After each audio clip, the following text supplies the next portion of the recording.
This is MC of our story, Ghislain Peridium, the eldest son of a noble family that's basically broke beyond repair. The maids and everyone in the house are super scared of him, and honestly, with good reason. He's known as this cursed guy with a horrible, despicable personality and the worthless son of Count Peridium. With titles like that, you'd expect him to be just another pampered noble brat, but that's far from the truth, at least not anymore, and his opponent is starting to figure that out the hard way. This bearded guy facing Ghislain can't believe what's happening. He's getting thoroughly beaten by someone he thought was just useless scum. Meanwhile, Ghislain is calm and collected, cool as ever during the fight. Internally, he's actually satisfied because all the money he dumped into setting up this trap is finally showing results. With a smirk, Ghislain asks the bearded man if he's enjoying the unexpected twist. That only pisses the guy off more because it feels like Ghislain knew exactly how things were going to play out. And guess what? Ghislain proudly admits it. He didn't just anticipate the enemy's plan, he knew everything from the start. The number of soldiers, the identity of the spies, who provided reinforcements, he had it all figured out. The bearded man is stunned. He starts yelling, furious that his secret weapon has been exposed by someone he once dismissed as worthless. But Ghislain isn't in the mood for his whining. He shuts him up with a solid kick to the face, making it clear this guy can scream all he wants. But no matter how many fights break out,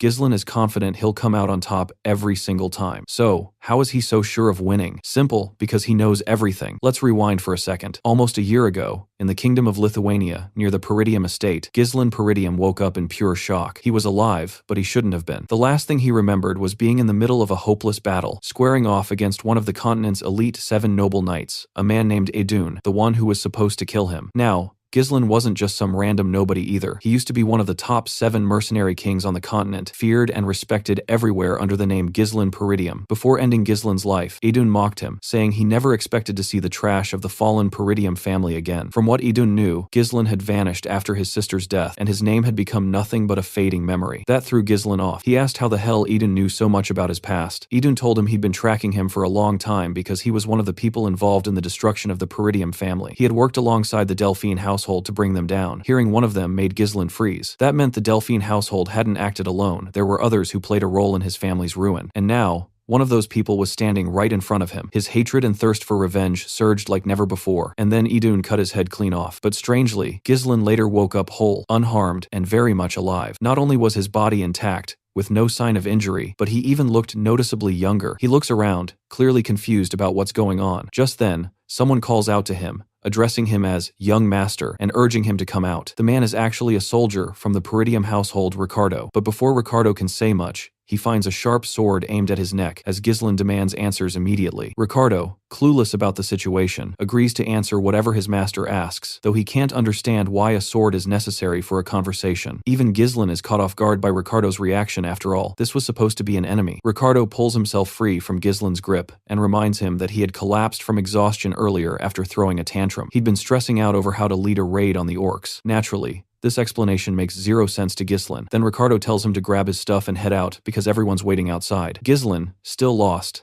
asks where they're going. Ricardo informs him they're heading to the Peridium estate. Hearing his family name shocks Ghislain. As far as he knows, that estate was destroyed. But as they reach a hill overlooking it, he gets a clear view, and it's unmistakably the Peridium estate, fully intact. He had once seen it burn to the ground, and now, here it stands. Ricardo, a bit confused, mumbles under his breath, wondering why his master keeps referring to his own home as if it had fallen. If the Count hears that, there could be consequences. Trying to make sense of it, Ghislain pinches his cheek, hoping this is just a dream, but the pain is real. That's when it hits him. He's younger now, the estate is untouched, and everything seems to have gone back to how it was, which means he's traveled back in time. Back then, his younger self was resentful toward the family. That immaturity, rooted in feelings of inferiority, caused endless trouble. Eventually, people in the household started avoiding him, and unable to handle the criticism, he ran away. Years later, he became a mercenary, survived brutal battles, honed his skills, and earned a name for himself. He returned to Peridium hoping to make amends, but by then, the estate had already been reduced to ashes. He had lost everything. But now, somehow, it's all back. Everyone he cared about is still alive. He's overwhelmed, realizing he's been given another chance, but there's no time to celebrate. From what Ricardo mentioned, they're on their way to raid the orcs, and Ghislain remembers this day all too well. It was the day nearly everyone in his squad died. In his past life, he had joined the orc raid squad to prove himself. The report back then had mentioned only 3 orcs, so Ghislain, with no command experience, thought it'd be easy peasy. But when they arrived, They were ambushed by over 20 orcs. Because of his recklessness and pride, most of the squad was wiped out. Right now, our MC feels pretty confident that the situation is manageable, mainly because those orcs don't seem to have any real tactics. But the real issue is whether his soldiers will actually trust him, considering they all think he's just some worthless loser. Unfortunately, he doesn't even get a moment to prepare, because out of nowhere, a watchtower gets completely wiped out as a massive horde of orcs comes charging in. Ghislain is absolutely stunned by the sudden attack. He hadn't expected these creatures to strike so soon. The orcs are tearing through the soldiers like it's nothing, and each one is powerful enough to wipe out multiple foot soldiers single-handedly. Raid Squad Commander Skovan jumps into the fray and shouts for everyone to form a defensive line, but honestly,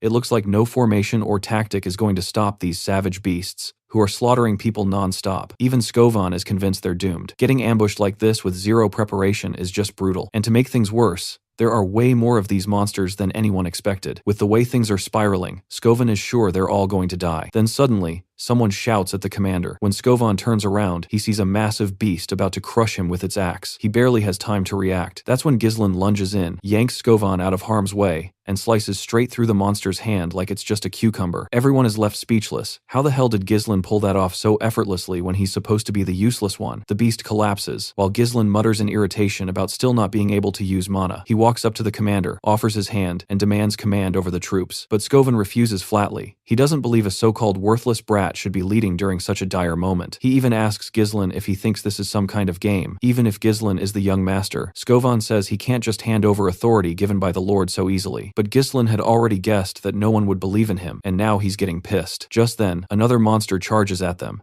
and Skovan steps in thinking Ghislain is too inexperienced to handle this. But Ghislain decides it's time to shut these idiots up and show them what he can really do. He throws his sword at the beast with insane speed. The commander immediately starts yelling at him for disobeying orders, but shuts right up when he sees the orc drop dead from a single hit. It's clear the sword struck with terrifying precision. The commander stands there looking like he's suffering from a serious case of constipation. Meanwhile, Ghislain stares at him and asks if he even knows the most crucial thing in battle. Of course, the commander doesn't, because clearly he's the real useless one here. Ghislain shifts his focus toward the frightened soldiers and reminds Skovan that there's no way to win a battle when fear has already taken over the troops. The first step should be gaining momentum. With that, our guy dashes forward once more, yanks his sword from the monster's skull, and launches himself into the air. He lands squarely on another orc and drives his blade straight into its head. Skovan can hardly believe what he's seeing. Meanwhile, our boy boldly challenges the monsters, taunting them to come at him if they want to die. Predictably, these brainless beasts charge at him, and he slices through them with the precision and speed of a ninja on an energy rush, tearing apart every single one that dares cross his path. His movements, reflexes, everything is happening at such incredible speed that Skovan is left frozen, staring in total disbelief. Even as a mana user, he can't keep up, so he can't begin to fathom how his skinny young master is pulling the shit off. Skovan notices that despite the obvious signs of fatigue, our guy is still evading attacks with the bare minimum of motion, and his sword strikes land perfectly on the enemy's weak points, like a master swordsman who can't even use mana, or maybe even someone beyond that level. But our MC isn't done. He keeps provoking the monsters, mocking them for being nothing like the fearsome warrior race they're rumored to be. The other soldiers are just as stunned, watching as every single orc charges toward the young master. They turn to their commander, waiting for orders, but the coward doesn't even come close to showing the kind of guts our boy has. He's still trying to process the fact that the young master deliberately charged into a swarm of orcs just to draw their attention. He doesn't get why. He's now running, straight toward the edge of a cliff, but it soon clicks. Ghislain plans to lure the orcs off the cliff. Acting fast, Skovan orders his troops to raise their shield wall and prepare to back him up. Meanwhile, the orcs are right behind our guy, chasing him down. MC trusts that Skovan, being the capable commander he is, will catch on to the plan. As much as he'd love to hack every one of these orcs to pieces himself, he just doesn't have the stamina. But this plan isn't bad either. At the cliff's edge, the orcs realize too late that soldiers are waiting behind them in defensive formation. Without hesitation,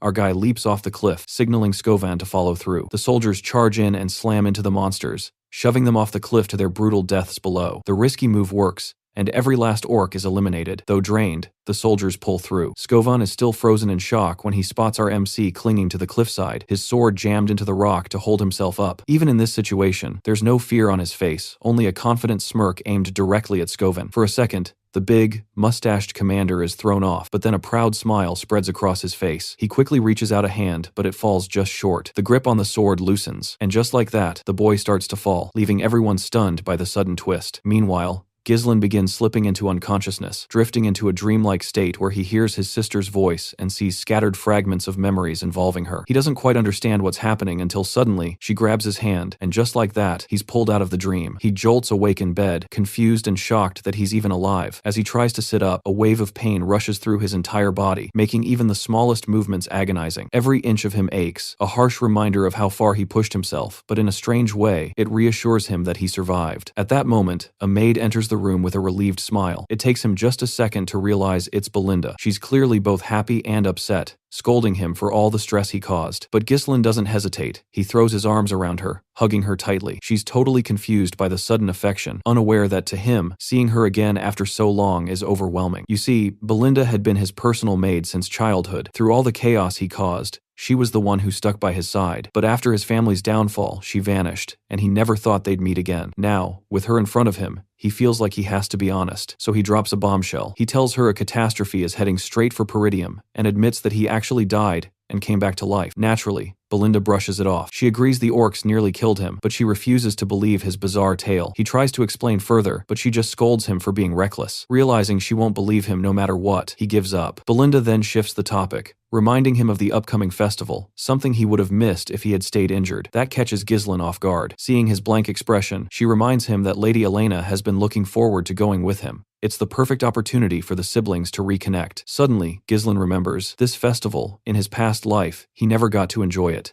It was around this time that something traumatic had happened, so when he asks how much time is left, she tells him it's next week. He has a week to prepare. But this isn't just about a festival. In his previous life, this exact day marked a tragedy that haunted him forever. On the day of the festival, his sister Elena was supposed to die. Right on cue, Elena walks into the room. Ghislain instantly pulls her into a hug, catching her completely off guard. Blushing, she accuses him of playing some weird prank. She doesn't realize how real his feelings are. He's simply overwhelmed to see her alive. But since he won't let go, Elena ends up forcefully pulling herself away, leaving his weakened body swaying under the pressure. Turns out, she's got some serious strength. From her reaction, it's clear the two siblings don't exactly have a warm relationship. Elena bluntly says she's only here because Belinda asked her to come. Apparently, there's some past grudge. Elena still remembers the time he insulted her. Ghislain, clueless at first, eventually realizes that, yeah, he wasn't exactly a great brother in his past life. Honestly, he was kind of an asshole. So, he does something shocking. He apologizes. Both Belinda and Elena are stunned. Ghislain admitting fault? That's unheard of. They joke that maybe he got hit in the head too hard by the orcs and knocked something loose. But Ghislain quickly shuts that down, saying he really did get them. Right then, another wave of pain hits,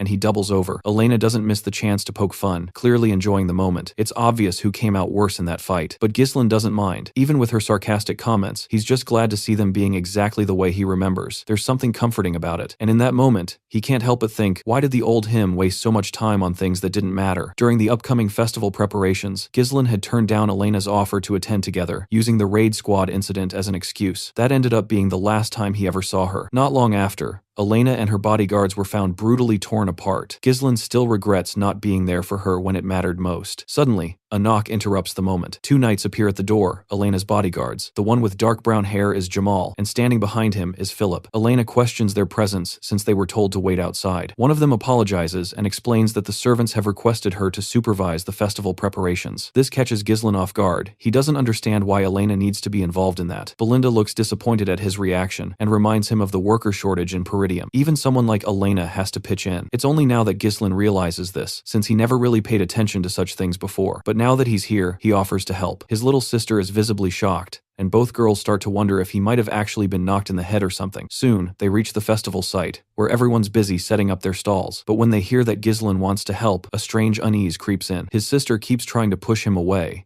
saying the best way he can help is by not getting in the way or causing trouble. But Ghislain refuses to leave her alone after all. Elena's body was discovered near the slums, far from the festival location. Someone must have either lured her out or dragged her there. He wants to make sure nothing like that happens again, and for that, he needs to fully understand the castle's layout. Just then, a knight runs in, calling for Ghislain. It's old man Fergus, out of breath, but clearly emotional. He starts crying, admitting how scared he was after hearing about the orc attack. Ghislain's sister jumps in too, pointing out how oddly he's been acting lately. She thinks it might be best if Fergus just takes him back. Seeing no other choice, Ghislain agrees, but requests to be taken to the abandoned training field in the castle instead. Fergus, puzzled, asks why. Ghislain simply says he wants to train. Though unsure what the young master is planning, the old man doesn't press him further and leads him to the training hall. As Ghislain steps inside, the first thing that strikes him is how well kept the training hall is, far better than he ever imagined. It's the perfect spot for him to train, and the equipment? Way more advanced than anything he ever came across during his mercenary days. The old man explains that they've kept the place in shape just in case Ghislain ever wanted to return. He'd always believed Ghislain would eventually overcome whatever inner battle he was fighting. That genuine concern makes Ghislain pause. He never realized how much the old man had been trying to support him. It hits him hard. He feels a wave of guilt for not noticing it sooner. Quietly, he pats the old man's shoulder and says something half joking, half serious. Dying sucks, so he might as well try living a while longer. The old man, as usual, is baffled hearing him talk like he's already crossed over to the afterlife. But Ghislain just shrugs and admits it. Yeah, he did die and came back. Not that the old man buys any of it. Without dwelling further, Ghislain turns his focus back to training. He dismisses the old man, telling him he can leave now. Watching Fergus show him so much respect makes Ghislain reflect on how he's always treated those around him like enemies. But now, looking back, he realizes he was just being narrow-minded. Still, he can't get distracted. There's serious work ahead. In his past life, he heard that Elena's death was orchestrated by a lord from a neighboring territory. That one act dragged Peridium into a war that ultimately led to its destruction. Her death was the first domino in the fall of his house, and now, he's determined to fix everything, starting right here. First priority, rebuild his body. Time's short, but if nothing else, he needs to gain control of his mana. In this world, mana is a mystical force that allows humans to surpass their limits. Most people struggle to even sense or absorb it. But for Ghislain, even in the middle of chaotic battles, that part came naturally. He starts bundling the mana particles from the air, weaving them together like spinning thread. With countless battles under his belt, maybe even tens of thousands, forming a mana core is second nature to him. But if it were really that easy, he wouldn't be one of the top 7 strongest individuals in the land. Drawing from a half-burned magic book and tapping into the natural mana core all humans possess, Ghislain manages to forge not just a second, but a third core. He links them into a complex mesh of interconnected cores, forming a massive burst of energy. The effort takes a toll. Blood trickles from his nose and mouth, and sweat pours down his face. He's definitely hit his current limit. Back in his previous life, he had reached 5 cores. The entire technique is about generating an overwhelming force in a short time, but it guzzles mana at an insane rate. That's actually why he lost to Eden before. The guy showed up with a whole night order while Ghislain was already running on empty. In a fair one-on-one, he would have crushed him. The technique might be unstable, but it's enough for now. This time, he's got a younger body, and all the time he needs to master it. And this time, Eden's head, it's his for the taking. As for the traitors backing House Delphine, the ones who helped ruin their homeland, they're going down too. A week quickly goes by, and the long-awaited day of the festival finally arrives. Ghislain is all geared up, walking through town with steady, unshakable confidence. But as he moves along, he unexpectedly spots his sister, who looks surprised to see him. She's stunned not just because he showed up to the festival, which he's never liked, but also because he's been acting strangely lately. All she's been hearing is how he's done nothing but train non-stop for the past week. Trying to play it cool, Ghislain brushes off her concern, casually reminding her that, as the heir to a knightly family, training is simply a normal part of his life. But she doesn't let it slide so easily. She hits him with a harsh reminder that he's always despised the idea of becoming lord. That very attitude, she points out, was one of the main reasons he never got along with their father. Even though her words sting a bit, she walks away with a smile, clearly happy to see him finally stepping into the role he was meant to fill. Her comment lingers in Ghislain's mind, making him realize that his actions have already started shifting how people see him, and possibly even changing the course of his future. While the major events may still play out the same, the small things are becoming harder to predict. And now, using his knowledge of what's to come wisely has become his responsibility. He'll need to handle every situation with care. With that in mind, he's fully prepared to confront the ones who will kill his sister. For now, he sticks by Elena's side, staying alert. But after some time, she starts getting bored and complains that this year's festival feels just as dull as all the others. Meanwhile, Ghislain is lost in thought. The festival's almost over, and still, nothing major has happened. This makes him wonder, could the future have changed simply because he stayed close to Elena? Just as that thought hits,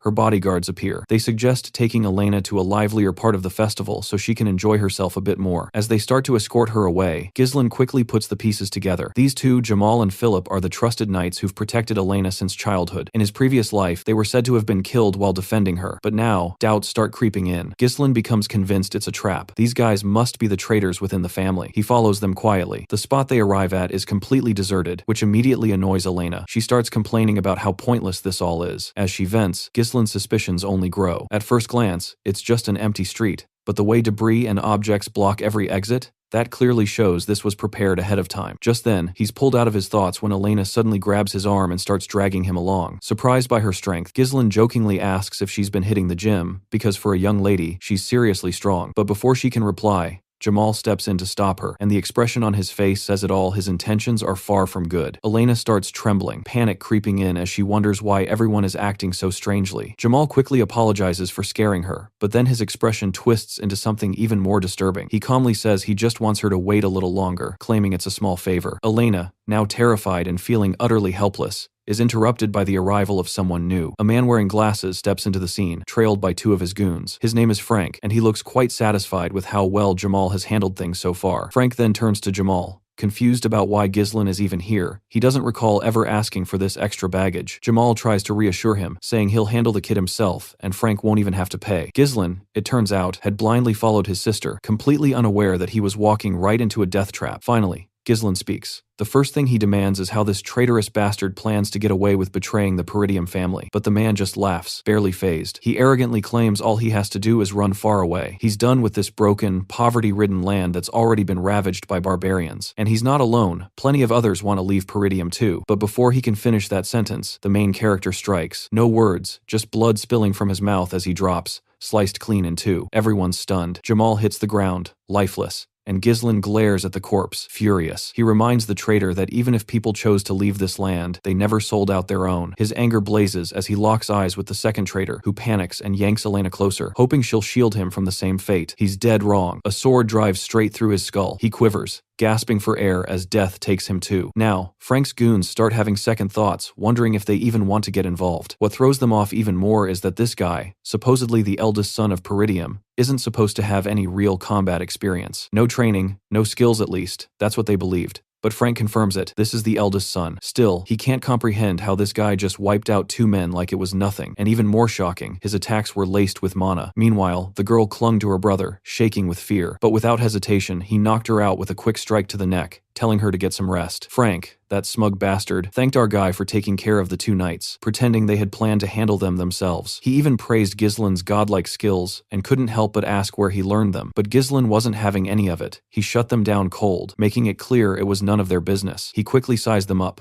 3 of them altogether, but only the one in the middle seemed to be giving off any real mana. Still, no matter who they were, Ghislain was ready to end this fast. Before making his move, he demanded to know who hired them to stage the ambush. Frank, with that annoying smirk, brushed it off, acting like someone about to die didn't deserve to ask questions. Of course, Ghislain knew they wouldn't give up the information so easily, but he had his own methods of making people talk. One of the goons suggested just cutting his head off, but their boss shut him down, saying he wanted him alive. He planned to break every bone in Ghislain's body, until he was nothing more than a cripple, writhing in pain, making sure his suffering was long and agonizing. With that, 2 of the lackeys charged. But Ghislain was prepared. He suddenly pulled out a firecracker and tossed it at them. That completely threw one of the thugs off. He froze for just a second, confused as to why anyone would use something like a firecracker. But that tiny moment of hesitation was all Ghislain needed. In a blink, he closed the gap and killed one of them on the spot. The second one lunged at him next, but Ghislain didn't flinch. He effortlessly blocked the attack, disarmed him, and yanked the sword from his grip. Without wasting a second, he followed through and cut the guy down like it was nothing. As the second lackey hit the ground, their leader tried to pull a cheap move, sneaking up behind Ghislain to land a surprise blow. But our guy's reflexes were razor sharp. He blocked the ambush like it was nothing. Frank was stunned, realizing his sneak attack had completely failed, and Ghislain wasn't about to let that slide. He retaliated in an instant, his sword moving so fast that Frank could barely react. The blade slashed deep across his throat, and the pipe he'd been smoking dropped to the ground. Frank, now desperate, launched another attack, but Ghislain easily blocked it again. Even Frank had to admit without using mana to shield his neck, he would have been done for. And even Ghislain had to give him some credit. He'd focused all his mana around his neck to reduce the damage. Pretty impressive, honestly. That's when Frank finally decided to get serious. Clutching his sword tightly, he hurled himself at Ghislain. But just as he did, he caught a glimpse of Ghislain's grin like he'd been waiting for this moment. That split second of confusion was all it took. Ghislain completely overpowered him and slammed a brutal kick straight to his face. Frank manages to land on his feet instead of crashing down and smirks, confidently claiming that with his mana levels, a move like that won't affect him. But his confidence crumbles instantly when he starts violently coughing up blood. His expression twists in complete confusion. He has no clue what just hit him. Even though his body was reinforced with dense mana, He can't believe Ghislain still managed to break through it with nothing but raw skill. Meanwhile, Ghislain's thoughts drift to the mystery surrounding his sister's death. He never knew who was responsible until now, and now that he does, he's ready to make this bastard pay. He warns Frank to brace himself, because things are about to get real. Then, Ghislain activates his third core. Frank stands there, stunned, but he doesn't get the luxury of time to react. Ghislain's already charging him. They clash at such insane speed that only the glowing trails of their blades are visible. Frank fights back with everything he's got, but it's clear he's falling behind. His hands are going numb, and no matter how much mana he channels, it's not enough. His sword starts to crack from the sheer pressure. He's never even heard of a technique that boosts mana to this insane level, especially with such control. It's like Ghislain has transformed into an entirely new person, and that new person lands a brutal strike, slashing Frank hard across the body. But Ghislain isn't finished. He drives his sword deep into the man who killed his sister. Still, he doesn't let him die just yet. There are answers he wants, burning questions he needs resolved. Gritting his teeth, Ghislain demands to know who ordered the hit on Elena. But Frank isn't about to give up information so easily. He quickly whips out hidden ninja daggers, trying to go after Elena again. Before he can even move, threads block his arm mid-motion. Ghislain is the one controlling them. He decides to give Frank one more chance, answer everything truthfully, and he'll sheath his sword. Frank, now absolutely stunned, realizes the threads are made of mana crafted and controlled by Ghislain himself. Ghislain knows someone at Frank's level should be able to patch himself up, not that it'll matter if he destroys his mana core. Without hesitation, he starts channeling magic into the sword already lodged in Frank's gut. The bastard screams as his mana core begins to break apart. It's a dangerous move. One mistake, and the mana backlash could explode the entire area. It genuinely looks like Ghislain is risking a full self-destruct, but he's no rookie. He can handle it. Even Frank can tell Ghislain isn't bluffing. When he looks into Ghislain's eyes, all he sees is a blood-soaked reaper. Realizing he has no way out, Frank finally gives up the name Count Desmond, the real mastermind behind Elena's assassination. He further admits this entire incident was part of a bigger scheme, a setup meant to ignite a war between the Peridium and Degard families. Ghislain doesn't think highly of the name Desmond in his past life. Dirty work like this was handled by families loyal to the dukes. If his instincts are right, Duke Delphine is likely the one pulling the strings. Still, the facts remain: Frank came here to kill his sister, so Ghislain makes sure to finish him off and take revenge for the past. Frank, in his final moments, thinks Ghislain is going back on his word, but Ghislain coldly reminds him of all the sins he's committed. He has no right to be afraid, now that karma's finally caught up. But then, something unexpected: Frank starts laughing, even as he bleeds out. He claims nothing will change, even if Ghislain kills him. The damage is done. He's already completed his mission with the Degard family. No matter what Ghislain does now, Peridium is doomed.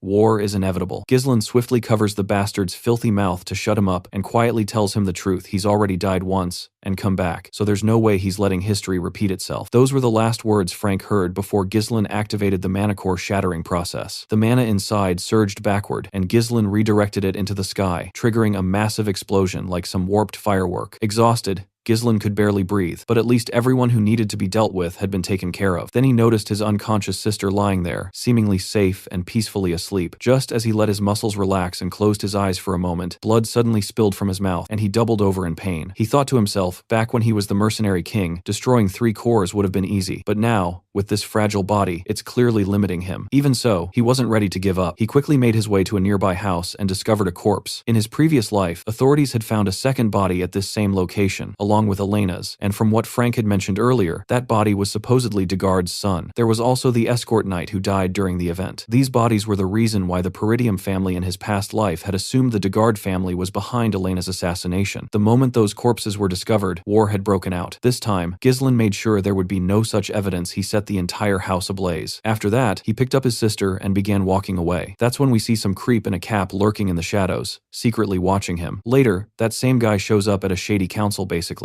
All the people running the show behind the scenes, and reports that the mission failed. Naturally, the bigwigs weren't happy to hear it. One of them, cloaked in a hood, blames everything on Ghislain Peridium. The moment that name comes up, the room tenses. How could some nobody from the north pull off something this huge? Another council member scoffs, saying, Ghislain's always been a worthless piece of trash, so blaming the failure on him sounds ridiculous. But the hooded guy insists Ghislain was nothing like the man they had intel on. The way he executed everything was far too skilled, almost like he'd become an entirely new person. He tries to calm them down by saying he's already handled things with the Degard family, so sparking a territorial war won't be a problem. He pleads for one more shot to prove himself, but one of the higher-ups explodes in anger. The chaos from this failure has already caused serious problems, and now the entire council is in disarray. They all agree that the only solution is to kill Ghislain. Then the top dog among them finally speaks, cutting through the noise. He asks the hooded man how he plans to handle Ghislain. The reply, he's going to set up a duel, make it look natural. And the opponent? Someone powerful. When asked who this person is, the hooded guy says it's Cain Logus, a powerhouse swordsman known for his brute strength. Despite being young, Cain is unmatched in physical combat. And here's the kicker, he's Ghislain's cousin. That connection would make their encounter feel perfectly natural, not staged. The room falls silent as they mull over the idea. But the top guy doesn't let him off the hook so easily. He warns that if this mission fails too, there won't be another chance. Shaken, the hooded man quickly swears he'll deliver results this time. The scene shifts to the Peridium Castle's training hall, where Fergus arrives to inform our boy that it's time for a meal. But just then, he spots a rope-like thread of mana flying toward him. It grabs the sword hanging beside him and quickly retracts, pulling the sword along. Ghislain, having practiced for a while now, is pleased to see he's making progress. That's when he notices Fergus, who immediately bows his head in apology for interrupting the session. But Fergus can't help his curiosity and asks how Ghislain managed that move. Ghislain casually explains that it's something called mana threads, using mana like string. In his previous life, it was second nature to him. But now, his current skill level is too low, and he lacks the mana needed to use it like before. To do so fully, he'd have to implode his core. However, by creating just one thread, he can minimize the mana cost and still use it effectively despite his limited resources. Fergus admits that despite training his mana for a long time, he's never seen anything like this. Now that he thinks about it, not long ago, Ghislain wasn't even using mana at all, let alone training with it. He's baffled by how Ghislain came up with the idea. Shaking himself out of it, Fergus returns to the reason he came. He respectfully nods and thanks Ghislain for protecting the young lady. But Ghislain brushes it off. There's no need for thanks. She's his sister, and he would have done it no matter what. A few days pass and the festival is put on hold. Understandable, given that a guardian knight just tried to traffic a noble lady. Meanwhile, Elena is fuming. No one believes her when she says Ghislain was the one who saved her. She asks her brother why he won't step in and convince them. But Ghislain just shrugs. He doesn't care, and even if he tried, no one would believe him anyway. Belinda, on the other hand, is furious just thinking about how the real culprits were Jamal and Phil, the ones who attempted to abduct Elena. Regardless, Ghislain is just relieved that his sister is safe and that he managed to prevent a war. But deep down, he knows those bastards won't stop so easily, and he can't hold them off forever on his own. He needs to start building his own military force. Just then, a maid enters with food, but instead of something nice,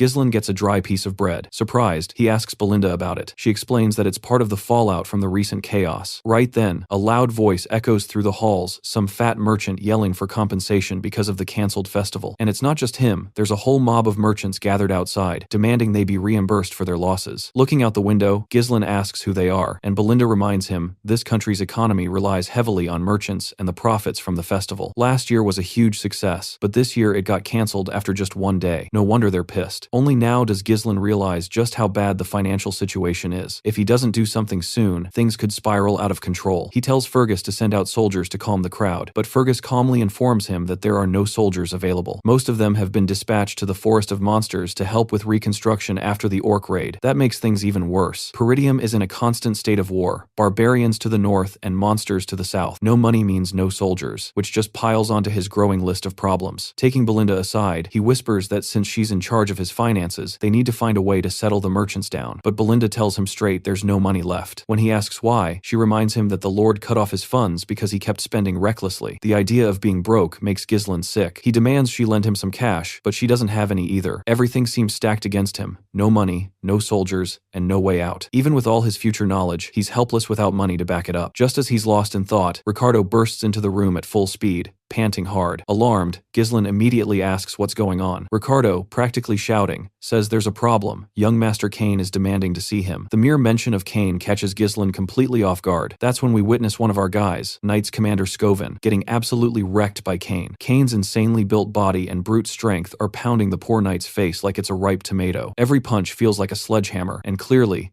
Cain isn't holding back at all. The final blow knocks Scoven out cold. Ghislain arrives just in time to find his knight lying beaten and bloodied on the ground. The look on Ghislain's face says it all. He's furious. He turns to face his cousin, eyes blazing with rage. The bastard standing in front of him is massive, so big that Ghislain looks like a scrawny kid in comparison, and that wicked grin on Cain's face only makes things more intimidating. Beside Cain stands his escort knight. You see, Cain Logus, heir to the Logus County, is the very one with whom House Peridium once had an alliance. He used to be be Ghislain's only friend, and his biggest rival. After knocking out the commander, Kane casually approaches Ghislain. But Ghislain doesn't flinch. Calm and composed, he asks Ricardo to explain what exactly happened. Ricardo recounts that they were responding to a report of trouble at a tavern. That's where they encountered Kane and his escort knight. During the confrontation, Kane asked Commander Scovan if the rumors about Ghislain were true. When Scovan explained the details, Kane suddenly grabbed him by the mouth, accusing him of muttering lies under his breath and refusing to tolerate anyone lying to the heir of Loges. At that point, Ricardo finishes his version of events, but then Kane's escort knight steps in, saying Ricardo left out a key part. He adds that Scovan had claimed Ghislain, someone who never even trained properly, had taken down an orc barehanded and defeated the traitorous escort knights all by himself. That's what pissed Kane off. He thought Scovan was spreading nonsense and gave him a beating as a reality check. Kane then smugly says none of this would have happened if Scovan hadn't lied. Ghislain doesn't respond out loud, but inside, we hear his thoughts, and they're full of bitterness toward Kane. Once his subordinate, Kane always stirred up chaos whenever he visited Peridium, and no matter the mess he made, no one dared call him out because he was allied with House Peridium. People always respected Kane, but Ghislain, he was constantly judged and looked down upon. While Kane was praised for his bold, confident nature traits expected from a rightful heir, Ghislain was criticized for not measuring up. Now, from Kane's perspective, even he's surprised at how calm Ghislain is being. Normally, Ghislain would have snapped and come at him by now. We then get a flashback to a recent moment in Loges County. Kane had received an order to kill Ghislain. The one giving the order was a hooded man, someone who'd previously failed a mission and taken heat for it from his superiors. This same hooded figure told Kane that if he succeeded, the esteemed one would back the Loges family. Kane confidently assured him that defeating Ghislain would be easy after all. Ghislain was nothing but a weak brat, but there was one thing that gave him pause. Ghislain was still an heir, so killing him could lead to political complications. The hooded man suggested a solution: provoke Ghislain into a duel, make it look like a simple squabble between noble heirs, then stage the whole thing as an unfortunate accident. To make sure things went smoothly, the hooded man offered to disguise himself as one of the escort knights to help orchestrate everything. That way, nothing could go wrong. The idea of getting to murder his own cousin thrilled Kane, and the bastard didn't hesitate to agree. In the present, Kane is trying to figure out why there's an order to eliminate Ghislain. He wonders if maybe Ghislain has changed recently, which could be the reason. Still, Kane sticks to the plan. To provoke Ghislain, he calls out and asks why he's just standing there they're facing off, so he better get things ready. Ghislain, confused, doesn't know what arrangements Kane is referring to. Kane brings up how the festival's been disrupted and suggests they should spice things up and have some fun. He also reminds Ghislain how they've always been on the same page for these kinds of things. But Ghislain barely reacts and vaguely asks if Kane is talking about alcohol. See, this bastard used to make Ghislain prepare booze and women every time he showed up. Back then, Ghislain went along with it just to avoid a beating, but not anymore. Because of Kane, he burned through a ton of money, which is also why his father ended up cutting his allowance. Now, Ghislain has clearly figured out the root of his financial troubles, and he's certain Kane is the problem, and possibly the solution too. Meanwhile, Kane keeps pressing, demanding that Ghislain bring him the goods immediately. Ghislain, playing along, agrees but says that first, Kane needs to repay the money he owes. The hooded bastard can sense something has changed. Ghislain is giving off a completely different vibe now. Even Kane pauses and seriously asks what debts he's talking about.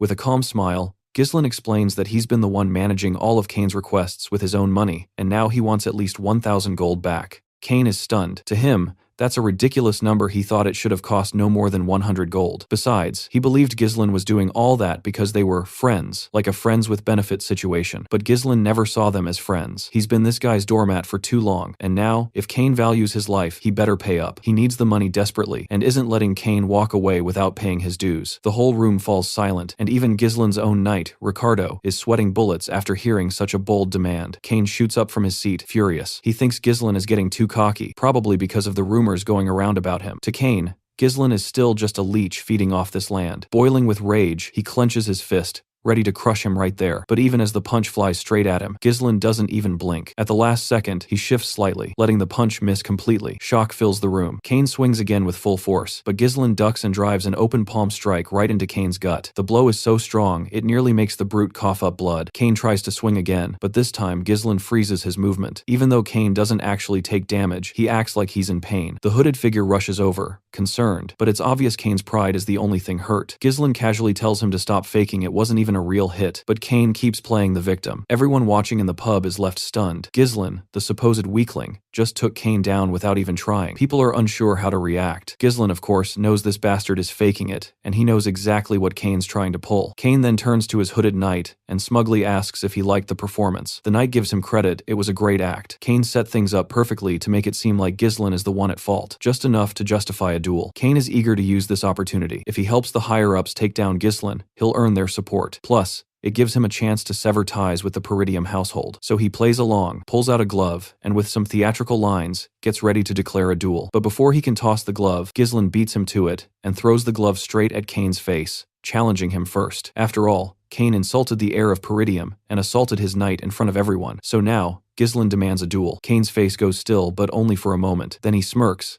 thinking Ghislain just signed his own death sentence by asking for the duel. But Ghislain keeps that confident, sassy smile on his face. He then turns to Ricardo and tells him to gather all the merchants protesting outside the castle. He wants them to witness something big, because Ghislain, the young master of the Peridium house, is about to make them some serious money. So, the festival got cancelled out of nowhere, and the electric atmosphere that had reached its peak suddenly fizzled out. This left a bunch of disappointed tourists stuck there, unable to leave or enjoy themselves basically, like a fire that never got to burn properly. In such a situation, if something exciting were to happen, it would be like a blessing for them. That's why, when Ghislain steps into the ring to face that bastard, the crowd absolutely erupts in excitement. People are pouring in from distant places, and the market vendors, who had been struggling, finally start making some money from these stranded tourists. That chubby merchant, the one who led the protests earlier, now has a full setup with a betting table, letting people place their bets on the fighters. Most of them are betting on Kane Loges, which makes sense, it seems like the safe option. Kane, the hulking brute, stands ready with his massive sword, prepared to begin. But he's clearly irritated that what was supposed to be a serious duel is now turning into some carnival spectacle. He makes it clear up front, he's not going to stop, even if Ghislain surrenders. But Ghislain isn't shaken. He can tell the bastard's real goal is to kill, surrender, or not. And since the crowd's big enough now, Ghislain officially kicks off the duel. Just then, a hooded guy interrupts, claiming that the betting can't proceed like this. Everyone's confused until the fat merchant explains no one has bet on young Master Ghislain. The crowd begins whispering. It's clear they've already written him off. They think he doesn't stand a chance. Kane even finds it funny, like even the marketplace wants nothing to do with Ghislain. Because the bet is so one-sided, they decide to adjust the rules to make it a little fairer. That's when Commander Scovan steps up with a bag full of money and places his bet on Ghislain. To everyone's surprise, Lady Elena also brings out a bag and bets on her brother. While people expected Scovan to show, Elena's appearance catches even Ghislain off guard, and the crowd's buzzing. She asks the merchant if that much money is enough, and he respectfully says yes. Now that Ghislain finally has some support, Kane agrees to start the duel, though he's clearly annoyed by how things are unfolding. The match begins, and Ghislain offers Kane the first strike, saying that since Kane's younger, Big Brother would love to give him the opening move. That cheap knockoff of the Hulk looks confused by the gesture, but Ghislain confidently draws his sword and calls him out. Kane goes silent for a second, then takes the bait. He gets into position, charges forward like a raging bull, and slams down with his enormous blade. Their swords clash violently. Kane puts every bit of his strength into the hit, but Ghislain doesn't even flinch, so Kane swings again, this time without thinking, and Ghislain dodges it with ease. The brute jumps up for a kick, but again, Ghislain casually avoids it. After this quick back and forth, both fighters retreat briefly. Kane grins with that same creepy smile, clearly enjoying himself. Ghislain can see the arrogance radiating off him. Belinda is sweating, watching her young master go toe-to-toe with this beast. She even urges Lady Elena to stop her brother. Meanwhile, the hooded guy is feeling smug, totally convinced Ghislain doomed. He believes Ghislain has already fallen into the trap the moment he chose to fight Kane. He was finished. In his mind,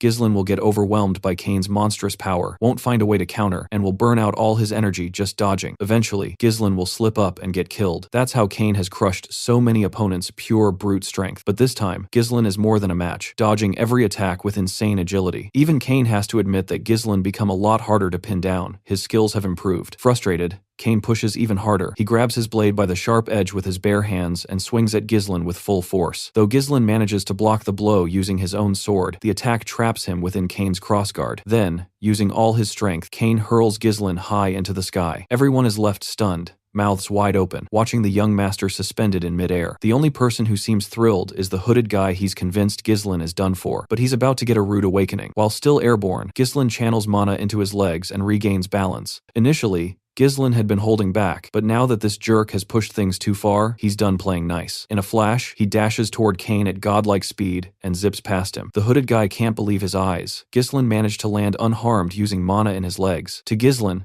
this oversized brute is nothing but a clueless swordsman, probably someone who assumed he was unbeatable just because people got intimidated by a glimpse of his strength. But Ghislain's here to crush that delusion and show him that raw power isn't everything. Kane, feeling mocked, charges again, demanding how Ghislain plans to prove that. Ghislain plants his feet, kicks up the hilt of his sword. Kane fights back with his own blade, but Ghislain quickly sidesteps and even steps on Kane's sword, catching him off guard. With the brute briefly disarmed, Ghislain seizes the opening and slashes him. After the intense exchange, Ghislain comes to a sudden halt, while Kane starts bleeding from every spot that got struck. The crowd is speechless. Shock and awe ripple through them as they realize just how far Ghislain has come. Whispers turn into panic. Could he actually win this? Elena, proud and confident, tells Belinda that her earlier fear was unnecessary. Commander Scovon watches with pride at the incredible display, but the hooded man is drenched in sweat. Noticing that the wounds Ghislain inflicted are shallow, he could have gone deeper, but chose not to. That alone tells him Ghislain is in full control. Kane, on the other hand, feels utterly humiliated witnessing such divine swordsmanship. Ghislain now turns to the defeated Kane and throws away his sword. He doesn't plan to use it anymore. He thinks the gap in their skill is so massive that weapons aren't needed. He's going to finish this with his bare hands. That much disrespect is enough to make Kane's blood boil. Ghislain is ready to teach him a brutal lesson with his fists. Since the big guy's strength lies in hand-to-hand combat, Ghislain decides to handicap himself and fight in his opponent's preferred style. And to make things more interesting, he now bets 2,000 gold, double the original amount. The crowd is in disbelief hearing such a high wager for a bare-handed match, especially when it was supposed to be a sword duel. Meanwhile, the hooded man is practically melting, watching Ghislain fearlessly challenge Kane without a weapon. He never thought he'd see the day. Still, a part of him believes Kane might have a shot. The fat merchant quickly announces that the fight is now officially barehanded and encourages everyone to place new bets. This time, more people are siding with Ghislain, realizing that strength alone doesn't guarantee victory. Kane, still arrogant, accepts the challenge, but he refuses to drop his sword. He plans to use it against Ghislain anyway. Belinda panics and pleads with Ghislain to pick up his sword again, but the brute already starts swinging, and Ghislain, calm and collected, completely unfazed, ready to knock some sense into this oversized fool. The moment that sword came crashing down, Ghislain swiftly ducked so fast that his afterimage seemed to lag behind. He struck hard at the opponent's oversized leg, immediately following it with a brutal uppercut to the chin. Blood gushed from Kane's face. That single blow was enough to rattle his brain and bring one of his knees crashing to the ground. It was unreal. Kane hadn't even seen the hits coming. The audience was just as stunned as everyone else, absolutely loving the unexpected twist in the fight. Meanwhile, Ghislain radiated pure confidence and charm, claiming he hadn't even gotten serious yet and still wanted to have more fun. This bruised the fatty's delicate ego, making him grit his teeth before charging at Ghislain once more. But our boy danced around him effortlessly, dodging every strike with grace. The fight choreography was next level, even as the narrator. It was hard to keep up with Ghislain's godlike moves. No matter what Kane tried, every attack was met with a counter and an even stronger hit. Blow after blow rained down on him. As Kane reeled from the pain, he found himself thinking back, remembering how Ghislain once couldn't even meet his eyes, always bowing low whenever Kane showed up. But now, that dynamic had completely flipped. Kane kept getting hammered, turned into nothing more than a training dummy. His whole body was a canvas of bruises, his face so beaten up that not even his own mother would recognize him. At one point, Ghislain grabbed Kane by the hair. Looking at this stubborn mess of a man, he couldn't help but feel pity not for Kane, but for his family. Count Logus had stood by House Peridium with unwavering loyalty, even when it was falling apart, simply because he was a close friend of Ghislain's father. But Kane was nothing like his old man. The scene briefly shifted to the past. Kane was seen shouting at his father, furious about his endless support for House Peridium. He thought his father was throwing away valuable resources on a dying cause. It hadn't even been a week since Count Logus came back home, yet he was already preparing to leave again for Peridium. Kane had begged him not to go, his frustration boiling over at what he saw as blind loyalty. But the Count responded gently yet firmly. He was doing it because they were friends. That was the only reason. Back in the present, Ghislain balled up his fist. Everyone expected another brutal punch, but instead, he reached out with a hand of friendship. It shocked everyone. No one had expected this gesture, least of all Kane. But to everyone's surprise,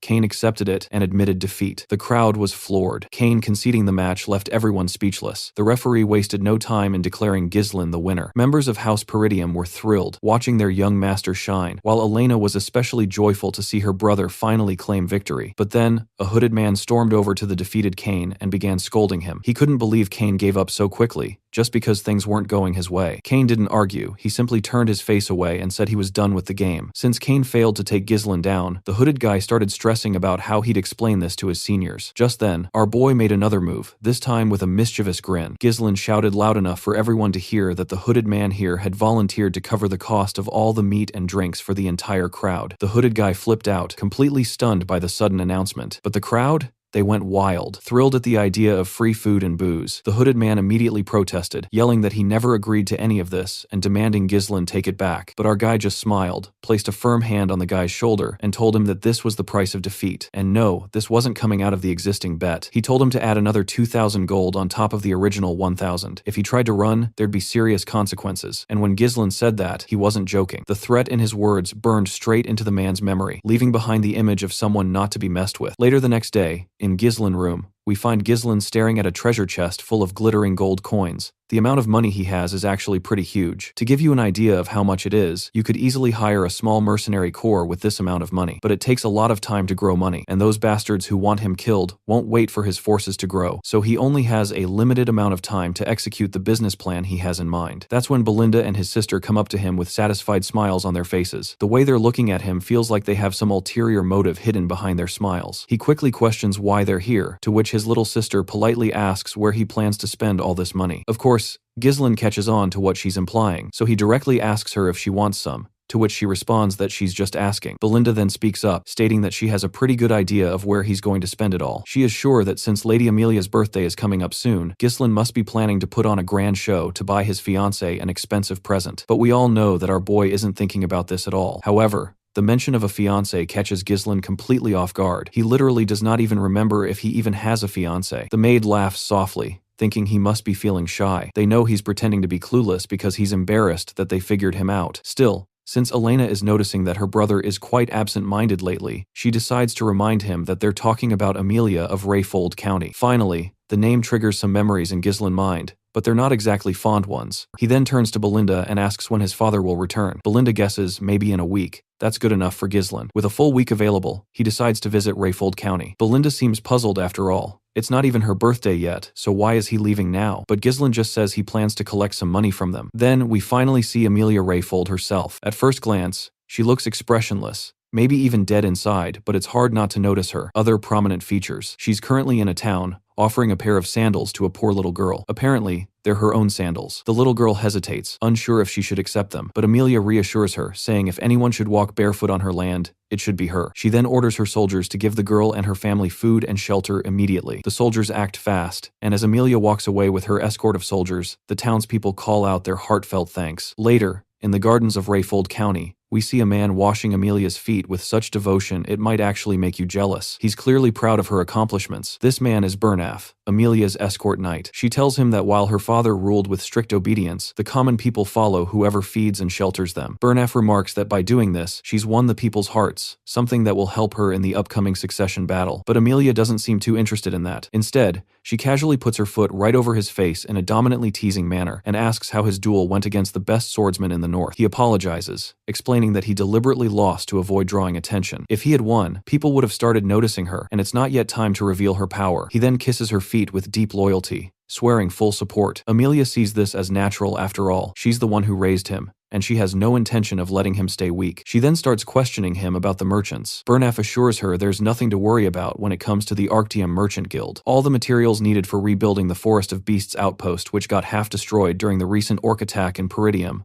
are being bought through her guild. In short, her merchants are reclaiming every bit of support money that Count Rayfold sends to Peridium every year. On top of that, they're also recruiting knights and soldiers who are leaving Peridium, many of them experienced warriors, trained from battling barbarian tribes. So far, her plan to drain Peridium dry is going perfectly. She's pleased to hear it. Just as she said before, she reminds Bernaf to keep everything looking like an ordinary merchant guild and to be extremely careful. Their real identity must stay hidden until they've gathered enough strength. Just then, her butler shows up. Bernaf is annoyed that he entered the garden without permission, but the butler quickly shares urgent news from the castle gates. Young Lord Ghislain Peridium has arrived. Although he's supposed to be her fiancé, Amelia doesn't seem the least bit happy at the mention of his name. She coldly asks the butler why Ghislain is here, and the man starts sweating as he reveals the reason he's come to talk about the Merchant Guild. Both Amelia and Bernaf freeze in shock when they hear this. We then find ourselves in the visitor's room, where she's seated across from our boy, Ghislain. He tries to keep things cool, greeting her with his usual laid-back tone, but she's clearly not having it. Her face twists with contempt.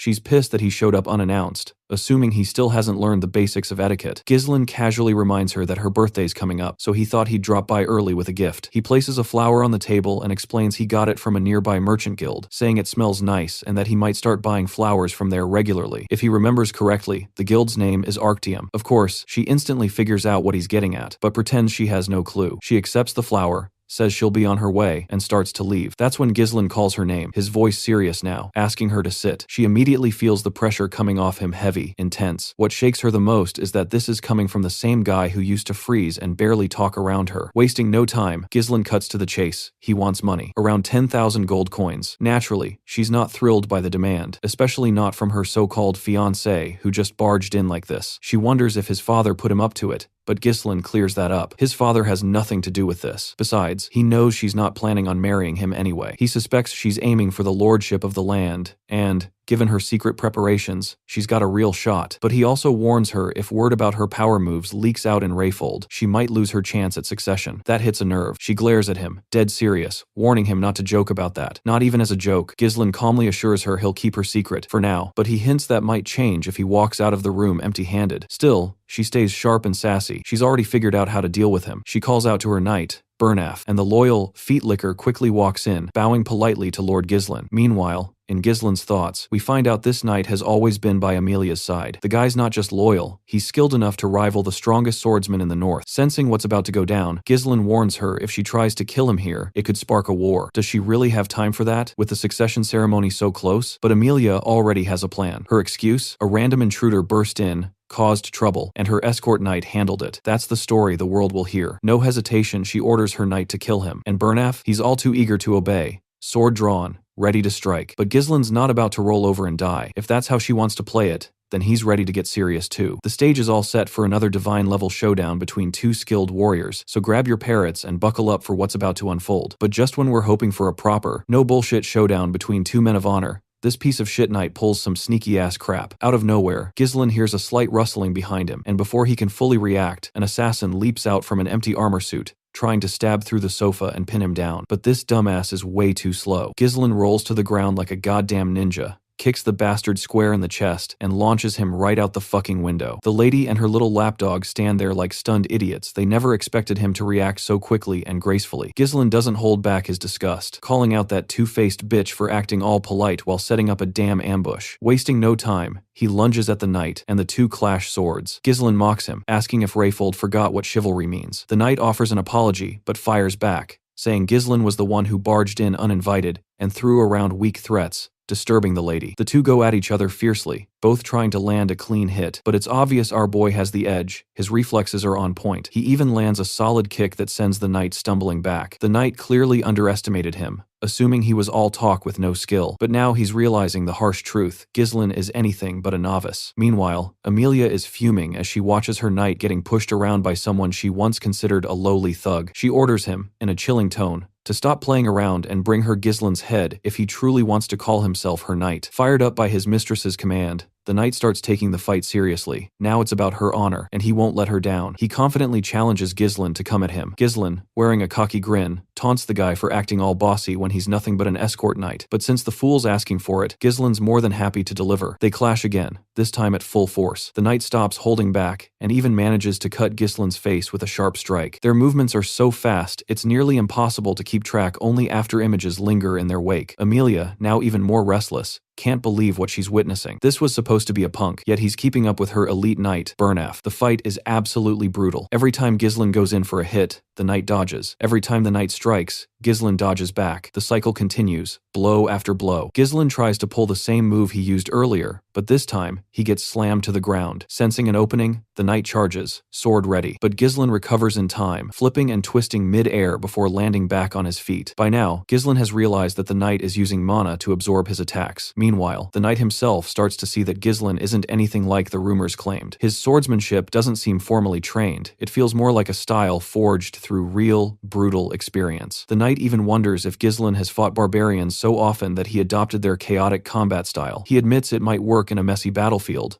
but insists it won't work against him. Now determined to end the fight, the knight steps up his offense. Ghislain, though, knows this isn't going to be easy. The knight's sharp, precise strikes aimed at his head are throwing off his sense of distance and rhythm. On top of that, the size difference between them at such close range makes it hard to overpower him through technique alone. Truth be told, Ghislain should have never picked a fight with this guy in the first place. It's like facing the final boss with beginner gear. But hey, he didn't exactly have the luxury to gear up beforehand, so he decides to stop holding back. He conjures a mana thread that zips right past the knight's ear, catching him off guard. In that split second, Ghislain draws a hidden sword and smacks the knight hard at the back of his head. He follows it up with a brutal kick to the face. Burnaf gets dazed from the double hit, leaving the spider lady in utter shock. Then Ghislain leaps into the air and comes crashing down, but before he can land the blow, the knight uses his raw body strength to hurl him away with a powerful shove. Burnaf urgently tells his mistress to leave right away. He can't promise her safety anymore if things continue like this. From here on, he vows to give everything he's got, but warns her that staying might get her caught in the chaos. Ghislain, on the other hand, is fired up. He hasn't had such an exciting opponent in a long while. Meanwhile, Amelia is sprinting down the corridor, clutching her cat, visibly shaken. She's furious. How dare that guy humiliate her like this? And who the hell leaked information about the Merchant Guild to Ghislain? There's no way he could have known all that unless someone helped him. All those rumors about him killing orcs, defending his little sister from assassins, even beating the heir of Loges, she used to think it was just luck or overblown nonsense. But now she's being forced to admit that maybe he really has gotten stronger. As she runs, she notices something odd. None of the guards are around. That ticks her off even more, but soon she sees why. All the soldiers are down, sprawled out across the floor, and the one responsible? None other than Belinda. Amelia freezes, stunned to see Peridium's maid here. Before she can react, Belinda places a dagger to her throat. That's when Belinda notices a spider dangling near Amelia's face. She snatches the little creature with clear disgust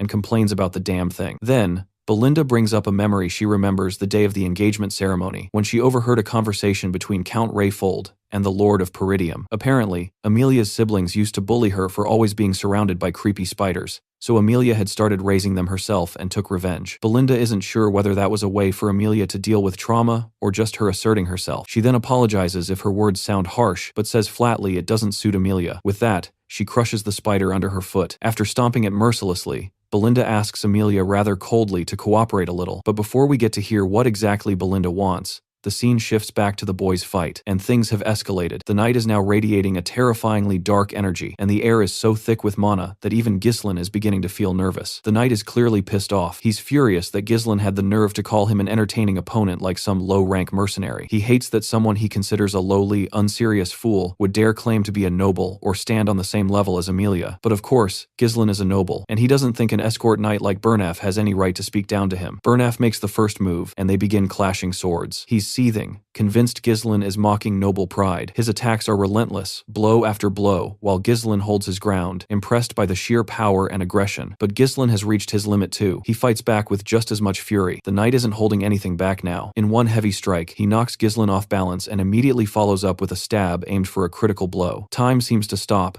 as that blade slices through the air, and blood splatters when it grazes Ghislain's shoulder. Burnaf is stunned. Ghislain willingly took the hit to the shoulder just to deflect the attack. Using the injury as leverage, Ghislain shoves Burnaf back, but Burnaf quickly counters with a vicious kick and mocks him, saying this is the difference between a real warrior and some brat who treats swordplay like a game. The kick sends Ghislain flying, but it's still not enough to take him down. In fact, he's still amused. The knight's speed, range, and non-stop attacks keep him in total control of the battle. Any attempt to get in close or grapple is instantly shut down. Now locked in a clash, their blades are pressed against each other, and it looks like Ghislain doesn't have the raw strength to break free with his current mana, but he's playing the long game. He knows the knight hasn't seen it yet, the trump card he's been saving. Ghislain's unique mana cultivation technique is still hidden. In a flash, Ghislain activates his third core, completely tipping the scales of the battle. With just one devastating blow, he disarms the knight, sending his sword flying and leaving him stunned. Burnaf can only wonder how this guy is able to wield such overwhelming mana during combat. Now that Burnaf is completely vulnerable, Ghislain presses his blade to the knight's head, freezing him in place. Just then,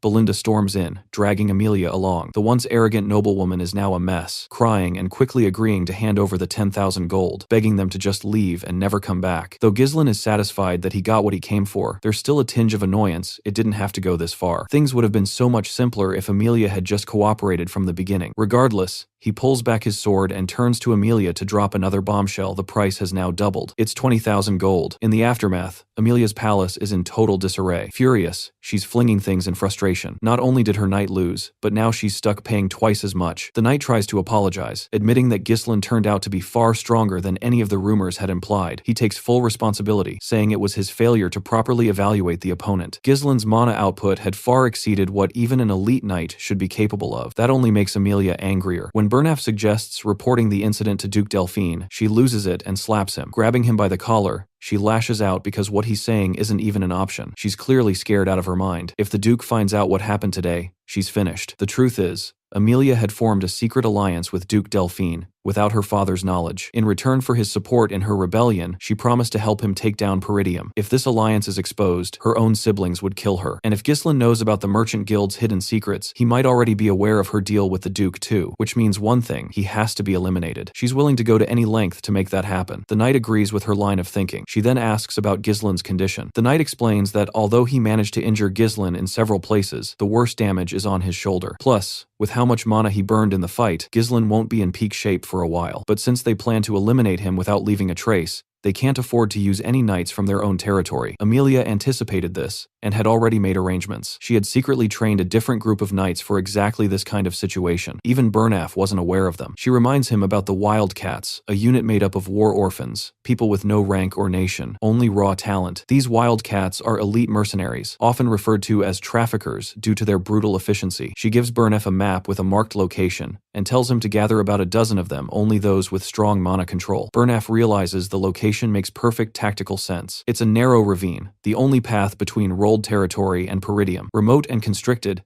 it's an ideal ambush point where they can take care of things discreetly. Without wasting time, Bernaf sets out to put the plan in motion. This time, Amelia is hell-bent on making Ghislain pay for humiliating her. Meanwhile, Ghislain had already left Amelia's palace and was riding inside his carriage. As they moved, he carefully bandaged his injured body. Along with him were old man Fergus and Belinda, who looked concerned. They asked if he was okay, and Ghislain reassured them his wounds weren't too deep. And honestly, things could have been worse, especially considering how much he had pushed himself. Still, what mattered most to him was that the 20,000 gold he got from Amelia was more than enough to fund the initial steps to rebuild their territory. That kind of money was equal to saving several years' worth of hard work. Sure, it would have been ideal if he could have killed Amelia too, but doing that would have definitely triggered a war, something he couldn't afford when his land's safety was on the line. Peridium was already having trouble dealing with the barbarians, so he chose to retreat quietly rather than make things worse. Besides, just knowing the secret behind the Arctium Merchant Guild was already a major blow to Amelia. Belinda watched him with worried eyes, and asked if everything was going according to his plan. She remembered his earlier instructions to subdue the guards if she heard fighting, and to take Amelia hostage once she stepped outside. Ghislain confirmed that yes, those were his exact words. Just then, he felt a sharp pain and coughed up blood. It was the backlash from unlocking his third core. Though his condition was better than the last time,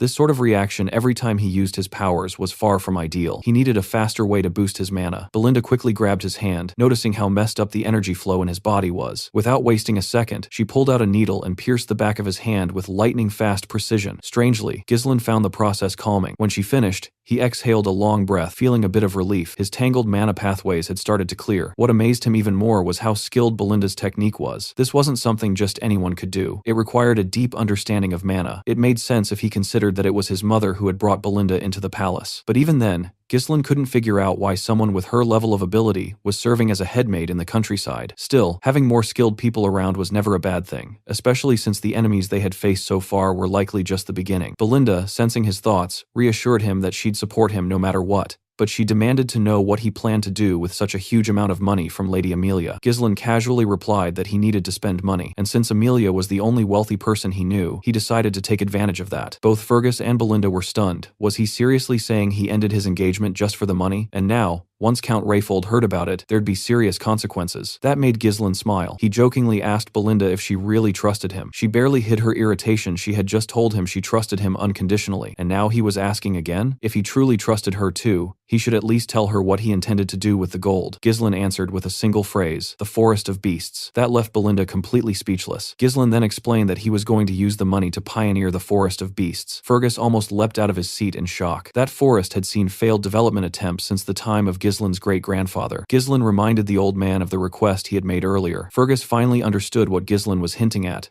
but he hesitated to respond. Eventually, he admitted that the person Ghislain asked about was indeed at the location he'd mentioned, but he wasn't sure if visiting them was a good idea. Still, Ghislain had already made up his mind. No matter what, he was going to meet that person. Belinda, however, firmly disagreed. She insisted they return home, especially considering his current condition. Ghislain acknowledged her concern, but brought up a harsh truth. Did she really think Amelia would let them go so easily after everything that happened? Knowing her personality, he was certain she'd try to kill him just to protect her secret alliance with Duke Delphine from getting out. Belinda tries to show off her thin arms, confidently telling her young master that she can easily handle anyone who dares to come their way. She even reminds him they've got Old Man Fergus as their knight. Though Ghislain trusts Belinda and knows she's dependable, he also knows that's not the role she's meant to play. What he needs is a proper vanguard, and they're on their way to meet him. Later, they arrive at a place that has only a single shack in sight. The carriage driver knocks on the door, but there's no response. It feels like the place is abandoned. Still, Fergus confirms this is the exact address they were given. Eventually, someone does answer, a man whose entire face is buried under thick facial hair. He immediately demands to know who they are. Everyone feels uneasy around this strange man, but Ghislain remains completely unfazed. Belinda even whispers if this could really be the guy they've been looking for, because he doesn't look like someone who could fight, let alone survive what's coming. But Ghislain assures her with full confidence, this is the man. The old man eyes Ghislain and bluntly tells him to stop wasting his time and leave. That's when Ghislain calls him by his real title, the ex-captain of the Ratatosk mercenaries, Gillian. At the mention of the name, the old man's expression shifts. As he turns around, Ghislain warmly reaches out his hand, inviting him to join them. Both the old man and the carriage driver are stunned at the name drop. See, the Ratatosk mercenaries were once a legendary group made up only of master warriors skilled with almost every weapon. Though the group doesn't exist anymore, their reputation is so massive that even knights from faraway lands have heard their name at least once, and Gillian was their captain. That's who Ghislain has traveled all this way to find. Without warning, the old man hurls his axe straight at Ghislain, but the guy doesn't even flinch, just slightly tilts his head, letting the axe zip right past. Instantly, the others jump into action, surrounding their young master in defensive stances, ready for a fight. But Gillian isn't here to play games. He bluntly asks why Ghislain is here. Belinda steps in front, thinking this guy is totally insane. But Ghislain simply says one thing: eternal punishment. He goes on to claim he knows the cure for the disease Gillian's daughter is suffering from. That alone is enough to catch Gillian's full attention. His daughter's condition causes constant high fever, frequent blood coughing, and red rashes that bloom like flower petals across her skin. The pain she endures, almost like a prisoner under torture, is the reason this incurable disease was named eternal punishment. At last, we finally see the girl everyone's been talking about. She's screaming in agony, her voice echoing as Gillian rushes into the shack to help his daughter, Rachel. Ghislain can tell it's not too late to save her. In his past life, he'd actually searched for Gillian to recruit him, but the man had ended his own life soon after Rachel died. Judging from the condition of this house, it's obvious that everything Gillian owned was spent trying to save her. Now, all he has left are his weapons. The girl, clearly in unbearable pain, begs her father to make it stop. Seeing her like that, Ghislain doesn't waste a second. He tells Gillian that he's starting the treatment immediately, but just as he's about to act, Belinda stops him. She doesn't understand what he's trying to do. This illness isn't something brute force can cure. Even priests have failed, calling it a punishment from the gods. She seriously doubts there's anything Ghislain can do, but Ghislain simply shrugs her hand off and makes it clear he can cure her. And if Belinda really trusts him like she claimed, she better prove it now. That shuts her up. He hands her a paper listing all the herbs they need and tells her to go fetch them. When Belinda sees the list, she's stunned. The reason Ghislain knows all this? For wandering mercenaries, survival often depends on knowledge. The illness, eternal punishment, may not be curable now, but a cure will be discovered in the future. It even became a hot topic back then, especially because the treatment turned out to be surprisingly simple. That's why Ghislain remembers it so well. The only issue?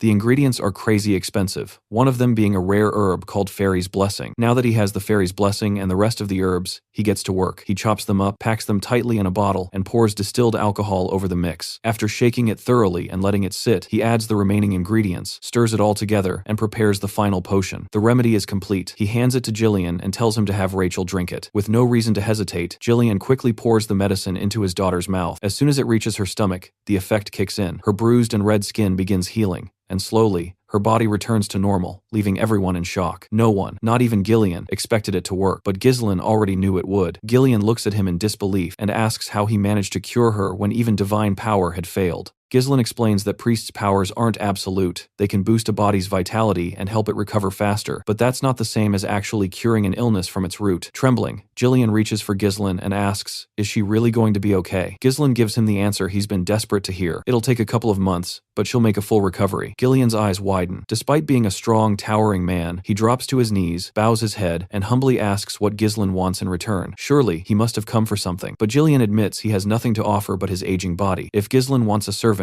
he'll obey every order like a dog. But Ghislain makes it clear he doesn't want a slave. What he wants is Ghislain, the captain of the Ratatosk mercenaries. Hearing that, Ghislain looks up, and what he sees stuns him. The same eyes filled with dreams. Without wasting another moment, he stands tall, grabs his axe, and chops off his long ponytail. Now, he looks like a true warrior, a massive, confident figure radiating strength. He asks if anyone besides Ghislain's group has been here. Ghislain tells him it's just him and his 3 companions. Ghislain then asks if anyone holds a grudge against him. Ghislain replies with full confidence, yes, and there'll be more in the future. With that, Ghislain grabs his harpoon, charges it with mana, and hurls it with godlike speed straight through his hut into the forest. Moments later, he reels it back in, and stuck on the barbs is a man who had been spying, now caught like prey. Ghislain grabs the intruder with his massive hand, his grip firm like a vice, and demands to know who sent him. But the spy seems more curious about how Ghislain even knew he was hiding in the woods. Turning to Ghislain asks what he wants to do with the captured man. Calmly, Ghislain says he already knows who sent him, but he'd rather not sully his blade on a day like this. Still, he admits it seems unavoidable. Just then, Ghislain stops him from drawing his sword and promises to deal with the intruder himself. With that, Ghislain tightens his colossal grip, and the spy's screams ring out through the forest. Once it's over, the mercenary respectfully bows to his master. Meanwhile, Belinda is clearly disturbed after witnessing Ghislain kill so effortlessly and without hesitation. She's left shaken, unable to understand why Ghislain would recruit someone so dangerous. The big guy, however, drops to his knees and pledges his life to Ghislain. In return, Ghislain gives him a confident smile, clearly pleased to have him on his side. The scene shifts to a solitary hut in the middle of a swamp, where the wildcat traffickers are in disarray after hearing that their reconnaissance unit has been wiped out. The senior member, Virgo, captain of the squad, urges everyone to calm down. He remarks that,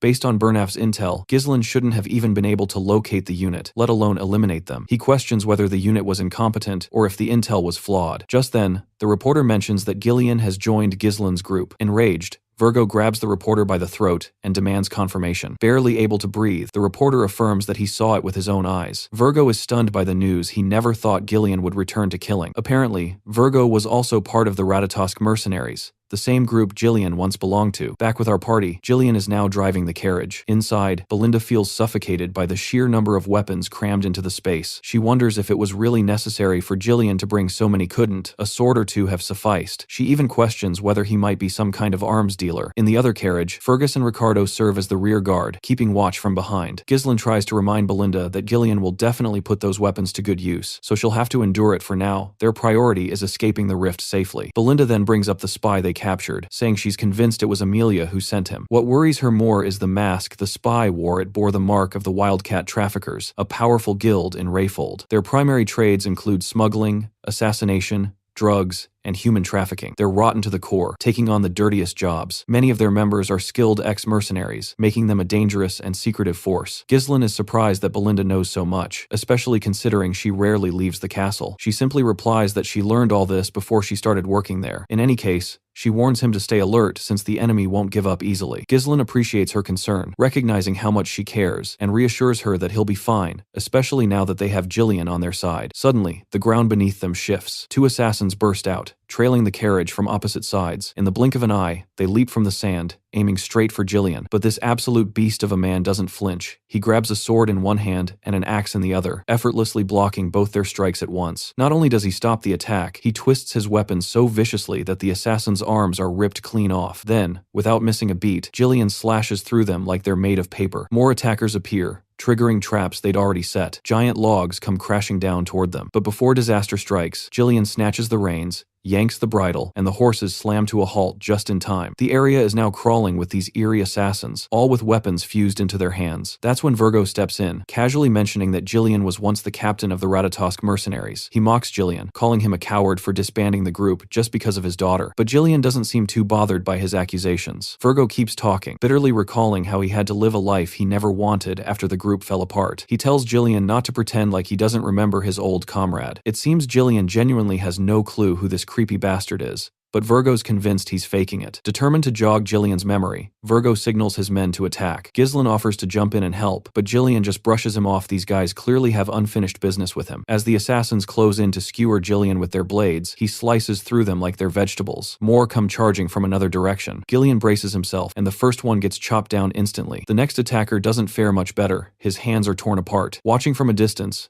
Virgo isn't surprised. Ghislain was captain for a reason. Since head-on attacks are pointless, Virgo orders his men to split up and flank him. But Ghislain, never one to hesitate, mounts his horse with axe in hand and charges. One mighty swing, and he obliterates them, not letting a single one get near. Realizing they can't touch him, they target the horse instead, but they still don't stand a chance. Ghislain swinging his axe like a damn blender, reducing them all to a bloody mess. Finally, Virgo himself jumps into the fight. Ghislain quickly raises his shield to defend. Furious and spitting rage, Virgo screams that Ghislain destroyed his life and won't be allowed to ruin his plans too. For that, Ghislain must die. Virgo slaughters the horse Ghislain was riding, but the big guy jumps off without a scratch. Virgo wastes no time, lunging at him with his sword, but Ghislain meets the blow head-on with his axe. In the middle of the clash, Ghislain calmly tells him he's no longer the captain of the Ratatosk mercenaries. Then he lands a crushing blow that leaves Virgo staggering. With ease, Ghislain tosses him aside, blood dripping from his mouth. Virgo struggles to comprehend. If Ghislain's not the captain, then who is? Ghislain begins channeling his mana, stating that he's cast aside his past. Now, he's nothing more than a loyal subordinate of young Lord Ghislain. The declaration leaves Virgo stunned. Furious that the man who wrecked his life is now acting so calm, he charges in like a madman. The two clash again,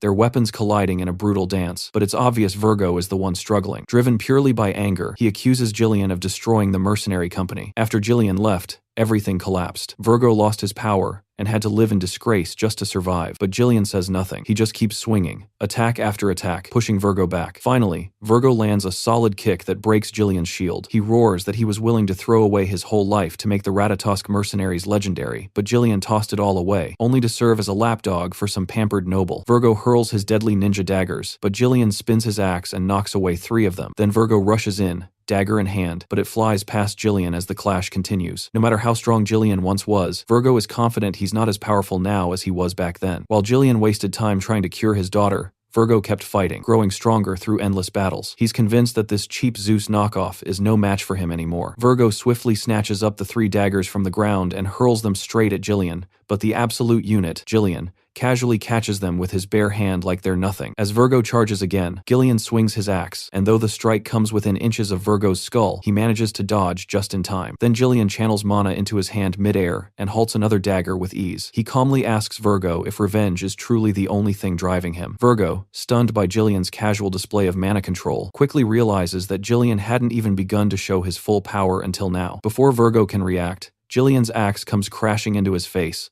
launching him with brutal force into a nearby tree. As the old man calmly walks toward him, he questions why Virgo waited so long to come after him if revenge was really all he wanted. With a sneer, Virgo admits he already visited Ghislain's former home, but there was no sign of the once feared Ratatosk mercenaries captain, only a feeble old man, not even worth killing. It hits hard, realizing the man he once idolized was gone, but Ghislain can still see the fire of a warrior burning in Virgo. To honor that, he tosses him a sword and draws his own second blade. He reminds Virgo that, while he now serves someone else, just for this moment, he'll offer the highest form of respect by facing him as the captain of the Ratatosk mercenaries. For Virgo, this is almost surreal. He grabs the dagger and charges in. The clash is intense. Their weapons collide in a flurry of sparks, both warriors appearing to be evenly matched. But then, Ghislain lands a brutal blow, driving his blade deep into Virgo's ribs. Despite the searing pain, Virgo refuses to back down and counters, but his final strike falls short. Ghislain stands ready to deliver the final blow. Just before he does, Ghislain solemnly vows to remember him as the 5th unit commander of the Ratatosk mercenaries, Virgo Villanos.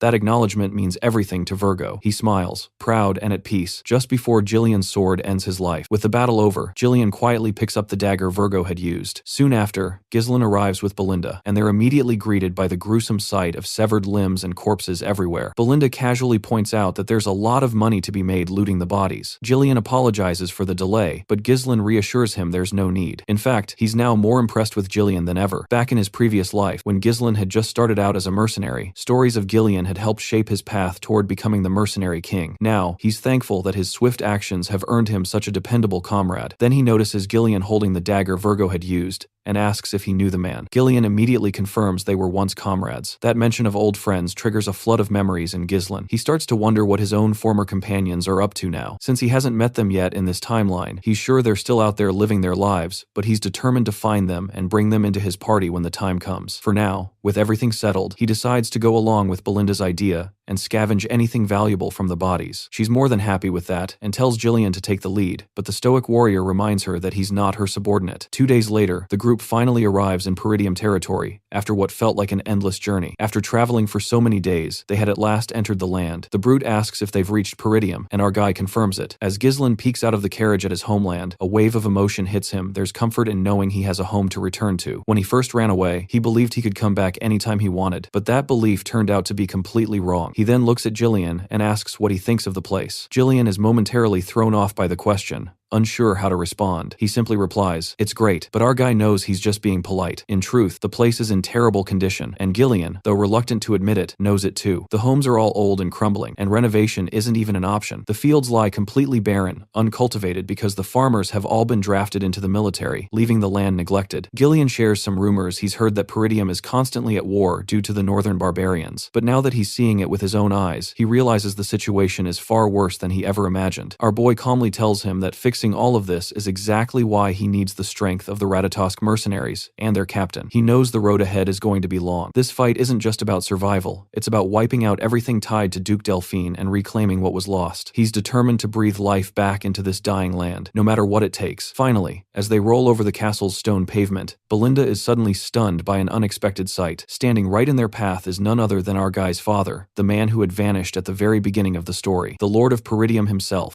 Later inside the Peridium castle, several administrators were discussing the situation with the Count when Zwalter suddenly suggested reducing their military forces. The men looked genuinely shocked hearing that. One of them immediately pointed out that maintaining the front lines would become difficult if they started cutting down troops. Another advised the Count to simply request more support from the Rayfold family. But the general administrator, Homern, revealed that the Rayfolds were actually the ones who reduced the support funds in the first place. According to him, the Rayfold family was currently gathering soldiers and stockpiling food, which instantly surprised the knight standing nearby. Another administrator added that they desperately needed the funds because the Forest of Beasts garrison was partially destroyed during the last battle against the orcs. Rebuilding it was already difficult enough, and reducing the Night Order's forces would only barely give them some breathing room, while creating even more risks in the long run. Meanwhile, Ghislain quietly watched the argument unfold like it was just another normal day in the castle. The knight standing in front of him was the knight captain, Randolph. The heavily bearded man was the treasurer, Albert, while the general administrator leading most of the discussion was Homern. Looking around the room, Ghislain found himself wondering how long it had been since he last saw his father as the young Lord of Peridium. In reality, only a few months had passed. But for someone who lived decades as the Mercenary King, it honestly felt way longer than that. Ghislain suddenly greeted his father and welcomed him home, which immediately made the Count feel awkward because his son normally never acted like this. The Count's name was Zwalter Peridium. Back when Ghislain was younger, he used to dislike his father for always being overly strict and serious, like the man forgot happiness existed. But now things felt different. Ghislain could finally see the exhaustion and pressure weighing on his father's shoulders. He understood what it truly meant to KOR,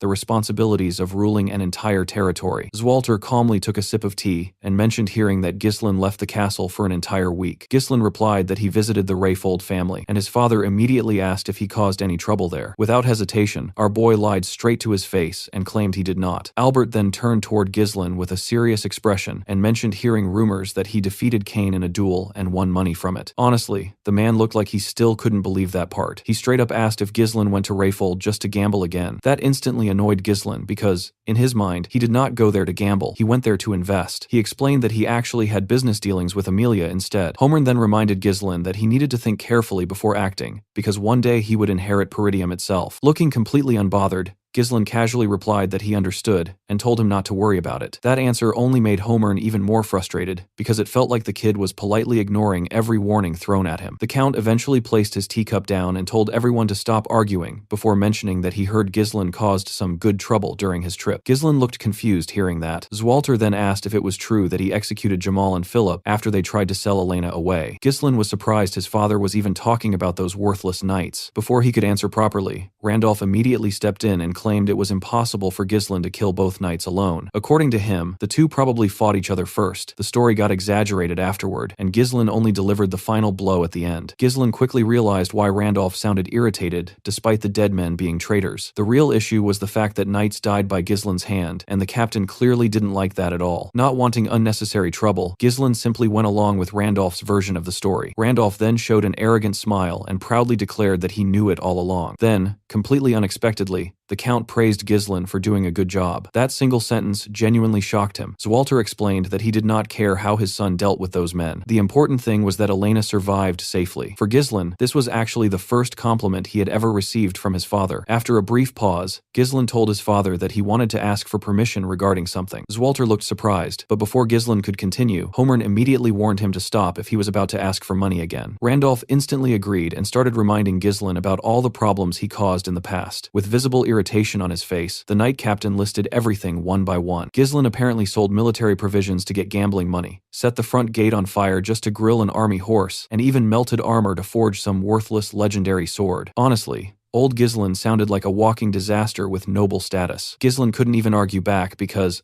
although he personally didn't remember doing those things, he knew the original owner of this body absolutely did. So instead, he calmly explained that he wasn't asking for money and only wanted permission. The Count then asked what exactly he needed permission for, and Ghislain confidently revealed that he wanted to pioneer the Forest of Beasts. The moment those words came out, everyone in the room froze in shock. The scene then shifts to our boy's room where Ghislain revealed that his father completely denied his request and even freaked out before yelling at him. Belinda honestly was not surprised at all hearing this. She told her master that this outcome was expected because the Forest of Beasts was literally filled with monsters. According to her, there was absolutely nothing to gain from going there and risking everyone's lives just to deal with a bunch of nightmare creatures. Ghislain then asked Gillian whether Belinda already explained the plan to him. Gillian confirmed that she did, and explained that Ghislain planned to pioneer the Forest of Beasts using the funds he received from Amelia. He then reminded his master that the forest was basically known as a forest of death where nobody returned alive from. Because of that, almost nothing was known about the place, and people from every region avoided it like the plague. Its reputation was already infamous, even outside Peridium. With a small smile on his face, Ghislain told Gillian that he was already fully aware of how dangerous the forest was. In fact, he admitted there was technically nothing to gain from entering it. Then he casually stood up and started walking toward the door, while telling Gillian that they needed to get moving already. Belinda immediately reminded him that the Count never gave him permission to proceed with this plan, and asked if he seriously intended to continue anyway. Ghislain turned around and calmly explained that he never actually needed his father's permission in the first place. He only asked out of courtesy. According to him, this was something he absolutely had to do. Belinda still could not understand why her master was being so stubborn about this forest, and finally asked him directly what exactly was hidden there that made him so obsessed with it. Ghislain simply told her that he would explain later, because revealing it now would become a massive headache if word spread around. The truth was that if he successfully pioneered the Forest of Beasts, the profits would be insane. Near the forest entrance,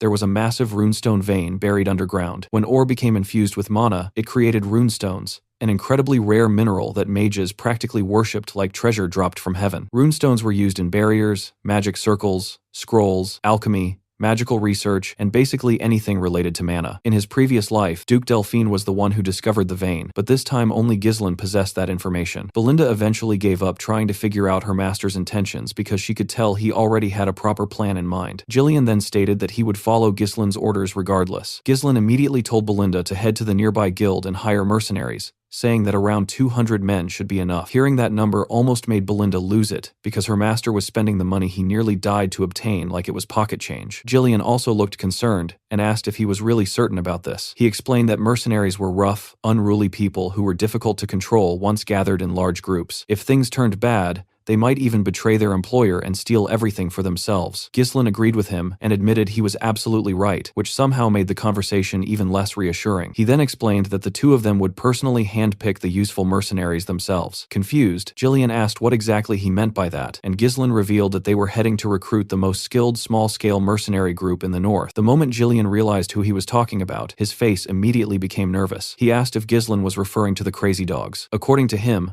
the group was undeniably skilled, but they were also infamous for betraying employers. The second thing started going badly. The Crazy Dogs were better known as the Cerberus mercenaries. With a confident grin on his face, Ghislain told Gillian that it was time for them to go put a leash on those crazy dogs. The scene then shifts as Gillian guided his master's horse while the two of them walked up a hill toward the outskirts of the Zimbar territory where the Cerberus mercenaries were stationed. One of the mercenaries spotted Ghislain and Ghislain approaching from afar through a monocular, and immediately informed the others that their visitors had arrived. Another mercenary laughed after hearing this, and referred to Ghislain as some poor soul who had no idea what he was walking into. But after taking another closer look through the spyglass, the man realized Ghislain was actually a noble, and suddenly the entire thing started looking like free money to him. Unfortunately for him, while he was busy staring through the monocular, someone suddenly grabbed him by the head. The man screamed in pain so loudly that the entire camp turned toward him in shock. Ghislain was the one holding him, casually lifting the guy with one hand like he weighed absolutely nothing. The mercenary cursed at him and demanded to know what the hell he was doing, but Ghislain simply threw him with so much force that the upper half of his body got buried straight into the sand. The mercenaries instantly got angry, seeing their comrade folded into the ground like a broken tent pole, and began yelling at Ghislain, asking if he had lost his mind. One mercenary then stepped forward from the crowd holding a chain with a hooked spiked ball attached to it. Smiling confidently, he warned Ghislain not to act recklessly just because he worked for a noble family, and basically implied they were not leaving this place alive. Sadly, this genius had no idea who he was threatening. Right as the man was talking, he noticed someone else entering the camp. Ghislain had arrived on horseback, and immediately told him to shut up and bring out the captain. The mercenary burst into laughter hearing that, and began spinning the chain around while calling Ghislain a crazy, noble brat. According to him,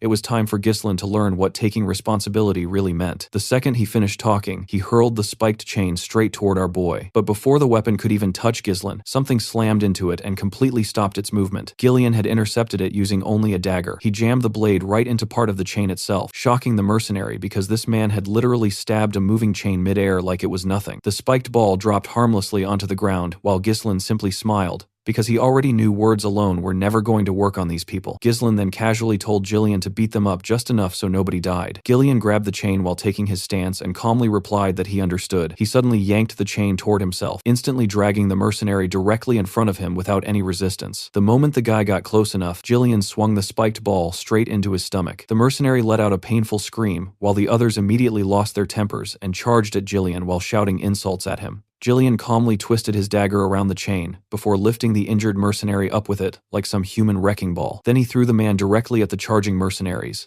sending them crashing sideways in a pile. The remaining mercenaries froze after seeing that display, and when Ghislain slowly turned toward them and glared, the men genuinely looked terrified. One look from him was enough to make the camp atmosphere go from rough mercenary group to everyone suddenly reconsidering their life choices. Ghislain then climbed down from his horse and casually asked how long they planned on making him wait. He told them to go bring their captain already. The moment he finished speaking, another voice suddenly entered the scene saying that he had simply been sleeping and wanted to know what all the noise was about. The mercenaries instantly moved aside and lined themselves up properly the moment they saw the newcomer. The red-haired man then introduced himself as Kaor, the captain of the Cerberus mercenaries, and asked why they were looking for him. Ghislain honestly thought that was a dumb question because there was only one reason people searched for mercenary groups in the first place. He explained that he came to entrust them with a request. Kaor looked surprised hearing this and immediately questioned why a client would beat up his subordinates first before introducing himself. He even commented that nobles were supposed to know basic manners. Ghislain simply smiled and told him that this was his own style of greeting. According to him, it was also the best way to properly tame them. Kaor laughed after hearing that and admitted he could not even imagine what would happen if Ghislain greeted them twice. Then he finally agreed to hear the request first. The scene then shifts to Kaor's tent, where everyone had gathered around while Ghislain sat across the table from the captain himself. Kaor asked him to finally explain what kind of request he came here for, and Ghislain straightforwardly revealed that he wanted to hire the Cerberus mercenaries to pioneer the forest of beasts. The mercenaries standing behind Kaor instantly looked shocked hearing that because they knew exactly what kind of hellhole that forest was. It was located near the Peridium territory and was infamous for swallowing people alive without leaving traces behind. Kaor smiled after hearing the request and asked Ghislain what kind of person he had to be to willingly disturb a forest filled with monsters like that. Ghislain then calmly introduced himself as the young lord of Peridium. The second Kaor and his men heard that,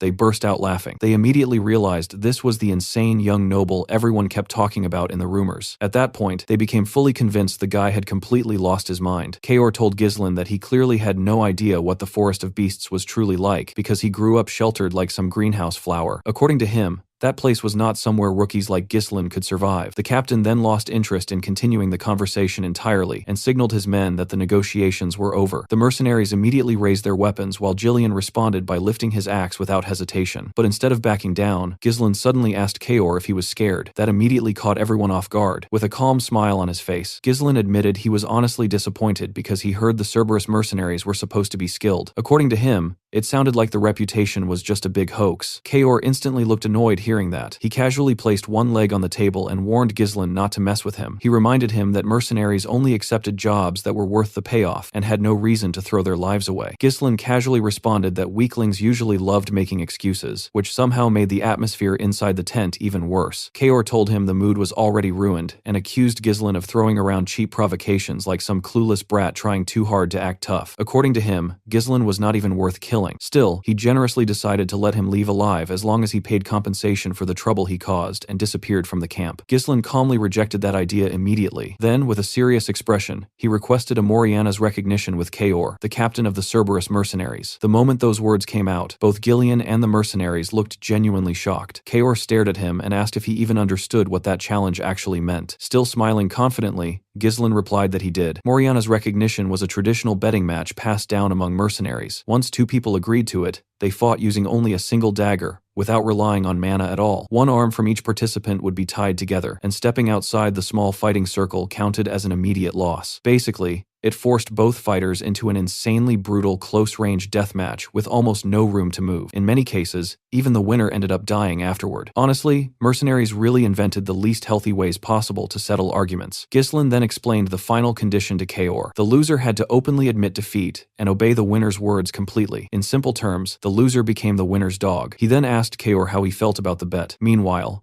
Ghislain could not stop wondering why a noble like Ghislain even knew about such a filthy mercenary tradition in the first place. In the mercenary world, refusing a Moriana's recognition was basically the same as admitting weakness in front of everyone, which meant it was a challenge that could never truly be declined. Kaor suddenly burst into loud laughter like a complete madman before showing a creepy grin on his face. He then told his subordinates that they apparently had a bold little noble who wanted recognition the mercenary way. According to him, they should all help the kid out a little. The mercenaries immediately started laughing after hearing that, clearly thinking Ghislain had just signed his own death warrant. Once again, it was time for one of our boys' ridiculous showdowns, so everybody better buckle up, guys. Ghislain and Kaor stepped into the circle and tied one of their arms together according to the rules of Moriana's recognition. Both of them were handed daggers while Kaor casually removed his jacket like this was just another fun afternoon activity for him. The surrounding mercenaries immediately started cheering for their captain and loudly told him to kill the arrogant noble already. Kaor looked completely relaxed as he told Ghislain that he must have heard about this challenge somewhere and foolishly decided to try it himself. He warned him that there was no backing out anymore. Then, with a confident grin, Kaor suddenly yanked Ghislain toward him, using their tied arms, and proudly revealed that he had participated in this kind of duel 5 times already. But Ghislain calmly returned to his original position, before pulling Kaor toward himself with an even more condescending expression. Then he casually revealed that he had gone through Moriana's recognition more than 100 times. Hearing that instantly shocked Kaor because there was no way a normal person would even survive enough opportunities to experience something this insane that many times. Most people never even saw one in their entire life. The duel officially began, and both men immediately rushed at each other with daggers drawn. Their blades flashed as they repeatedly attacked and dodged within the tiny circle. Both of them barely avoided getting stabbed multiple times, while constantly swinging at one another in brutal close-range combat. Ghislain started attacking with even more force, but Kaor managed to block the strikes before suddenly pulling him closer and attempting to stab him from behind. Even though Ghislain could barely track the blade properly, he still managed to tilt his head at the last second and avoid the attack before instantly countering. Kaor dodged the counterattack and pulled him in again before driving a heavy kick into Ghislain's leg. The impact was strong enough for Ghislain to immediately feel the damage spreading through it. Kaor smiled after seeing that reaction and admitted Ghislain was performing better than expected. Still, he clearly did not believe the story about him surviving over 100 Moriana's recognitions, because that sounded completely absurd. Kaor then rushed him again while telling him to at least make his bluffs believable. This time, he attacked non-stop without giving Ghislain any opening to retaliate. The Cerberus mercenaries loved what they were seeing and loudly cheered for Kaor to kill Ghislain for disrespecting them. But the moment Ghislain glared at the group, the entire crowd suddenly quieted down. Nobody there wanted problems with that monster either. Ghislain, meanwhile, could already tell this fight heavily favored Kaor. The fighting circle itself was so small that it barely had enough room for one person to lie down properly. Since the rules completely banned mana and force enhancement,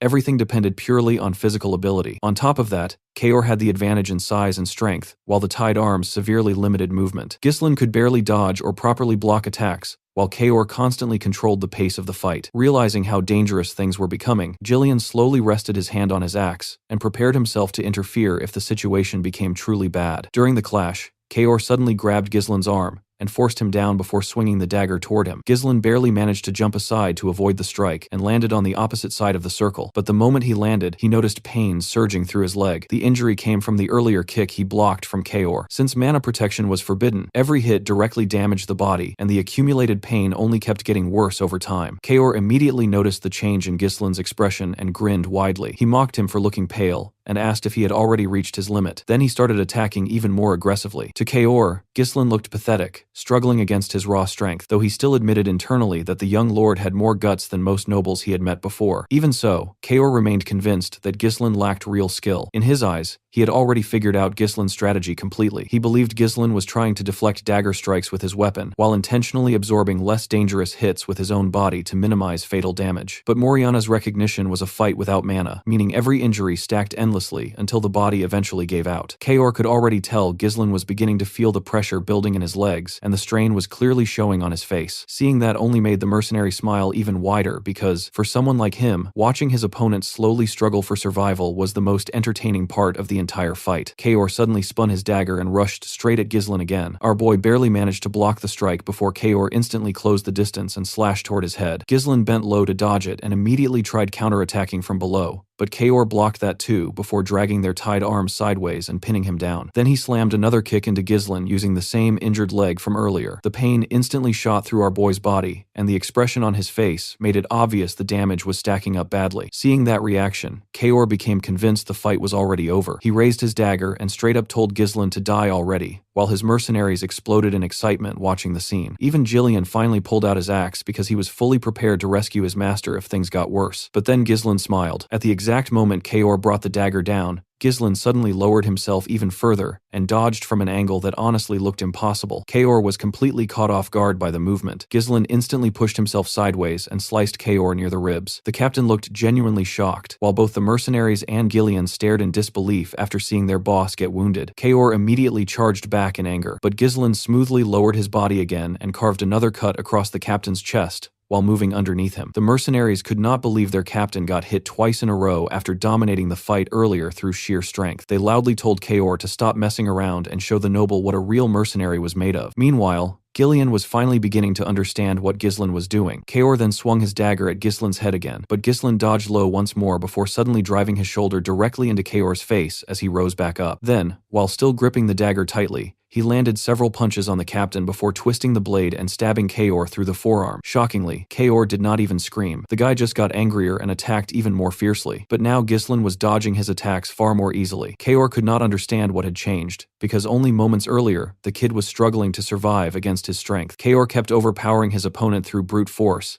but every heavy movement also stiffened his muscles and reduced his flexibility. Instead of resisting that power directly, Ghislain kept redirecting the momentum while staying relaxed and fluid. He was basically using Kaor's own strength to create openings for himself. Ghislain honestly never expected his master to overcome the physical disadvantage this way, so he quietly put his axe back down. Meanwhile, his own breathing was getting heavier, while Ghislain continued moving around him smoothly. The mercenaries started shouting at Kaor from the sidelines, asking why he was still playing around because nobody was laughing anymore. Ghislain actually complimented Kaor's determination at this point, and admitted that most people cornered in Moriana's recognition would have broken the rules and secretly used mana already. Kaor smiled hearing that, and admitted Ghislain really talked like someone who survived this challenge over 100 times. He then revealed that he himself earned the position of captain through Moriana's recognition, and explained that mercenaries who broke rules like this usually did not survive long in their line of work. Ghislain smiled hearing that, and admitted he liked Kaor's spirit. Still, Kaor acknowledged that he was now at a disadvantage in a direct fight, but according to him, victory in Moriana's recognition was not limited to overpowering someone physically. Since stepping outside, the circle counted as an automatic loss, there were other ways to win. Suddenly, Kaor grabbed Ghislain and lifted him upward. His plan was simple. If he could throw Ghislain completely outside the circle, the match would instantly end in his favor. But before Ghislain's body could touch the ground outside the boundary, he suddenly tightened his grip on Kaor's arm and bent his legs to stop himself from falling. He literally used Kaor's own body as support. Then he pulled the captain forward unexpectedly. Kaor never saw it coming. Ghislain instantly climbed up using Kaor's body, wrapped an arm around his neck from behind, and slammed the captain's head directly into the ground. Kaor's head crossed outside the circle first. The mercenaries were completely stunned. Kaor looked furious, realizing he had actually lost, while Ghislain calmly smiled and informed him that the match was over. Kaor turned toward him and demanded to know his real identity, because there was no way someone this skilled was was actually just some spoiled noble. Ghislain responded with a cold stare and admitted he did not like Kaor's attitude. Then he reminded him that he was speaking to his new master now. Ghislain pulled Kaor back up, while the red-haired mercenary asked what more he wanted since the duel was already finished. But Ghislain calmly told him that the fight was not over yet, because technically he himself had not stepped outside the circle. Kaor immediately realized where this was going. Ghislain clenched his fist and announced that he was now going to discipline his subordinate before punching Kaor straight in the face hard enough to knock him down. Kaor hurriedly protested and reminded him that the match officially ended once someone stepped outside the circle. Ghislain responded by punching him again and asked if Kaor planned on following neat little rules during an actual battlefield fight too. Kaor angrily called him a bastard and complained that nobles were not supposed to act this way. Ghislain coldly told him not to talk back to his master before punching him again. Kaor then called him a lunatic, which honestly only made things worse because Ghislain kept beating him non-stop afterward. Punch after punch landed on Kaor's face until Ghislain's hand became covered in blood. The surrounding mercenaries were getting increasingly furious because they genuinely thought their captain would simply be spared after losing the bet. Eventually, Kaor himself started begging Ghislain to stop, but Ghislain grabbed him by the collar with an icy expression and calmly reminded him once again that he still had not stepped outside the circle yet. At that moment, Kaor looked completely horrified. His face was swollen beyond recognition as he desperately turned toward his subordinates and begged them to kill Ghislain already. The mercenaries instantly drew their swords and moved forward, but before they could get close, Ghislain stepped in and pulled out his axe again. The entire group stopped moving immediately. With an absolutely terrifying tone, Ghislain warned them that anyone interfering with his master's disciplinary actions would die on the spot. Everybody there knew he was not bluffing. Kaor stared at the scene in disbelief before slowly turning back toward Ghislain while trembling like a terrified dog. Ghislain then calmly asked him if he was finally done now. The next thing Kaor saw was Ghislain's fist flying straight toward his face again. At this point, the captain actually started laughing out of pure fear because he finally realized he seriously messed up. The punch sent him stumbling backward while his thoughts raced through every noble he had dealt with before. In Kaor's experience, nobles were always the same: overconfident pigs, selfish traitors, narcissists who folded the moment someone intimidated them properly. Scaring them a little was usually enough to empty their pockets, and thanks to treating nobles that way for years, Kaor earned the title of the Mad Dog. But now the so-called Mad Dog was getting beaten into submission by a young noble brat he originally did not even take seriously. The surrounding mercenaries became increasingly worried, seeing the terrible state their captain was in, but unfortunately, none of them dared to interfere anymore. Meanwhile, Ghislain calmly examined Kaor's battered body and wondered if he had disciplined him enough already. Then, completely casually, he ordered the mercenaries to stop standing around uselessly and bring water, bandages, and towels immediately. The men looked genuinely confused hearing that. Ghislain then bluntly informed them that their captain would actually die soon if they did not hurry up and treat him properly. That instantly shocked the mercenaries into action, and they immediately obeyed his orders without arguing. Ghislain quietly watched the entire scene unfold and noticed something important. These rough, unruly mercenaries, who only respected strength, were now naturally listening to Ghislain's commands. In the mercenary world, where fists mattered more than laws, Ghislain had firmly carved his position into their minds using the simplest and most effective method possible. He showed them exactly who the boss was. Sometime later, Kaor could be seen sitting on a chair completely wrapped in bandages while looking like someone who barely survived a Kaor-Iaj accident. Ghislain then calmly placed a contract on the table and told him to sign it. Kaor silently stared at him for a moment because he already understood he no longer had any choice in the matter, so he slowly picked up the pen and signed the paper before weakly telling Ghislain to take it. Unfortunately for him, that wording immediately made Ghislain stare at him with a terrifying expression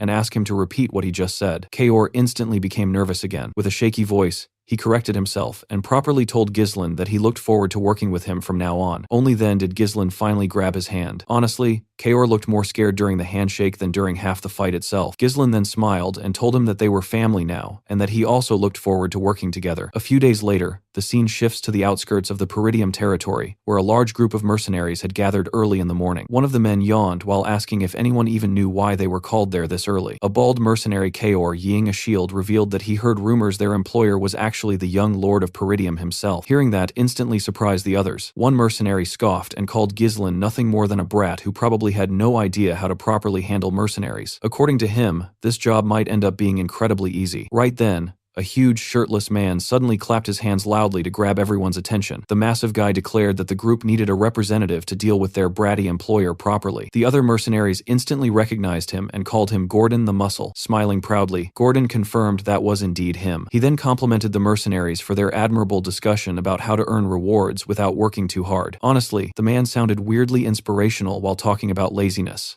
Gordon explained that if they truly wanted good results, they needed to unite their voices together instead of acting individually. The mercenaries quickly agreed because one of them remembered a previous job where a single idiot made unreasonable demands and ruined everything for everybody. The bald mercenary then asked Gordon what exactly he planned to do. Gordon casually opened a bag filled with coins and explained that, as the group representative, he would personally pressure their employer into giving them better conditions. Naturally, such difficult work deserved compensation. He then asked the others to contribute money into the bag for his hard work. The mercenaries honestly thought Gordon was perfect for the role. The guy was huge enough to intimidate almost anyone, and they praised him for being surprisingly clever at making money, despite looking like someone who only lifted rocks all day. One after another, they happily tossed coins into the bag, but before things could continue, one mercenary suddenly noticed someone approaching from the distance. Everyone immediately raised their heads and saw Ghislain riding toward them alone on horseback. The men looked shocked seeing him arrive by himself. One mercenary joked that the young lord might run away the second he saw Gordon's muscles. Gordon confidently told the others to stand closer together because it would help create a more intimidating atmosphere. Smiling proudly, he declared that it was finally time to teach some spoiled noble brat how terrifying the real world could be. Unfortunately for him, the situation suddenly changed. Just as Gordon prepared to approach Ghislain, he noticed additional figures moving in from behind him. It was Ghislain alongside the Cerberus mercenaries. One of the mercenaries immediately recognized the dog snout-shaped helmets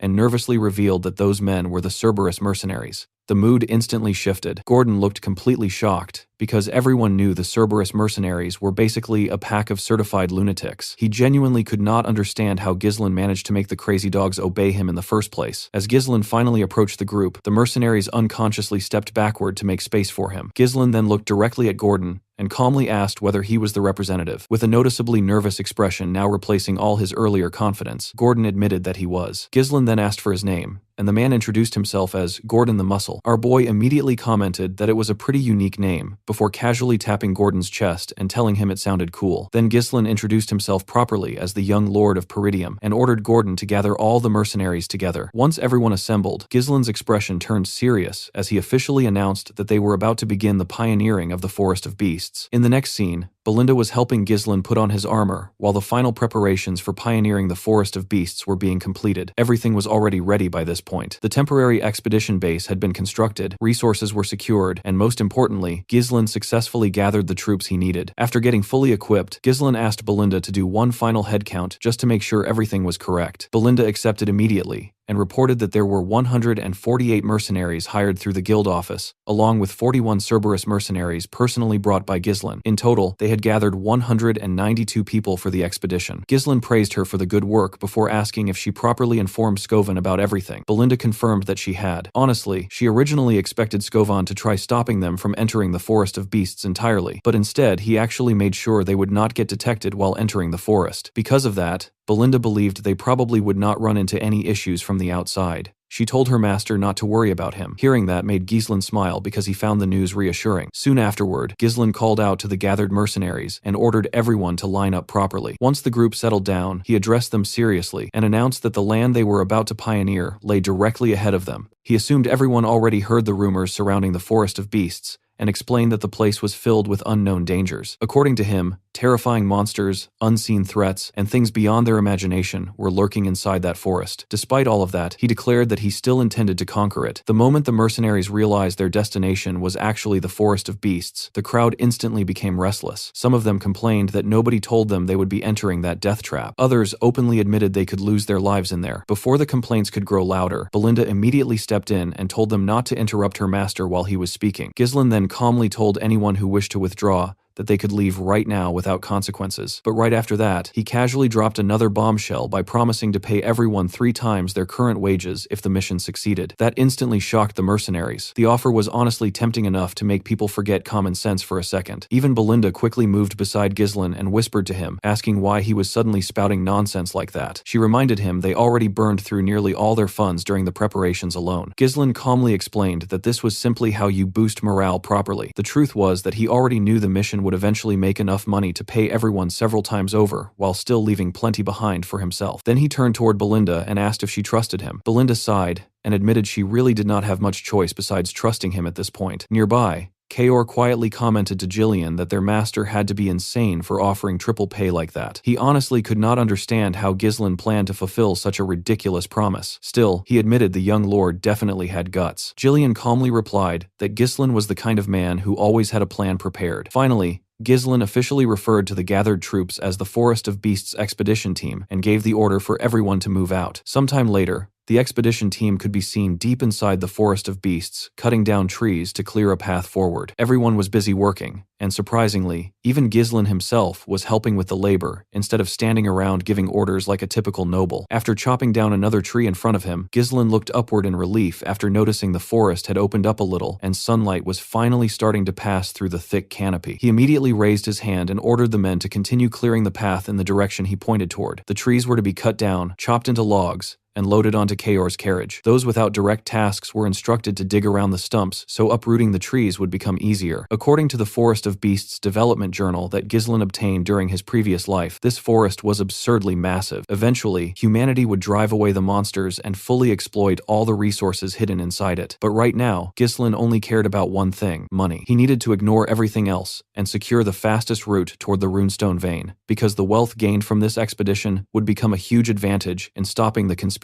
surrounding Peridium. Meanwhile, Kaor found it strange that their employer was personally helping with physical labor. One mercenary claimed Ghislain was simply trying to show off noble dignity, while another man wearing a helmet argued that the young lord was obviously pretending and would probably give up soon enough. Before the gossip could continue, Belinda immediately told the mercenaries to stop chattering and get back to work. The men quickly returned to cutting trees, while Belinda moved closer to Ghislain, looking annoyed. She reminded him that he went through so much effort to hire all these mercenaries in the first place, so she did not understand why he was personally doing labor alongside them. According to her, the men were starting to take him lightly because he was working at the same level as everyone else. Ghislain simply replied that it did not matter. More hands meant faster progress, and he believed nothing good would happen if they stayed inside this forest for too long. Belinda eventually accepted the explanation, though she pointed out that he talked like someone who already knew exactly what was waiting ahead of them. Nearby, Kaor watched Ghislain and Belinda talking, and could not help smiling bitterly. He honestly found it ridiculous that his employer had a woman worrying about him while he himself had somehow become the noble's dog and was now voluntarily marching straight into hell with his own feet. The moment Ghislain heard that, he smacked Kaor with a log. Kaor immediately shouted back and asked whether Ghislain was trying to start a fight, while Ghislain and Belinda glanced toward the commotion. So far, however, everything was proceeding smoothly. Back in his previous life, Ghislain learned that after Duke Delphine conquered the kingdom and established a new dynasty, the duchy eventually launched a massive development project inside the Forest of Beasts. Although Ghislain never discovered why the Duke specifically chose this dangerous place, he did manage to obtain a development journal containing important information about resource locations and monster ecosystems. Thanks to that journal, he was able to enter the forest somewhat prepared. Meanwhile, one mercenary started wondering why Ghislain brought hundreds of oil lamps with them, because normal torches would have been far cheaper if they only needed light during the night. Despite the expedition progressing without issues, Ghislain actually felt uneasy. Everything he knew about this place came from records and journals. He had never personally experienced these events himself. Because of that, he repeatedly warned the men not to lower their guard as they continued moving deeper into the forest. As the mercenaries kept cutting trees, one of them suddenly noticed the surroundings becoming strangely dark and wondered if night had already arrived. Another mercenary pointed out that they still had not encountered even a single monster, despite all the terrifying stories surrounding the forest. The man beside him agreed, saying the place honestly did not seem as dangerous as everyone claimed.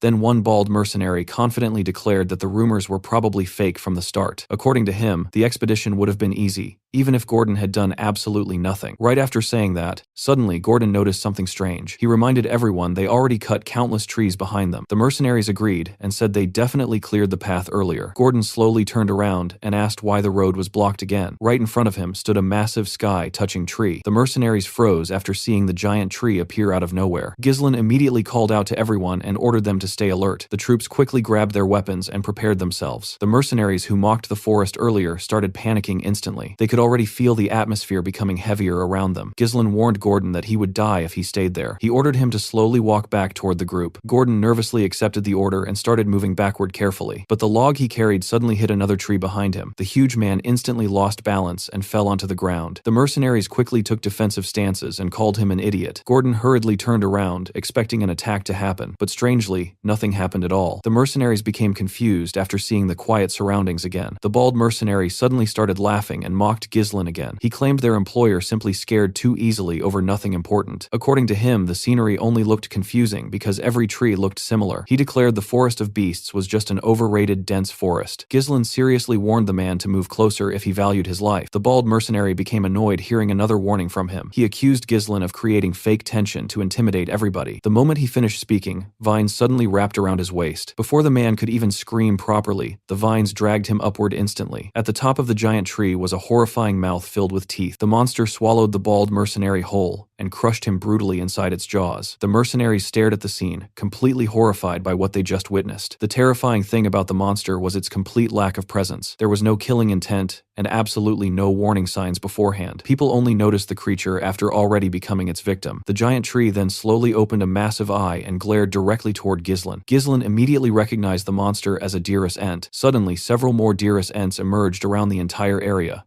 The monsters completely surrounded the expedition team from every direction. Gordon and the other mercenaries instantly lost their composure and started panicking badly. Many of them tried running away while screaming they would all get eaten alive. But before anyone could escape, the monsters launched countless vines toward them. Several mercenaries got caught and thrown directly into the monsters' mouths. The Dearest Ents swallowed them whole without hesitation. Fortunately, Gordon managed to grab a nearby tree before getting dragged away. He desperately screamed for someone to save him. One mercenary rushed toward Gordon while carrying an axe. The man told Gordon to hold on tightly before attacking the vine, but the moment his axe hit the vine, something terrifying happened. Instead of cutting through the vine, his own axe slowly started cracking apart. The mercenary stared at his broken weapon in complete disbelief. While he remained distracted, the monster suddenly pulled Gordon upward again. The huge man screamed in terror while getting dragged toward the giant mouth. But before the Dearest Ent could swallow him, Ghislain suddenly appeared above it. He covered his sword with mana and cut through the vine instantly. While still airborne, he slashed directly into the monster's giant eye. Blood exploded everywhere from the injured eye. The mercenaries looked shocked after seeing Ghislain damage the creature successfully. They immediately assumed the monster's eye was its weakness. Ghislain took a deep breath and screamed loudly at everybody around him. He ordered the mercenaries to pull themselves together immediately. The mercenaries became shocked hearing their employer's commanding voice. Ghislain explained that spreading apart would only make them easier targets. He ordered everybody to raise their shields and form a tight formation. He wanted them defending together so nobody got grabbed by the vines. The mercenaries quickly obeyed his orders and moved into formation.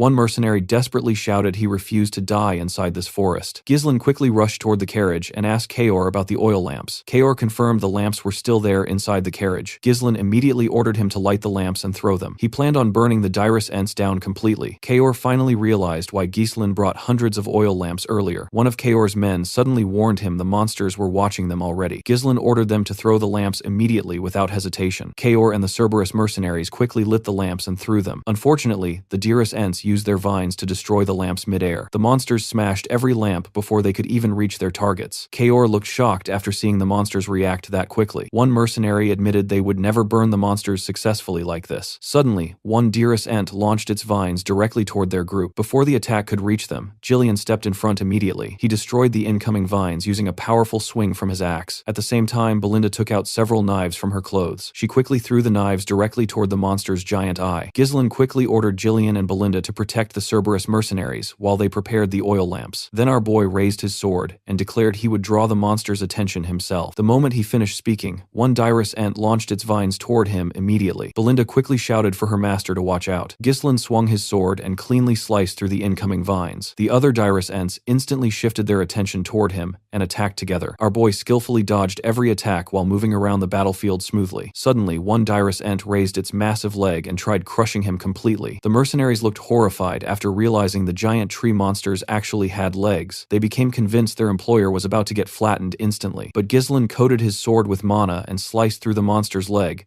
before jumping upward and stabbing directly into its eye. The surrounding Dearest Ents completely focused on Ghislain after witnessing the attack. The mercenaries stared in shock, seeing their employer successfully lure all the monsters toward himself. Belinda immediately ordered the Cerberus mercenaries to throw the lamps right now. This time, the mercenaries believed the strategy would finally succeed. They quickly threw the burning oil lamps directly toward the monsters. The Dearest Ents screamed painfully the moment the lamps exploded against their bodies. The Cerberus mercenaries became excited after finally seeing the monsters react properly. Ghislain shouted for everybody to keep throwing lamps without stopping. He ordered them to continue until every single Dearest Ent burned down completely. Flames rapidly spread across the monsters' bodies while the mercenaries stared in disbelief. They honestly could not believe they were successfully fighting back against monsters like these. One mercenary nervously pointed out that the entire forest might burn down at this rate. Gordon tried acting confident again and claimed the Dirus Ents were not that impressive anyway. According to him, trees naturally being weak to fire was completely normal, but Ghislain immediately warned everybody not to lower their guard yet. He seriously informed them the battle was still far from over. The mercenaries became confused hearing this, while Ghislain calmly explained that the monsters were about to reveal their true forms. Suddenly, the Dirus Ents released huge amounts of steam around themselves. The mercenaries became confused and wondered if the flames were already getting extinguished somehow. Belinda and Gillian quickly rushed toward Ghislain and asked what was happening. Ghislain explained that the outer shells of the monsters were weak against fire, but their insides were completely different. The flames burning the bark were now reaching the wet flesh underneath, which caused all the steam. When the steam finally cleared, the mercenaries became horrified by what they saw. The monsters no longer looked like giant trees anymore. Their real bodies looked more like horrifying masses of flesh. The Dirus Ents screamed loudly and charged directly toward the expedition team. The mercenaries could not believe the monsters were still alive after burning like that. Ghislain immediately raised his sword and grabbed everyone's attention. He ordered the mercenaries to raise their weapons because the battle was now entering close quarters combat. Then Ghislain himself charged straight toward the monsters first. The mercenaries became stunned, seeing their employer rush toward those gigantic creatures without hesitation. Many of them believed they would simply get stomped to death fighting these things directly. But unlike Gordon's group, the Cerberus mercenaries immediately followed Ghislain into battle enthusiastically. Kaor and his men looked genuinely excited, like they were waiting for this exact moment. Belinda also rushed toward the battlefield while Gillian glared at the hesitating mercenaries. He demanded to know why they were freezing up after receiving direct orders from Ghislain. Gillian seriously told them to trust their employer. The moment he finished speaking, Ghislain cut down another Dirus Ent right in front of them. Seeing that finally pushed the mercenaries into action. They decided to trust Ghislain and follow his lead. Gordon loudly told his teammates to trust their employer too. The mercenaries finally raised their weapons and charged toward the monsters together. Ghislain then pointed his sword at the Dirus Ents and revealed something important. Since the bark protecting their bodies already burned away, the monsters could now be damaged without mana. He ordered the mercenaries not to fear them anymore because the Dirus Ents were now nothing more than giant target dummies. The mercenaries immediately followed his instructions and attacked the monsters together aggressively. Kaor looked like he was having the time of his life while slaughtering the creatures. Belinda and Gillian also joined the battle and helped eliminate the remaining monsters. The expedition team fought relentlessly against every single Dirus Ent surrounding them. Ghislain knew hesitation meant death in a place like this. Because of that, he believed his role was removing all fear and hesitation from his followers completely. The moment he thought that Ghislain stabbed another Dirus Ent directly inside its mouth, then he tore the creature apart using his sword. Our boy wanted his men to believe impossible things could actually be achieved if they kept moving forward. Finally, the last monster collapsed onto the ground. The mercenaries slowly looked around and realized no Dirus Ents remained alive anymore. The men honestly could not believe they survived and defeated every single monster surrounding them. Ghislain immediately ordered everybody to line up again. The mercenaries quickly obeyed his command without hesitation this time. Then our boy told them to carefully look around at the forest surrounding them. He explained that this was the true reality of the Forest of Beasts. According to him, they were still only standing near the entrance, and the area was already swarming with Dirus Ents. Hearing that instantly made the mercenaries nervous again, but Ghislain calmly told them not to worry. He assured everybody that he would always stand at the front lines alongside them. Then he turned around, looked directly into their eyes, and asked the mercenaries to trust him and follow his lead. The mercenaries became genuinely shocked hearing those words from an employer, but after everything they witnessed today, they finally accepted him completely and promised they would follow him from now on. As the expedition continued moving deeper into the forest, they encountered countless monsters along the way. Kaor actually looked like he was enjoying the whole situation far too much. The group fought creatures like orcs and strange crystal moles while constantly pushing forward. During every battle, Belinda stayed close and took care of Ghislain whenever needed. Later, they also encountered some ancient bird-like monsters flying through the forest. The deeper they traveled, the worse the monsters became. Eventually, the group encountered a giant rat monster blocking their path. The mercenaries immediately became nervous, because the monsters simply never stopped appearing. By this point, everybody was already exhausted from non-stop fighting. Before the giant rat could attack, Kaor suddenly rushed forward and sliced off one of its legs. The monster screamed painfully and collapsed toward the mercenaries while opening its giant mouth. The men panicked after seeing the massive creature fall directly toward them. But before the monster could crush anybody, Ghislain stepped in front immediately. He used a shield to block the creature's mouth while it struggled violently on the ground. Then Ghislain climbed onto the monster's body and stabbed directly into its head to finish it off completely. After killing the creature, Ghislain immediately checked on the mercenaries and asked whether anyone got injured. The men assured him they were all fine while naturally gathering closer around him. One mercenary admitted they could not leave their employer's side anymore if they wanted to survive this forest. Gillian noticed the mercenaries were finally starting to move properly in formation. Kaor explained that real combat always created the best training results. Ghislain then reminded everybody they still had a long way remaining ahead. He ordered them to continue cutting down trees and clearing clearing the path deeper into the forest. Meanwhile, one exhausted mercenary watched the others working while breathing heavily. The man honestly believed everybody there had gone completely insane. According to him, they were all trapped inside some crazy forest and still marching deeper willingly. Later that night, the expedition finally arrived near a large lake. The mercenaries instantly became excited after discovering a clean water source. They quickly rushed toward the lake while praising how clear the water looked. But Belinda immediately became cautious, seeing everybody approach the water carelessly. She warned Ghislain that something dangerous could suddenly emerge from inside the lake. Meanwhile, Ghislain realized they successfully followed the correct route so far. This lake was actually one of the most important landmarks leading toward the runestone mine. He ordered everybody to set up camp and announced they would finally rest for a while. As night settled, the mercenaries gathered around the camp discussing their situation. One man admitted he still could not believe they already encountered so many monsters despite barely entering the forest. He honestly could not imagine what terrifying things waited deeper inside. Another mercenary admitted they were lucky nothing attacked them during the last 2 nights. Elsewhere in the camp, the exhausted mercenary from earlier gathered Gordon and several other men together secretly. The man named Manus suggested they quietly leave the forest together before things became worse. One mercenary asked Manus to explain himself properly. Manus argued that they no longer needed to risk their lives for money. According to him, survival mattered more than rewards. Gordon reminded him they already traveled deep into the forest,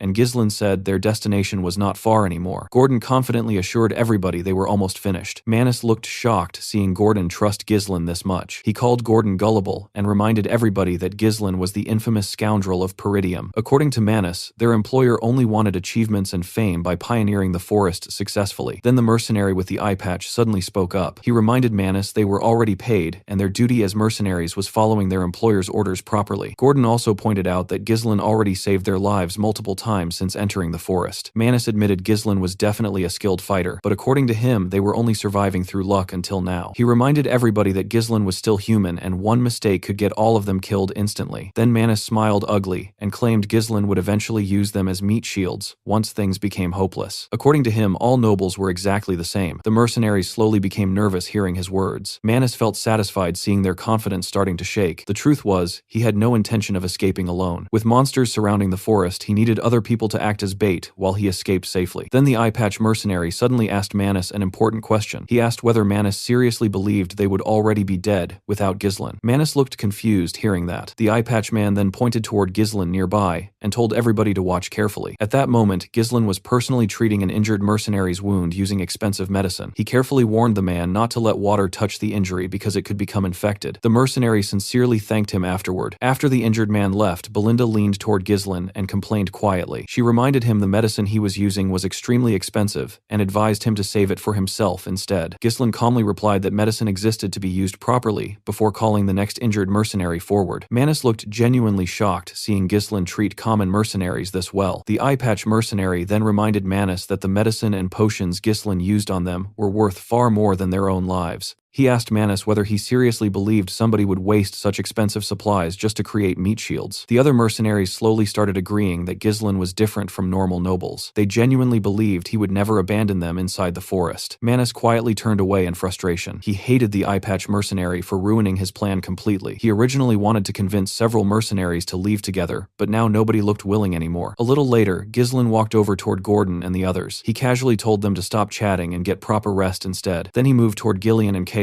because he needed to discuss something important. Kaor asked whether Ghislain truly planned on leaving Manus alone after hearing everything earlier. According to Kaor, he would have already sliced the man's tongue off personally, but Ghislain calmly assured him it was fine because Manus could not actually do anything dangerous, surrounded by monsters everywhere. Then Ghislain revealed he currently had something much more important he needed to confirm first. The group quietly moved to an isolated part of the camp away from everyone else. Belinda asked Ghislain why he suddenly wanted the remaining lamps counted again. Kaor checked the supplies and reported that only 24 lamps remained. Just like Ghislain expected, several lamps had already gone missing. Ghislain reminded the group that monsters attacked them day and night ever since entering the forest, but strangely they had not seen a single monster during the last 2 nights. Belinda looked surprised after hearing that pointed out clearly. Kaor asked Ghislain what exactly that meant, while Ghislain quickly understood the situation. He explained they probably entered the territory of a nocturnal monster with massive influence inside the forest. Ghislain confirmed that Ghislain was correct and slowly looked toward the dark forest around them. Then he calmly admitted,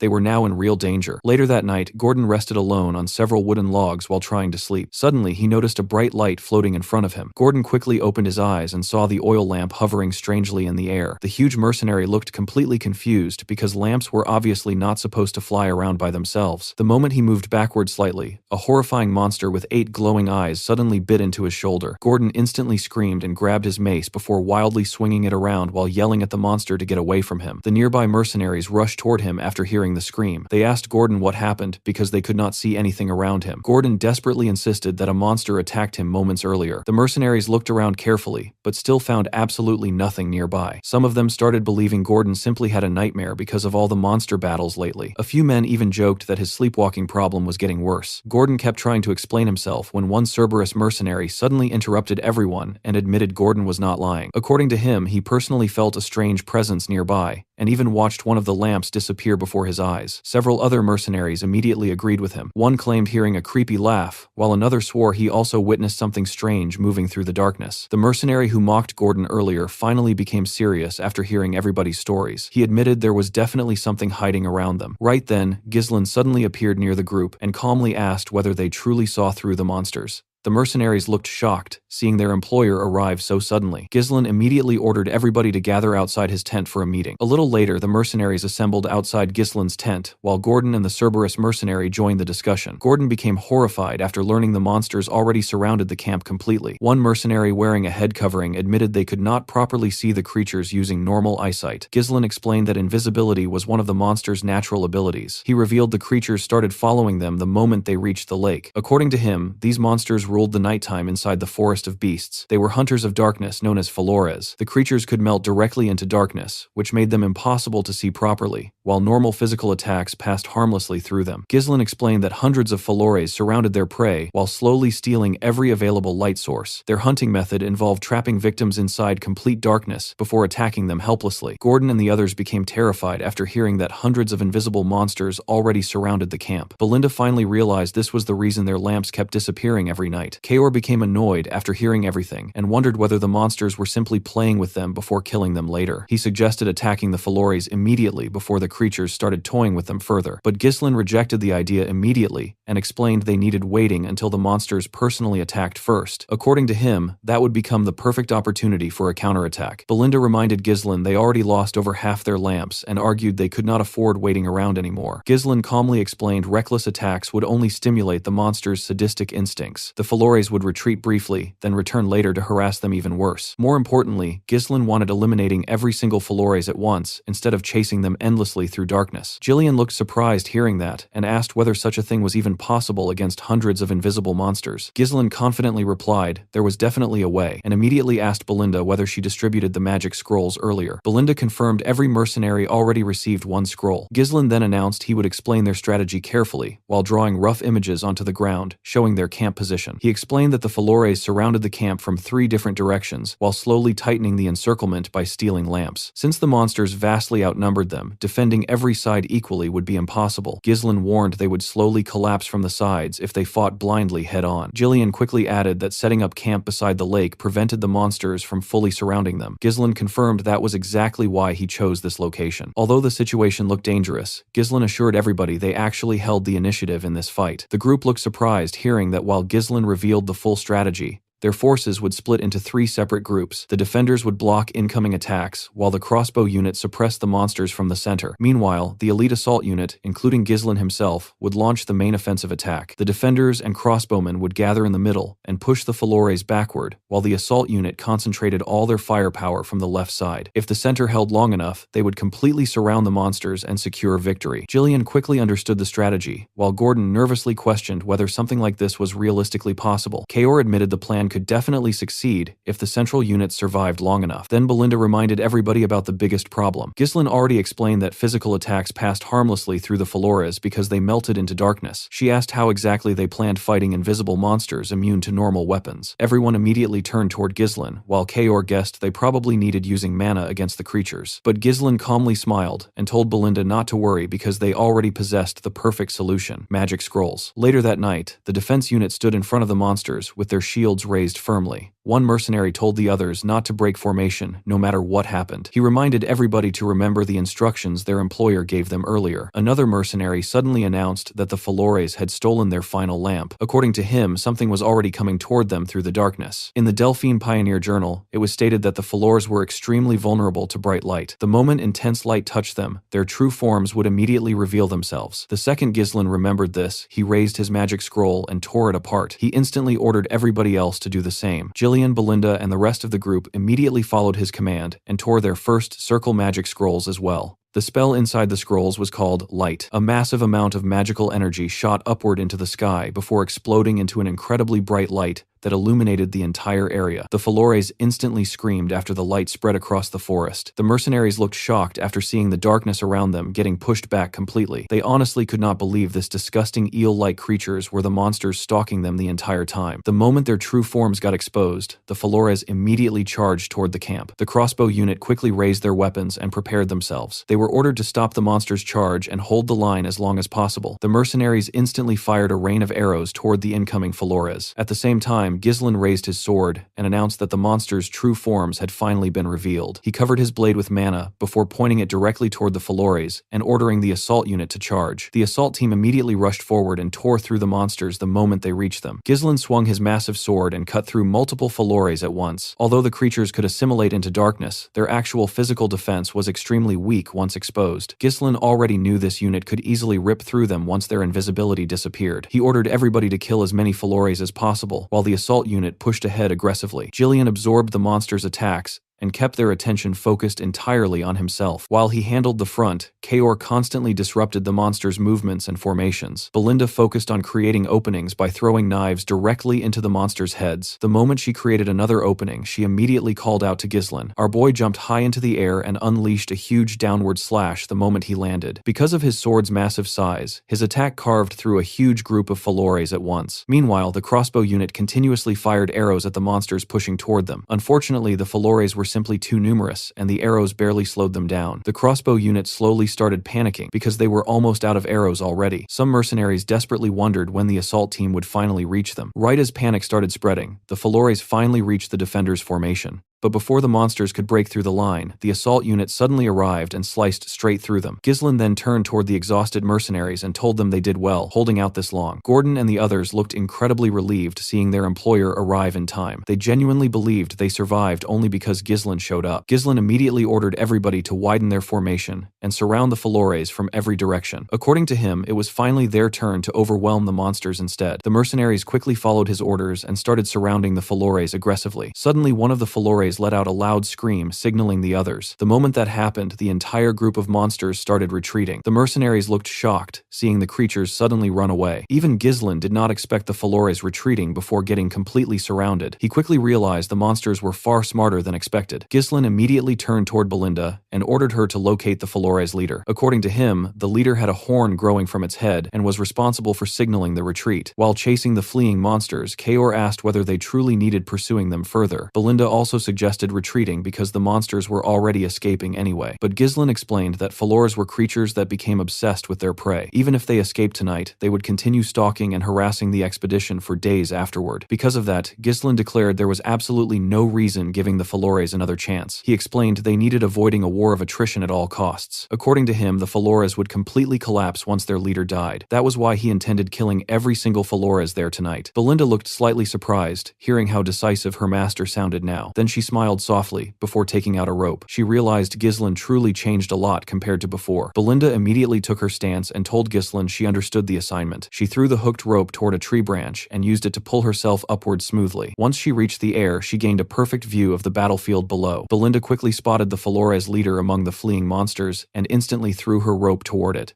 The hook wrapped around the creature and restrained it successfully. Belinda immediately shouted toward Ghislain that she caught the leader. The moment he heard that Ghislain covered his body with mana and charged directly toward the trapped Flores with terrifying speed. He moved so fast he cut down every monster standing in his path almost instantly. Then he drove his sword straight into the leader's chest. The Flores leader desperately struggled to escape, but Ghislain calmly told the monster it was already over. Then he tore the creature apart completely. The moment the leader died, Ghislain loudly announced its death to everyone around him. He immediately ordered the mercenaries to wipe out the remaining Flores completely. The mercenaries charged after the fleeing monsters, while shouting that they would make the Flores regret hunting them through the darkness. Kaor also ordered his mercenaries to attack aggressively, because according to him, they absolutely could not lose to Ghislain and his group. As the sun finally rose, Ghislain killed the last remaining Flores. After confirming the battlefield was clear, he praised the mercenaries for their efforts and declared the battle their victory. The exhausted men immediately raised their swords and started cheering loudly. Most of them still could not believe they survived that terrifying fight and actually won. Belinda quickly rushed toward Ghislain and immediately checked whether he was injured anywhere. Ghislain also praised his master for leading the battle successfully. Ghislain calmly told both of them they all performed well tonight. Then he ordered Belinda to begin another head count, while Kaor was told gathering his mercenaries immediately. Ghislain explained that he needed Kaor and Ghislain helping spread the Flores corpses around the camp. Kaor looked confused hearing that, and asked whether the corpses actually served some purpose. Ghislain explained that the smell from the dead Flores would keep other monsters away from the area. Since Flores sat near the top of the food chain around the forest entrance, most weaker monsters naturally avoided their scent. Ghislain casually called Kaor a kid and told him the corpses would make the camp safer. Kaor instantly looked annoyed hearing that, and challenged Ghislain to settle their issues immediately if he wanted. Even after surviving an entire night fighting invisible monsters, these two still somehow found energy arguing with each other. It had now officially been 10 days since the expedition entered the Forest of Beasts. With the Flores exterminated, the group successfully removed every major threat along the planned route. The only thing left now was reaching and mining the runestones. Still, Ghislain quietly looked toward the distant mountains and wondered whether the danger was truly over yet. While he remained deep in thought, Belinda returned after finishing the head count. She reported that all 42 Cerberus mercenaries survived,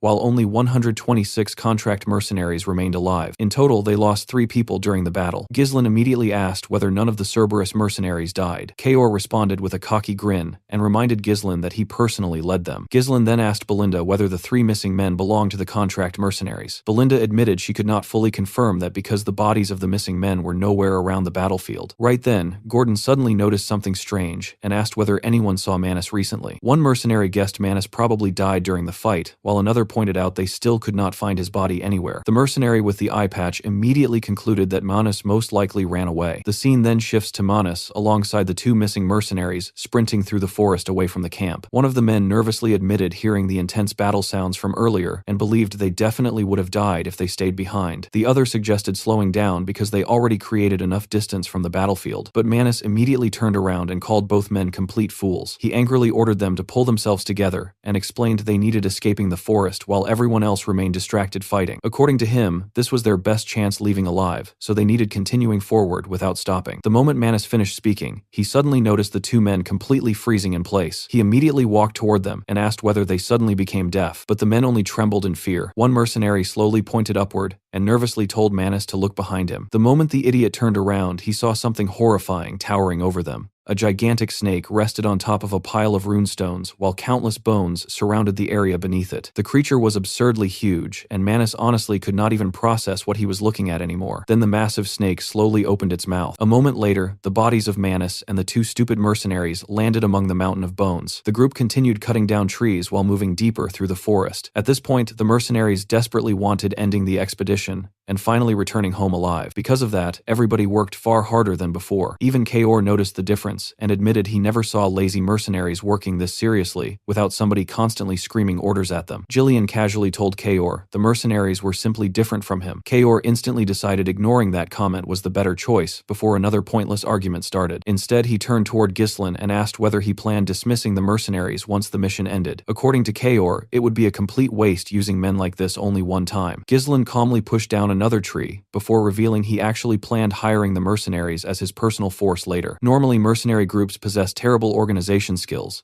and could never properly compete against a trained army during large-scale warfare. But the experience these men gained, surviving the Forest of Beasts, already pushed them beyond normal mercenary standards. Ghislain knew this group would become the perfect foundation for expanding his power later. Right then, the mercenary wearing the head covering approached Kaor and reported they successfully spread the Flores corpses around their path like instructed earlier. Kaor praised the man named Gazelle before turning back toward Ghislain and admitting the corpses worked surprisingly well. Ever since leaving camp, they had not encountered a single monster. They did not even meet one lost creature wandering alone. Despite hearing that, Ghislain still looked quietly toward the forest, feeling something strange bothering him. He honestly hoped it was just unnecessary mercenary paranoia. While he remained distracted, Belinda suddenly dropped down from a nearby tree and called out to him. Ghislain immediately asked whether she spotted something ahead. Belinda confirmed that she did. The moment Ghislain heard her report, his expression changed instantly. He immediately turned toward the mercenaries and ordered everybody to clear the path with everything they had left. The men quickly followed his orders and started pushing forward faster than before. As they moved closer toward their destination, a bright light slowly became visible through the trees ahead. Then the group finally stepped out from the forest and saw something unbelievable standing before them. The mercenaries froze completely after seeing the massive runestone mine spread before their eyes. Ghislain looked toward the mine confidently and revealed this was the true reason they started the expedition in the first place. The entire area contained an extremely high-quality runestone vein hidden deep within the forest. A strange fog surrounded the mine, while the glowing runestones illuminated the entire place eerily. Kaor honestly could not believe the forest truly contained something valuable enough justifying this suicidal expedition. Ghislain calmly reminded him that Ghislain always acted with proper reason behind his decisions. Meanwhile, Belinda immediately hugged Ghislain and asked how he even discovered the existence of a runestone mine like this. The mercenaries stared toward the glowing stones with disbelief because most people spent their entire lives never seeing a single runestone directly. The men instantly realized they would all become incredibly rich after bringing these back home. But the moment everybody started celebrating, someone suddenly rose from the fog nearby and coldly informed them they were not going anywhere. Ghislain immediately sensed something was wrong. The figure stepping from the fog turned out to be Manus. The mercenaries looked horrified seeing the supposedly missing man standing there. Manus weakly told them everything was already over before suddenly collapsing onto the ground. Gordon and several mercenaries immediately tried rushing toward him, but Ghislain stopped everybody by blocking them with his sword. Then our boy took his stance and unleashed a massive swing that pushed the surrounding fog away completely. The moment the fog cleared, the mercenaries finally saw the horrifying truth hidden around the mine. Bones covered the entire area. Human corpses and monster remains were scattered everywhere in ridiculous amounts. The men stared at the scene in shock while wondering what kind of nightmare happened there. Kaor, Belinda, and Ghislain immediately drew their weapons and called out toward Ghislain. Our boy calmly explained they obviously would not mine valuable runestones for free, considering the amount of corpses surrounding the area. Ghislain quickly realized this place was the nest of a high-class monster.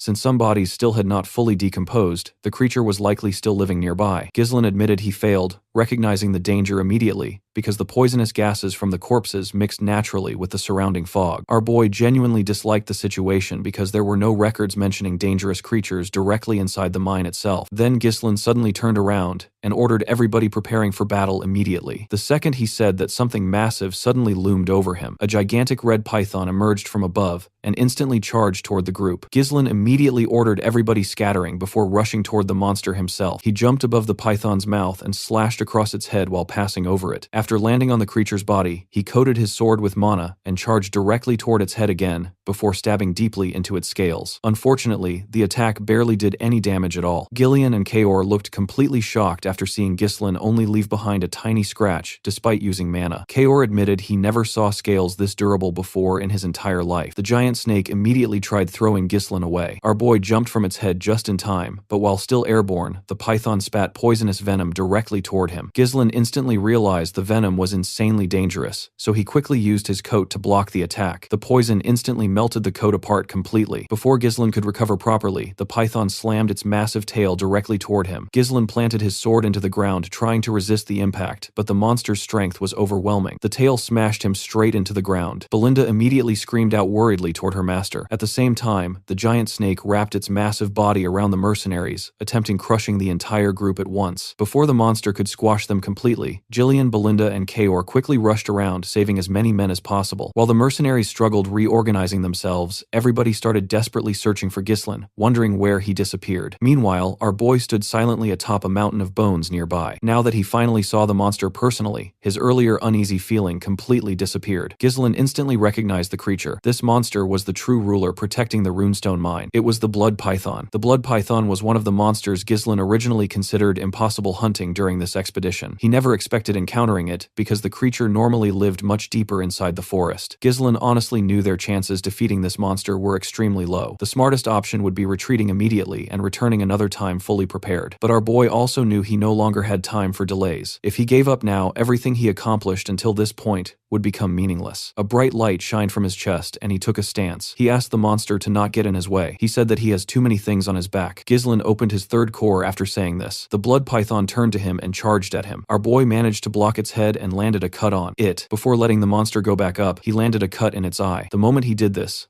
the blood python used its tail to attack him. Ghislain quickly used his sword to shield himself from the crushing weight of the monster. He managed to push the tail back. However, the monster did not stop attacking him. It used its tail to aggressively attack our boy. Ghislain managed to block off the attacks. Even when winning is unlikely, there are battles that one must not avoid. This is the definition of responsibility. Kaor, Belinda and Ghislain watched as their master fought for their lives. Ghislain jumped and landed a cut on the python's mouth. Our boy knew that this was the time for him to fulfill his responsibility. When he landed, he took a deep breath and took a look at the monster. He realized that the blood python was not showing any signs of faltering. This was a problem for him, because unleashing the third core for a long period of time is too risky. Ghislain realized that his mana will be depleted before he can kill the blood python. The moment he thought of this, the group ran to him. They quickly covered him. Belinda asked him if he is alright. She asked him to escape to safety. She said that they can hold the monster down. Ghislain asked everyone to leave there. They were all shocked to hear this. Gordon asked him to repeat what he said. Ghislain asked his master if he knows what he is saying. Ghislain told the man that he can't guarantee his safety in a battle against such a massive monster. He told him that he cannot afford to lose him here. Belinda asked her master to tell her what he plans to do. Our boy said that he will defeat the monster here. Belinda knew that her master has shown her amazing things before today, but she did not understand why he was going this far. While they were talking, the blood python fired its venom at them. Ghislain ordered them to leave quickly. The mercenaries ran. However, they did not run away. They ran to protect their employer with their shields. Our boy was shocked to see this. The men begged him to allow them fight with him. The eye patch man told our boy that they have never met an employer like him.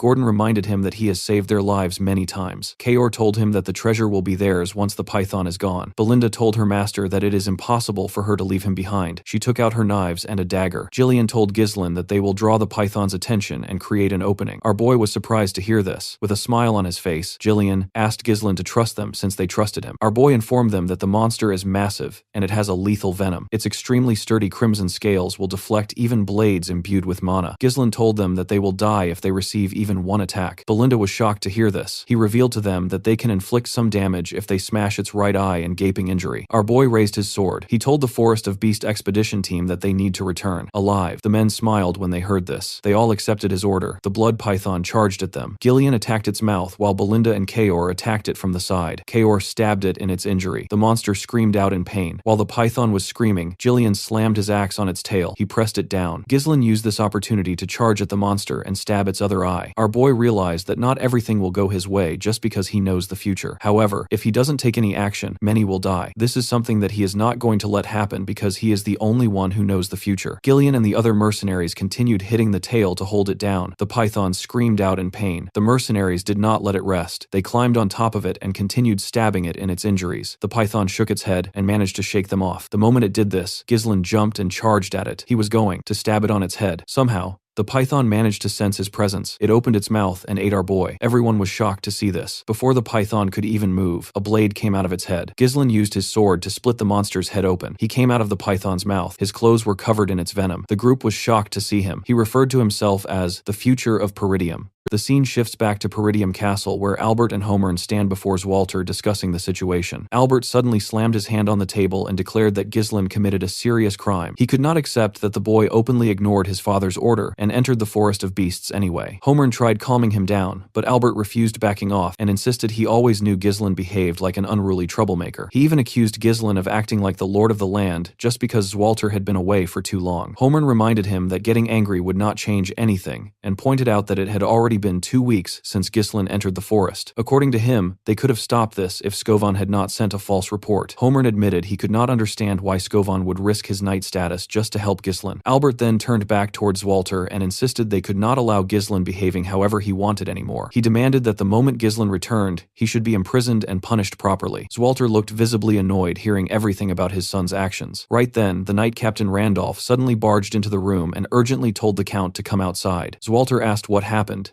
and Randolph revealed that Ghislain had returned. The officials were shocked hearing that news. Outside, Ghislain calmly walked toward the castle as if nothing happened. In the next moment, he stood inside his father's office, facing all the officials. The room fell completely silent as everyone glared at him, including his own father. Ghislain calmly greeted Zwalter and said he was home. The count immediately reminded him that he never permitted developing the Forest of Beasts. Ghislain apologized but still stated it was something that had to be done. Homern looked annoyed, hearing that while Randolph stepped forward and reminded Ghislain that he openly ignored his father's direct order. He explained that entering the Forest of Beasts was not a small mistake, but a serious crime that could have cost his life and endangered the entire territory if monsters invaded. Ghislain casually replied that he was fine, and no monsters invaded their land. That response only made Homer and Randolph more irritated because it sounded like he was talking back without understanding the situation. Albert then stepped forward and asked Ghislain if he found the situation amusing. He said they could overlook the forest incident since it did not cause immediate damage, but then he pulled out a document and placed it on the table. He asked Ghislain whether he had any excuse for what was written there. When Ghislain picked up the paper, he immediately recognized it came from Count Rayfold. Albert explained that he felt uneasy after hearing about Ghislain visiting their territory, so they investigated further. According to the report, Ghislain extorted 20,000 gold from Amelia, which was originally support funding meant for Peridium. Albert revealed that Count Rayfold was furious and decided to cut off all support to their territory, while also canceling the engagement entirely. This decision would heavily impact their land and future stability. Ghislain looked at the letter carefully and realized it was not forged. He understood Amelia likely manipulated the Count using his greed. What surprised him more was that she was willing to cooperate with her enemies just to ruin him. That meant she would not stop until she achieved what she wanted. Ghislain quietly realized the assassination attempts earlier were probably just the beginning. Now he had no leverage left over her. Even if he revealed her secret dealings with the Duke and the merchant guild she controlled, nobody would believe him. It would only sound like an excuse to cover his own actions. He also understood that if he had returned even a little later, he would have been completely trapped by the situation. That only confirmed that time was no longer on his side. Albert then demanded Ghislain say something, while Homer added that they were already in a critical situation. He insisted they needed to recover the 20,000 gold immediately. Randolph also pointed out that amount alone could fund the entire night order for months. Ghislain calmly revealed that the money was already spent. He explained that he used it entirely for developing the Forest of Beasts. The entire room fell silent for a moment. Albert asked him in disbelief whether he wasted all that money on a useless forest filled with monsters. Ghislain simply apologized and admitted he had nothing more to say regarding the Rayfold issue. Randolph suddenly grabbed Ghislain by the collar and called him a stupid brat. He reminded him that he was supposed to be the future lord of the land and accused him of throwing away their entire future with his own hands. Homer then lost his patience and declared that Ghislain was no longer the young lord but a criminal. He ordered Randolph to tie him up and throw him into a cell immediately. Ghislain remained calm and told them not to worry because he would provide the support funds himself. He even stated he would cover the missing 20,000 gold as well. That statement made the Count pause and ask what he meant exactly. Ghislain then called Belinda into the room. She entered, carrying a box, and placed it in front of them. Ghislain explained that he would never start such a dangerous expedition without bringing something back. Belinda opened the box and revealed the contents inside. High-quality runestones filled the box. Ghislain calmly told them these were top-grade runestones mined directly from the Forest of Beasts. Albert looked shocked seeing the stones, while Homer picked one up to inspect it closely. He asked Ghislain where he obtained something this valuable. Randolph assumed he simply bought them using the 20,000 gold. Ghislain shook his head and clarified that they personally mined these stones from the forest. Albert admitted the runestones were worth a fortune, but still pointed out they were not enough to sustain the entire territory. Ghislain simply smiled and told him that this was not everything. Soon, Ghislain led the officials toward the entrance of the Forest of Beasts, where his camp was set up. The moment they arrived, they saw the massive corpse of the blood python lying there alongside hundreds of runestones spread across the area. Around it, the mercenaries were working non-stop, transporting the runestones carefully, while making sure not to scratch them even slightly. Some of them were also separating monster corpses into different sections, like a proper operation instead of random chaos. Homer stood there completely stunned because he could not believe Ghislain and these men managed achieving all this within just 2 weeks. Randolph even asked Homer whether he was actually seeing things correctly. Zwalter turned toward Belinda and asked whether everything in front of them truly came from the expedition. Belinda calmly confirmed that it did, and added that Ghislain personally led the entire operation. Ghislain then explained to his father that they collected the inner hides of the Dirus Ents along with several byproducts from the blood python. He further revealed that the runestones present here were only a small fraction of what they actually discovered inside the mine. According to him, the entire purpose of the expedition was helping the territory, and he planned using all these gains for Peridium's benefit. Albert immediately pointed out that with this amount of resources, they would no longer struggle with the lack of support funds. He admitted it was only a rough estimate, but even then, the value was massive. Homer and Randolph looked shocked hearing that calculation. Both of them stepped closer and tapped Ghislain on the shoulders, almost like they were seeing him differently now. Randolph even praised him, and casually asked whether he was tired after such an insane expedition. Homer also softened his tone, and told Ghislain to inform them if he needed anything. Ghislain then calmly stated that he had a few conditions regarding the support funds. Randolph immediately looked surprised hearing that. Ghislain first asked them to release Scovan and Ricardo because they were simply following his orders. Then he insisted that civilian access to the Forest of Beasts must remain strictly prohibited, just like before. According to him, unnecessary rumors could easily spread and create unwanted trouble. Homern admitted that condition was reasonable. For his final condition, Ghislain declared that he would personally handle recruiting and managing the mercenaries and security forces himself. He explained that constant interference whenever he moved troops would only slow everything down and waste valuable time. The general administrator immediately asked whether he intended maintaining a private army. Randolph strongly opposed the idea and stated they had no idea what Ghislain might be planning. Albert then stepped forward and told Ghislain he seemed to misunderstand his current position. He reminded him that he should be begging for forgiveness instead of setting conditions. According to Albert, it sounded like Ghislain was openly declaring he would do whatever he wanted while they stayed out of his way. Ghislain calmly denied that interpretation and clarified that he was simply laying out the necessary conditions for providing financial support to Peridium in place of Rayfold. He explained that if small internal conflicts kept interrupting operations, it would directly harm the territory's finances. Then he turned toward Albert and asked whether the treasurer was willing accepting that risk. Albert looked completely stunned hearing that, and immediately called out to the Count asking him to respond. He reminded Zwalter that they were essentially negotiating the future of their land at that moment. Meanwhile, Zwalter remained silent and simply observed everything happening around him. At the same time, Ghislain and the other mercenaries approached Ghislain to give their report. Ghislain informed him that the runestone loading process was almost complete and they were ready to move at any time once they received orders. Kayor added that the Dirus Ent hides were stored without preservatives, and asked what should be done with the blood python remains. Ghislain calmly replied that the blood python would soon be dismantled completely. He explained that its venom, blood, flesh, and hides would all be separated and preserved properly to prevent decay. Kayor nodded and said he understood the plan. Zwalter then called Randolph over and asked for his thoughts. Randolph admitted that the mercenaries were individually strong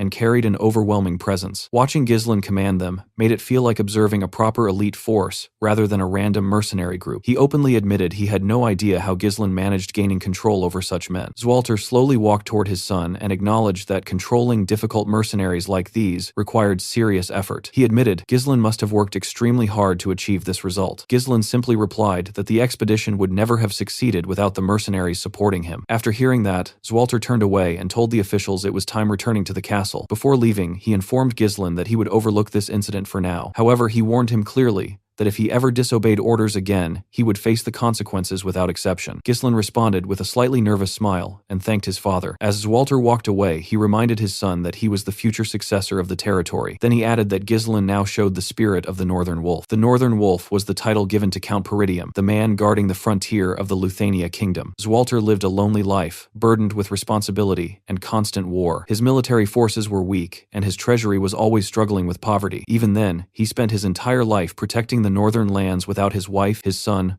or his daughter by his side. In the end, he met a miserable death and was forgotten by the very people he protected. Back at the camp, Belinda moved closer to Ghislain and asked whether he was heading straight to the castle now. Ghislain calmly replied that he was not returning yet. Instead, he told her to prepare everything immediately because they would be leaving again soon. Belinda looked completely shocked hearing that and asked if he seriously had no intention of resting. Ghislain stepped in and pointed out that Ghislain had already pushed himself too far during the expedition. He advised his master to rest properly before doing anything else. Belinda also reminded him that surviving the blood python was already a miracle. She pointed out how much effort she had to put into detoxifying the poison from his body. Ghislain simply tapped her shoulder lightly and asked her to do it anyway. Belinda looked surprised seeing how serious he was. Ghislain knew it was only a matter of time before news about the runestone mine spread beyond their territory. Once that happened, enemies would definitely start paying attention. Those who wanted to invade Peridium would not stay silent after hearing this. Ghislain understood he needed expanding his power as quickly as possible. He wanted reaching a level where nobody would even dare challenge him. But the moment that thought crossed his mind, his body finally gave out. Ghislain suddenly collapsed to the ground and lost consciousness. Everyone around him froze in shock, seeing him drop like that. The scene then shifts as a dove flies into a distant building, carrying a letter tied around its neck. The bird lands gently on the hand of a man sitting on a throne. The man quickly removes the letter and begins reading it. The message confirms that a portion of the Forest of Beasts has already been developed. Alongside that comes a direct order asking him to initiate a war with the Degard family in order to annihilate Peridium Peridium. The letter also states that the ducal house will intervene after the conflict begins. The man looked slightly surprised because he did not expect the ducal house to directly demand the destruction of Peridium. Members of his cabinet immediately began discussing the situation and declared that it was time to turn Peridium into a land without a lord. They believed that once Peridium fell, the ducal house would appoint a new ruler over the territory. The man on the throne then asked how many of their agents were still inside Peridium. One of the officials replied that they had 2 retainers and 1 knight remaining in the territory. The count then ordered his cabinet to send 2 retainers toward the Daygard territory. According to him, the death of the young lord of Daygard inside Peridium already provided enough justification to start a war. Then, with a cold and decisive tone, he declared that the supreme commander of this operation would be Victor. The entire cabinet looked shocked hearing that name, because they never expected their strongest asset to be revealed this early. One official commented that Peridium would have already fallen if Frank had completed his mission properly. Another member acknowledged that Victor would handle the task flawlessly, but still expressed concern. He pointed out that revealing their hidden card now felt too rushed. He reminded the Count that they had been acting carefully until now, and questioned why the ducal house suddenly decided to intervene directly. The Count calmly replied that everything was happening because of the Forest of Beasts. He made it clear that every decision came directly from Duke Delphine himself. He then warned his cabinet not to question the orders regardless of their doubts. Finally, the Count stood up from his throne, revealing his face clearly, and ordered his men to prepare for war. This man was Harold Desmond, the ruler of Desmond County. With a cold expression, he looked over his cabinet and asked whether anyone else was aware of the situation. The scene shifts as Amelia screamed in frustration while resting her head against Burnaf. The man quickly called out to his mistress, trying to calm her down. Amelia angrily revealed that Ghislain managed securing a runestone mine using the very 20,000 gold she gave him. She could not believe he survived even after she sent the Wildcat mercenaries to kill him. She admitted she even lowered herself and begged her own father to cut off Peridium's support funds just to corner Ghislain. According to her, all of that only made her look like a complete fool. Burnaf quietly observed her and pointed out that she was not acting like her usual composed self. Amelia took a deep breath and forced herself to calm down. She admitted he was right and accepted that she let her emotions take control. Then she stated that what was already done could not be undone anymore. Hearing that, Burnaf smiled slightly and told her he was ready for her next orders. Amelia walked toward a large map and stared at it carefully. She explained that Peridium would soon overcome its financial problems because they now possessed a runestone mine. Burnaf commented that this should normally be a reason for them to celebrate. Amelia immediately shut that down and said it was far too early for any celebration. She pointed out that the most important detail was that Ghislain had not sold the runestones yet. Burnaf looked surprised hearing that. Amelia revealed she received information confirming the runestones were secured only 2 days ago. That was far too little time for Ghislain to establish a proper distribution network. She calmly explained that this weakness would be exploited. She pointed at the map and said it was obvious where Ghislain would try selling the runestones. Burnaf quickly understood that she planned acting before the sale could happen. He asked her where exactly she intended intervening. Amelia revealed there was only one place in the northern region that Ghislain would realistically choose. She believed he would head toward the finest magic tower in the north, which was dominated by a 7th Circle Archmage. That place was known as the Crimson Magic Tower. Amelia explained that runestones were essential for magical research, so magic towers always competed aggressively to secure supply channels. She placed a marker on the map and instructed Burnaf to deploy the Wildcats for an ambush along the main routes leading to the tower. She clarified that the real target was not Ghislain himself, but the laborers transporting the runestones. According to her, they would use hit-and-run tactics to isolate the transport and completely block the delivery. After that, they would seize all the runestones for themselves. Burnaf then reminded her that another magic tower existed in the north, which was the Flame Magic Tower located in Brevant's territory. He questioned whether committing all their forces toward the Crimson Magic Tower route was truly wise. Amelia calmly explained that the situation might have been different in the past. However, the Flame Magic Tower had been declining ever since it lost its position at the top due to being stuck in its former glory. She confidently stated that someone like Ghislain, who valued profit above everything, would never choose the weaker option over the Crimson Magic Tower's better offer. With a cold and determined expression, Amelia declared that she would take everything away from Ghislain. The scene then shifts back to Peridium Castle, where Ghislain was lying unconscious on a bed covered in bandages. Inside his mind, he was reliving the moment he fought the blood python. He remembered being swallowed whole by the monster. A predator like the blood python immediately began digesting its prey once swallowed. The body would be pushed inward while venom secreted inside started dissolving everything to make digestion easier. But Ghislain's third mana core reacted immediately. The mana burned the corrosive acid on contact and prevented it from entering his body. However, the process created extremely toxic fumes inside the creature, making it nearly impossible to breathe. At that stage, most prey would either either lose consciousness or die completely. Ghislain forced himself to endure it. He refused letting everything end there, because the expedition, his goals, and his future were all on the line. Since avoiding the poison was impossible, he made a decision that most people would never even consider. He chose to turn the poison into his own weapon. Ghislain directed all the invading venom straight into his mana core. He understood that the intense rotation of mana inside the core could neutralize the venomous energy. With complete focus, he began manipulating the energy within his body. This level of control required precision, only achievable by those who reached a superhuman realm. Ghislain believed that this venom could act as an alternative fuel capable of sustaining a powerful mana explosion. The moment he reached that conclusion, he launched his counterattack from inside the monster. The next thing he knew, he woke up. Ghislain slowly opened his eyes and felt surprisingly refreshed. He realized he was back inside his room at the castle. Then he remembered that his father had forgiven him. As he lifted his head, he suddenly noticed Elena sitting beside him. He looked surprised seeing his sister there. Elena immediately hugged him tightly and told him he had been unconscious for 2 entire days. She reminded him how he left without saying anything, and then collapsed the moment he returned. Ghislain looked slightly stunned, processing everything while being hugged like that. Then Elena suddenly pushed him away and ran out to call Belinda. Ghislain lay there realizing he had actually been out for 2 full days. He remembered that he barely received any proper treatment after escaping the blood python. His original plan was enduring everything until the runestones were sold, but now it was clear his current body simply could not handle that level of strain. Ghislain slowly got up from the bed and immediately noticed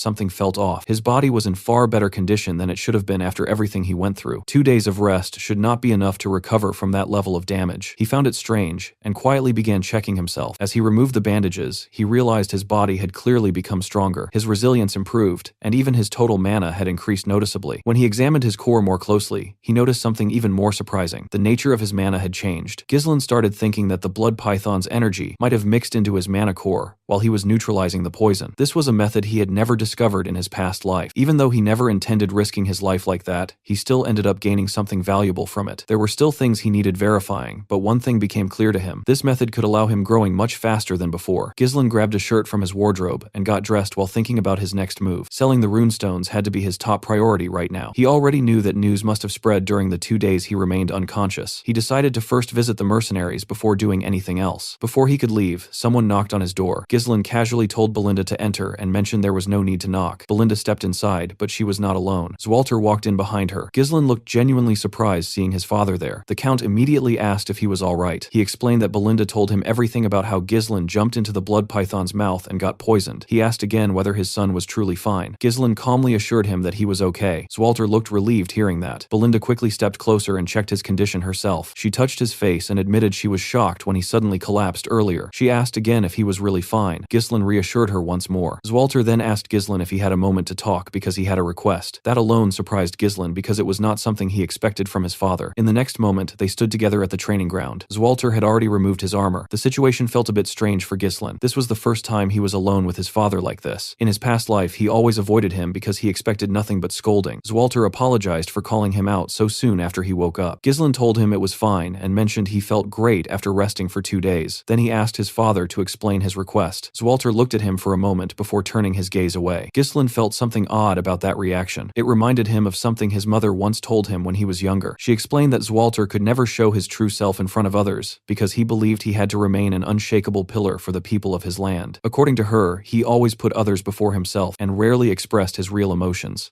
The only time he truly showed his honest side was when he confessed his feelings to her. She asked Ghislain to understand that part of his father because he simply was not good at expressing himself. Back in the present, Zwalter told Ghislain to raise his sword. Ghislain followed the instruction without hesitation. Both of them took their stances before the Count moved first and attacked. Ghislain managed blocking the strike, but Zwalter immediately stepped forward and applied more pressure, pushing him down. Ghislain quickly gathered his strength and counterattacked, but Zwalter blocked that as well. The Count kept pressing forward with another heavy strike that forced Ghislain back slightly. Ghislain immediately noticed how heavy his father's sword felt. Zwalter attacked again, and although Ghislain managed blocking every strike, he was still being pushed back steadily. He realized his father's attacks carried enough power to subdue even the savage barbarians of the north, yet still maintained control and precision meant for protection. When Zwalter closed the distance again, Ghislain managed pushing his sword down and launched a counterattack from the side. Zwalter blocked it instantly, and both of them ended up with their swords pointed at each other's neck at the same time. Zwalter looked slightly surprised seeing that outcome. He prayed praised Ghislain and admitted that he improved a lot. Ghislain thanked him for the compliment. Zwalter then advised him to loosen his sword pressure slightly during blade clashes. He explained that while Ghislain possessed strength and reflexes strong enough to defeat massive monsters, his intentions could become too predictable if he was not careful. Ghislain found that advice surprising. He always relied on reading his opponent's movements during fights. This was also his first time receiving proper guidance from someone. His swordsmanship was built entirely on instinct and experience from real combat rather than formal training. Now he realized there were things he had overlooked simply because nobody ever taught him differently. His father pointed out those flaws clearly. Ghislain always believed he had to rely only on himself and fight through everything alone, but now he started realizing that accepting guidance was not a bad thing at all. He sincerely thanked his father for teaching him. Zwalter then admitted that he originally intended scolding him today. That caught Ghislain off guard. The Count explained that regardless of his achievements, Ghislain still broke the rules. If everyone ignored rules under the excuse of making contributions, it would eventually lead to chaos.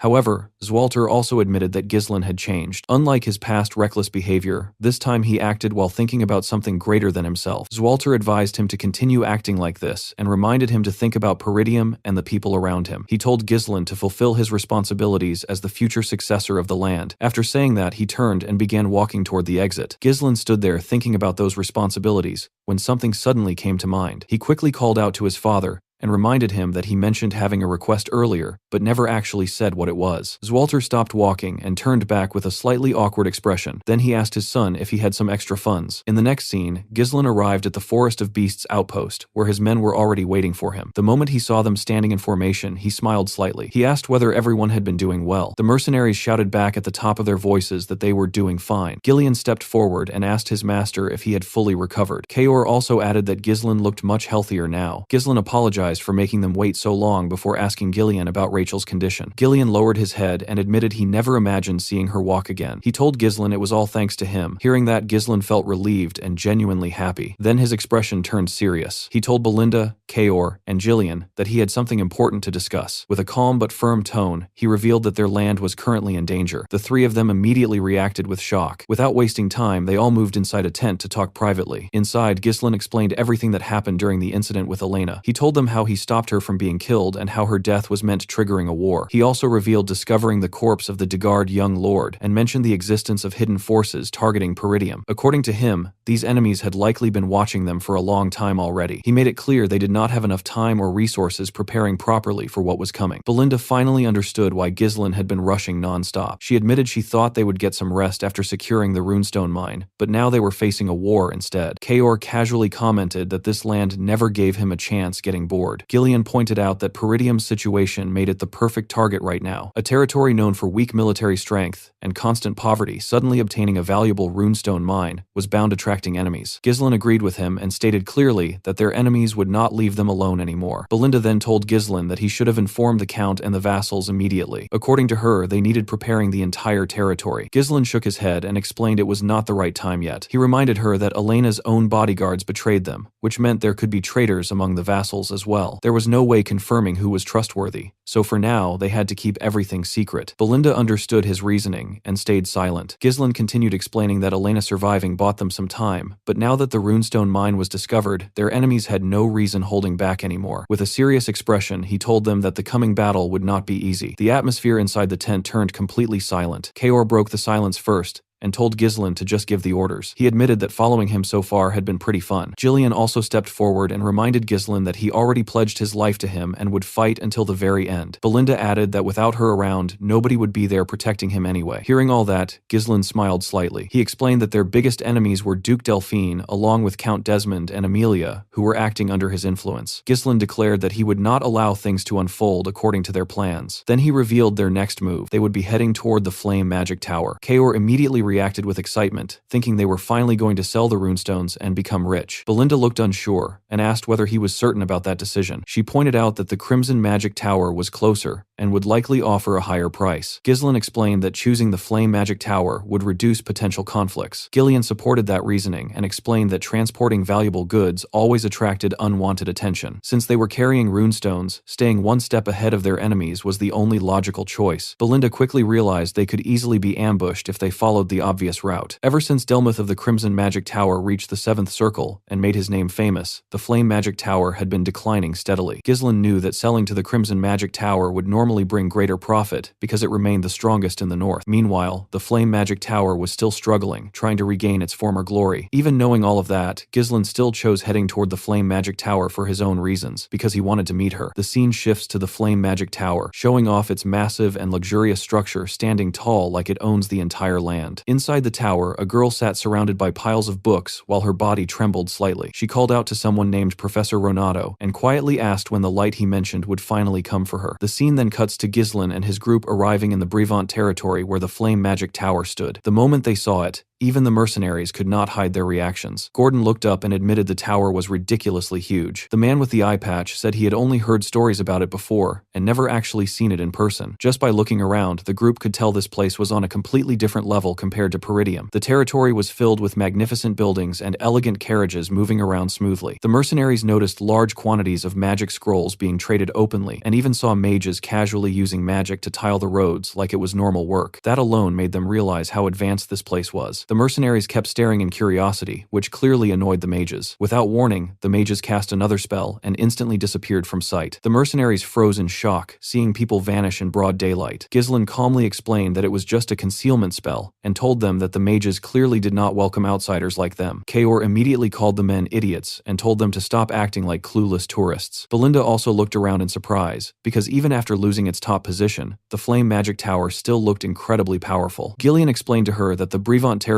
was one of the richest lands in the kingdom, which made everything make sense. Ghislain understood why they were impressed, but he also knew that this tower, which once stood at the peak, would eventually fall into decline. When they finally reached the entrance, Kaor looked up again and admitted he still could not see the top even from this close. Belinda looked around and questioned where the gatekeepers were, because all she saw were empty suits of armor lying near the entrance. The moment she said that, a voice came from above, ordering them to stop. Two mages standing at the top raised their hands and activated their magic. The empty armors suddenly stood up like puppets and took position while holding massive axes, completely blocking the entrance. The mage declared that no one could enter the tower freely and demanded that they reveal their identity and purpose. Belinda was clearly impressed, seeing the armors being controlled so easily. Kaor, on the other hand, looked annoyed that the mages did not even bother coming down to meet them. Ghislain stepped forward and introduced Ghislain as the young lord of Peridium. He then requested them to call their trade officer and explained they had valuable goods to sell. The mage responded with a smug expression and immediately rejected them. He said they were not interested in buying anything from Peridium. Belinda got annoyed hearing that and pointed out that he had not even checked their goods yet. The mage dismissed her completely and called Peridium a beggar land in the north. According to him, anything coming from there would just be low-grade monster materials or useless potions. He claimed it was a waste of time dealing with them. The mages then made the armored puppets raise their axes toward the group and told them to leave immediately. Belinda's patience almost snapped as she challenged him to come down and repeat those words to her face. Ghislain glanced at Ghislain and asked what they should do next. Ghislain remained calm and asked the mage one simple question, whether he really wanted them to leave. Then he casually pulled out a small piece of runestone and held it up, telling the mage that he should recognize it if he truly was a mage. The mage's expression changed instantly the moment he saw it. He stared at the stone in Ghislain's hand before slowly looking at the long line of carts behind them. That was when it clicked in his head that those carts were filled with runestones. Ghislain smiled slightly and asked him again if he was still not interested in buying. The scene shifts and Ghislain, along with Belinda, are now inside the tower. The moment they entered, the trade officer and the same mage who mocked them earlier lowered their heads respectfully. The trade officer quickly apologized for the earlier disrespect and introduced himself as Sylvain. He politely asked if there was anything they required. Ghislain got straight to the point and told him they brought a massive amount of runestones. He made it clear that he needed someone who could take full responsibility for the deal until the very end. Then he added that he wanted to meet the Tower Master personally. Sylvain was visibly surprised hearing that, but he did not hesitate to agree. He explained that he would need to inform the Tower Master first and immediately ordered a guard to escort Ghislain and Belinda to the reception area. As they followed the guard, Belinda could not help pointing out that this was how he should have acted from the beginning instead of insulting them.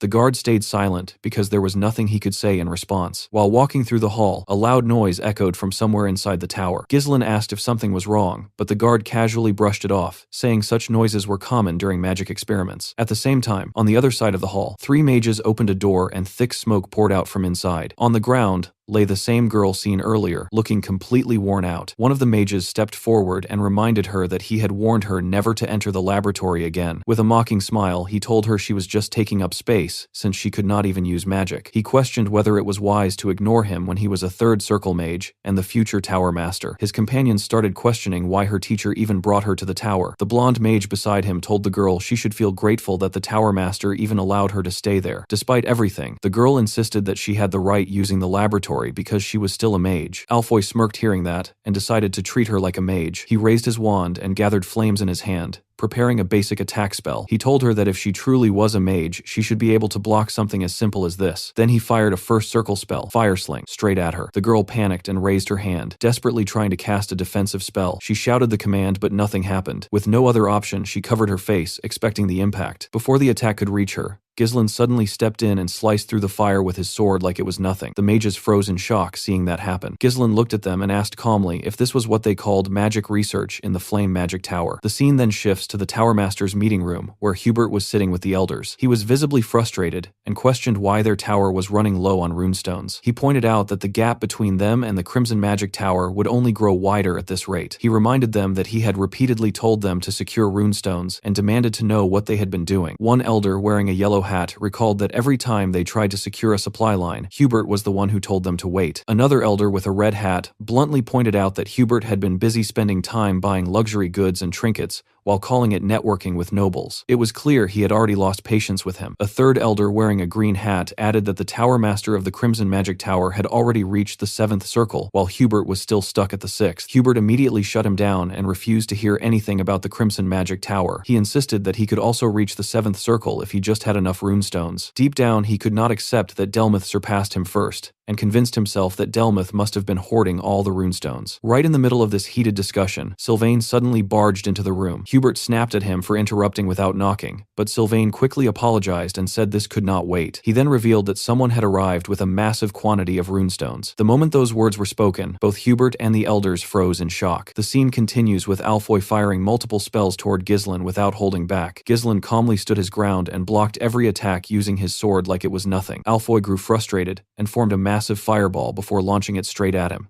Ghislain simply swung his blade again and cut the fire clean in half. The impact shocked everyone watching, including Alfoy's friends and Vanessa. Alfoy could not process what just happened, because slicing through his magic like that felt completely impossible. Before he could react further, a rope suddenly wrapped around his body and forced him down to his knees. Belinda had already stepped in and tied him up effortlessly. She looked down at him and told him he had a lot of nerve attacking her master like that. Alfoy panicked and demanded to know who they were. Before Belinda could escalate things further, a voice interrupted them and ordered everyone to stop. Hubert arrived at the scene and immediately asked for an explanation. Ghislain calmly told Belinda to release Alfoy, and she let him go without hesitation. The moment he was free, Alfoy rushed to Hubert and clung to him while complaining like a kid. He claimed that Ghislain and Belinda were intruders, and that he was only trying to stop Vanessa from entering the laboratory again. He even tried twisting the situation by saying he was protecting her since she had no mana. His voice shook as he tried making himself look like the victim. Belinda openly mocked him for crying like a child, which only made him more embarrassed. Vanessa quietly spoke up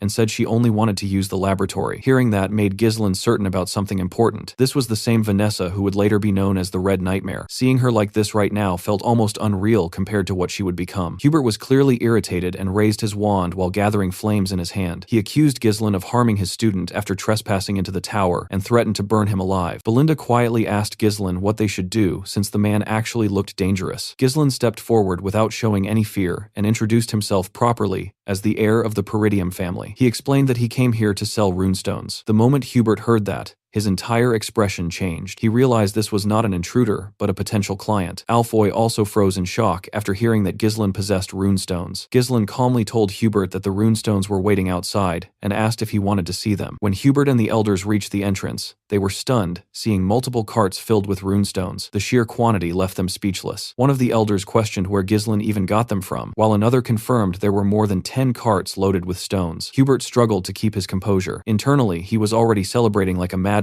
because this was exactly what he needed. With this much supply, he believed he could finally rival the Crimson Magic Tower. Still, he forced himself to act calm and casually commented that the quality did not seem very good. Kaor immediately got annoyed hearing that nonsense after everything they went through. He even reached reached for his sword in irritation. Vanessa quietly pointed out that even a single cart would be enough for them to use for weeks, which only made Hubert more irritated. He snapped at her and told her to stay quiet before ordering her to leave. As Vanessa walked away, Hubert muttered under his breath about Renato leaving her behind and complained that she lacked basic awareness. Then he subtly signaled the elders with a glance. They immediately understood what he was trying to do. One elder inspected a stone and claimed the quality was poor. Another added that runestones from a poor territory like Peridium could easily be fake. Belinda could not tolerate it anymore and called them out for insulting the effort Ghislain put into obtaining those stones. The elders dismissed her completely and acted like cautious buyers dealing with potential scammers. Ghislain quietly watched the act before speaking calmly. He said it seemed like they were not interested in buying. Without waiting for a response, he turned around and said they would simply sell the stones somewhere else, since the flame magic tower did not need them. That single move instantly broke Hubert's composure. He panicked and quickly told them to wait. He turned to the elders again and signaled them to change their approach. One of the elders immediately stepped forward and suggested they should at least take the goods off Ghislain's hands so he would not leave empty-handed. He pretended like they were doing him a favor. Hubert played along and acted like a generous savior. He told Ghislain that he would buy everything out of kindness, but only at a price below the market rate. Ghislain looked at him calmly and said he misunderstood something. Then he told Kaor to take all the carts back except one. That statement stunned everyone present. Kaor quickly played along with a grin and ordered the mercenaries to move the carts away. The men immediately started taking them back without hesitation. Hubert rushed forward and asked Ghislain what he was doing. Ghislain apologized politely and said there had been a misunderstanding. He explained that his men brought too many goods by mistake and that their actual destination was the Crimson Magic Tower. According to him, they only needed to sell one cart here for travel expenses. Hearing the name Crimson Magic Tower instantly irritated Hubert again, but he forced a smile on his face. He quickly changed his tone and claimed he was only joking earlier to ease the atmosphere. Then he invited Ghislain inside for a proper discussion. The elders looked disappointed seeing him drop his act so quickly, but Ghislain simply agreed to the meeting without making a big deal out of it. The scene shifts to the meeting room where everyone had gathered for the negotiation, and Hubert introduced the old men sitting beside him as the elders of the tower, while mentioning that all of them were 5th Circle mages. Ghislain nodded calmly and said that was impressive and exactly what he expected from the 2nd strongest magic tower in the northern region, which instantly annoyed Hubert as he tried correcting him by saying those were just baseless rumors and that the flame magic tower was still the strongest in the north. Ghislain brushed it off like it was nothing important, and Belinda immediately noticed how that response felt a little too deliberate, almost like he was provoking Hubert on purpose, while Kaor stood there clearly amused, watching the situation unfold, and Ghislain quietly told Belinda that their master definitely had something in mind. Hubert then shifted the conversation and asked Ghislain how much he wanted for the runestones, confidently adding that he would not find a better deal anywhere else, but Ghislain simply raised his hand and said he wanted double the market price, and that single statement completely stunned Hubert and the elders. They instantly assumed he was inexperienced and had no idea how negotiations actually worked, so Hubert explained that deals required compromise from both sides, and that Ghislain could not just throw out such a one-sided demand. But Ghislain casually replied that he just felt like the flame magic tower should pay double, which only made the elders more irritated as they accused him of joking in a serious setting and questioned whether he was mocking them. Hubert's tone turned colder as he warned Ghislain to watch his words, saying he disliked seeing clueless youngsters act like they understood a world they clearly knew nothing about, but he still decided to show some leniency because of Ghislain's age and offered slightly above the market price instead, asking him to take the negotiation seriously. The moment Hubert finished speaking, Ghislain suddenly stood up without hesitation, catching everyone off guard, and when Hubert asked why he was standing, Ghislain calmly said it looked like they were not interested in buying, and added that asking for double was already a discount, casually mentioning that he could just take his business to the Crimson Magic Tower instead. The second Ghislain turned around to leave, Hubert completely lost his composure and quickly called out to stop him, immediately changing his tone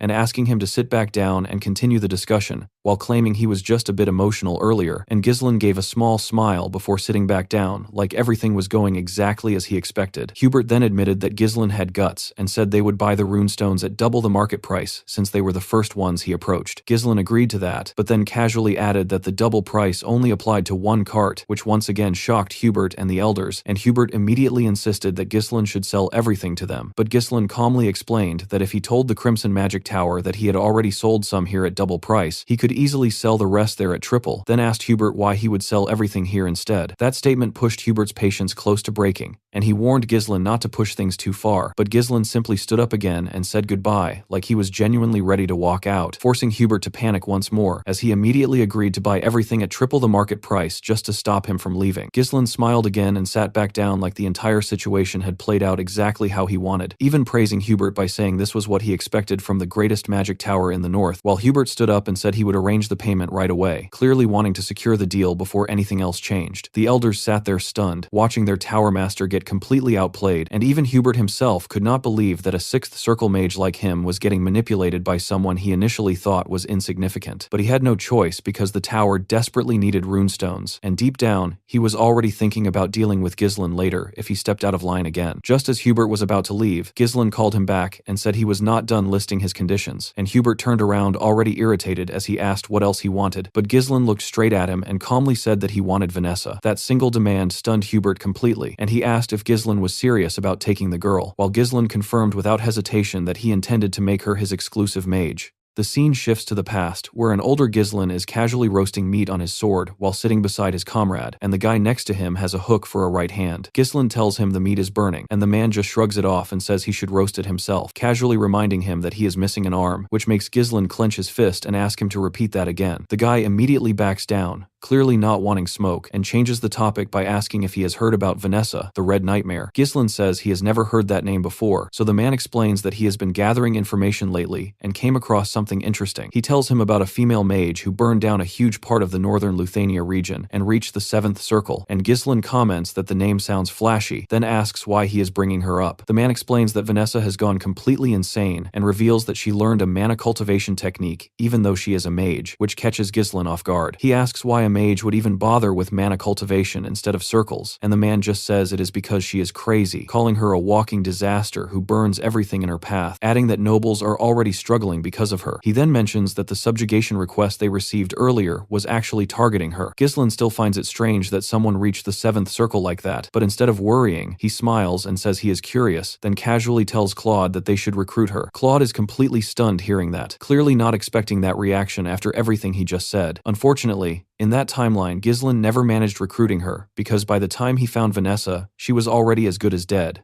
unable controlling her own magic. Even so, Ghislain knew she had insane talent, and believed she could have reached the seventh circle properly with the right guidance, and he made up his mind that he would recruit her in this life no matter what. Back in the present, Ghislain looks surprised hearing his master bring up Vanessa, since she never seemed special to him, while Kaor also adds that she did not look particularly strong. Belinda tells Ghislain that he should at least inform her beforehand if he plans bringing someone new along. One of the elders wearing a red hat suddenly says this is actually a good chance getting rid of that useless girl, and tells Hubert to just agree, while another elder with a yellow hat reminds him that they have already honored their loyalty to Renato by taking care of her this long. Hubert then speaks up and claims that Vanessa is an outstanding mage valued by their tower, saying she would gladly accept their request, clearly trying to keep control of the situation. Ghislain does not stop there and adds another condition, saying he also wants battle mages of third circle or higher to be dispatched to Peridium, which instantly shocks Hubert. Ghislain calmly explains that he needs them for an upcoming territorial war, and the elders immediately react in disbelief hearing that. Ghislain then lays everything out clearly, saying Hubert must pay triple the market price, send third circle or higher battle mages to Peridium, and hand over Vanessa as his exclusive mage, stating these as the 3 conditions for selling the runestones. The moment those words land, Hubert snaps and releases his mana, shattering the glass windows around them with sheer pressure. With a cold and threatening expression, he asks Ghislain if he thinks he is a fool, and reminds him that mages affiliated with magic towers are not allowed participating in territorial wars under kingdom rules. He cannot believe Ghislain is asking for third circle mages, who are basically the backbone of the tower, to be sent into battle, and he openly calls it an insult to the flame magic tower, while warning that Ghislain might not even leave behind ashes. Ghislain immediately grabs his sword, shocked that Hubert can exert that level of pressure just with mana alone, while Kaor reminds him that the man is a 6th circle mage. Belinda calls out to Ghislain as Hubert steps forward,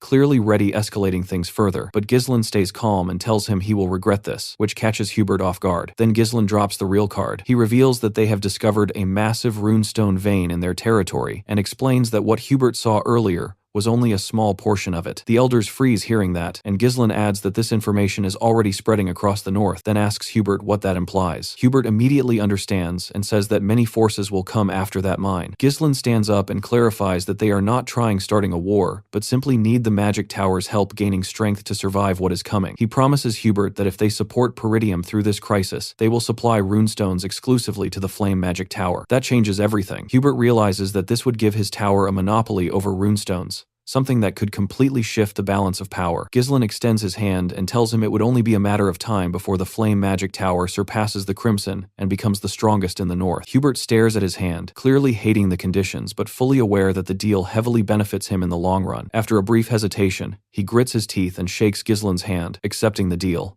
In the next scene, Hubert was seen speaking with Alfoy while explaining everything that had just happened during the negotiation. Alfoy looked confused and asked his master why it had to be him, saying there were plenty of other mages available for the task. Hubert told him not to misunderstand the situation, and explained that he was sending him because he was the greatest talent in the history of the Flame Magic Tower, making it clear this decision was actually for Alfoy's own future. Hearing that instantly pleased the boy, and he could not hide the satisfaction on his face after being praised like that. Hubert then continued and told him that this experience would become extremely valuable when he eventually became the Tower Master. He instructed Alfoy to keep a close watch on Ghislain and make sure he did not secretly smuggle any runestones elsewhere. At the same time, he warned him to immediately retreat if a full territorial war broke out. Hubert placed his hand on his disciple's shoulder and calmly told him that he only needed to endure for 1 year, promising that within that time, the Flame Magic Tower would rise and take the #1 position in the north. Alfoy smiled confidently and accepted the order without hesitation. However, later on, he quickly began regretting that decision. The moment he arrived at Peridium, he could not believe how poor the territory looked.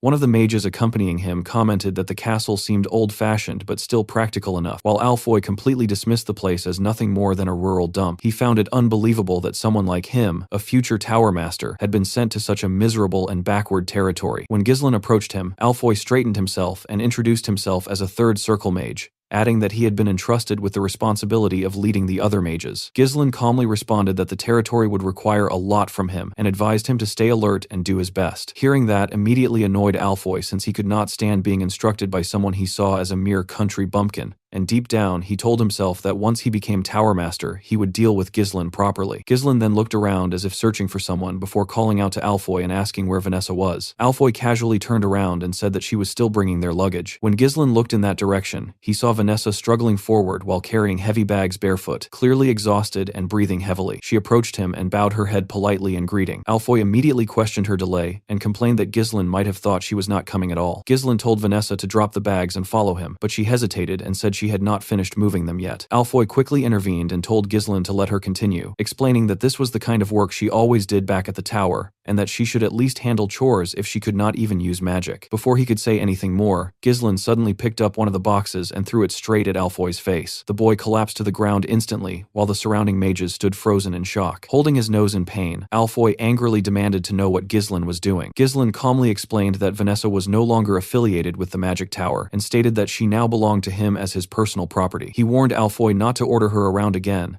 and added that he would overlook this incident once, but if it happened again, Alfoy would be risking his life. Vanessa herself looked completely stunned by what just happened. Alfoy stood back up, trembling with anger, and shouted that Ghislain had crossed a line even nobles would not dare cross. He declared that he was the heir to the Flame Magic Tower and a third circle mage, then threatened that he and his companions could burn the entire territory down within seconds if they wished. He ordered the other mages to step forward and show Ghislain the pride of mages. The moment he said that, Ghislain snapped his fingers and his mercenaries instantly surrounded the mages, pointing their weapons directly at them. Alfoy called it barbaric and accused them of acting like savages for drawing weapons against mages, demanding that they be treated with proper respect. Ghislain cut him off and told him to shut up, reminding him that he was there under a contract. He explained that through a legitimate agreement with the Tower Master, he had been given full authority to command him freely for 1 year, and in return he would supply runestones exclusively to the Flame Magic Tower. Ghislain then asked Alfoy to think carefully about whose side the Tower Master would take if the contract were broken because of his reckless behavior. That question immediately made Alfoy nervous. Ghislain continued and coldly told him that his role there was nothing more than a reserved bundle of living mana, and if he wanted to be treated well, he should obediently fulfill that role. Hearing himself described like that only made Alfoy angrier. Ghislain turned away and told Ghislain and Kaor to take good care of the mages. Kaor stepped forward with a creepy grin and mockingly asked Alfoy if he preferred life back at the magic tower, while Ghislain calmly said he would guide him so he could adapt to life in their territory. Alfoy began trembling in frustration and called them miserable human beings as the situation spiraled out of his control. Ignoring all of that, Ghislain walked up to Vanessa and told her not to take orders from anyone except him. He made it clear that she was now his exclusive mage. Vanessa looked shocked and lowered her head, quietly telling him that she could not use magic like Alfoy. Ghislain simply smiled and told her to follow him, assuring her that he would help her learn how to use magic. In the next scene, Ghislain brought Vanessa into his training room and immediately called out to her the moment they stepped inside. Vanessa quickly responded without delay and stood properly in front of him, and Ghislain turned around to face her and asked how far she had progressed in her magic studies so far. Vanessa answered honestly that she had reached up to the 5th circle in theory, and Ghislain immediately told her that this was excellent progress, which clearly caught her off guard because she did not expect to hear that kind of praise. Vanessa then said that all of it was meaningless anyway because she still could not use magic at all, and Ghislain calmly asked her if there was a specific reason why she could not use magic despite that level of understanding. Vanessa explained that ever since she was a child, she had never once been able to feel mana inside her body. Even though she lacked that ability, she still believed that if she continued working hard, she would eventually be able to use magic someday, so she kept studying and pushing forward without giving up. However, the more she studied and the deeper she went into magic theory, the more she started realizing that the day she hoped for would never actually come. Vanessa held her staff tightly against her chest while saying this, and admitted that she was probably expelled from the tower because the teacher who had been guiding her all this time had passed away. Ghislain listened carefully to everything she said, and understood that reaching the 5th circle in theory meant her knowledge had already reached a level comparable to an average elder of the Flame Magic Tower. Magic was not something that could be mastered simply by memorizing formulas or reciting knowledge. It required deep insight into the principles behind activation, proper understanding of its structure, and the ability to infuse it with one's own interpretation and will through mana. Vanessa clearly possessed that level of understanding in her mind, but her body simply could not keep up with what she knew. Ghislain realized that she must have gone through extremely harsh effort and countless cycles of trial and error in order to try overcoming this limitation. He understood that none of those efforts were meaningless or wasted, even if it looked that way on the surface. In his view, she simply needed to be guided onto a completely different path instead of continuing down the same one. At that moment, Ghislain remembered what Claude had told him in his previous life about Vanessa eventually reaching the 7th circle by using a mana cultivation technique. Claude had described her as crazy for doing something like that, but instead of dismissing it,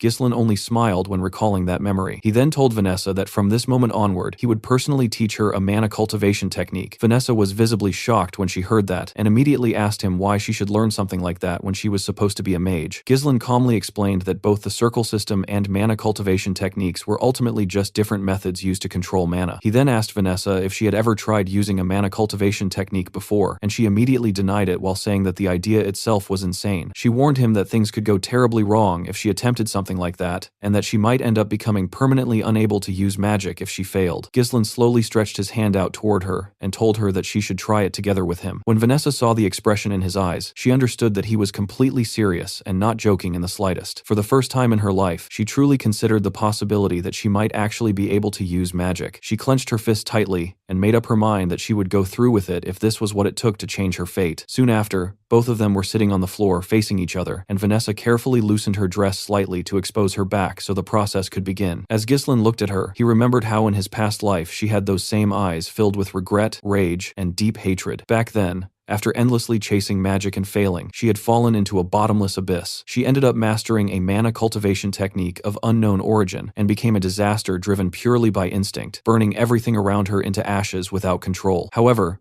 things were different this time because Ghislain was here to prevent her from falling into that same abyss again. Ghislain told himself that he would reach out to her and pull her away from that fate this time. He activated his mana and gently placed his hand on her back before pushing his mana directly into her body. Vanessa immediately gritted her teeth as intense pain spread through her body, and her temperature began rising rapidly as the foreign mana flowed through her. Ghislain quickly told her to close her mouth and warned her that she was twisting her mana pathways incorrectly. He explained that his mana had already entered her body and instructed her not to lose hold of that sensation. He told her to focus completely and feel the flow of mana as clearly as possible. Vanessa shut her eyes tightly and focused with everything she had. She began to feel the flow of mana spreading across every part of her body, moving along the edges of her form and gradually gathering toward the center. Her eyes began to shine brightly, and a large amount of mana burst outward from her body as she entered a trance-like state. Inside that state, Vanessa saw her younger self standing and watching her master speak with Hubert. Her master had just learned that the tower was going to cut off his support, and he angrily questioned Hubert, insisting that Vanessa had genuine talent. He argued that they would have never been able to prove the pattern of mana particles transmuting into mana without her contributions. Hubert responded with a nervous expression, but still dismissed her, saying that intelligence alone meant nothing if she could not use magic, and that she could not even be considered a proper mage. He directly asked what benefit they would gain from continuing to invest in someone like her. The scene shifted again, and Vanessa saw herself crying while apologizing to her master, blaming herself for everything that had happened. She told him that he would not have to leave the tower if she had been more talented. Her master gently placed his hand on her head and reassured her that he was not abandoning the magic tower, but was instead going on a journey to find a way for her to use magic. He told her to lift her head and keep looking forward, explaining that darkness never lasts forever, and that one day a light would come to find her. As Vanessa relived those words in her mind, she suddenly saw Ghislain reaching his hand out toward her. He appeared like a source of light, shining directly in front of her in the darkness. Without hesitation, Vanessa reached out her hand toward him, and the moment their hands touched, a bright light burst out between them. At that instant, Vanessa realized that her master's words were true, and that the light he spoke of had finally reached her as well. Right after that realization, her body lost all strength, and she collapsed to the ground, completely unconscious. In the next scene, the setting shifts to a diner where a large man is already in the middle of a fight against several soldiers inside the building. By that point, he had already beaten up 4 of them, and the remaining soldiers looked hesitant, while a group of men nearby were loudly cheering for the huge guy like this was some kind of entertainment. The man stood there confidently and told the remaining soldiers to come at him properly, asking them if they seriously believed they could cut him down with nothing but a piece of metal in their hands. One of the soldiers got annoyed hearing that and told him to stop talking nonsense before charging straight at him with his sword. Before the blade could even reach him, the man casually grabbed the soldier's arm mid-attack and slammed him down hard onto the ground without any effort. Another soldier tried taking advantage of that moment and attacked from behind, but the man instantly sensed the movement without even looking. He grabbed the soldier he had just thrown down and used his body as a weapon, swinging him straight into the second soldier. Both of them were sent flying from the impact, crashing through the wall and getting thrown outside the building. The man looked at them and mocked them, saying he had not even warmed up yet and they were already lying on the ground like that. His subordinates immediately praised him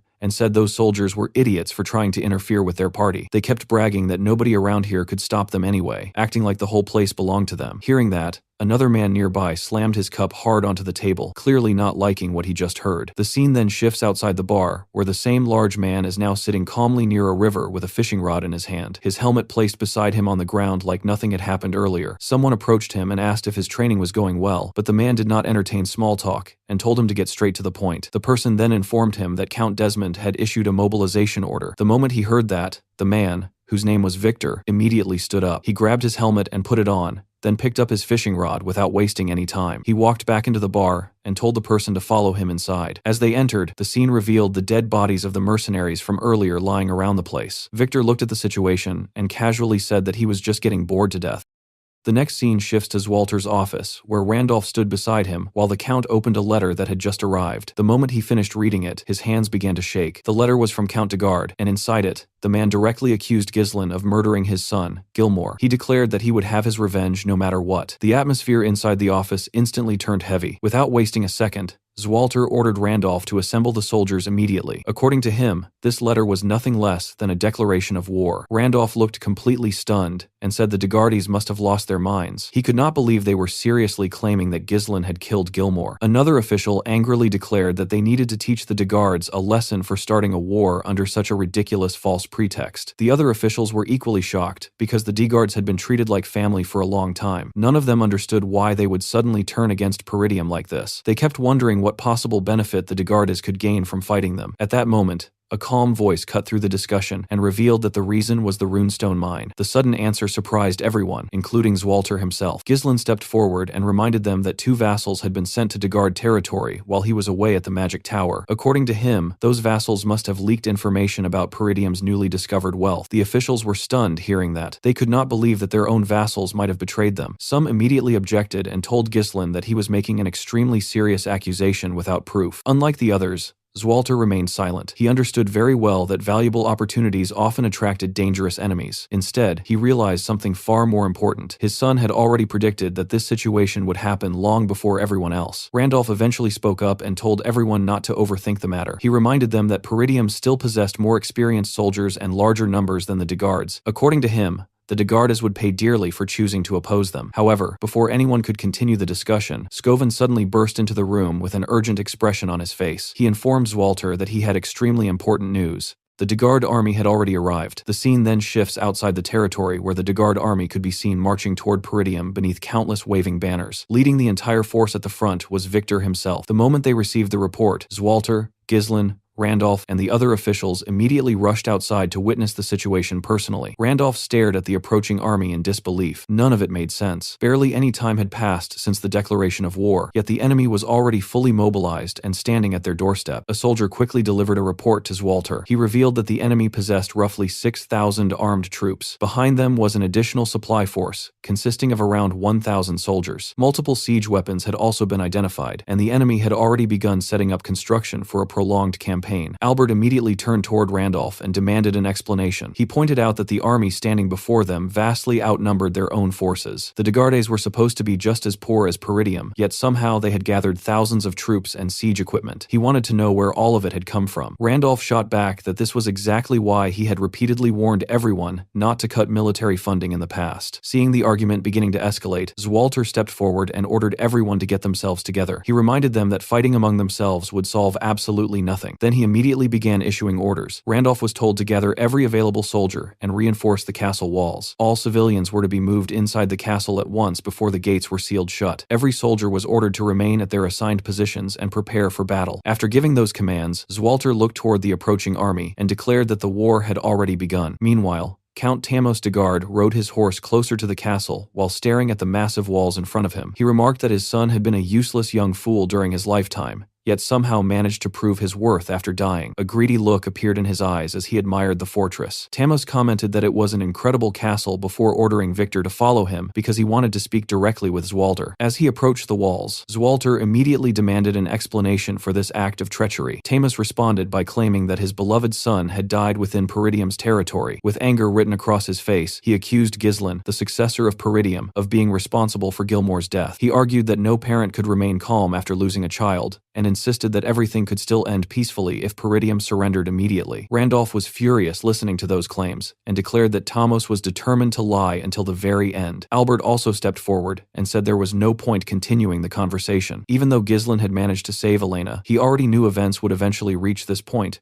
because Gilmore had still died. Looking at the battlefield, Ghislain could immediately tell the enemy had come to crush them completely. The presence of siege weapons made that fact obvious. Everything was unfolding exactly as he had expected. Zwalter firmly stated that Ghislain had not killed Gilmore. He released his mana and filled the surroundings with pressure, before declaring that this was the only answer Tamos would receive. He warned the Count to return to his territory if he valued his life. Tamos instinctively flinched under the overwhelming pressure. Even Victor had to acknowledge that Zwalter Peridium possessed the commanding presence expected from the renowned general who had protected the northern frontier for so many years. After regaining his composure, Tamos warned Zwalter that an unimaginable amount of blood would be spilled because of this decision. He then turned his horse around and promised that Zwalter would regret it before leaving. Once the enemy withdrew, Randolph immediately turned toward his lord and requested permission to handle the situation himself. He dismissed the opposing army as nothing more than a group of unorganized dogs and confidently claimed he could destroy them and secure victory for Peridium. Homern immediately rejected the idea and asked if Randolph had lost his mind. He reminded him that individual strength meant very little when the difference in numbers was so enormous. Albert agreed and warned that a single lost battle could cost all of them their lives. Randolph argued that they could not simply stand around doing nothing. Homern suggested requesting military aid from neighboring territories instead. Randolph immediately asked whether they could even survive long enough for reinforcements to arrive. Another official proposed abandoning the castle and retreating to the northern fortress as a final option. The growing chaos made it difficult for Zwalter to organize his thoughts. The enemy had declared war and appeared fully prepared almost immediately afterward. Looking at the size of the invading army, he could tell that someone powerful was supporting Tamos from behind the scenes. The problem was that he had no idea who that person was. While trying to determine the best course of action, Ghislain suddenly spoke up and suggested preparing for a defensive battle. The Count looked surprised by the recommendation. Ghislain explained that Peridium could only gather around 2,000 soldiers, while the Degard army possessed nearly 7,000 troops. The enemy outnumbered them by more than 3 times. Their preparations were complete, and their morale remained extremely high. Ghislain estimated that the enemy would likely launch a full-scale assault in roughly 15 days once their siege weapons were finished. Because of that, he believed requesting reinforcements while holding the castle was the most reasonable option. Zwalter admitted that this would normally be the correct strategy, but he could not see how they would ultimately turn the situation around afterward. At that point, Ghislain stepped closer and quietly whispered something into his father's ear. Whatever he said left Zwalter visibly shocked. The scene then shifts 15 days before the expected assault. Ghislain stood in full full armor while holding his helmet under one arm. During those crucial days, he decided to pour everything he had into changing the outcome of the war. Soon afterward, he entered a tent where Belinda, Ghislain, and Kaor were waiting. The atmosphere inside was tense. Belinda commented that a war had truly broken out this time. Ghislain confirmed it and stated that he would now explain what each of them needed to do. He revealed that their next move would be an ambush. Ghislain explained that they would strike the enemy's supply units before the main assault began. If they could successfully cut off the enemy's supply routes, maintaining the war would become significantly more difficult for the invading army. Belinda asked how they planned to accomplish that. She reminded him that the Degard forces occupied the area directly in front of the castle. Countless eyes were watching them at all times, and any suspicious movement would immediately be discovered. Ghislain turned toward Kaor and Ghislain. Kaor reported that he had already positioned troops at the Forest of Beasts outpost. If things went wrong, they could retreat into the forest, so there was little need to worry about being discovered. Ghislain then reported that the ponchos made from deer's ant hide had been distributed exactly as ordered. According to him, the dark material would be perfect for nighttime operations and camouflage. Ghislain nodded and explained that moving a large army would be impossible to hide. However, a small elite force wearing camouflage could move far more easily without being detected. The biggest problem was that they still had no idea where the enemy's supply unit was located. He then turned toward Belinda and assigned her the task of finding it. Belinda looked surprised for a moment before gathering herself and accepting the mission. Ghislain knew exactly how dangerous the assignment was. It required infiltrating enemy territory and carrying out reconnaissance while constantly risking death. Even so, he believed Belinda was more than capable of handling it. With that settled, only one final piece remained for his strategy. The last thing he needed was a trump card powerful enough to deliver the decisive blow that would determine the outcome of the war. That trump card was Vanessa. A few days later, the scene shifts to the Degarde supply camp, where a man named Fabro was enjoying himself among the soldiers. Fabro had once been a vassal of Peridium, but now he had become the commander of Degarde's supply unit. The man was in an excellent mood, because the war had finally begun. According to him, it would only be a matter of weeks before he received land and rewards for his contribution. Fabro raised a glass and clinked it against his friends before celebrating their decision to side with Count Desmond. He remarked that thanks to Desmond's support, they could remain safely in the rear, while others took all the risks on the battlefield. His friend agreed completely and praised Fabro's decision. Feeling pleased with himself, Fabro took another sip of his drink and bid farewell to Peridium in advance. He confidently declared that a portion of that territory would soon belong to him. Meanwhile, outside the camp, Ghislain and his forces silently moved through the forest under the cover of darkness. After observing the enemy position, Ghislain commented that they had arrived at exactly the right time. Kaor glanced around and complained that it was so dark he could barely see anything. Belinda added that the weather was terrible as well. Rather than seeing those conditions as a problem, Ghislain explained that they were perfect for an ambush. He lowered his helmet and informed everyone that there would be no need for hostages. Then he drew his sword and covered it with mana before issuing a single order. Every enemy inside the camp was to be killed. The moment the command was given, Ghislain and his soldiers charged straight into the supply camp. The enemy soldiers quickly noticed movement and scrambled to their feet, but they were already too late. Ghislain and Kaor cut down the first soldiers they encountered without slowing down. At the same time, Ghislain rode directly into the camp with his massive axe and began carving through the enemy ranks. The soldiers were stunned by the sudden attack. Before they could organize themselves or understand what was happening, Ghislain and Ghislain were already cutting them down one after another. Ghislain ordered his mercenaries to follow the battle plan exactly as discussed and reminded them not to spare anyone. Elsewhere inside the camp, a panicked soldier rushed into Fabro's tent and urgently told him to come outside. He informed him that the camp was under attack. Fabro angrily replied that he had eyes of his own and could already see that. Then he demanded to know what the sentries had been doing. Despite the chaos outside, he tried to remain calm and reminded the soldier that they still had 1,000 men in their force. However, the soldier delivered even worse news. With a frightened expression, he reported that nearly 70% of their troops had already been killed. Fabro's face immediately turned pale. The moment he heard that number, he abandoned any thought of fighting back. Instead, he declared that they needed to run immediately. The soldier looked shocked by the suggestion, but Fabro insisted. According to him, there would be no point collecting rewards if he died before receiving them.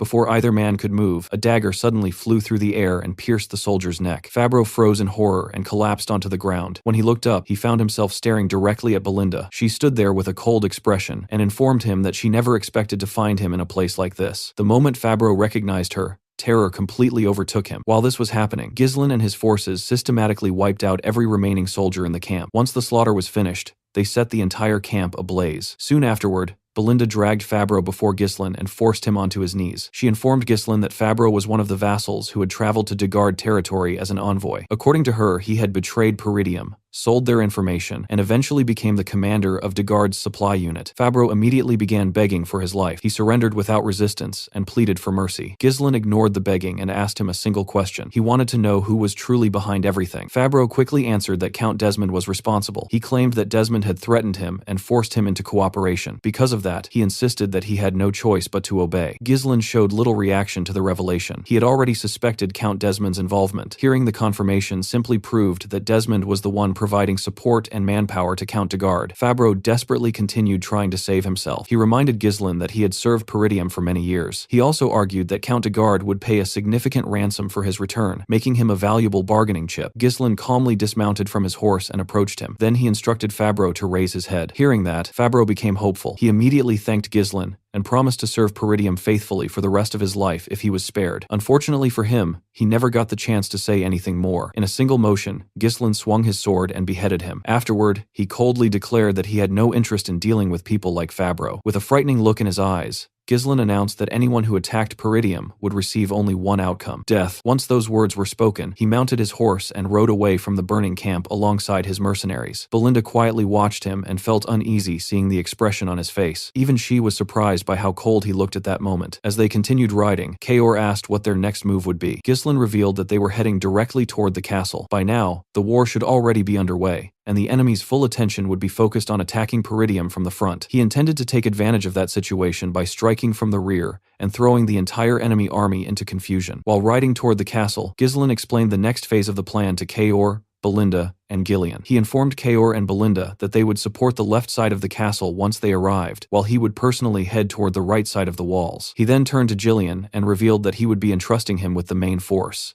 Ghislain reminded him that he would be facing thousands of enemy soldiers with only a handful of men and asked whether he could handle it. Ghislain simply smiled and assured his master that if it was his command, then he could accomplish it. Seeing that confidence made Ghislain smile as well. Meanwhile, Kaor complained that Ghislain was getting the most entertaining part of the plan, while Belinda asked who would be responsible for defending the castle gate. To everyone's surprise, Ghislain told her to leave the castle gate alone. Belinda, Kaor, and Ghislain were all shocked by that answer, but Ghislain calmly declared that this battle would become the starting point that changed the history of Peridium forever. The scene then shifted to the battlefield, where Zwalter ordered his soldiers to prepare for the enemy assault. Almost immediately, a massive boulder slammed into the castle walls and destroyed part of the defenses. Randolph quickly ordered the archers to fire and prevent the enemy from approaching, but Degard's soldiers had already begun climbing the walls. They cut down Peridium defenders and established footholds on top of the battlements. Realizing the situation was worsening, Zwalter ordered everyone to switch to close combat and hold the walls at all costs. From a distance, Count Tamos Degard laughed while watching Peridium struggle. He believed the war was already won and ordered the catapult crews to prepare a second strike so they could seize the castle as quickly as possible. Even Victor felt disappointed because he expected more from the legendary Northern Wolf. Back on the walls, Zwalter cut down a huge warrior in a single exchange before moving toward Randolph. Surrounded by enemy soldiers, Randolph informed him that the castle gate would soon become another major problem because the enemy would break through it at any moment. To his surprise, Zwalter ordered him to ignore the gate and focus entirely on defending the walls. He then asked Skovan about the reinforcements, only to learn that every territory they contacted had refused to help. Zimbar and Rayfold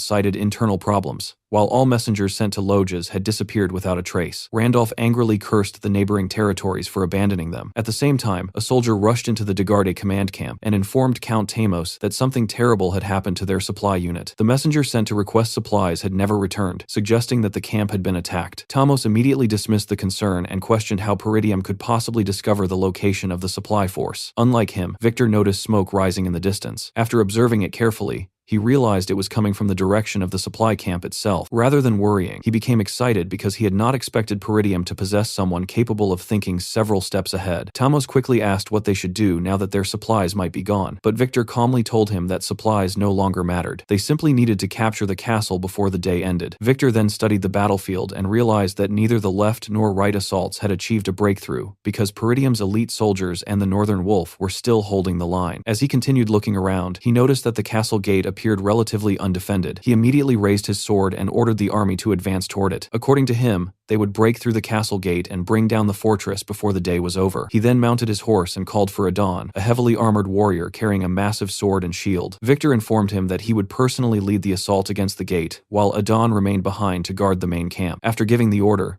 Victor rode toward the battlefield with his soldiers, while Adon silently turned around and headed back to the base. At the castle walls, Enemy soldiers continued climbing up the fortifications while Zwalter and his knights cut them down the moment they reached the top. In the middle of the battle, Skovan noticed something in the distance and quickly told his master to look ahead. When Zwalter raised his head, he spotted several siege towers advancing toward the castle. The sight immediately surprised him, because he could not understand how the enemy had managed to determine the exact height of Peridium's walls. Randolph pointed out that they were already overwhelmed dealing with the soldiers attacking around them, and warned that they would not be able to hold out if the towers reached the walls. Realizing the danger, Zwalter immediately turned toward his soldiers and asked whether the catapults were ready. The soldiers informed him that the preparations had just been completed. Without hesitation, Zwalter ordered them to fire at once and told them they had to stop the siege towers before they got any closer. The soldiers launched a massive rock toward one of the advancing towers, and the enemy troops were shocked to see the attack. They could not believe Peridium had managed to prepare a catapult so quickly. Before the boulder could crash into the tower, Victor stepped forward, grabbed a spear, and coated it with mana. He raised his arm and hurled the spear toward the incoming projectile. The spear struck the boulder and instantly shattered it. Everyone on both sides was stunned by what they had just witnessed. Zwalter and his men could hardly believe that their shot had been intercepted so effortlessly. As Zwalter looked down toward the battlefield, he finally saw Victor approaching the castle and immediately realized who was responsible. Victor drew his sword and declared that there was no point resisting. He told the Peridium soldiers that their downfall was already predetermined and would happen no matter how desperately they struggled. After saying that, he raised his sword and ordered his men to advance with the siege ram, commanding them to charge directly at the castle gate. As the ram unit rushed forward,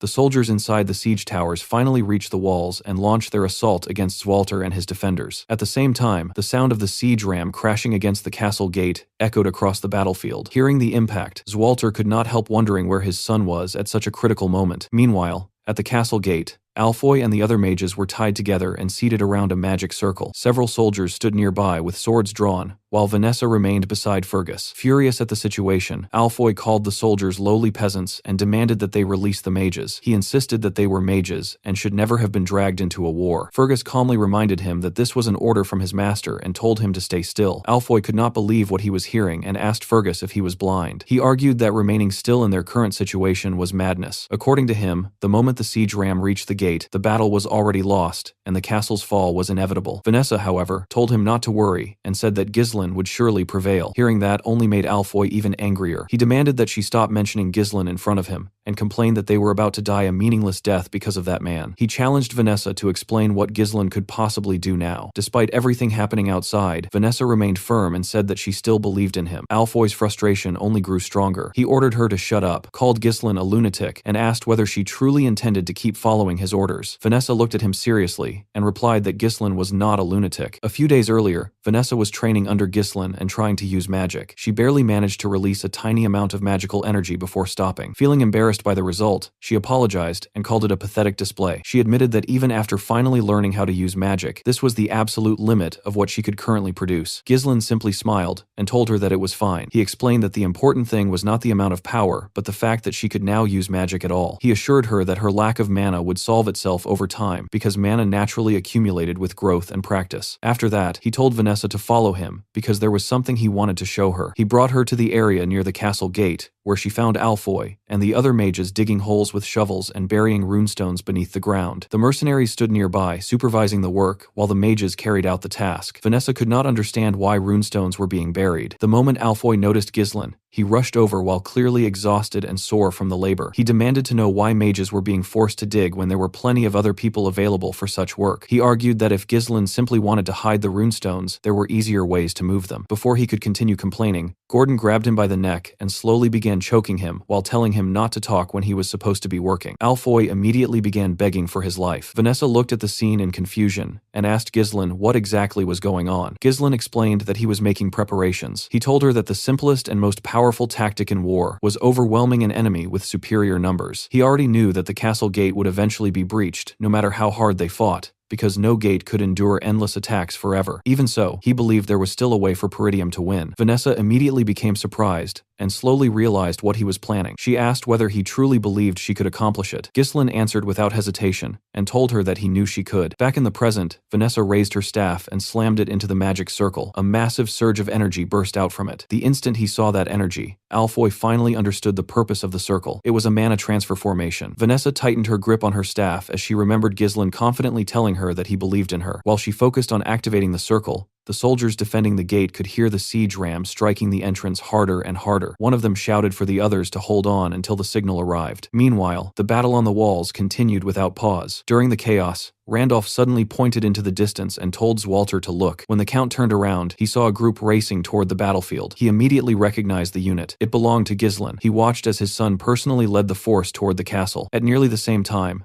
Victor was observing the gate when a soldier hurried over with an urgent report. The man informed him that an unknown cavalry force had launched a surprise attack from the rear and was striking both sides of the battlefield. Ghislain and his mercenaries tore straight through the enemy ranks. Any soldier foolish enough to challenge him was cut down instantly. With a single swing of his sword, Ghislain ripped apart the soldiers that rushed him. The enemy could not believe they were being ambushed. They had been assured that no reinforcements would ever reach Peridium and could not understand where this force had come from. The archers quickly targeted Ghislain and fired a volley of arrows, hoping to kill him before he reached their position. Ghislain showed no fear and charged directly toward them. As he closed the distance, his horse leaped high into the air. The soldiers stared in shock as they saw him flying above them. The moment he landed among their formation, he unleashed a devastating strike that tore through them in a single blow. He did not give anyone an opportunity to retaliate. The remaining soldiers became terrified. They could not comprehend how one man had slaughtered so many troops with a single attack. Some of them even wondered if they were facing a monster rather than a human. Ghislain raised his sword and removed his helmet so everyone could see his face. He shouted for the soldiers of Peridium to rise and declared that their counterattack was beginning. Immediately afterward, he led his forces into battle. Belinda and Kaor attacked from the left flank, while Ghislain charged from the right. Victor remained positioned in the center as the battlefield descended into complete chaos. At the Degard main camp, Gillian and his men launched their own assault. Gillian carved through enemy soldiers while calling out to Gordon and Torin. He informed them that he would draw the enemy's attention and ordered them to spread out and destroy the camp's important facilities. Both men immediately accepted the task. Torin grinned as he watched the enemy forces panic. Gordon confidently declared that the entire base would be reduced to ashes by the time the enemy returned. Count Tamus Degard could not understand what was happening. Instead of besieging Peridium, they had somehow become the ones being ambushed. One of his soldiers shoved him backward and urged him to flee immediately. Before the Count could escape, Gillian charged directly toward him. With a cold glare, Gillian declared that he intended to take Tamos hostage. The Count was terrified as he watched the giant warrior advancing with his massive axe. However, just before Gillian reached him, someone attacked from the side. Gillian sensed the incoming strike and blocked it with his axe. The impact forced him backward. Tamos collapsed onto the ground from fear as the clash unfolded before him. Gillian instantly realized that his opponent was powerful. The man introduced himself as Adon Praso and remarked that Gillian had incredible courage for attacking the enemy headquarters with such a small force. He then asked Gillian to state his own name. Gillian calmly raised his axe and replied that he had no name. He declared that he was nothing more than a weapon belonging to his master. Meanwhile, on the left side of the fortress wall, Belinda used her rope to tie up several enemy soldiers before throwing them directly toward Kaor. With a grin on his face,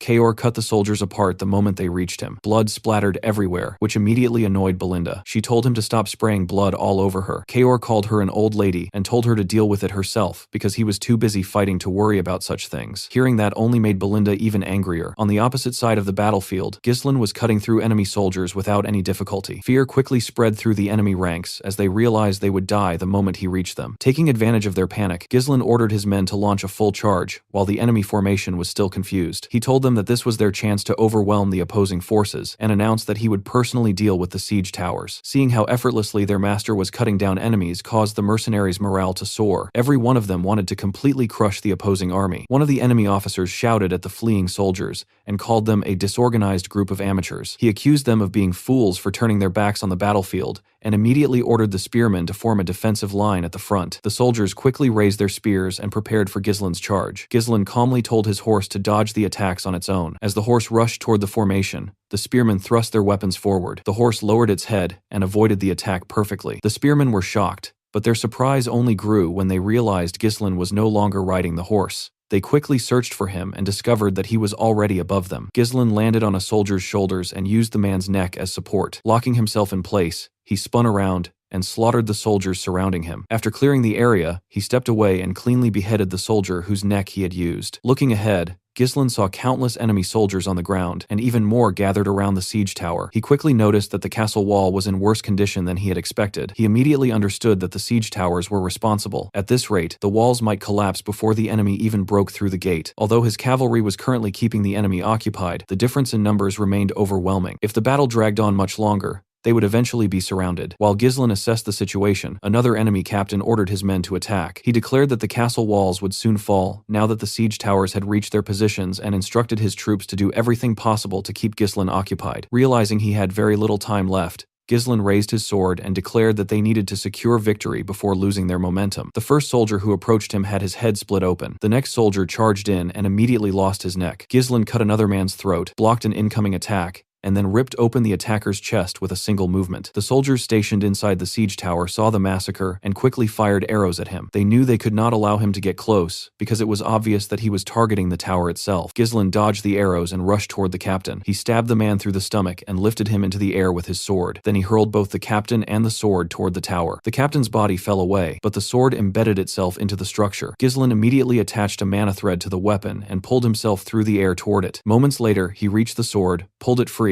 and landed inside the tower. The soldiers stationed there were horrified. Ghislain raised his sword and drove it deep into the structure before dragging the blade downward through the entire tower. The massive structure split apart and collapsed. Enemy soldiers everywhere stared in disbelief as the tower was destroyed. Even Victor could not believe what he had just witnessed. He realized that Ghislain was the commander leading the cavalry attack. Turning toward one of his men, Victor asked whether the main gate had still not been breached. The soldier explained that the gate's defenses were stronger than expected, and that resistance from inside had slowed them down. He estimated that they would break through in around 10 minutes. Victor coldly corrected him and said they had 5 minutes. He announced that he would personally eliminate Ghislain and ordered the gate to be opened before he returned. With a terrifying look in his eyes, he warned the soldier that failure would result in death at his own hands. The terrified soldier immediately agreed. Before Victor could advance, a voice called him a flying tin can. Covered in smoke, Kaor appeared and announced that Victor was not going anywhere. Victor turned toward him and demanded his identity. Kaor introduced himself as the commander of the Cerberus mercenaries and,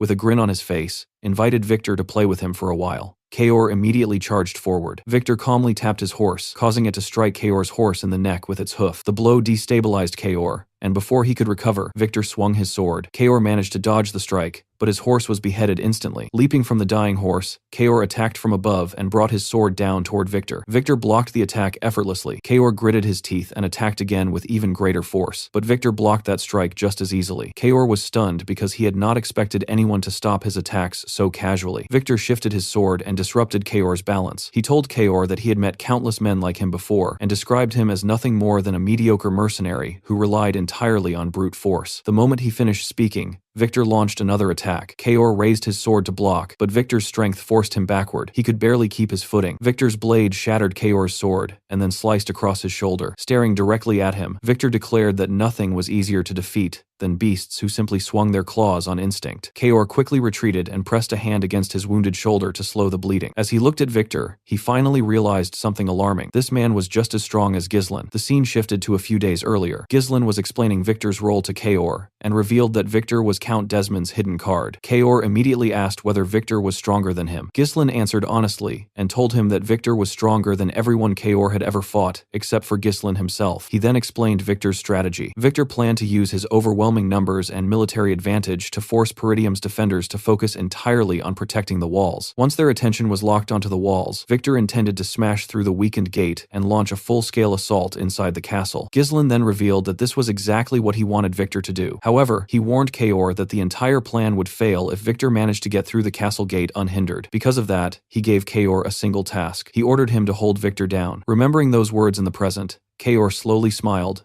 and pushed himself back onto his feet, despite all of his injuries. He muttered that Ghislain was asking far too much from him. Meanwhile, on the other side of the battlefield, Ghislain continued clashing with Adon. Adon repeatedly used his massive shield to block every attack that came his way. Behind him, Count Tamos called out to the knight, but a soldier quickly stopped him and warned him to stay back. Nearby, Torin, Gordon, and the other mercenaries fought desperately against the enemy troops surrounding Ghislain. They worked to reduce the number of enemies and make sure nobody interfered with Ghislain's battle. Ghislain grew irritated as he watched Adon block attack after attack. He did not want to waste precious time fighting a single opponent. He quickly realized that Adon's shield could defend from almost any angle, and no matter how hard he attacked, he could not break through it. Ghislain tried to remember the last time he had encountered someone with such absurd durability. Pushing those thoughts aside, he swung his axe with tremendous force and told Adon that he no longer had time to waste on him. Adon calmly blocked the attack with his shield and declared that it was pointless. He told Ghislain that his shield could not be broken. Then he knocked Ghislain's axe aside and thrust his enormous sword forward. Ghislain managed to redirect the blade using the handle of his axe, but Adon immediately changed tactics and beheaded Ghislain's horse. Ghislain had not expected that move. As the horse collapsed beneath him, Adon coated his shield with energy and slammed it forward, ordering Ghislain to fall. Ghislain barely managed to block the impact with his axe while being forced backward. At the same time, the siege ram continued hammering away at the castle gate. Eventually, the gate gave way and collapsed. Zwalter and the soldiers defending the walls were horrified by the sight. Despite that,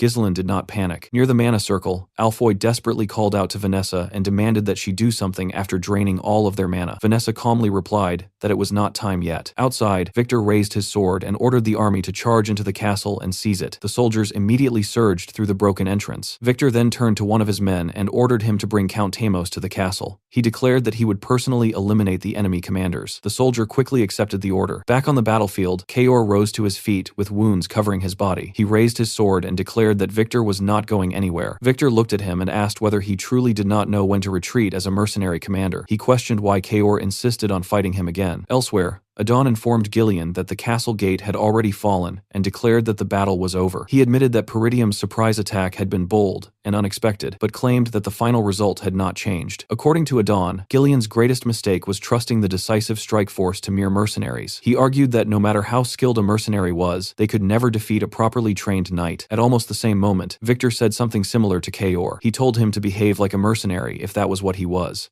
He advised him to understand when a battle was no longer worth fighting and when it was time to run away. Both Victor and Adon insisted that no war was worth throwing one's life away for. Kaor burst out laughing when he heard Victor say that. He asked whether any of that truly mattered. He smiled and declared that whether someone was a mercenary or a knight meant nothing on a battlefield. At the same time, Ghislain gave Adon the exact same answer. He told him that the only things that mattered were victory and defeat. The moment those words left his mouth, Ghislain charged. At the same time, Kaor rushed toward Victor. Adon raised his sword and said he had no interest in hearing excuses from a loser. Ghislain blocked the incoming strike and hooked Adon's sword with the head of his axe. Using the inside curve of the weapon, he dragged Adon off his horse. The knight was completely caught off guard. Ghislain immediately freed his axe and swung it again. Adon managed to block with his shield, but the attack smashed into his horse's neck. The beast collapsed, slamming Adon into the ground. Looking up in fury, Adon called Ghislain a filthy mercenary. Ghislain leaped into the air and brought his axe down. Adon quickly raised his shield and blocked once more. Standing directly over him, Ghislain calmly explained that even the strongest defense always had a gap. Then he pulled out a sword. He revealed that he had already offered his life to Ghislain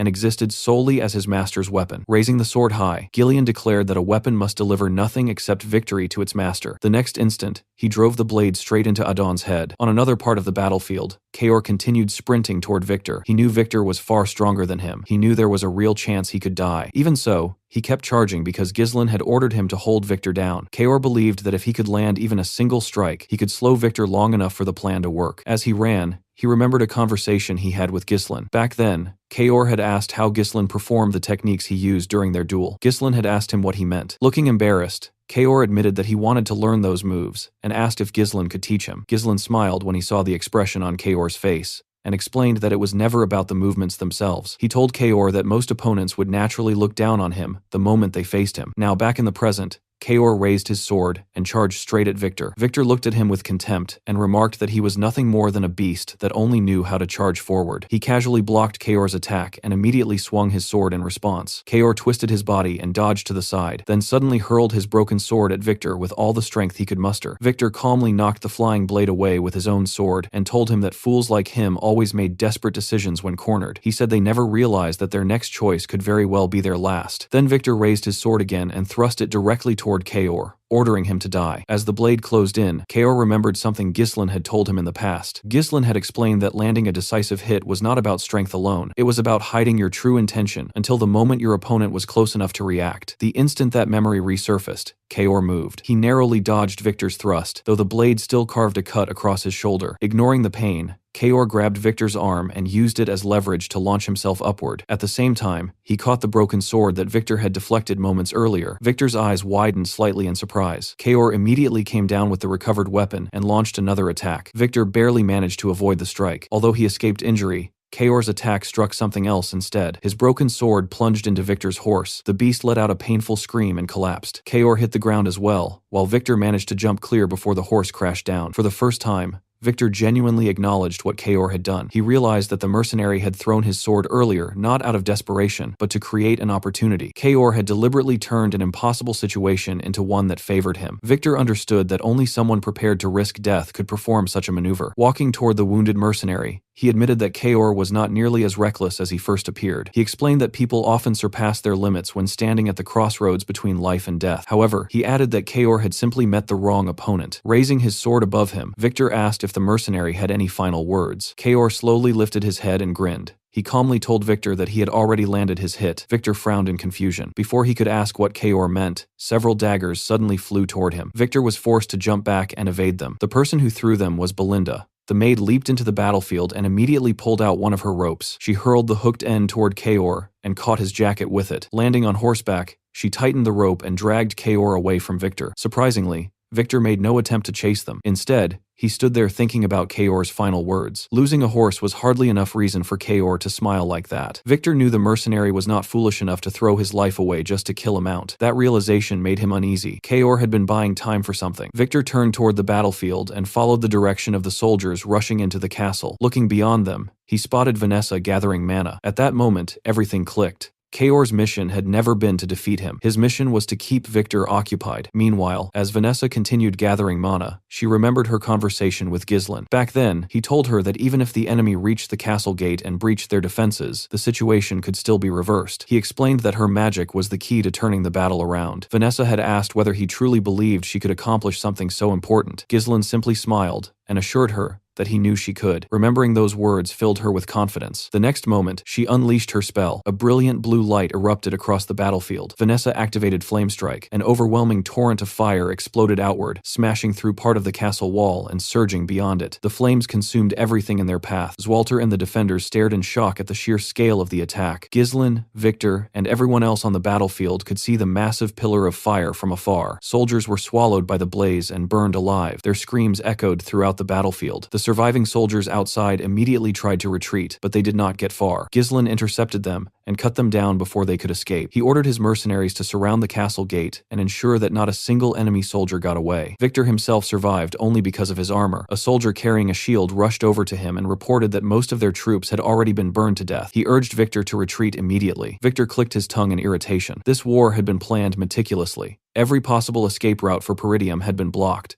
Months of preparation had gone into ensuring victory. Yet despite all that, they had failed to account for Ghislain's special forces, a mad dog like Kaor, and a high-level mage capable of incinerating thousands of soldiers in a single attack. Victor knew those factors were far too convenient to dismiss as luck. Everything had aligned perfectly against them. Using his sword to push himself upright, Victor finally accepted reality. He had fallen into Ghislain's trap from the very beginning. He ordered the soldier to gather the survivors and prepare for a temporary retreat. Since the area outside the castle was not heavily forested, he believed they could regroup at the main camp if they managed to escape the flames. Victor admitted that conquering Peridium was going to take much longer than expected. He then ordered the soldier to summon Adon immediately. The moment he gave that order, something entered his line of sight and froze him in place. Walking through the battlefield was Ghislain. In one hand he carried his axe. In the other, he held Adon's severed head. Ghislain approached with a completely serious expression. Victor stared in disbelief, unable to process what he was seeing. Without saying a word, Ghislain tossed Adon's head onto the ground. Then he informed Victor that his main force was finished and that his army was already destroyed. Pointing his axe directly at the knight, Ghislain demanded that he surrender. Victor responded by releasing his mana. He told Ghislain not to make him laugh. Raising his sword, he asked whether Ghislain truly believed the war would end like this. Victor declared that he would simply cut off everyone's heads himself if necessary. Mana surged around his blade as he prepared for battle once more. Looking directly at Ghislain, Victor announced that the war had only just begun. While the enemy soldiers desperately tried to retreat from the inferno, Zwalter immediately seized the opportunity and ordered his men to fire on them. He reminded the soldiers that the enemy was trapped and that this was their chance to strike back. At the same time, Ghislain commanded his mercenaries from the ground, ordering them not to let a single enemy escape the flames. He told them that this was the golden opportunity they had been waiting for, the moment that could completely reverse the flow of the war. With that order, the mercenaries threw themselves into battle even harder and began cutting down every fleeing soldier they could reach. As the slaughter continued, Belinda rushed over and called out to her master. She quickly moved beside him and asked whether he had been injured during the battle. Ghislain calmly told her that he was fine before immediately asking about her condition and Kaor's. Belinda turned around to check on Kaor. Kayor. The mercenary was battered and covered in injuries, but he was still conscious. He simply raised his hand and gave Ghislain a thumbs up. Seeing that, Ghislain smiled in relief. Belinda then admitted that everything could have gone horribly wrong if Vanessa's spell had been delayed even slightly. She confessed that she honestly thought his plan was completely insane when she first heard it. Ghislain simply replied that the plan had worked in the end. Belinda told him not to ever ask them to pull off something like that again. She still couldn't believe they had spent all of the runestones they mined just to unleash that single attack. While she was speaking, Ghislain suddenly looked around the battlefield and asked where Ghislain was. Belinda paused in surprise. Before she could answer, Ghislain immediately spurred his horse forward and rode away. Belinda called after him, but he didn't stop. Meanwhile, on another part of the battlefield, Ghislain was locked in a brutal fight against Victor. Victor's sword slammed against Ghislain's axe repeatedly. Ghislain managed to block the first attack, then the second, but every strike forced him backward. He quickly realized how absurdly heavy Victor's attacks were. The knight never gave him a moment to breathe. One strike flowed into another without pause, pushing Ghislain farther and farther back. Even Ghislain found himself impressed by Victor's relentless momentum. When Victor stepped close enough, Ghislain swung his axe with tremendous force, but Victor leaped away and avoided it. As he landed, he slashed through Ghislain's arm plate and cut into his shoulder. Ghislain had not expected that. Victor's combination of speed and power was overwhelming. He gave his opponent absolutely no chance to recover, and continuously pressured him from every angle. Victor called him a filthy mercenary and mocked him for taking advantage whenever he was given an opportunity. Ghislain responded by hooking Victor's sword with his axe and forcing it downward. For a brief moment, it looked like he had regained control, but Victor instantly adapted. He slid his sword into the gap within the axe's structure and twisted it. Ghislain was caught off guard. Victor used the leverage to wrench the axe upward and rip it completely out of Ghislain's hands. The weapon flew away. Before Ghislain could react, Victor raised his sword and coldly informed him that he had crossed the line. Then he thrust the blade forward. Blood immediately burst from Ghislain's body, and the mercenary spat out blood as well. Victor was surprised to see that Ghislain had twisted his body at the last possible second to protect his vital organs. That single movement saved his life. Victor admitted that no one had ever received one of his attacks in that way before. He realized Ghislain had not defeated Adon through luck. Looking at the wounded mercenary, Victor said it had been foolish for him to challenge him directly, after exhausting himself defeating Adon. He added that Adon probably would not have been angry about dying since he had fallen to a warrior like Ghislain. Then Victor announced that it was finally time for Ghislain to die. At that exact moment, a sword came flying toward Victor from behind. Victor sensed the attack instantly and withdrew from Ghislain before turning around. He demanded that the attacker reveal himself. A familiar figure emerged. It was Ghislain. Victor immediately recognized the black armor. Ghislain casually picked up Ghislain's massive axe with one hand and rested it on his shoulder. Even Victor couldn't help recognizing the imposing presence he gave off. Without wasting another second, Ghislain released the power of his third core and rushed forward. The distance between them disappeared almost instantly. Raising the giant axe overhead, he brought it crashing down toward Victor. Victor blocked the attack, but the sheer weight behind it shook him. He quickly pushed Ghislain away and counterattacked with his sword. Ghislain used the axe to block. Victor attacked again. Ghislain blocked once more before swinging the axe toward Victor's legs. Victor jumped away and retaliated from above. Ghislain intercepted the strike with the handle of the axe, and then used that same handle to launch himself upward at incredible speed. In the next instant, he wrapped his legs around Victor's neck and locked him down before slamming him violently into the ground. Victor immediately rolled away and got back on his feet, breathing heavily. For the first time in the battle, he felt genuine danger. He could not read Ghislain's movements at all. Every action was unpredictable. Victor knew that one mistake would get him killed. He found it unbelievable that someone this powerful had been hidden inside Peridium the entire time. Ghislain calmly informed him that he knew exactly who he was. He said he knew Victor's strength, his military value, his strategies, and even the organization supporting him from the shadows. Looking directly at him, Ghislain declared that he knew everything. Victor's mind immediately raced. He wondered if this entire war had been a trap from the very beginning. Refusing to believe it, Victor charged forward again and accused Ghislain of speaking nonsense. As their weapons collided once more, Victor told himself that Peridium could not possibly know about the secret project his faction had spent years hiding. He reminded himself that he was Count Desmond's hidden card. Suddenly, he shoved the heavy axe aside and moved in close, warning Ghislain not to think cheap tricks would work on him. Ghislain immediately dragged the axe across the ground and used the motion to propel himself upward, avoiding Victor's attack. Victor's blade struck the axe handle instead. Before he could react, Ghislain was already above him. The young lord brought the axe down again. Victor narrowly escaped by stepping backward. He counterattacked, but Ghislain retreated just enough to evade the blade before surging forward and driving a brutal kick directly into Victor's face. Victor regained his footing almost immediately, but Ghislain was already airborne once again. The axe came crashing down with terrifying force. Victor managed to block it,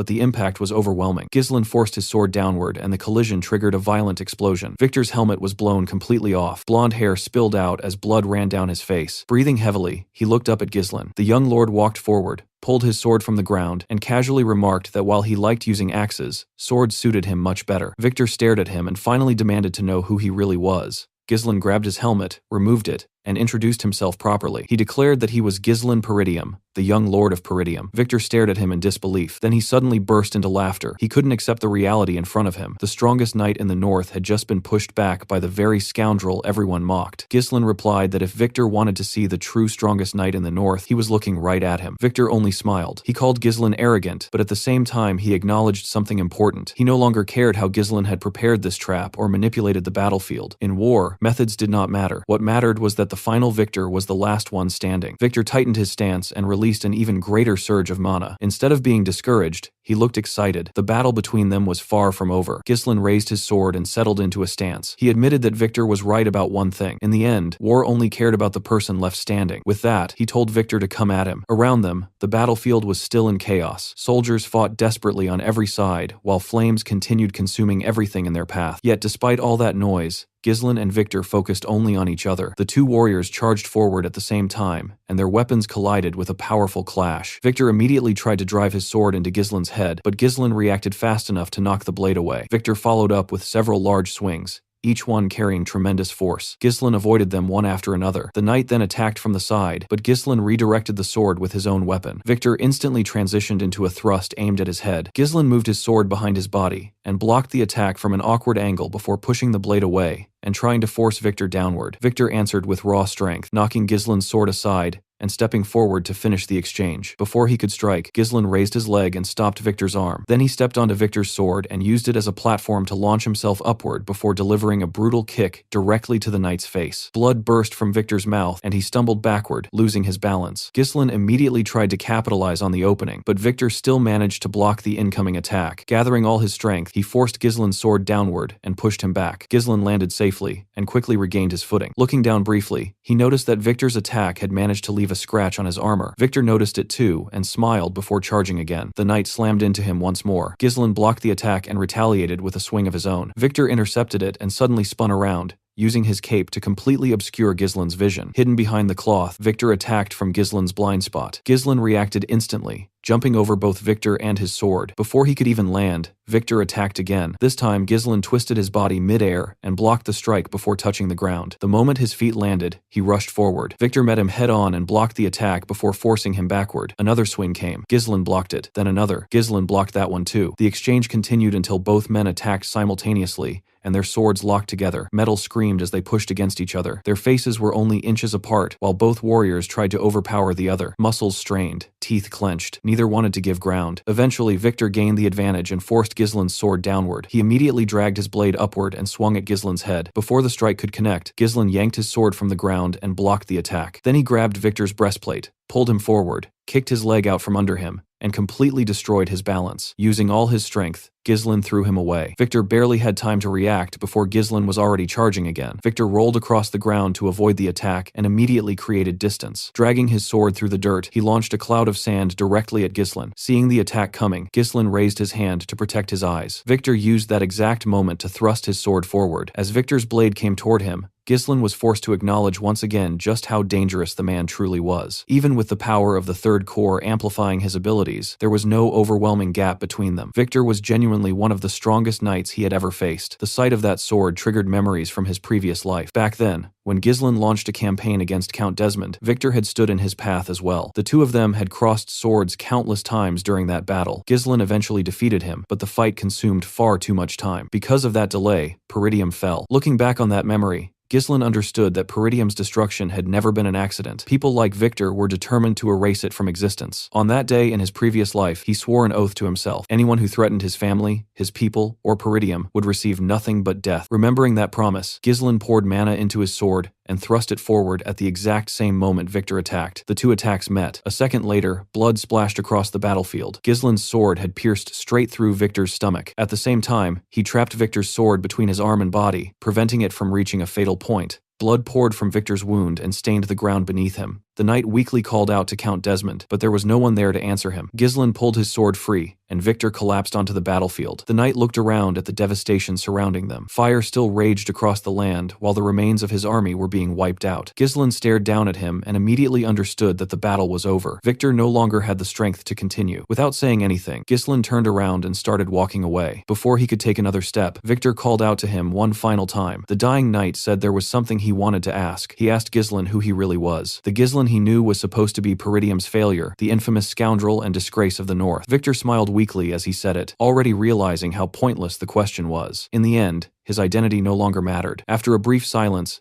Victor admitted that he had enjoyed their fight. Those were the final words he left behind. Moments later, his life faded away. Ghislain didn't answer. He simply turned his back on the fallen knight and walked away from the battlefield. In the next scene, Ghislain was helping Ghislain walk across the battlefield. One of his arms supported the wounded warrior, while Ghislain leaned on him as they moved forward. When Ghislain finally looked up, he saw Zwalter standing ahead with the surviving soldiers gathered behind him. Everyone looked exhausted. Their armor was battered, their weapons were stained with blood, and nearly every person there was breathing heavily after the brutal battle. Turning his head, Ghislain spotted Belinda, Kaor, and the rest of his mercenaries waiting nearby. A smile appeared on his face. The first thing he asked was whether everyone was still alive. The moment they heard that, Belinda and the mercenaries rushed toward him. The men immediately started talking over one another. Some admitted that this was the first real war they had experienced in their entire careers as mercenaries. One man couldn't stop talking about Vanessa's magic and asked Ghislain what kind of terrifying spell that had been. Another said he still had goosebumps from watching the sea of flames consume the battlefield. Listening to them, Ghislain sincerely thanked every one of them for following him through the war. He told them they had all done an incredible job. While holding his injured shoulder, Kaor glanced at Ghislain and called him an old man, asking whether he really needed someone to carry him just because he got stabbed once. Ghislain brushed it off and claimed it was nothing serious. Belinda immediately scolded him for talking nonsense and demanded to inspect his wound before he made it worse. As everyone talked, Ghislain suddenly asked where Vanessa was. Belinda explained that Vanessa had completely exhausted her mana and collapsed after casting the spell. Fergus had already taken her, along with the other mages, inside the castle so they could rest. While Belinda was explaining the situation, another voice suddenly called out to Ghislain. Before he could react, Randolph strode over and wrapped him in a huge embrace. The knight captain proudly told him that he was truly worthy of being Peridium's successor. Ghislain thanked Randolph and replied that he had done an amazing job as well. Then he looked toward his father and told him that he had fought brilliantly too. Zwalter didn't answer immediately. Instead, he simply stared at his son. There was a mixture of pride, relief, and lingering worry in his eyes. Eventually, he stepped forward and hugged Ghislain himself. He told his son that he had done an incredible job. Ghislain was genuinely surprised to hear those words coming from his father. Zwalter admitted that when he first heard the plan, he thought it was impossible. He never truly believed everything would work, yet somehow, Ghislain had accomplished it. Ghislain tried to give his father credit, saying the plan only succeeded because Zwalter held the castle walls long enough for everything to come together. However, the Count shook his head and disagreed. According to him, Ghislain was the one who made everything happen. Then Zwalter grabbed his son's hand,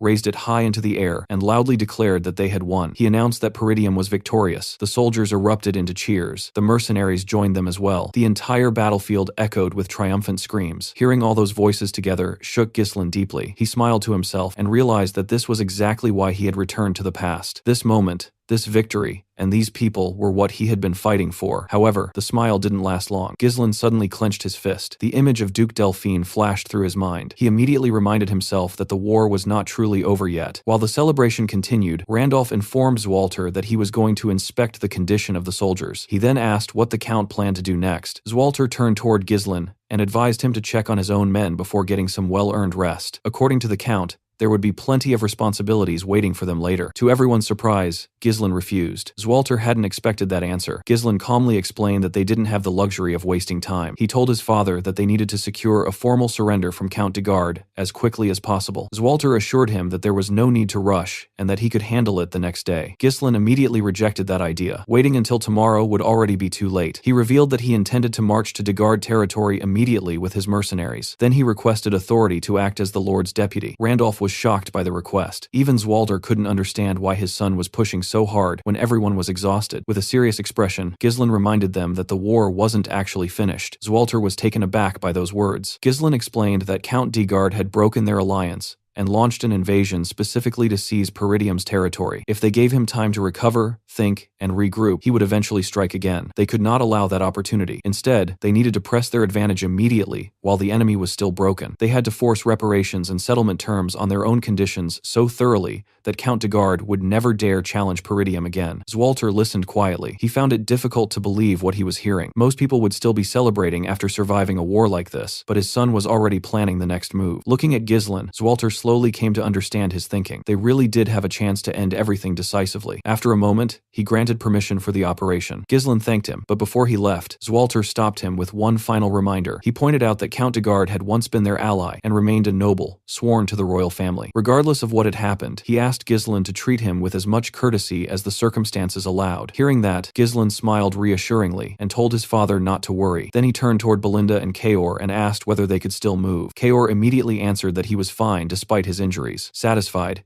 Ghislain mounted his horse and ordered his people to follow him. Without wasting another moment, he announced that they were heading straight for de Garde territory at full speed. The scene shifted to Castle de Garde, where complete chaos had broken out inside the Lord's office. Tamas was furiously throwing anything he could get his hands on. Furniture, decorations, and documents were scattered across the room as the Count raged uncontrollably. He simply could not accept reality. The entire reason he had agreed to the secret treaty in the first place was because everyone knew how powerful Count Desmond was. In Tamas's eyes, Desmond's influence and strength were practically unquestionable. Yet somehow, despite all of that, the mighty forces supporting him had been defeated by the poor and insignificant Peridium territory. Tamos couldn't comprehend how Desmond had managed to lose to what he considered a backwater territory. Standing nearby, Lowell attempted to calm him down, but the Count immediately snapped at him and ordered him to shut up. Tamos demanded to know whether this looked like a situation where he could calmly sit around. Instead of standing there uselessly, he ordered Lowell to begin preparations for surrender negotiations. He also instructed him to gather the bureaucrats and start calculating reparations immediately. Lowell was stunned and asked whether the Count was actually serious. Tamos replied that Zwalder was an honorable fool who respected customs, traditions, and noble etiquette above everything else. Because of that, he was convinced Zwalter would agree to negotiations. Peridium desperately needed money after the war, and Tamas believed he could survive this disaster if he offered enough reparations. Once the negotiations were over, he intended to shift all responsibility onto Count Desmond and make him deal with the consequences. Unfortunately, Lowell reminded him that nearly every coin in the territory had already been poured into the war effort. He asked where they were supposed to find enough money to pay reparations. The question immediately enraged Tamos. He grabbed Lowell by the throat and began choking him. Calling him an idiot, he demanded to know how someone with such a brain could still work in his castle. Thomas ordered him to squeeze every possible coin out of the citizens. Then, with a frightening expression, he mockingly asked whether Lowell felt guilty because he was a peasant himself. He questioned whether the lives of commoners were somehow more important than his own. Struggling to breathe, Lowell desperately answered that peasants were not more important than their lord. Satisfied, Tamos threw him onto the floor and ordered him to remember his place before commanding him to get moving. As Lowell lay there coughing blood, he silently glared at the Count. Deep down, he had long grown tired of Tamas's tyranny. He had only been forced into managing the territory, and he knew better than anyone how much the people were suffering. The citizens had endured years of abuse,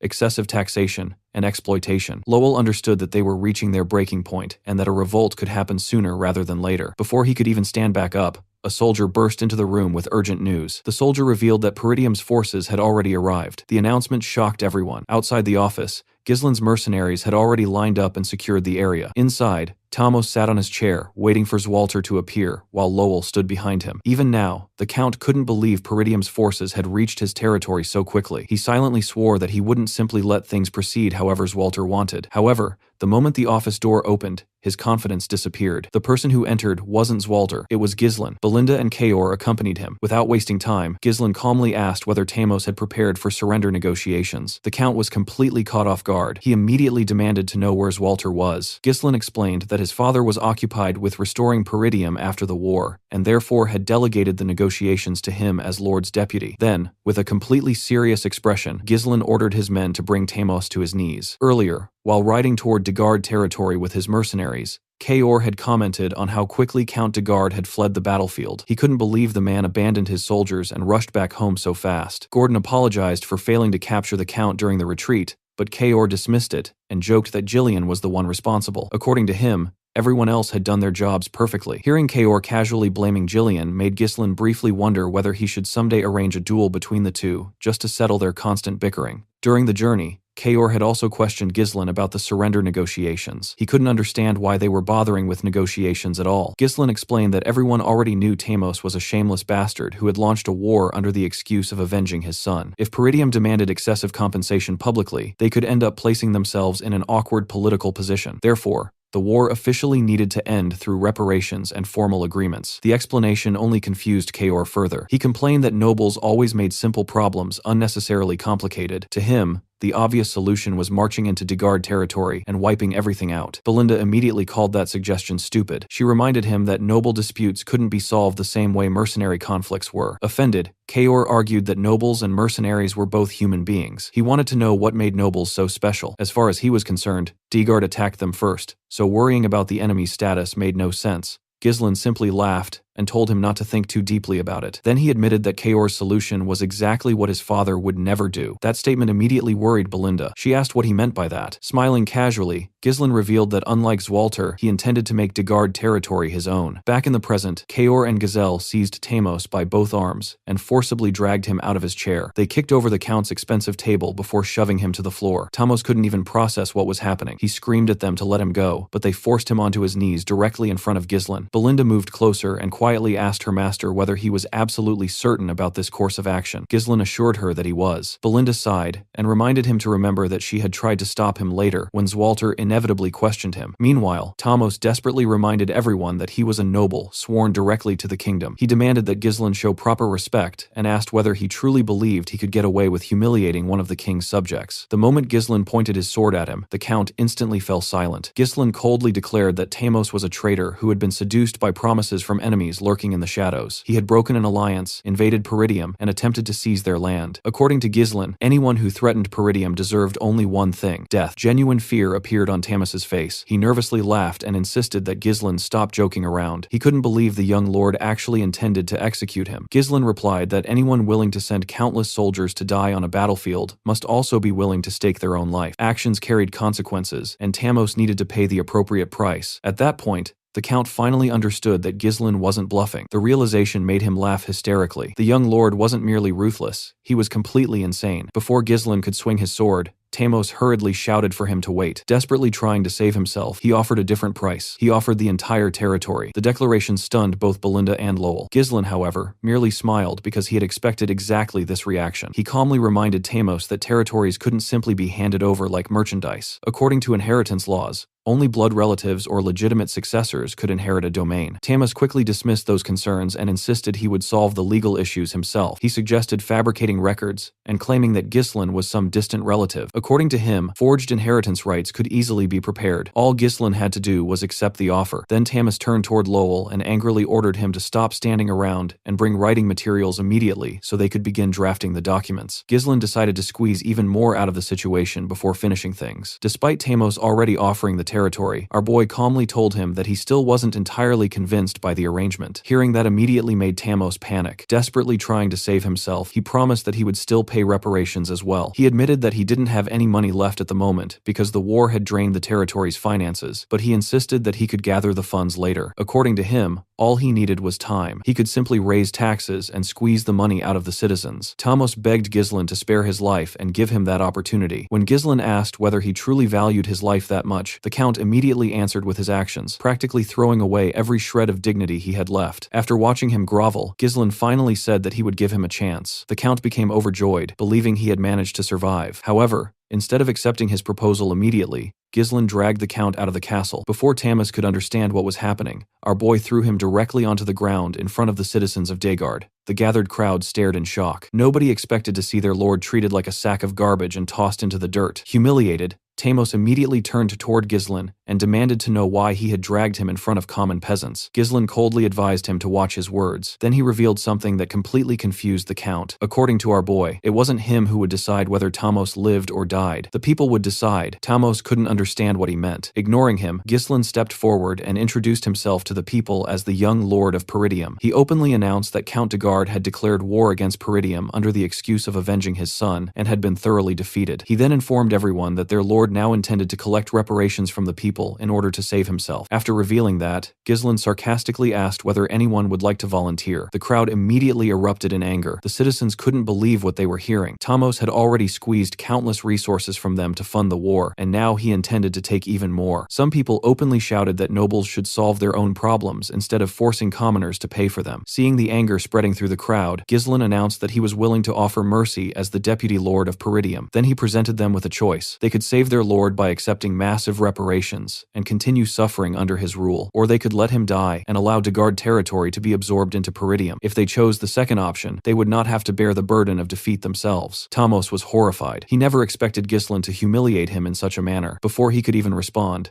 someone in the crowd threw a stone directly at his head. The count barely had time to react before more rocks started flying toward him. Citizens armed themselves with stones, pitchforks, and whatever else they could find. They surged forward in rage. One citizen screamed that Thamos had taken away his mother's keepsake. Another shouted that the count's taxes had stolen the bread meant for his children. Others demanded to know whether he understood how many people had suffered because of his greed and tyranny. Thamos couldn't answer a single accusation. The people no longer saw him as their lord. They saw him as the cause of their misery. Stones struck his body repeatedly, while pitchforks stabbed and jabbed at him. The furious crowd beat him mercilessly. He couldn't even find an opportunity to beg for mercy. All he could do was curl up, protect his head, and scream in pain while the people unleashed years of resentment upon him. Watching the scene unfold, Ghislain simply turned toward his men and announced that they could return home now. According to him, the war was over. Then he turned toward Belinda and mentioned that he still had something important to explain to his father. Belinda wasn't worried at all. At this point, she was convinced her master always had a plan prepared for dealing with the consequences of his actions. The scene then shifted back to Peridium, where Zwalter and the council sat in complete disbelief after learning what had happened. The count stared at his son and asked him to repeat himself. Ghislain calmly informed him once again that Count Degard was dead. Zwalter immediately reminded his son that he specifically instructed him to treat Thamos with as much respect as the situation allowed. Ghislain assured his father that he hadn't forgotten. He explained that after meeting Thamos personally, he concluded that eliminating him was the best course of action. According to Ghislain, sparing the count would only result in another invasion later. Homern and Albert were stunned by that claim. Homern insisted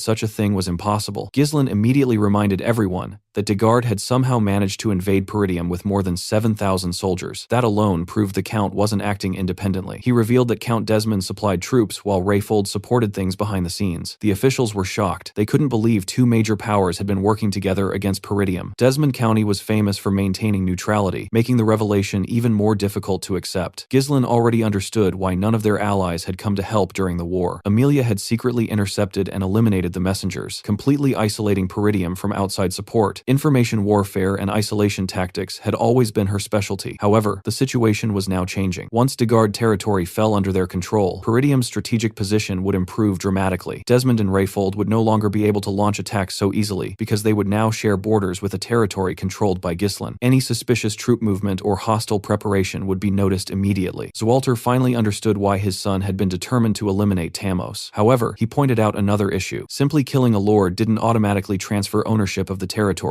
According to inheritance laws, a territory required either a legitimate heir or a blood relative. Ghislain responded by taking out a scroll and placing it on the table. He asked his father to read it. As Zwalter opened the document, his eyes widened in disbelief. The scroll contained a written declaration from Thamos himself, claiming that Ghislain was a distant blood relative and the rightful first successor of Degard territory. The room fell silent. Zwalter couldn't believe what he was reading. Ghislain casually explained that he had obtained the document directly from Count Degard. Thanks to that declaration, they could sidestep almost every inheritance issue that would normally arise. The Count remained speechless for several moments before finally putting himself together. Even then, he pointed out that governing a territory was far more difficult than conquering one. He asked whether Ghislain truly possessed enough manpower to manage another domain on top of everything else. Instead of worrying, our boy simply smiled confidently and told his father not to concern himself. According to Ghislain, he already had the perfect person in mind to handle the position. The scene shifted away from Peridium and traveled overseas to the Austin territory within the Seiron kingdom. Inside one of the territory's most crowded bars, the atmosphere was absolutely wild. People were shouting, cheering, and slamming mugs against tables while surrounding a gambling table in the center of the room. All eyes were focused on a particular match taking place there. Several spectators couldn't believe what they were seeing, because a green-haired man had just pushed everything he owned into the bet. The man casually grabbed a cup containing 4 dice and began shaking it repeatedly. After a few dramatic moments, he slammed the cup onto the table and stared at his opponent. Sitting across from him was an enormous bald man with 2 even larger bodyguards standing behind him. The bald man narrowed his eyes and warned the gambler that things wouldn't end well if he tried any tricks. The green-haired man, known as Claude, simply smiled and told him not to be so hostile. According to Claude, it was all supposed to be fun. Then he slowly lifted the cup. The crowd gasped when they saw the result. All 4 dice were stacked perfectly on top of one another, and every visible face displayed the exact same number. Wearing a smug grin, Claude casually told his opponent to stop wasting time and place his bet. The story then shifted back to Peridium, where a large ceremony was being held. Soldiers and mercenaries filled a grand hall while Zwalter, Randolph, and Ghislain stood at the front. In front of everyone, our boy knelt before his father. After acknowledging Ghislain's incredible contributions during the recent war and everything he had done for Peridium, Zwalter officially announced his decision. Acting under the authority of the king, he granted Ghislain the title of Baron of Fenris. The moment those words left his mouth, the entire hall erupted with cheers. Soldiers shouted, mercenaries screamed his name,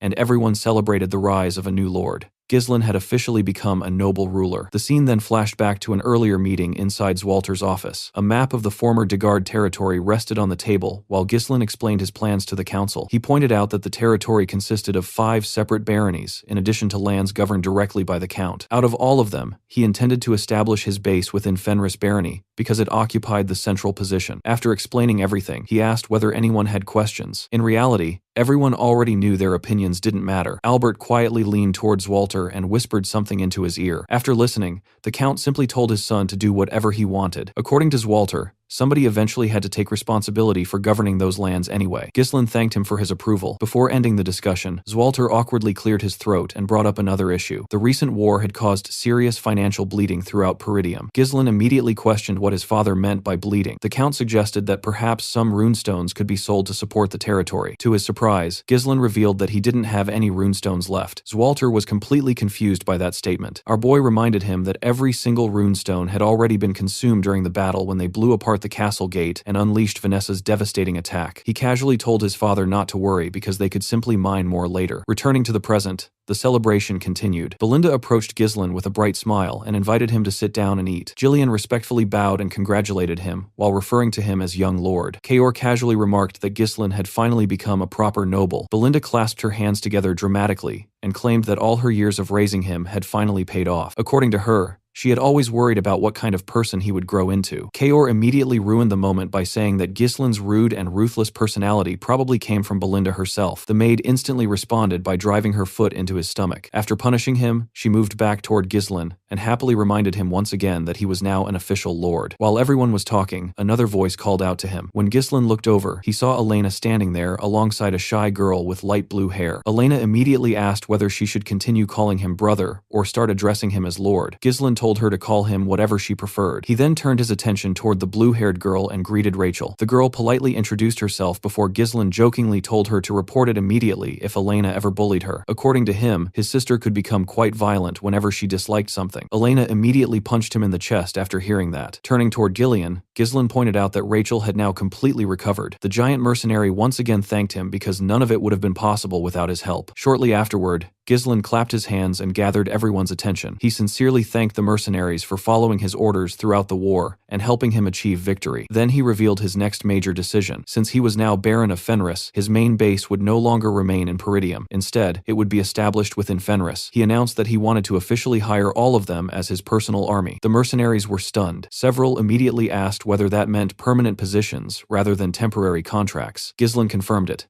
Then he dropped an even bigger surprise by revealing that he intended to train them as knights. The mercenaries couldn't believe what they were hearing. Ghislain explained that everything they accomplished during the recent war had already proven their worth. In his eyes, they were fully qualified. Belinda immediately pointed out that maintaining an army of that size would require an enormous amount of money. Ghislain simply smiled and replied that they would just have to earn an enormous amount of money. Afterward, he turned toward Gillian and asked about his physical condition. Gillian reported that his body was recovering well. Hearing that, Ghislain gave him an important assignment. He ordered Gillian to lead everyone to Fenris and wait for his arrival there. The mercenary was surprised and asked whether his lord wouldn't be accompanying them. Ghislain explained that he had somewhere else he needed to visit first. Since Fenris had recently experienced war, public order there would likely be terrible. Therefore, Gillian needed to arrive first and stabilize the situation. The giant mercenary looked visibly disappointed because it felt as though his master was sending him away. Sensing that, Ghislain told him that he was one of the people he trusted most. That statement completely caught Gillian off guard. Ghislain tapped his arm and explained that this trust was precisely why he was entrusting him with such an important responsibility. Gillian immediately accepted the task and wished him a safe journey. Afterward, Ghislain turned toward Belinda and Kaor and informed them that they would be traveling with him. He ordered them to prepare immediately. Curious, Belinda asked where they were headed. Ghislain revealed that their destination was the Austin territory within the Seiron kingdom. Belinda was shocked when she realized they were actually leaving the country and traveling overseas. Kaor quickly recognized the location and asked whether it was the same territory famous for gambling and games. Meanwhile, Belinda admitted that she loved traveling and sounded genuinely excited. Kaor immediately asked whether they were finally going there to relax and enjoy themselves after surviving a war. Ghislain shut down that idea instantly. According to him, they weren't traveling there for entertainment at all. Not long after the war ended, Vanessa was already causing trouble again. The girl approached Alfoy and innocently asked if he would let her suck it one more time. The moment those words left her mouth, Alfoy nearly jumped out of his skin. He hurriedly backed away and demanded to know what exactly she wanted to suck. Vanessa tilted her head and calmly explained that she wanted to absorb his mana again because she thought she might finally be able to use all the magic knowledge stored inside her head if she had enough mana to work with. Alfoy looked completely horrified. He immediately asked why she specifically needed his mana. Vanessa answered without hesitation that Ghislain had already explained it to her. According to him, Alfoy was basically a mana battery. Hearing himself described like a living battery nearly made the young mage lose his mind. Before he could continue complaining, Ghislain entered the room and casually remarked that Alfoy seemed as energetic as ever. Alfoy immediately pointed at Vanessa and begged Ghislain to do something about her. He complained that she constantly tried to drain his mana whenever she got the chance. Ghislain ignored the complaint entirely and walked straight toward Vanessa instead. He asked whether she was feeling alright after everything that happened during the war. Vanessa assured him that she was fine. Ghislain then asked whether she had been nervous because it had been her first experience fighting in a real battlefield. He gently patted her head and told her that she had done an excellent job. Vanessa immediately blushed and thanked him. Feeling completely left out, Alfoy loudly pointed out that he had contributed too. Ghislain casually acknowledged that fact and praised him as well, saying that he had fulfilled his role properly. Instead of feeling appreciated, Alfoy only became more annoyed. Grinding his teeth, he warned Ghislain that things would be very different once he returned to the Flame Magic Tower. Ghislain immediately shattered that hope by informing him that he would actually be traveling together with them. The scene then shifted overseas to the Oten territory of the Seiron Kingdom. Ghislain, Belinda, Kaor, and the unwilling Alfoy arrived at the famous Kraken gambling house. The moment they stepped inside, Kaor's eyes lit up. The mercenary happily breathed in the atmosphere and declared that he had missed the smell of a gambling house. Alfoy couldn't believe what he was hearing. He immediately complained that he thought they were traveling to handle important matters, not visit gambling dens. Ignoring him, Ghislain tossed a heavy pouch full of money toward Kaor and told him to enjoy himself together with Alfoy while they waited. He promised that he would call for them when he needed them. Kaor happily caught the money and instantly became excited about spending it. Alfoy asked what exactly they were supposed to do with that much cash. Kaor placed a hand on his shoulder and grinned. According to him, Alfoy might understand magic, but he clearly didn't understand how the world worked. When Alfoy asked what that meant, Kaor proudly announced that he would teach him how to make money using money. Meanwhile, Ghislain and Belinda continued deeper into the gambling house. Belinda quietly told her master that he didn't need to hide his intentions from her. She promised not to nag him even if he wanted to enjoy a few games himself after everything he had accomplished recently. Ghislain assured her that he wasn't there for gambling at all. Instead, he revealed that he had come searching for a specific person. That individual was the man he intended to appoint as the steward of Fenris territory. Ghislain explained that the man currently lived inside this gambling house due to certain circumstances, and he intended to take him away before he eventually lost a hand. Belinda nearly stopped walking. She couldn't believe her ears. Her master was seriously planning to make a gambler the steward of an entire territory. Ghislain reassured her that the situation was more complicated than it looked. According to him, the man possessed exceptional talent when it came to managing resources and finances. Before he could even reveal the man's name, a loud commotion erupted elsewhere in the building. Both Ghislain and Belinda immediately turned toward the noise. Across the gambling hall, a large crowd had gathered around one particular table. Spectators were shouting accusations while discussing how strange it was that a certain gambler kept winning non-stop. Many openly called him a cheater and claimed he deserved whatever punishment was coming his way. At the center of the crowd, a giant man was holding someone down against a table. The restrained man was none other than Claude. Standing over him was a huge bald man known as Captain Crank. Nearby, one of Crank's guards drew a sword, while the crowd loudly demanded that Claude's hand be cut off. Crank reminded Claude that he had warned him earlier not to play tricks. He accused him of secretly switching dice and using weighted ones to manipulate the results. To prove his point, Crank crushed one of the dice in his hand and exposed its altered interior. He then demanded to know whether Claude had been running scams the entire time. Claude immediately denied the accusation. He insisted that he had never prepared special dice and never swapped anything. Instead, he accused Crank of being the one cheating, despite constantly warning others not to do the same. Crank simply smiled and replied that some people could never understand each other. Claude clenched his teeth in frustration after hearing that response. Without another word, Crank ordered his subordinate to cut Claude's hand off. As the guard raised his sword, Claude closed his eyes. Sweat rolled down his face, while panic began setting in. Just as the blade was about to fall, a calm voice interrupted the entire scene. The newcomer remarked that it looked like an entertaining game, and asked whether he could join. Claude immediately opened his eyes. To his shock, he saw Ghislain standing there with his sword raised,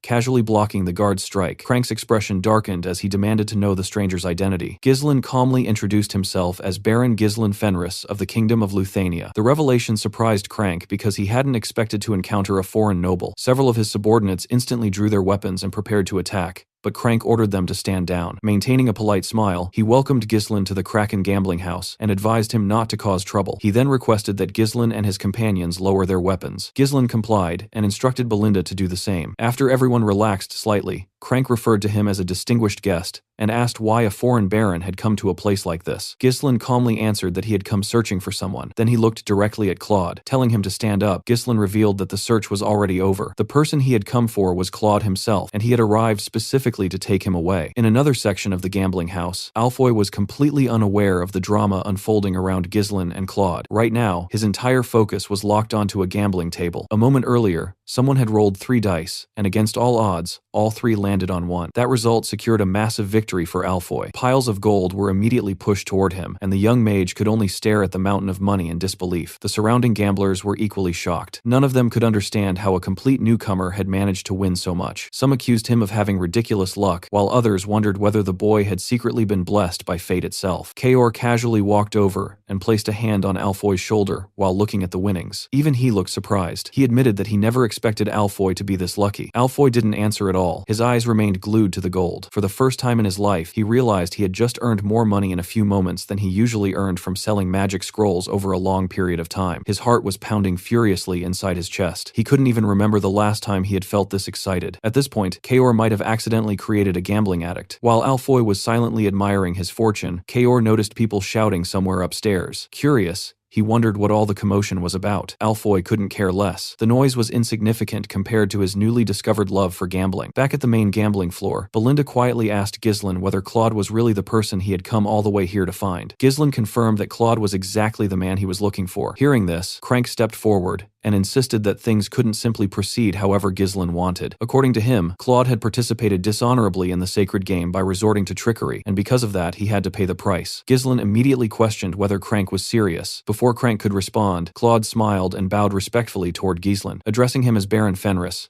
Claude apologized and explained that he had lost the money Ghislain previously gave him because he had fallen victim to a swindler. He then pointed out something suspicious. The gambling house strictly controlled all dice used within the establishment and thoroughly inspected guests to prevent cheating tools from entering. Yet somehow a weighted die had appeared at the exact moment he placed a massive bet. Claude found that timing far too convenient to be a coincidence. Belinda immediately became suspicious. She pointed out that Claude was speaking as though he already knew Ghislain personally, even though they had never met before. She accused him of lying. But before she could raise her voice further, Ghislain stopped her. Turning toward Crank, he calmly asked whether Claude's explanation was true. Crank couldn't help wondering where Claude had managed to obtain such a large amount of money in the first place. He quickly assumed Ghislain was the source. Crank then admitted he had no idea what relationship existed between Claude and the young noble, but warned him not to trust Claude's words. According to Crank, swindlers always had convenient excuses ready. He then revealed that the gambling house belonged to Baron Austin. If Ghislain caused trouble there, it could easily develop into a diplomatic dispute. Crank suggested that everyone simply pretend none of this happened and that Ghislain quietly return to his homeland. Ghislain immediately rejected the suggestion. He informed Crank that he couldn't simply walk away because he himself had been swindled. The statement caught Crank completely off guard. Ghislain calmly took a seat and told him not to make such an ugly face. Since both of them wanted Claude, he proposed settling the matter through a compromise. Ghislain suggested a game. If he won, he would take both Claude and all of Claude's money. If he lost, Crank could claim not only his noble status, but every asset he possessed. The entire room exploded into shock. Claude nearly had a heart attack. He quickly told Ghislain that he appreciated the gesture, but couldn't understand why he was risking so much for someone like him. Ghislain grabbed him and calmly replied that Claude was someone he needed. Hearing those words left Claude completely speechless. Crank burst into laughter. He admitted that he couldn't remember the last time he had seen a noble with such courage. Accepting the challenge, he declared that anyone visiting a gambling house should be prepared to gamble. The crowd immediately erupted with excitement. They couldn't believe a foreign noble was openly challenging Crank. Everyone rushed closer to watch what promised to be a spectacular match. Crank placed a die on the table and explained the rules. The person who rolled the lowest number would win. There were no ties. He mocked nobles by saying they usually struggled whenever rules became even slightly complicated. Ghislain simply nodded and told him he understood perfectly. He then asked Crank to begin. The response irritated Crank slightly because Ghislain appeared far calmer than expected. A coin was tossed to determine who would start. Ghislain chose heads while Crank selected tails. The coin landed on tails, giving Crank the first turn. Confidently picking up the cup, Crank announced that he would go first. He shook the cup vigorously for a long time. Watching from the side, Belinda thought he was being ridiculously dramatic. She couldn't understand why a simple dice roll required such an elaborate performance. However,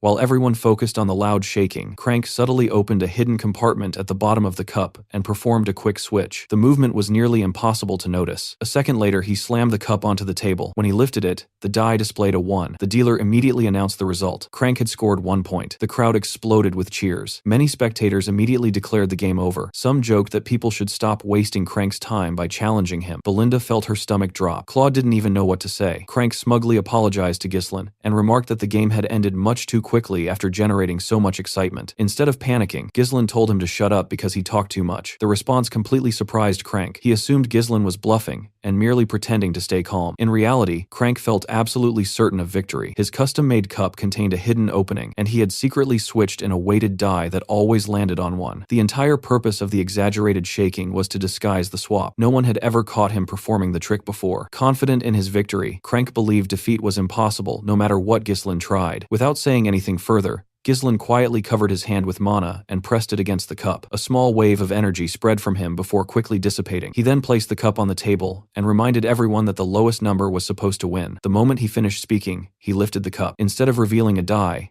everyone saw nothing but crushed dust. The die had been completely pulverized. Ghislain calmly announced that Crank's result was 0. Crank's face instantly froze. Every spectator around the table stared in complete disbelief. Nobody could comprehend what they were looking at. Ghislain had literally reduced the die to powder. Crank immediately jumped to his feet and pointed accusingly at him. He insisted that the result didn't count. According to him, destroying the die was just another form of trickery. He argued that even nobles weren't allowed to pull stunts like that. Before he could continue ranting, Ghislain suddenly grabbed his hand and squeezed. The pressure forced Crank to drop something he had been hiding. A second die rolled onto the table. The entire gambling hall fell silent. Everyone stared at the weighted die lying on the floor. They couldn't believe what they were seeing. The man who constantly preached about honor and sacred games had been cheating the entire time. Looking directly at him, Ghislain calmly reminded Crank that he was the one who had spent all day lecturing others about participating honorably in the sacred game. Crank couldn't process what had just happened. His mind was spinning as he stared at the extra die lying on the table. A terrifying thought suddenly crossed his mind. He began wondering whether Ghislain had known everything from the very beginning. Panic immediately replaced his confidence. Without wasting another second, Crank pulled out a dagger and suddenly thrust it straight at Ghislain. The attack happened so quickly that Belinda and Claude were both caught off guard. However, Ghislain didn't look surprised at all. He casually moved to the side and avoided the stab with ease. Watching their opponent dodge so effortlessly left Belinda and Claude stunned. Ghislain calmly remarked that Crank should have done this from the beginning. According to him, there was never any reason to act politely when dealing with nothing more than a thug. Realizing his surprise attack had failed, Crank immediately switched the dagger into his other hand. He desperately insisted that Ghislain didn't know what he was talking about. At the same time, he admitted something important without even realizing it. Crank declared that they couldn't let Ghislain leave now that he knew too much. Immediately afterward, he shouted an order for his men to attack. The thugs rushed forward without hesitation. Several weapons came flying toward Ghislain from different directions. Instead of retreating, Ghislain jumped directly into their formation. He stepped on one thug's shoulder, then another's, using them like footholds to propel himself forward. The movement was so smooth that the attackers couldn't even react properly. Watching Ghislain rapidly close the distance caused fear to spread across Crank's face. Desperate, he raised his dagger again and stabbed toward him. Once again,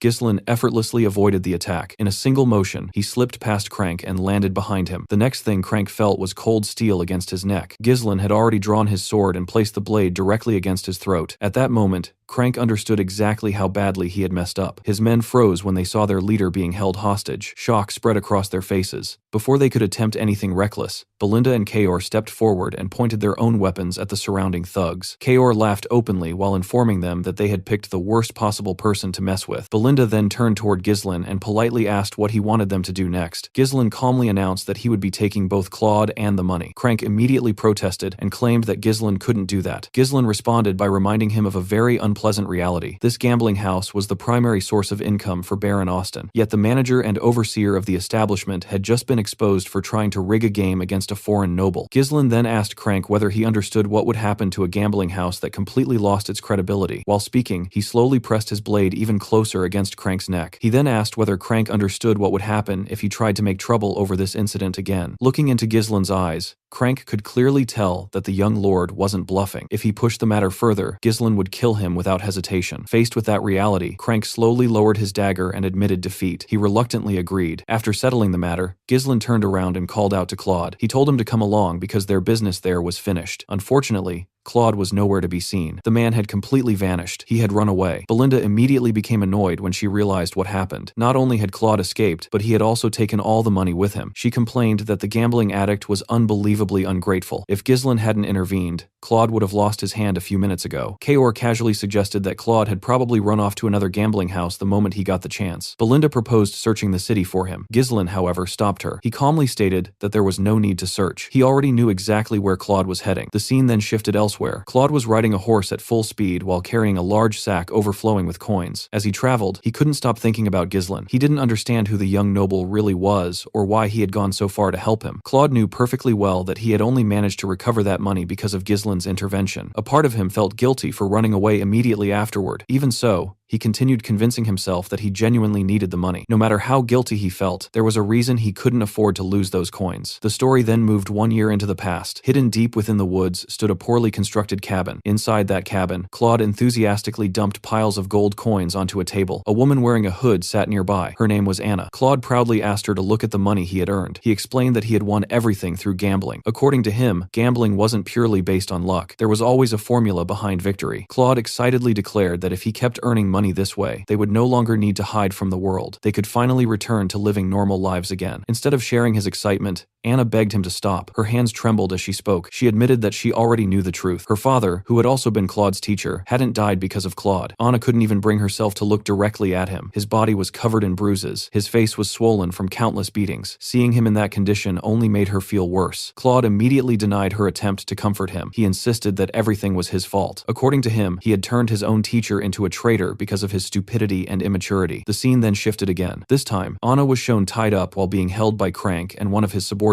Standing nearby was a fat man. The man officially announced that Anna Arceus, daughter of Boethius Arceus, a scholar from the Seiron Royal Academy and a convicted traitor, would be imprisoned. As soon as the declaration was finished, he ordered Crank and his men to take her away. Claude desperately struggled to stand up after being beaten down. He called out to Anna while reaching toward her. The fat man then turned toward Claude and presented him with a cruel condition. If Claude could somehow bring him 2,000 gold within 1 year, Anna would be released. Otherwise, she would remain imprisoned and eventually die. The man coldly explained that Anna was originally supposed to be executed, but he was willing to spare her life in exchange for the ransom. Claude tightly gripped the bag of gold he was carrying. Looking toward Anna as she was dragged away, he made a promise. No matter what happened, he would earn the money. He swore that he would free Anna and bring her back. The scene shifted to Austin Castle, where the fat noble from Claude's memories was busy handling official business. The man turned out to be Baron Austin himself. While reviewing reports, he learned that the prison camp under his control had reached full capacity. The news immediately annoyed him. In his eyes, prisoners were nothing more than worthless bastards who consumed food without providing any value in return. He couldn't understand why they were even being kept alive. With a look of irritation on his face, he declared that there was no reason to continue feeding people who couldn't even pay their ransoms. Sitting nearby was a knight named Rogier. The Baron ordered him to execute every prisoner who failed to pay their ransom within a week. Rogier calmly accepted the order before reminding his master that nearly a full year had already passed. The reminder instantly made Baron Austin remember someone. He realized Rogier was talking about the daughter of the so-called traitor. The Baron immediately asked whether there had been any news regarding Claude. Rogier informed him that Claude was still wasting his life away in gambling houses. Hearing that made the Baron smile. According to him, Crank was doing an excellent job. Originally, he had considered making Anna his personal maid, but after thinking about it, he decided that employing the daughter of a traitor wasn't worth the trouble. He then instructed Rogier to execute Anna together with the other prisoners and make sure Claude never learned what happened. Rogier then asked what should be done if Claude somehow managed to gather the ransom money one day. Baron Austin laughed at the idea. He casually explained that they would simply take the money and kill Claude afterward. In his eyes, nobody would care if a random gambler disappeared. The Baron confidently declared that such a situation could only happen if Claude somehow managed to gather the ransom in the first place. The moment he finished speaking, a soldier suddenly rushed into the office. Irritated at being interrupted so late at night, the Baron demanded an explanation. The soldier quickly reported that a man named Claude was outside, causing a huge commotion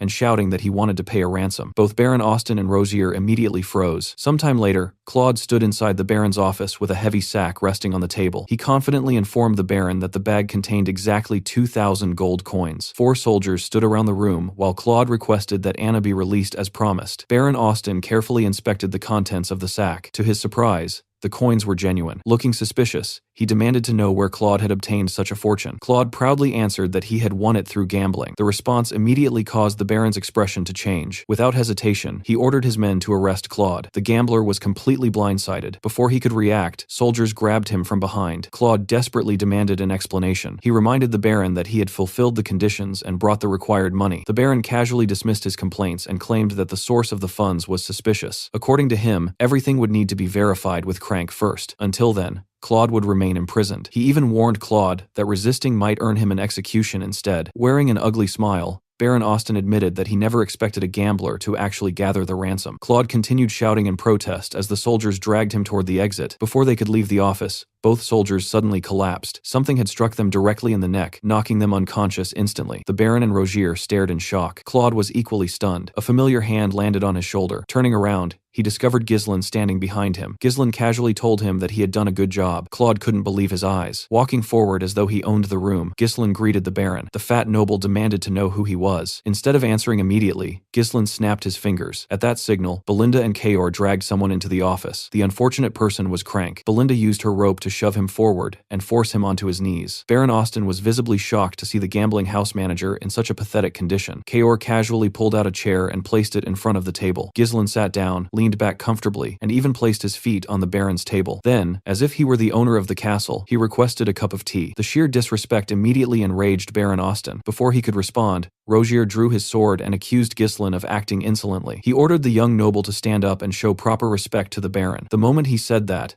Kaor pointed his own sword directly at Rosier and told him to take a step back. According to Kaor, the knight wasn't capable of handling the situation. Rosier looked ready to explode. Baron Austin was equally furious. He couldn't believe a foreign noble was behaving this aggressively inside his own castle. Losing patience, he ordered his soldiers to throw Ghislain out. Ghislain calmly reassured him that he wasn't there to start trouble. He simply came to collect compensation. The statement immediately confused the Baron. Asking what he meant, he demanded an explanation. Ghislain called for Belinda. As soon as she heard her name, she shoved Crank forward again. Grabbing Crank's chin, Ghislain informed the Baron that the manager of his gambling house had been caught cheating during a game against him. He explained that both he and Claude had nearly lost their life savings because of the scam. The Baron immediately connected the dots. He realized the 2,000 gold sitting on the table had come from that gambling match. Desperate to save himself, Crank immediately shouted that Ghislain was lying. According to him, Ghislain had been the real cheater. Belinda was completely fed up with the man's nonsense. Without hesitation, she kicked Crank's bald head. The Baron couldn't believe Crank had been foolish enough to target someone like Ghislain. In his opinion, the gambling house manager should have chosen his victims more carefully. Looking back at Ghislain, the Baron asked what exactly he wanted. Ghislain calmly explained that trust and credibility were the foundation of every gambling house. Allowing cheating to occur was unacceptable. Because of that, he demanded fair compensation for both himself and Claude. The Baron immediately tried to dodge responsibility. He pointed out that Crank claimed Ghislain was lying, making it impossible to know who was telling the truth. If Ghislain wanted justice, he should go speak with a judge instead. As far as the Baron was concerned, the situation had nothing to do with him. Ghislain immediately disagreed. According to him, the situation had everything to do with Baron Austin. Curious, the Baron asked him to explain. Ghislain pointed out that the Kraken gambling house attracted nobles from multiple countries. It was one of the most famous gambling establishments in the region. He further explained that at least half of Baron Austin's income came directly from that business. If news spread that cheating had been exposed there, every visitor would naturally assume the Baron himself had attempted to scam foreign nobles. Ghislain calmly remarked that the consequences would become very interesting if such rumors spread. Hearing the obvious threat, Baron Austin's face darkened with anger. He bluntly asked whether Ghislain was demanding hush money. Ghislain didn't even bother denying it. Instead, he stated his conditions. First, he wanted compensation worth at least twice the amount contained in Claude's bag. Second, he wanted Anna Arceus released immediately. Claude stood frozen in shock. He couldn't understand how Ghislain even knew Anna's name,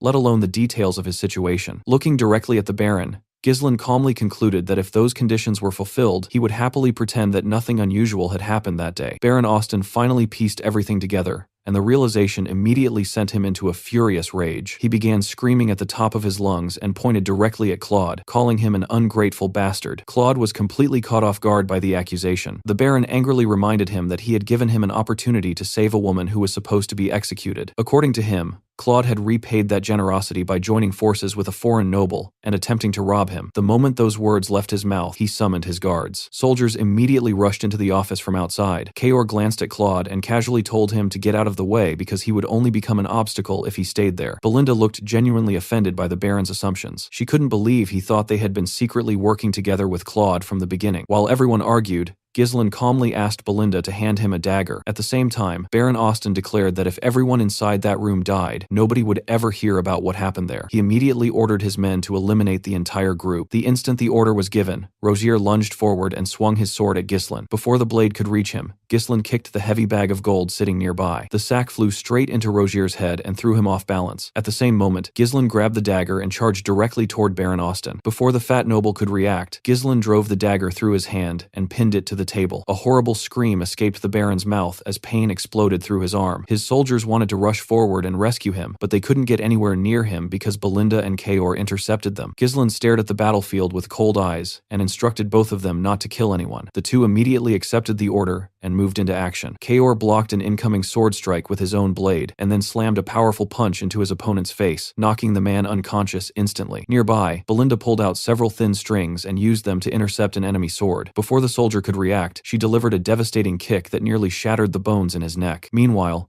Ghislain climbed onto the table itself. One soldier attacked him from the front, but he blocked the strike effortlessly and shoved the man backward with his sword. At that exact moment, Rozier recovered and charged from behind, attempting to catch him off guard. Ghislain simply turned around and blocked the attack as though it were nothing. Then he smashed the hilt of his sword directly into Rozier's neck. The blow was so powerful that it went straight through the knight's helmet and dropped him instantly. Claude could only stand there and watch the chaos unfold. None of it made any sense to him. He couldn't understand why people who barely knew him were willing to risk so much on his behalf. The more he watched, the more he remembered Ghislain's earlier words. Ghislain had told him that he was someone he needed. Claude wanted to dismiss those words, but life had already taught him a harsh lesson. Kindness without a reason didn't exist. Because of that, he couldn't fully believe what he was seeing. Within a short amount of time, Ghislain, Belinda, and Kaor completely subdued the entire group. Not a single soldier remained standing. Meanwhile, Baron Austin sat there crying and calling Ghislain a scoundrel. He simply couldn't accept the fact that another noble had wounded him so openly. Ghislain casually pulled the dagger from the Baron's hand and informed him that he would be taking both the money and Anna. Before he could continue, Claude suddenly grabbed his clothes. At that moment, Claude made his decision. He chose to accept Ghislain's kindness. Maybe he would regret it later, but rejecting it now seemed even more foolish. With a confident expression on his face, Claude looked directly at Baron Austin and declared that if the Baron had a problem with any of this, he was welcome to visit Fenris territory in the Luthania kingdom. Claude even promised that he would treat him like an honored guest. The statement completely changed the atmosphere in the room. The following day, Kaor and Belinda rode their horses ahead of Ghislain's wagon. Inside the wagon sat Claude and Ghislain. During the journey, Ghislain asked Claude if he was absolutely certain that he didn't want to stay with Anna. Claude quietly answered that Anna would probably be happier remaining in her homeland, far away from the person responsible for her father's death. Looking up toward the sky, he admitted that he hadn't even saved her through his own efforts. Hearing that answer, Ghislain simply smiled. Deep inside, he felt as though a burden had finally been lifted from his shoulders. He told himself that he had finally repaid a debt he owed to his old friend. His thoughts drifted back to his previous life, when he had once held Claude's lifeless body in his arms while being consumed by revenge. Looking up at the sky, Ghislain quietly admitted that he felt much lighter now. After a while, he gestured toward the land stretching out ahead of them and asked Claude what he thought about it. Claude observed the area for a moment before casually suggesting that they should kill the Lord if they ever got the chance. He commented that the land looked strange, but seemed easy enough to take over. Ghislain immediately asked whether Claude was suggesting that he kill himself. Claude froze. The realization hit him like a truck. This poor-looking countryside actually belonged to Ghislain. Completely horrified, Claude admitted that he had only followed Ghislain because he thought he was rich. Ghislain immediately grabbed him by the head and pulled him closer. Then he revealed the truth. Claude was now the steward of the territory. Everything he could see would soon fall under his management and responsibility. Claude instantly realized how badly he had messed up. He desperately tried to retract every negative thing he had just said. He even begged Ghislain to send him back to Anna instead. Unfortunately for him, that opportunity had already passed. The scene then shifted away from Fenris and moved to the Desmond territory. Inside a grand hall, Count Desmond sat upon his throne, while several officials occupied seats around a large round table before him. The atmosphere in the room was tense. The moment Desmond mentioned Peridium and Fenris, the expressions of his officials immediately became nervous. Then Count Desmond spoke a single name, Ghislain. The room grew even quieter. After a brief pause, the Count raised his hand and issued an order. He instructed his officials to send a messenger to Amelia immediately. Then, with a serious expression on his face, he revealed that they would be moving their plans forward ahead of schedule. The moment those words were spoken, it became clear that although the war with Degard had ended, a far greater threat. The next scene takes us to Ghislain's newly acquired territory, where he was already hard at work trying to rebuild the land that Count Degard had left in ruins. Standing before his subordinates while dressed like a proper noble for once, Ghislain thanked everyone for gathering, and immediately informed them that there was no time to waste. Everyone accepted his orders and got to work. The territory's condition was far worse than most people had imagined. Years of exploitation, poverty, and neglect had pushed it to the brink of collapse. To deal with the crisis, Ghislain appointed Claude to a ridiculous number of administrative positions and began issuing orders one after another as they walked through town. He instructed Claude to conduct a complete census and locate every resident in the territory. He also ordered him to purchase at least 6 months' worth of food supplies in bulk, because solving the food shortage was their highest priority. Claude carefully wrote everything down as Ghislain continued. Since farming would soon begin, Ghislain ordered him to distribute oxen and plows to farming households so they could start cultivating the land. He also wanted parts of the nearby forest evaluated for clearing so that additional farmland could be secured. Claude was stunned by this idea and questioned whether they seriously intended to farm on the dry, lifeless soil. Ghislain calmly explained that they would grind the bones of the blood python into fertilizer and enrich the soil that way. He then ordered all outdated and useless structures demolished and replaced with practical facilities like warehouses and proper sewer systems. As the list continued growing, Claude slowly realized the nightmare he had walked into. He wasn't merely an administrator. He had become the general administrator, inspector, clerk, treasurer, auditor, tribune, requisition officer, customs officer, tax collector, food officer, liquor control officer, and countless other things at the same time. At that moment, he deeply regretted accepting Ghislain's kindness. In his mind, abandoning Anna and running away would have been the smarter choice. Later that day, a completely exhausted Claude went to see Ghislain and informed him that the workload was impossible for one person to handle. Ghislain simply asked whether he had even tried yet and encouraged him to use the opportunity to discover his limits. He added that Claude was free to hire more people if necessary. Realizing that reasoning with Ghislain was hopeless, Claude immediately turned around and attempted to flee. Ghislain didn't even bother watching him. Instead, he casually called out for Wendy. A beautiful platinum-haired woman instantly appeared and chased Claude down before he could get very far. She effortlessly wrapped him up with strings and introduced herself. Wendy explained that headmaid Belinda had assigned her as Claude's bodyguard and that she looked forward to working with him. Claude's cries for help echoed through the town while Ghislain remained completely unmoved. In the early stages of development, he needed Claude to survive no matter what. After all, Ghislain remembered that Claude had handled workloads like this in the future. As he focused on rebuilding, Ghislain reflected on the territory's deeper problems. The people no longer trusted nobles because of generations of exploitation. Endless poverty had robbed them of their motivation to work. Hunger and starvation were constant threats.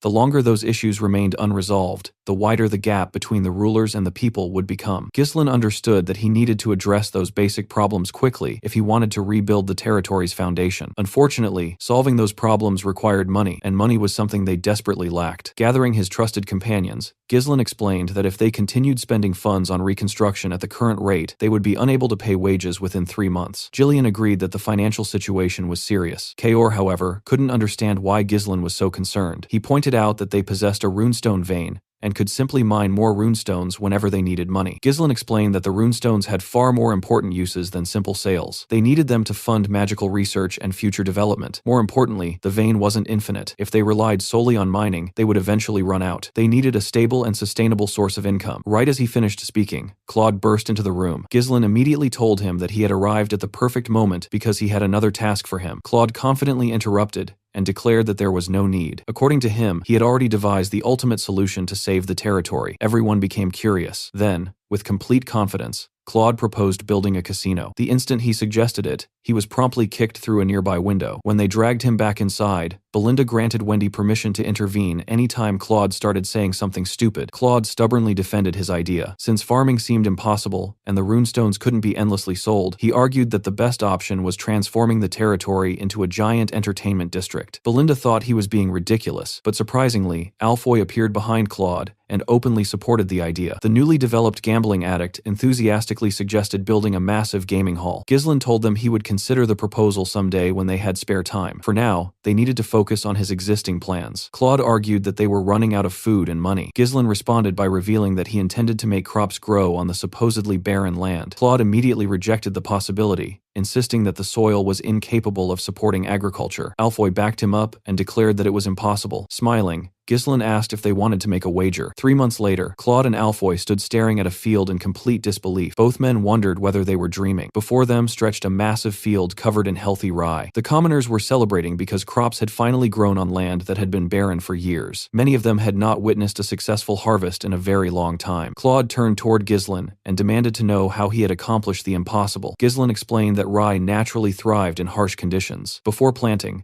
they had spread powdered blood python bones across the soil, enriching it with nutrients. After that, they planted seeds enhanced through a mana compression sigil. As he touched the growing rye, Ghislain explained that this method accelerated growth and allowed frequent harvests. Alfoy suddenly realized why Ghislain had ordered the development of the mana compression sigil earlier. Vanessa was amazed and asked how he had come up with the idea of applying a sigil normally used on humans to crops. In reality, the idea wasn't his. In the future, magical scholars had already proven that mana compression sigils could draw energy from runestones and dramatically accelerate plant growth. The concept had initially been criticized because people considered runestones too valuable to waste on grain, but the results eventually silenced all objections. Ghislain didn't particularly care about the theory behind it. He only cared that it worked. As the townspeople celebrated, many of them openly declared their trust in him for the first time. They were overjoyed knowing that starvation would no longer dominate their lives. While everyone celebrated, Claude and Alfoy quietly attempted to sneak away from the fields. Unfortunately for them, Ghislain immediately called out and asked where they thought they were going. Nervously,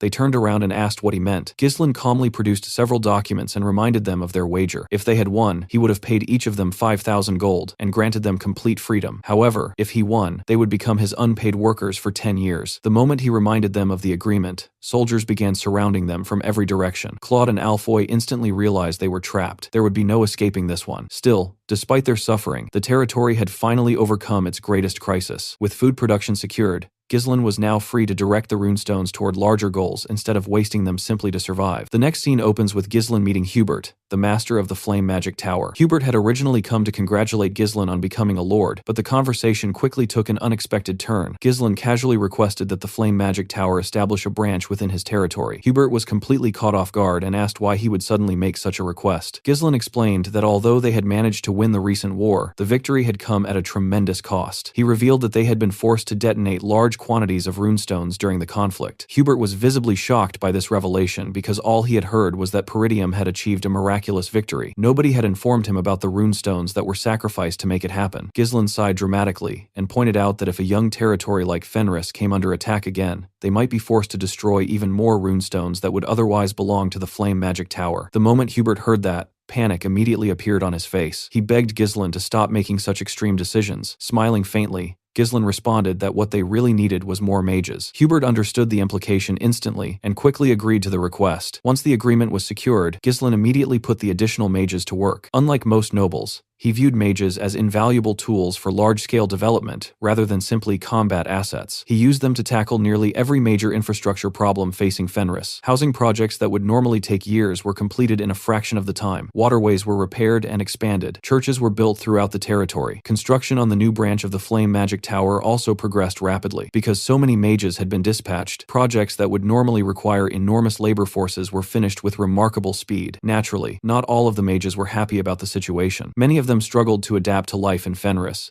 and openly complained about being forced into what they considered manual labor. They protested loudly and called Ghislain a ruthless tyrant. Some even demanded better treatment, insisting that mages should not be used for construction work. Ghislain dealt with those complaints through what he referred to as amicable agreements. In reality, his method was much simpler. He knocked the troublemakers unconscious, and then told Alfoy to bring out the contracts. To Alfoy's delight, he happily obeyed. After all, he had already become trapped by one of Ghislain's contracts, and had no desire to suffer alone. Watching other mages get dragged into the same situation made him feel considerably better. Thanks to the combined efforts of the construction crews and the reluctant mages, Fenris rapidly transformed from a broken territory into a functioning one. Despite the progress within the territory, new problems soon emerged from outside its borders. One day, Claude burst into Ghislain's office carrying urgent news. He announced that a rebellion had erupted in Rayfold territory. According to the reports, Amelia herself had started the uprising. Everyone else in the room reacted with shock, but Ghislain remained completely calm. He had already expected the rebellion to happen eventually. What surprised him was not the rebellion itself, but the timing. In his previous life, the event had occurred much later. The fact that it happened sooner told him that his actions had altered the course of history. Ghislain immediately understood the reason. His interference had forced events to accelerate. He knew very well that Amelia and Count Desmond were merely pieces on a larger board. Both of them were acting according to the will of Duke Delphine. Originally,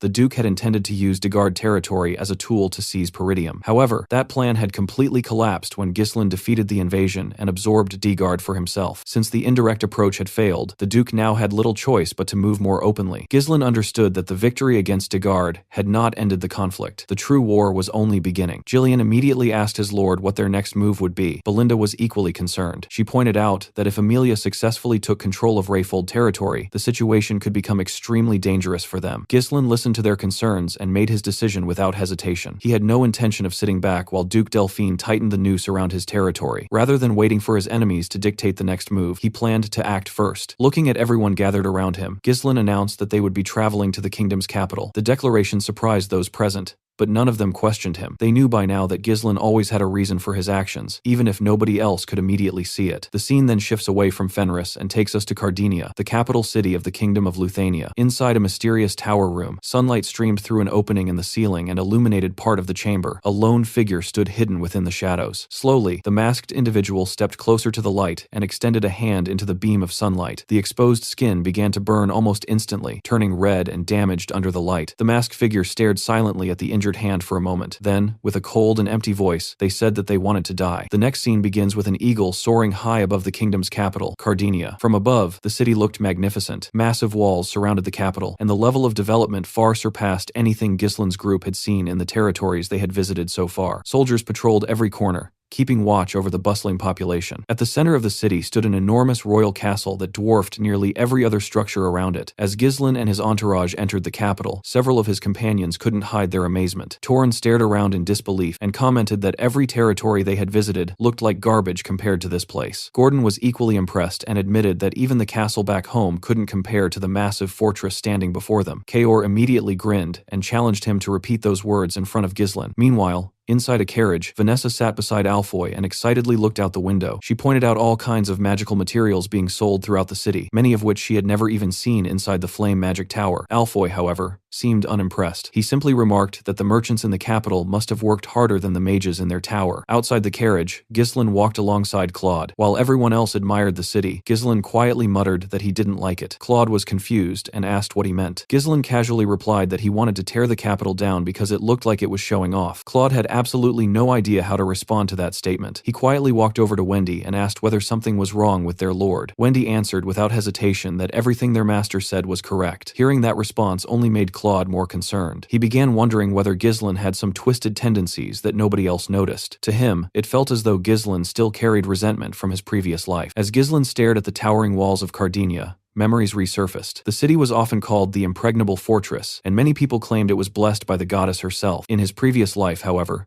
Ghislain had personally brought this city to ruin. This was also the place where he had died. Back then, driven entirely by revenge, he had launched an assault on the capital in an attempt to kill Duke Delphine after the Duke seized the throne. Unfortunately, Delphine had not even been present when Ghislain attacked. Blinded by hatred, he had turned almost the entire kingdom into his enemy, and ultimately paid the price. Looking at the city now, Ghislain understood something he had failed to grasp in his previous life. He could not accomplish everything alone. The scene then shifts to an earlier conversation with his father. When Ghislain informs Walter that he intended to travel to the capital, the Count had been visibly shocked. He immediately asked what would happen to the territory while Ghislain was gone. Ghislain reassured him by revealing that he planned to provide Peridium with an entire year's worth of food supplies. He also requested that Homern and Randolph be sent to help govern Fenris during his absence. Both men were delighted by the promise of food, but Zwalter was focused on a different issue. He reminded Ghislain that Rayfold was preparing to move against them, and asked whether it was truly wise to leave now that a rebellion had broken out. Ghislain acknowledged the danger. He knew that if Rayfold and Desmond coordinated an attack while he was gone, Fenris would be in serious trouble. As he spoke, he casually drew his longbow, and fired at a bird flying overhead. The arrow pierced the bird effortlessly. He then explained that Amelia had only recently seized control of Rayfold and would need time to stabilize the territory before launching further campaigns. During that window, they needed to gather enough strength to resist future attacks. When Zwalter asked what kind of strength he meant, Ghislain gave a simple answer. They needed to get the kingdom itself on their side. After arriving in the capital, Ghislain's next task was securing a base of operations. A local agent eventually showed him a mansion that supposedly fit his requirements. The moment everyone saw it, however, their expectations collapsed. The mansion was huge, but it was also gloomy, filthy, and poorly maintained. The surrounding infrastructure was equally terrible. Ghislain turned toward Belinda and asked what she thought of it. With visible hesitation, she awkwardly admitted that it was certainly spacious. Alfoy and Claude immediately approached the agent and demanded to know what was wrong with the property. The agent admitted that the estate had been neglected for a very long time. As he spoke, bats suddenly burst from nearby trees, causing Gordon to scream and jump closer to the group. One of the soldiers immediately mocked him and questioned how someone like him had survived the forest of beasts. Still trembling, Gordon asked whether anyone else thought the place felt unusually cold. Vanessa innocently suggested that perhaps he should simply wear more clothing. Trying desperately to close the deal, the agent assured everyone that the rumors about ghosts and wandering spirits were completely unfounded. He swore on his name that the mansion had no problems whatsoever. To everyone's surprise, Ghislain immediately announced that he would buy it. Claude nearly lost his mind. He grabbed Ghislain and pointed out the enormous grin spreading across the agent's face. According to Claude, the man was obviously thrilled because nobody had been willing to purchase the property for ages. He even suggested performing geomancy before making any decisions. Ghislain dismissed all of his concerns and casually stated that a ghost couldn't kill him anyway. If one appeared, he would simply beat it up. Hearing those words, the agent quickly seized the opportunity and grabbed Ghislain's hand. He explained that the mansion and its surrounding land had originally been worth 1,000 gold coins, but because of its poor condition, he was willing to sell it for 500. Unfortunately for the agent, he was negotiating with Ghislain. Without missing a beat, Ghislain countered with an offer of only 200 gold. The agent nearly choked. Ghislain calmly reminded him that the mansion was supposedly haunted and that he was terribly frightened of ghosts. If the agent wasn't interested in 200 gold, he could simply look elsewhere. The man tried to argue that no other property in the capital offered so much land for such a low price. Ghislain immediately turned that argument against him. He pointed out that maintaining a cursed property would likely cost more than the estate itself was worth. If the agent couldn't sell it, he would continue paying annual land taxes indefinitely. As Ghislain calmly listed every disadvantage attached to the mansion, the agent's smile became increasingly strained. Finally, Ghislain asked a simple question. Did the man honestly know anyone else willing to buy such a place? The agent couldn't answer. While the negotiations continued, the story briefly shifts to a nearby rooftop. There, the mysterious masked person from the tower silently watched the entire conversation unfold. She observed Ghislain for only a brief moment, before disappearing without a trace. After purchasing the mansion, Belinda immediately took charge of cleaning operations. She ordered everyone to remove the gloomy atmosphere from the building, and the servants and mercenaries quickly got to work. While they were cleaning, Claude approached Ghislain and reminded him about his earlier statement regarding gaining the support of one of the major factions in the capital. Claude asked how he planned to accomplish something like that. He pointed out that the great nobles of the capital had no reason to meet a countryside baron from a remote territory. Ghislain calmly replied that the nobles indeed had no reason to meet him right now. He then revealed that he would simply create a reason for them to come to him. Later, everyone gathered around a table covered with ingredients and several large cauldrons. Claude asked what all of it was for. Alfoy wondered whether Ghislain planned to perform some kind of alchemy experiment. Ghislain replied that Alfoy was partly correct. He revealed that they would be making cosmetics. Claude,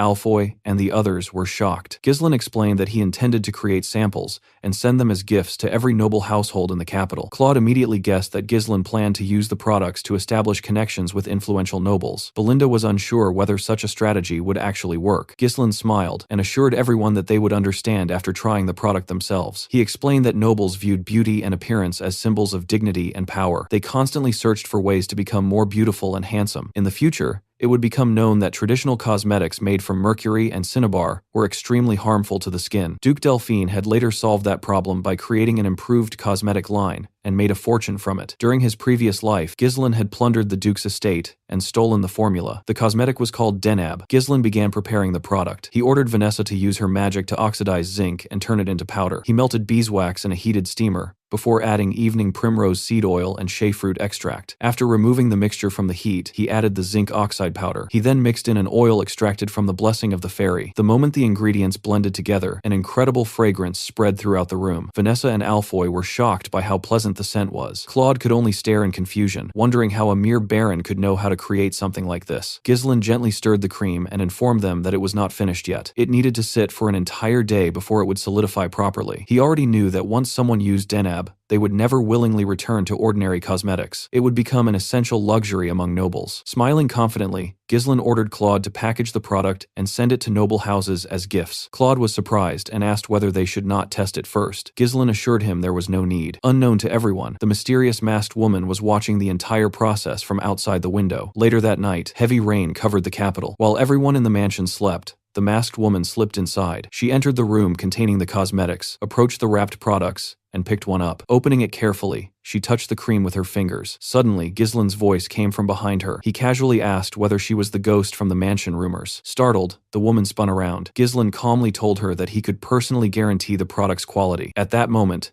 a bolt of lightning illuminated the room. The woman instantly drew her sword and rushed at him. She appeared in front of him in the blink of an eye and thrust her blade forward. Ghislain drew his sword and blocked the attack. The woman continued attacking with incredible speed, but every strike was intercepted before it could touch him. Ghislain counterattacked and forced her back. She spun around and attacked from behind, but Ghislain moved his sword behind his back and blocked again. He pushed her blade away. The woman retreated and took a stance before thrusting her sword once more. As they exchanged blows, Ghislain recognized the style she was using. Every movement was elegant and refined. He recognized techniques known as grace, modesty, and spiral of roses. Each attack left a beautiful arc through the air. The woman swung her blade from the side, but Ghislain blocked it effortlessly. He grabbed her wrist, pulled her forward, and placed his sword against her neck. Unable to move, she found herself completely restrained. Ghislain remarked that it was strange for a lady like her to pretend to be a ghost inside an abandoned mansion. He then asked her what relationship she had with the Branford family. A short while later, Belinda and Gillian rushed into the room after hearing the noise. Belinda arrived holding a dagger while still dressed in a night garment. Gillian immediately asked what had happened. When they entered, however,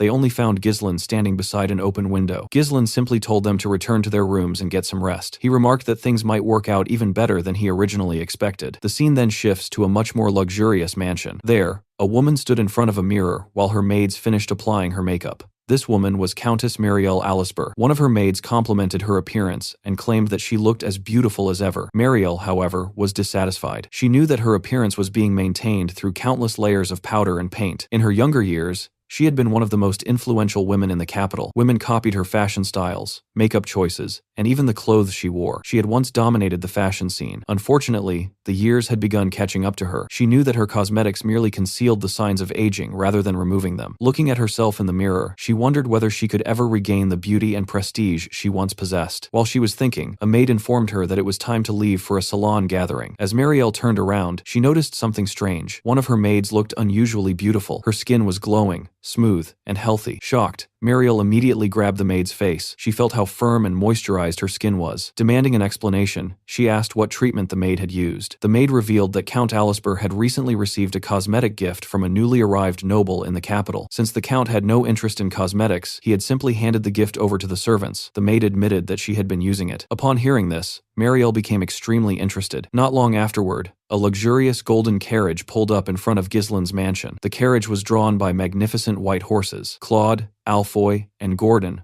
were stunned when they saw it. They briefly wondered whether royalty had arrived. Claude quickly realized that Ghislain's cosmetic strategy had succeeded. Soon afterward, Countess Marielle stepped out of the carriage carrying a feather fan. Claude greeted her respectfully and escorted her inside. In the mansion's garden, Ghislain sat peacefully in a pavilion feeding a bird. Claude approached him and informed him that Countess Alisper had arrived. Ghislain fed the bird one last time before standing. Marielle immediately asked whether he was Baron Fenris. Ghislain politely kissed her hand and introduced himself as the Lord of Fenris territory in the northern region. He expressed his honor at receiving such an important guest in such a secluded location. Marielle wasted no time getting to the point. She pointed out that he had not personally sent her any gifts. Instead, he had only sent products to her husband. She jokingly remarked that perhaps her fame was not significant enough to reach the remote north. Ghislain smiled and responded smoothly. He explained that this was not the case at all. In truth, he felt it would have been disrespectful to present a gift directly to the woman who led the fashion world, unless he was absolutely certain it would satisfy her standards. Marielle clearly enjoyed the compliment. Smiling behind her fan, she remarked that Ghislain was not completely clueless after all. Deciding that enough pleasantries had been exchanged, she informed him that they should proceed directly to business. Soon, Marielle sat down with Ghislain in the pavilion and got straight to the point. She requested control over his cosmetic business. When Ghislain asked whether she had personally used the product, the Countess admitted that it was excellent. In fact, she claimed she no longer had any need for the cosmetics she previously used because Denab was superior in every way. Seeing its potential, she proposed monopolizing the product. She told Ghislain that all he needed to do was focus on manufacturing and supplying it while she handled everything else. Ghislain calmly replied that he could allow her to purchase the product in bulk. Mariel smiled and explained that doing business in the capital would be extremely difficult for him on his own. Even with a remarkable product, entering the network of influential nobles would not be easy. Looking around at the old mansion he had chosen as his residence, she assumed his finances were limited. Belinda immediately became irritated by the subtle insult toward her master, while Claude thought the Countess was completely mistaken, since they were only living there because Ghislain stubbornly insisted on buying the place. Ghislain ignored the remarks and simply warned her that his supply price would be rather high. Mariel laughed confidently and reminded him that the Alisper family was among the wealthiest families in the capital. Ghislain then revealed his price, 100 gold per jar. The Countess froze in shock and asked if he was joking. Ghislain assured her that he was perfectly serious. He pointed out that if the Queen of Socialites herself desired the product, then surely it must be worth a fortune. Mariel briefly blushed at the compliment before regaining her composure. Internally, she realized Ghislain was far more cunning than he appeared. Charging 100 gold per jar made a monopoly practically impossible. To profit, she would have to sell it for even more. Ghislain was essentially telling her to abandon any hopes of controlling the market. Annoyed that she was being played with, she watched as Ghislain smiled and revealed that he had another proposal. At his signal, Belinda stepped forward carrying a box. Ghislain explained that while he could not offer her exclusivity, he could offer her honor. Curious,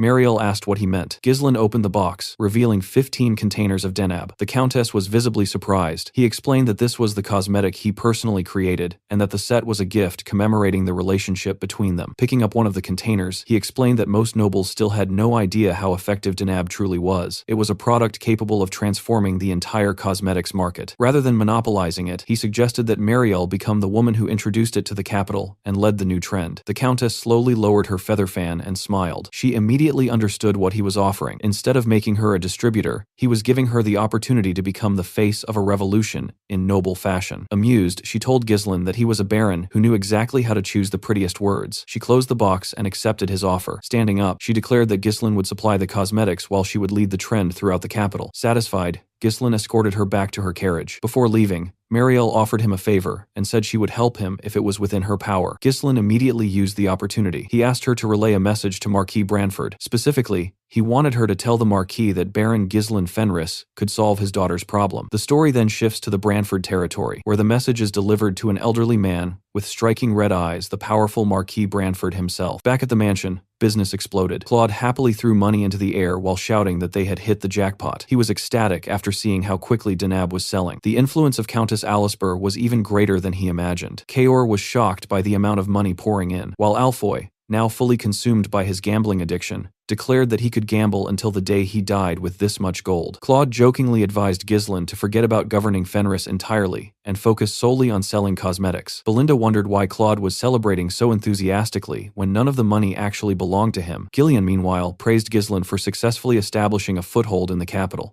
Despite the success, Ghislain remained unsatisfied. The money and influence were merely tools. What he truly wanted lay elsewhere. Later that night, he walked toward the pavilion and discovered a knight waiting for him. The knight informed him that Marquis Branford had summoned him. Soon afterward, Ghislain and his companions arrived at the enormous Branford estate. After being escorted through the mansion and into the Marquis's office, they found Branford sitting with a book in his hands. Beside him stood the knight who delivered the summons and another man serving as his assistant. The Marquis initially ignored Ghislain and continued reading. Only after Ghislain introduced himself did Branford look up. He immediately identified him as the son of Count Zwalter Peridium and the man who had defeated Degard, killed Count Tamus, and seized control of his territory. He remarked that Ghislain was completely different from his father. Ghislain was unsurprised, knowing that the Marquis had likely been monitoring everything happening in the north. As the kingdom's most powerful minister and leader of the royalist faction opposing Duke Delphine, Marquis Branford controlled much of the kingdom's affairs. Without Mariel's recommendation, Ghislain would never have secured a meeting so quickly. After taking a seat, Ghislain noticed a jar of denab sitting on Branford's table. The Marquis immediately addressed the reason for the meeting. He had heard Ghislain's claim that he could solve his daughter Rosalind's problem. Ghislain confidently stated that he could cure her illness. Branford sighed and closed his book. He pointed out that Ghislain had never even met Rosalind and didn't know her symptoms, yet somehow claimed he could cure a condition that countless others had failed to solve over many years.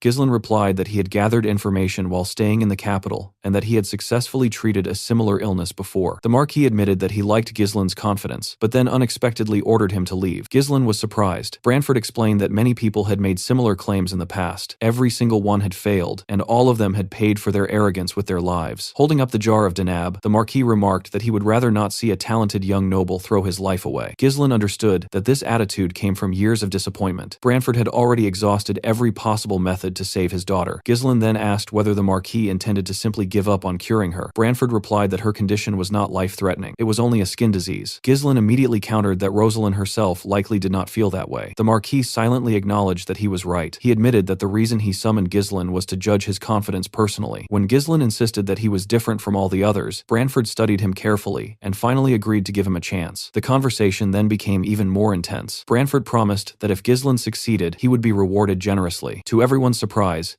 Ghislain immediately rejected the idea of a simple reward. Instead, he demanded something the Marquis personally desired. Branford was stunned and asked him to repeat himself. Ghislain boldly stated that Branford was the pillar supporting the kingdom and one of the most powerful men alive. Surely granting one small wish would not be difficult. The Marquis asked if he was seriously negotiating compensation for treating his daughter. Ghislain replied that he was. He then challenged Branford directly, asking what value there was in being the kingdom's greatest authority if he could not even protect his own family. Belinda was stunned by her master's audacity. Claude nearly had a heart attack listening to the conversation. Branford warned him that the price of demanding something from him was far from cheap. If Ghislain wanted such a reward, he would have to wager everything he possessed. At that moment, Ghislain thought of Fenris, Peridium, his father, his sister, his officials, his soldiers, and all of his companions. These were the people he valued most. Branford extended his hand and asked whether he was truly prepared to risk everything. Looking directly into the Marquis's eyes, Ghislain accepted the challenge and shook his hand. Branford immediately saw that he was completely serious. Without hesitation, he ordered his assistant to prepare measures against Ghislain's territory if he failed. He instructed the royal treasurer to prepare to cut off support for Peridium and ordered the guards to surround Ghislain's mansion, forbidding anyone from entering or leaving. Finally, Branford stood up and declared that Ghislain had exactly 1 week. Within that time, he had to return Rosalind Branford to perfect health. Ghislain accepted without hesitation. As he left the office, Belinda and Claude were both overwhelmed with anxiety. They had barely stabilized their territories, and now Ghislain had placed everything on the line against the most powerful man in the kingdom. Branford watched him leave and quietly remarked that there was no turning back for Ghislain anymore. The scene shifts to Rosalind's room. As she sat there looking around, her thoughts drifted back to a conversation she once had with her father when her skin was still perfectly normal. She had asked Marquis Branford whether a person had to risk their life to help others. The Marquis replied that helping the powerless, without first obtaining strength, was nothing more than hypocrisy. If she truly wished to help people, she first needed to acquire enough power to stand in a position where she could do so. Looking at the sword beside her, Rosalind bitterly reflected on those words. She had done exactly what her father told her. She gained strength, mastered the sword, cultivated mana, and became capable enough to help others. Yet all of that had come at the cost of her appearance. At that moment, Ghislain entered the room and remarked that he knew she had to be the daughter of Marquis Branford. Rosalind turned toward him as he introduced himself as Ghislain Fenris, the Lord of Fenris territory. She immediately demanded to know why he was there. Ghislain explained that he had come to cure her illness, and even asked whether the cosmetics he had sent had shown any effect. The moment she heard that, Rosalind hurled the Denab container at his head. Ghislain calmly dodged it by tilting his head aside. With a trembling voice, Rosalind asked whether he honestly thought he was the first person to try curing her illness. Wrapping her arms around herself, she told him she had no interest in hearing about another medicine or treatment method and demanded that he leave because everything was futile. Ghislain insisted that he was different and revealed that he was staking his own life on this treatment. Rosalind immediately rejected that claim. Everyone who came seeking rewards, recognition, or profit always claimed they were different. They all insisted they were risking their lives. She asked whether he thought his successful cosmetics business somehow made him special. Ghislain understood the source of her bitterness. Rosalind Branford was the daughter of Marquis Branford and the granddaughter of the kingdom's chancellor through her late mother. After her mother's death, she became the pride of the Branford family. She excelled in academics and swordsmanship, wielded mana with great skill, and became one of the foremost patrons supporting industries throughout Cardinia. She had everything. Then an unknown illness destroyed it all. Even after exhausting every resource available to them, the Branford family could not cure her. Eventually, Marquis Branford even considered solving the issue through a political marriage so that the Branford name could continue protecting her. The illness itself was a rare spontaneous skin eruption caused by improper mana cultivation. The balance between mana polarities inside her body had collapsed, leaving her mana pathways in complete disorder. As if she had heard enough, Rosalind drew her sword and covered it with mana. Pointing the blade at Ghislain,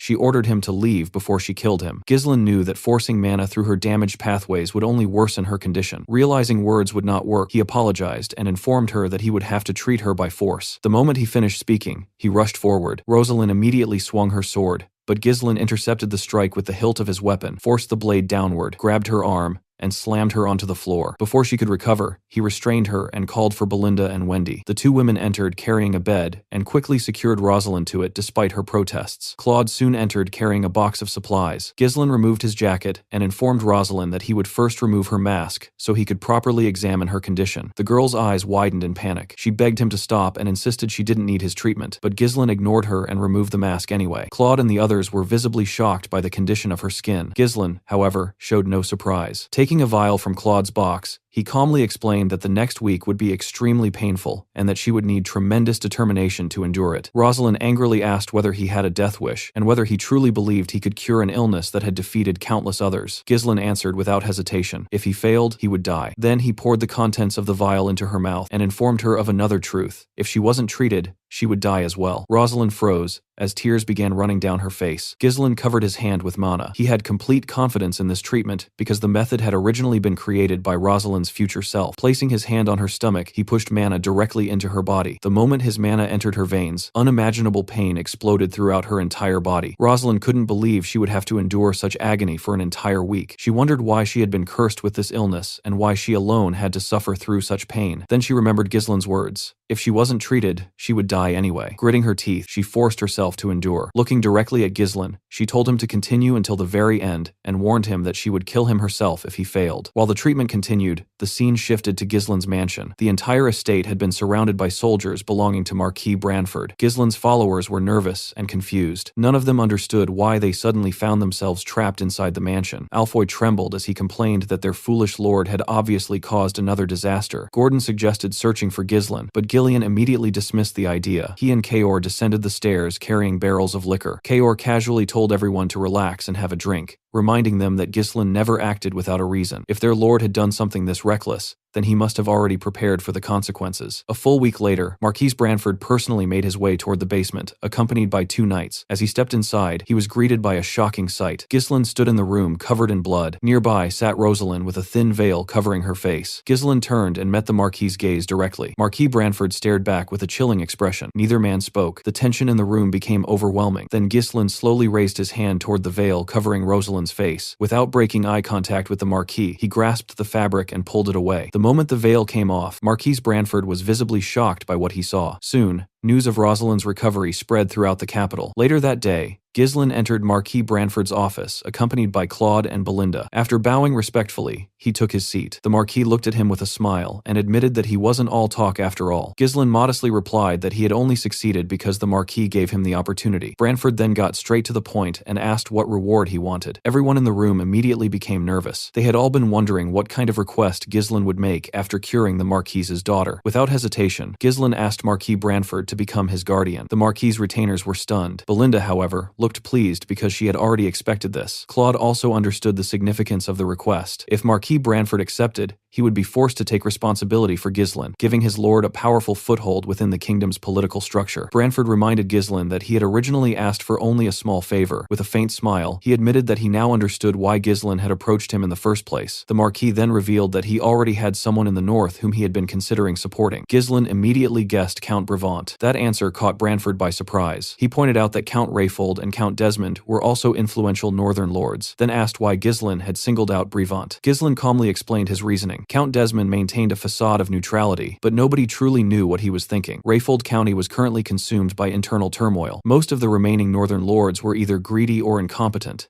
Count Brevant, however, was wealthy, aligned with the royalist faction, and possessed the military backing of the Flame Magic Tower. Given those facts, he was the only logical choice. Branford then asked whether Ghislain was claiming to be more worthy than Count Brevant. Ghislain smiled and responded with a question of his own. Didn't the Marquis find Count Brevant somewhat unsatisfying? That answer made Branford laugh. He admitted that Ghislain was right. Brevant was a good man, but he was lazy, indecisive, and easily influenced by others. Ghislain pointed out that those exact traits would eventually allow Duke Delphine to manipulate him. Then he urged the Marquis to be bolder. If he was truly going to grant his request, then he should go all the way and make him the representative of the North. Marquise Branford had not expected such ambition. Looking at Ghislain, he finally understood why this young lord had been willing to risk his life. Rising from his seat, he called upon everyone present to bear witness. He formally declared that he would support Ghislain as his ward, and that Ghislain's enemies would now be his enemies as well. Anyone who wished to move against Baron Fenris would first have to remember that Marquis Branford stood behind him. The Marquis then turned toward Ghislain and demanded an oath. If he wished to receive Branford's support, he would have to consider the Marquis's honor in all his actions. Ghislain immediately knelt, drew his sword, and grasped the blade with his bare hand as he swore the oath. The moment he finished,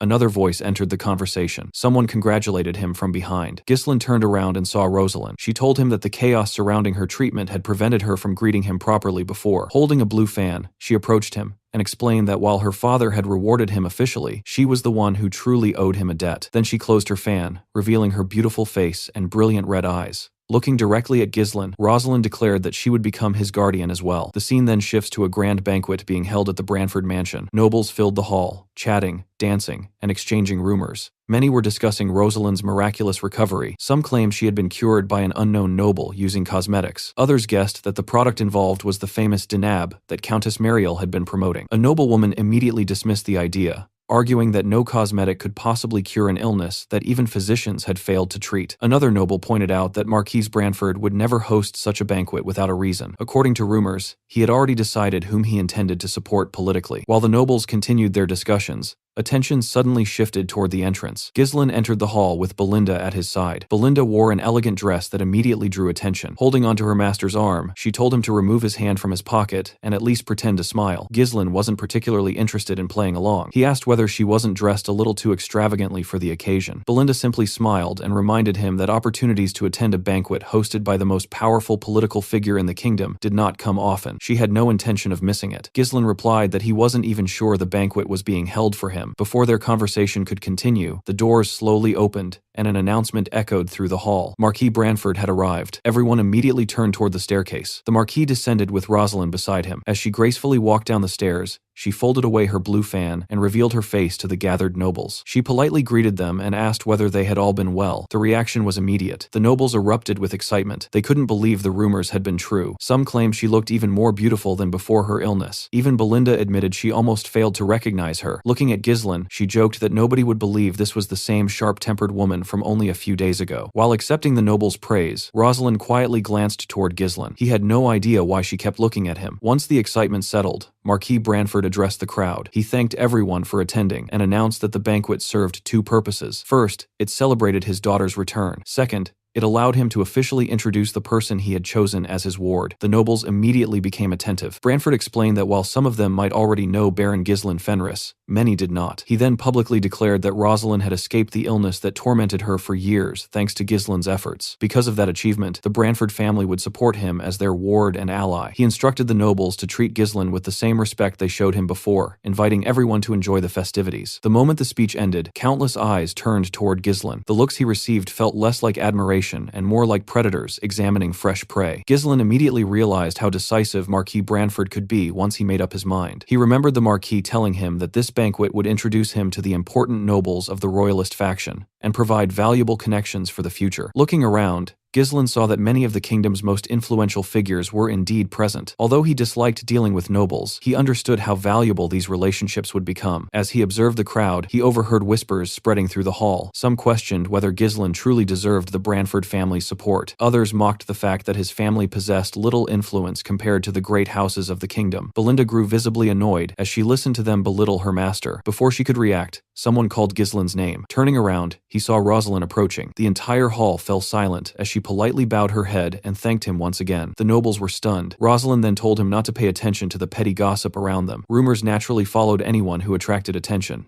Ghislain replied that he wasn't particularly interested in that kind of popularity, and admitted that the noble's intense stares were practically burning holes through his skin. Rosalind smiled and reminded him that this was a special day. The nobles had just witnessed her return to society and learned that her father had become Ghislain's guardian. Naturally, they were eager to act. Extending her hand toward him, she told him that everyone was waiting and that they needed to greet the nobles properly. Hearing that, Ghislain slowly turned his head toward Belinda. The woman smiled and waved at him, Ghislain smiled and grabbed Rosalind's hand. Rosalind explained that the royalist faction was not a single united force. It was divided into 3 major groups. The first was led by the wealthy House Alisper, the family that dominated the capital's commerce and culture. The second belonged to Sir Balor Norton, the Chief Justice who oversaw law and administration. Balor was the eldest son of the Royal Chancellor and also Rosalind's in-law. The third group was led by Marquis Maurice Macquarie, the commander-in-chief of the kingdom's army and the man who controlled Luthania's military power. Rosalind told Ghislain that these 3 figures represented the highest authorities within the royalist faction. Together, they influenced administration, finances, and military affairs across the kingdom. She then warned him that his first greeting carried political weight. As the newly recognized representative of the North, whichever faction leader he greeted first would gain prestige while the others would inevitably lose face. Hearing that, Ghislain remembered Marquis Branford's earlier warning. The political world he was entering was completely different from the battlefield he was used to. Rosalind told him to choose carefully. Ghislain slowly scanned the room, let out a quiet sigh, and then began walking. To everyone's surprise, he headed straight toward Count Alisper. Bowing politely, he introduced himself. Marquis Maurice immediately frowned. Meanwhile,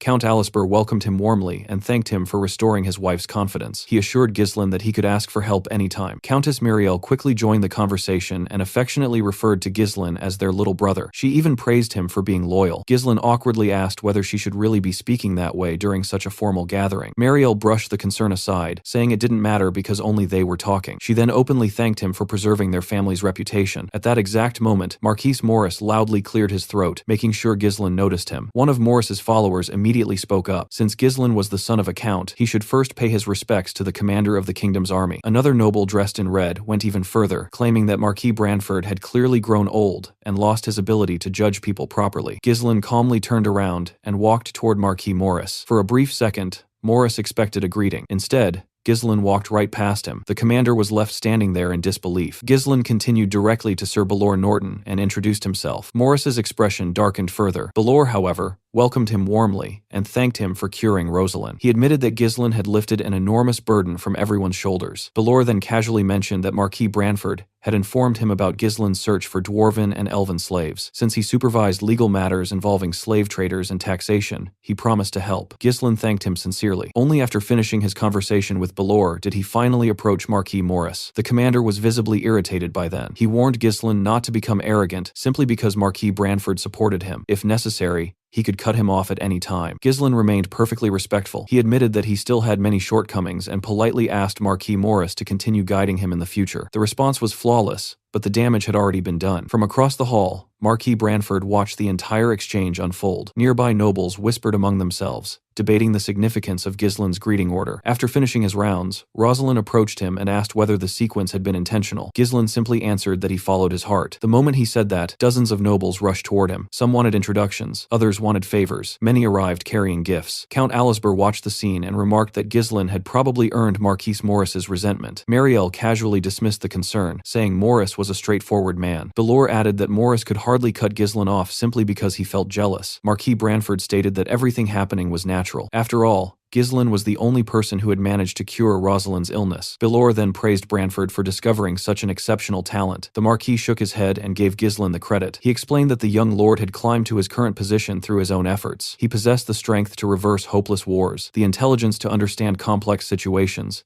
and the foresight to anticipate future dangers. That combination was exactly why Branford believed he was worthy of support. Just as the conversation was ending, a new figure entered the banquet hall. The sound of a cane tapping against the floor echoed through the room. Ghislain immediately sensed the newcomer's presence. The high nobles turned toward the entrance. A sharply dressed man carrying a walking cane entered the hall. The moment Ghislain saw him, his expression hardened. Unlike everyone else, he recognized exactly who this man was. This was Raoul Joseph, Duke Delphine's closest aide and the chief strategist of the ducal house. Walking behind him was a huge armored knight. Ghislain recognized him as well. The nobles immediately identified Raoul and instinctively kept their distance. Nobody wanted to be associated with a representative of the Duke's faction. Raoul calmly approached Marquis Branford and greeted him. Branford admitted he was surprised to see him at an event like this. Raoul replied that he had only come to pay his respects, and that he had heard the Marquis had recruited a promising young lion. Branford downplayed the matter and asked about the identity of the knight accompanying him. Raoul casually claimed that he was only an escort and nobody important. One of Branford's knights wasn't satisfied. He demanded that the armored man remove his helmet and show his face. The knight remained motionless. Irritated,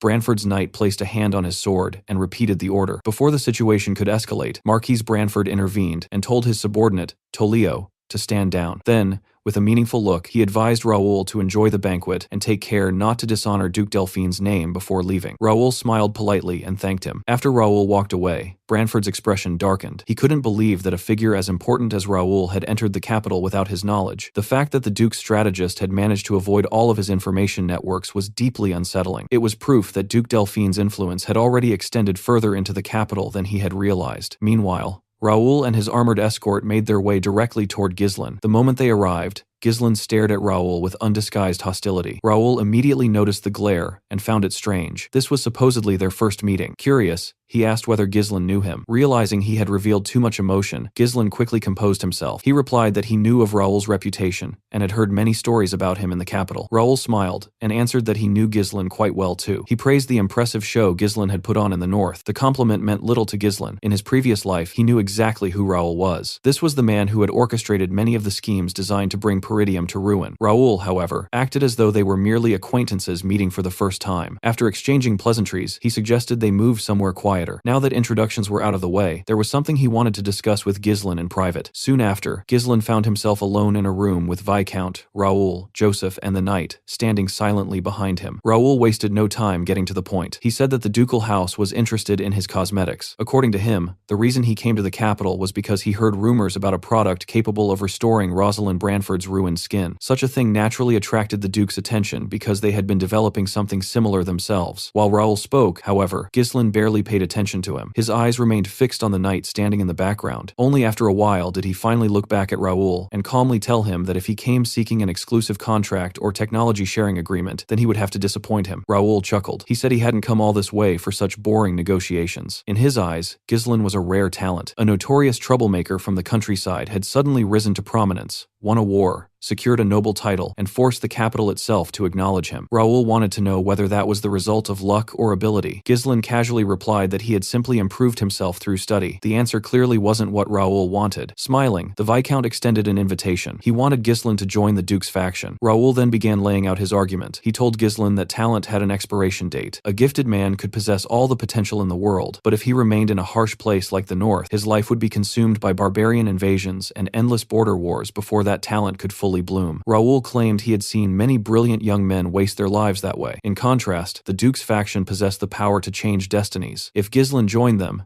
they could grant him fertile lands in the south. They could even reward Count Peridium as well. Raoul spoke as if he genuinely cared about Zwalter's well-being. He suggested that the aging count had spent enough years protecting the kingdom from barbarians and deserved a peaceful retirement. Ghislain listened without reacting. He already knew exactly what Raoul was doing. Even after publicly aligning himself with Marquis Branford's faction, the Duke's strategist still wanted to recruit him. Raoul spoke sweetly, offering opportunities, comfort, and influence. To anyone else, it might have sounded generous. To Ghislain, it was simply another cage. Raoul wasn't interested in helping him. He merely wanted to place an unpredictable variable under his control before it became a threat. Ghislain knew that countless nobles had probably fallen for this same tactic. With a calm smile, he replied that the north was a better place than Raoul seemed to think. The Viscount didn't press the matter. He said he would remain in the capital for some time and encouraged Ghislain to think about the offer carefully. Instead of giving an answer, Ghislain surprised him with a proposal of his own. He said he had a counteroffer. Raoul raised an eyebrow in curiosity. Then Ghislain looked him straight in the eye and suggested that Raoul join their side instead. For the first time during the conversation,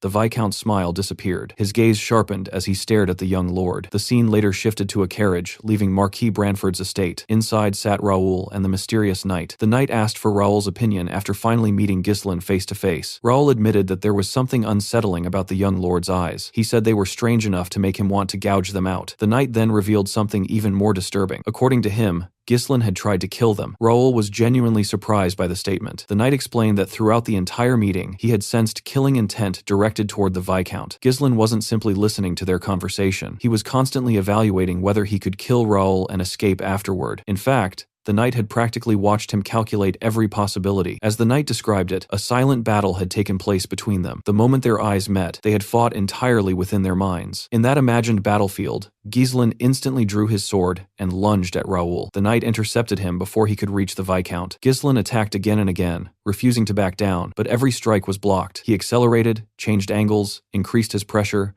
and searched for openings. The knight matched every move. Their swords collided repeatedly in that invisible duel, neither side able to gain a decisive advantage. Eventually, Ghislain reached a conclusion. Killing Raoul in that room was impossible, as long as the knight remained at his side. That realization was the true reason he abandoned the idea, and instead gave Raoul the absurd counteroffer to join his faction. Back in reality, Raoul remembered how the conversation ended. He had laughed and admitted that he finally understood why Marquis Branford liked Ghislain so much. Before leaving, he told the young lord that he had enjoyed speaking with him and hoped they would meet again. Ghislain had replied that he looked forward to it as well. The final exchange, however, had not been between Ghislain and Raoul. It had been between two swordsmen. As Raoul prepared to leave, the knight fixed Ghislain with his sharp green eyes. Ghislain returned the stare without hesitation. Then he calmly said that he looked forward to meeting him again. More importantly, he called the man by name, Cayenne Balzac. He even referred to him as the strongest swordsman in the kingdom. The revelation surprised Raoul. The knight had hidden his identity, yet Ghislain recognized him instantly. Cayenne later confirmed that the young lord truly knew who he was. That alone convinced Raoul that the reports coming out of the north were not exaggerated. Even so, he wasn't planning to abandon his ambitions. He stated that his goal of taking control of the north remained unchanged. At most, it had merely been delayed. There were still many methods available to the Duke's faction. Raoul decided that he would personally warn Count Desmond about Ghislain's existence. His advice would be simple: treat Ghislain as if he were the knight captain of an entire territory. Cayenne immediately rejected that assessment. Raoul turned toward him in confusion. Having personally measured Ghislain's abilities,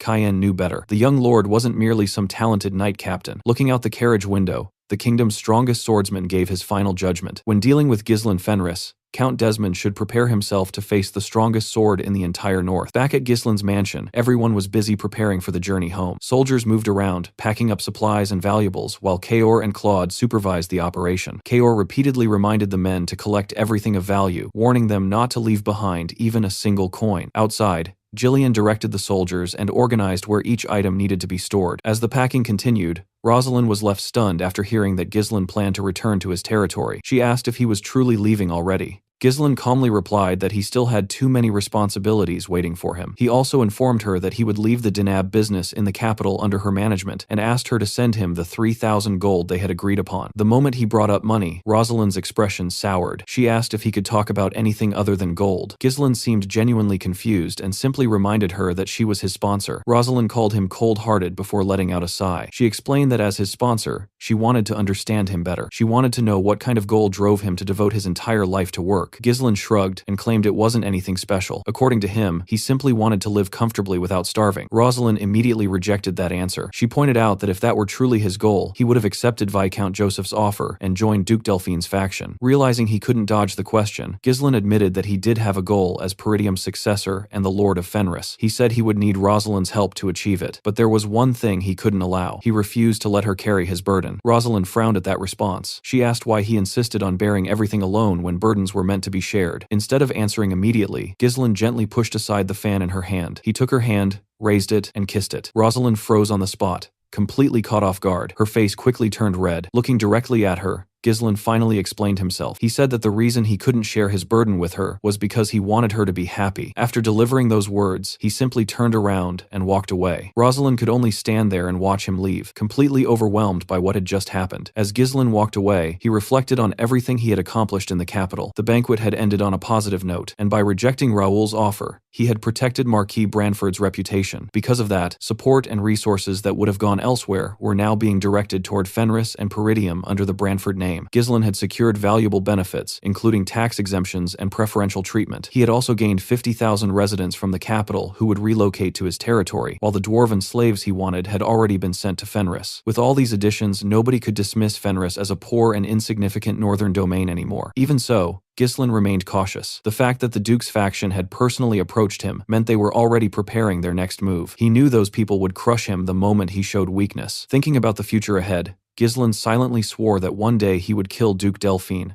The scene then shifts to the Fenris estate, where a group of dwarven slaves could be seen being escorted through the territory in chains. The dwarves walked silently under the watchful eyes of the soldiers. Among them, a bald dwarf called out to a heavily bearded dwarf named Galveric. The bald dwarf informed him that the lord of the territory had arrived. Galveric slowly raised his head and saw Ghislain riding into town on his imposing horse. At the same time, the citizens of Fenris flooded into the streets to welcome Ghislain and his men home. Belinda was surprised surprised that practically the entire town had come out to greet them. Kaor and the soldiers, on the other hand, clearly enjoyed the enthusiastic reception. Even the dwarves were surprised. One of them admitted that he had never seen a territory like this before. He had heard rumors that their new lord planned to build homes for the dwarves and would never let them starve. Galveric immediately shut him down. He reminded the others that they had already learned this lesson countless times. According to him, a noble was still a noble, and nobles were nothing but trash who only cared about themselves. He insisted that their new lord would be no different. The other dwarves became nervous after hearing this and asked him if he truly intended to go through with the plan. Galveric firmly declared that they would proceed exactly as planned. Meanwhile, Ghislain glanced toward the dwarven slaves while riding through the town and noticed Galveric among them. Before he could think further, Belinda tapped him on the shoulder and reminded him to wave to the citizens. Ghislain reluctantly raised his hand, causing the crowd to cheer even louder. Claude, meanwhile, was delighted to finally return to Fenris. After everything that had happened in the capital and all the money they had earned, he genuinely believed he would finally be able to relax. Unfortunately for him,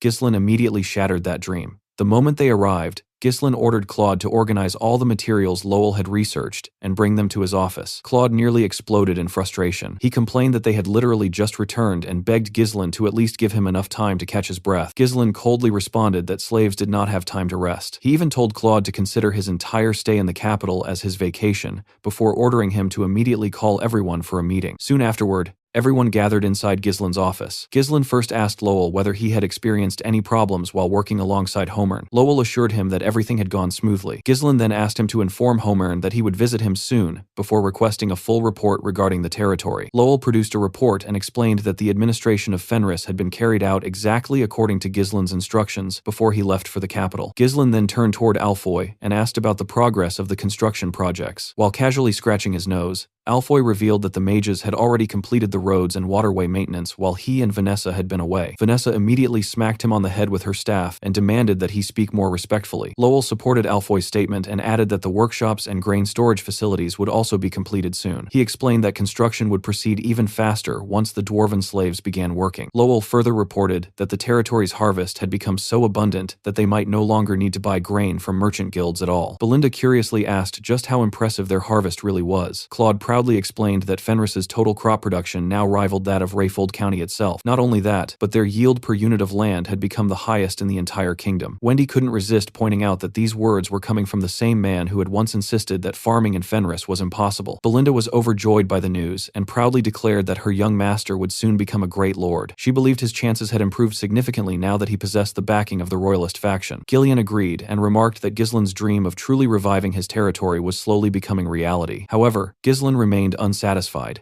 In his eyes, the territory had only just begun to take proper shape. He immediately ordered Claude to continue purchasing food until he personally said it was enough. Since they intended to expand the residential districts in the future, they needed to secure land in advance. Claude was confused by this sudden order. That was when Ghislain dropped a bombshell and announced that they were now preparing for war. Everyone in the room was stunned. Claude couldn't understand who would possibly dare attack them now that they had joined the royalist faction. Ghislain calmly replied that their enemies could very well be either Desmond or Rayfold. He then instructed Claude to read the report in Lowell's hands. Claude was shocked by what he found. The report detailed large-scale conscription and military training taking place throughout Desmond territory. Desmond was also actively recruiting free knights while purchasing massive amounts of weapons and iron ore. Ghislain explained that this was the intelligence he had specifically ordered Lowell to collect before departing for the capital. The truly important detail, however, was that Desmond had been purchasing enormous quantities of high-quality iron ore from Cabaldi County. Ghislain immediately understood the danger. He explained that the three most important resources during war were food, manpower, and weapons. Iron ore was essential for forging and maintaining those weapons. The quantity Desmond was buying was far too excessive for peacetime. Kaor actually seemed excited by the possibility that another war might soon break out. Alfoy, meanwhile, looked completely miserable and couldn't believe that he might have to participate in another war again. Claude pointed out that they would be in serious trouble if Desmond secured additional iron supplies. He also reminded everyone that Count Cabaldi would never agree to sell iron to Fenris, even if it was necessary for the territory's development. Ghislain nodded and explained that they should already consider Count Cabaldi part of Duke Delphine's faction. By the time they attempted to secure iron themselves, the enemy might already be prepared to attack. He asked everyone if they finally understood just how dangerous their situation truly was. The room immediately fell silent. After allowing them to process everything, Ghislain announced his strategy. Instead of waiting for their enemies to strike, they would attack Cabaldi County first. Everyone was left completely speechless by the announcement. The story then shifts to Cabaldi County, where Count Desmond was meeting Count Cabaldi inside the latter's castle. While casually eating berries and spitting the seeds onto the table, Count Cabaldi asked Desmond what he meant when he referred to Ghislain as the strongest sword in the north. Desmond revealed that he had received a report from Duke Delphine regarding Fenris territory. According to the Duke, they were to regard Ghislain as the strongest sword in the north. Desmond warned Cabaldi that Ghislain was an unpredictable individual and advised him to begin preparing for war. Cabaldi burst into loud laughter. He mocked Desmond for losing his senses after his defeat at Ghislain's hands. He questioned whether anyone would actually dare invade his territory. Cabaldi proudly described his castle as an impregnable fortress protected by double walls, stronger than ordinary fortresses, a massive moat, and siege weapons crafted using the finest smithing techniques in the north. He arrogantly declared that his castle had never once been breached throughout history and insisted that it never would be. With complete confidence, he advised Desmond to worry about himself first, especially since he had recently lost his precious secret weapon. Desmond could only sit there in frustration after hearing those words. Back in Fenris, preparations for war had already begun. Kaor, Ghislain, and Belinda bowed their heads as Ghislain walked past them wearing his armor. He climbed onto a stage and looked down at the soldiers assembled before him. Looking into their eyes, Ghislain saw nothing but determination, and he liked what he saw. He reminded them that trusting and following someone was never easy, yet they had chosen to trust and follow him all this way. Ghislain then drew his sword and slammed it into the ground. He proudly announced that every one of the 200 men standing before him would become knights. With those words, he officially established the Fenris Knight Order. The soldiers immediately erupted into deafening cheers. Nearby, Claude and Wendy watched the celebration from inside a tent. Claude was even wearing armor himself, yet he still looked completely exhausted. He complained that the entire situation was driving him insane. No matter how many times he thought about it, he still couldn't understand whether what Ghislain was attempting was even possible. He turned to Wendy and asked if she felt the same way. The story then shifts back to the moment when Ghislain announced that they would attack Cabaldi County first. Claude immediately jumped to his feet and demanded to know how his lord had arrived at such a dangerous conclusion so quickly. Ghislain calmly explained that both Count Desmond and Count Cabaldi pretended to be neutral, but in reality, they were secretly supporting the ducal house. In other words, they were nothing more than chess pieces that the ducal house could move freely without exposing itself directly. Since Cabaldi was already aligned with their enemies, Ghislain considered him an enemy as well. If they won the war, they would not only seize Cabaldi's iron ore, but would also slow down the growth of their enemies while strengthening themselves at the same time. Once Ghislain explained it that way, everyone understood the logic behind the decision. Claude then asked what exactly they planned to do. Ghislain pointed out that the soldiers of Cabaldi County possessed some of the finest equipment in the entire north. Sayre added that their own military was inferior, both in numbers and overall quality. However, Ghislain revealed a shocking plan. He intended to turn all 200 mercenaries under his command into knights capable of wielding mana. Kaor and Ghislain were stunned by the announcement. According to Ghislain, a properly trained knight possessed the combat power of 100 ordinary soldiers. If they successfully formed an order consisting of 200 mana knights, their military strength would become equivalent to 20,000 soldiers. Belinda nervously reminded him that mastering mana normally took years. In response, Ghislain asked Vanessa to bring in the prepared materials. Soon, Vanessa and the other mages rolled in several barrels filled with scrolls. Alfoy immediately recognized them as mana compression sigils. Claude quickly realized that Ghislain had used runestones to mass-produce them. Ghislain picked up one of the scrolls and explained that these sigils would allow the mercenaries to learn mana. Although the method differed from traditional training, he had personally modified the Peridium family's mana cultivation technique to make it much easier to learn. According to him,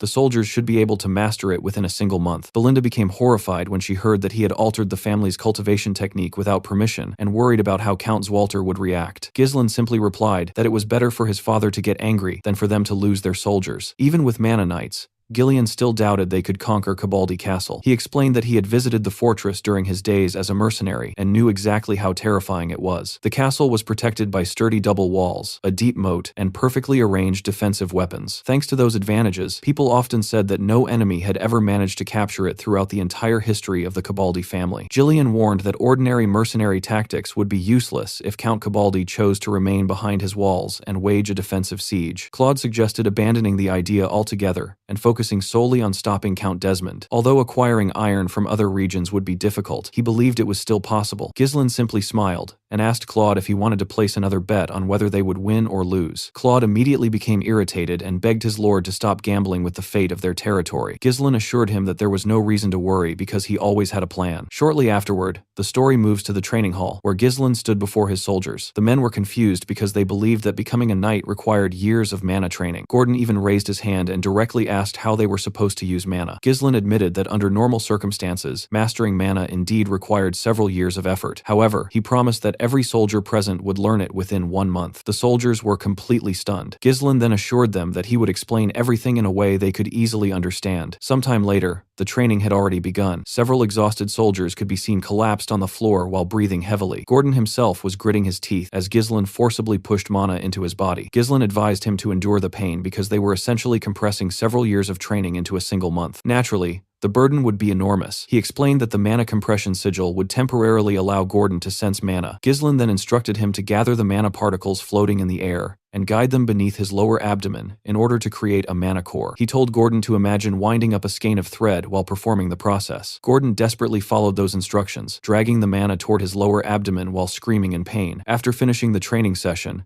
Ghislain walked out of the hall and found Belinda and Lowell waiting for him. Belinda praised him for his efforts, and Ghislain thanked her before asking her to escort the soldiers back to their lodgings and keep an eye on them for the time being. Breathing heavily from exhaustion himself, Ghislain then turned to Lowell and informed him that they would soon begin crafting armor for the future Fenris Knight Order. He also asked about the condition of the dwarven slaves. Lowell explained that although the elven slaves had not arrived yet, the dwarves were already staying in the territory's lodgings. Hearing this, Ghislain looked up toward the night sky and quietly remarked that the moon would not be rising tonight. The scene then shifts to a forest outside the town, where a hand suddenly burst out from beneath the ground. Moments later, Galveric climbed out of a large tunnel, followed by several other dwarves. After carefully surveying the surroundings, Galvaric signaled for the others to come out. One of the dwarves nervously asked whether they would truly become free once they escaped the kingdom. Galvaric confidently revealed that he had heard rumors about a secret autonomous district located in another kingdom where slaves of different races lived together freely. He urged his companions to leave with him and reminded them that the border was already close. However, he soon noticed that many of the dwarves seemed hesitant and frightened. Annoyed, Galvaric asked whether they had suddenly developed an attachment to slavery. He mockingly told them to return and spend the rest of their lives crafting toys for nobles if they were too scared to continue. The bald dwarf quickly denied this and instead pointed behind Galvaric. When Galvaric turned around, he froze. Standing there alone was Ghislain. Calmly, Ghislain informed them that there was no point in running away. The dwarves were shocked and immediately realized that Ghislain had somehow discovered their escape plan. Galvaric soon noticed something strange. Ghislain had come completely alone. After confirming that no soldiers accompanied him, the dwarves gathered together for a quick discussion. Moments later, they turned toward Ghislain with hostile expressions. Galvaric declared that they could obtain their freedom if Ghislain simply disappeared. Surprisingly, Ghislain merely smiled and encouraged them to do their best. Sometime later, the results of that decision could be clearly seen. Galvaric struggled to stand after receiving a brutal beating from Ghislain, while the other dwarves were completely unable to move. Ghislain walked over and casually remarked that dwarves were surprisingly sturdy. Galvaric angrily raised his head to glare at him. Ghislain then pointed out that if they escaped, slave traders would simply track them down again. Instead, he suggested that they work for him. Galvaric burst out laughing and declared that he would rather die while pursuing freedom than remain trapped there crafting boring toys for another noble. He warned Ghislain not to expect cooperation without resistance. Rather than becoming angry, Ghislain actually admired the dwarf's determination. After all, he knew that Galvaric would one day become the legendary blacksmith of the future. As Galvaric forced himself back to his feet and assumed a fighting stance, Ghislain suddenly made an unbelievable proposal. He asked the dwarves to give him 10 years. If they sincerely cooperated with him, he promised to build an autonomous district for dwarves within his territory and eventually free them from slavery entirely. Every dwarf present was shocked. Galvaric immediately accused him of lying, arguing that the kingdom legally recognized them as slaves, making any promise from a rural lord meaningless. Ghislain calmly replied that laws could always be changed when necessary. The bald dwarf then reminded Galvaric that Ghislain was now backed by the royalist faction, meaning such a thing might actually be possible. Although Galvaric clenched his fists in frustration, he knew he had already lost. Ghislain then revealed that he had no interest in making luxurious decorations or toys. Instead, he wanted to create something far more exciting. Curious, despite himself, Galvaric asked what he meant. Ghislain simply looked up at the sky and declared that he wanted to fly. A month later, the story shifts to Cabaldi Castle, where Count Cabaldi was reading a letter sent by Ghislain. The contents of the letter immediately infuriated everyone present. In it, Ghislain accused Count Cabaldi of disrupting the fairness of the entire northern iron market by favoring a particular house with his iron dealings. He warned the Count that he would eventually regret his actions if he refused to open the market to Fenris and the neighboring territories. After finishing the letter, Count Cabaldi raised it and asked his subordinates what exactly he was holding. One official replied that it was a letter from Baron Fenris. Another official angrily called Ghislain an insolent brat and declared that the young lord had clearly lost his mind. Count Cabaldi simply smiled and remarked that such methods only worked when used by people who actually possessed power. He assumed that Fenris must be struggling badly if they were resorting to sending such a ridiculous threat. One of his officials then reported that Fenris had recently been buying enormous quantities of food from surrounding territories and was even paying extra to secure supplies. Another man concluded that Fenris was probably suffering from food shortages after accepting so many immigrants sent by the royalist faction. Yet another vassal admitted that he could not understand why Fenris constantly made decisions that brought them nothing but losses. Harvest season was approaching soon, meaning food prices would naturally fall. A noble standing nearby simply shrugged and said that there was no point trying to understand the actions of a reckless youngster. In his opinion, it was normal for young nobles to act without thinking. Hearing this, Count Cabaldi casually burned Ghislain's letter using a candle flame. He stated that it was only natural for Ghislain to encounter difficulties since he was trying to rapidly expand a territory that had been on the brink of ruin not long ago. Smiling smugly, Count Cabaldi added that it was a shame he would not be around to witness Ghislain's eventual downfall. The story then moves to Marquis Branford's mansion. As the Marquis entered his office and prepared to remove his jacket, he suddenly noticed a letter resting on his desk. What surprised him even more was the fact that the window to his office had been left open. Curious, the Marquis picked up the letter and discovered that it had come from Ghislain. The contents immediately wiped away his calm expression. In the letter, Ghislain advised Marquis Branford to instruct all royalist nobles to stockpile 10 years' worth of food in advance. He warned that a devastating famine would soon strike the kingdom, one severe enough to shake the entire nation to its core. Marquise Branford did not know how to react after reading such information. The following day, Rosalind entered her father's office and mentioned that she had heard he had not slept at all the previous night. Without offering any explanation, Marquis Branford simply turned to his daughter and ordered her to summon the vassals and all the nobles of the royalist faction for an emergency meeting. Soon after Ghislain sent that warning, the kingdom was struck by an unprecedented famine. An extreme drought swept across the land. Rivers dried up, crops withered and died, and starvation victims began appearing everywhere. As food became increasingly scarce, chaos spread throughout the kingdom as people desperately fought for survival. It was a natural disaster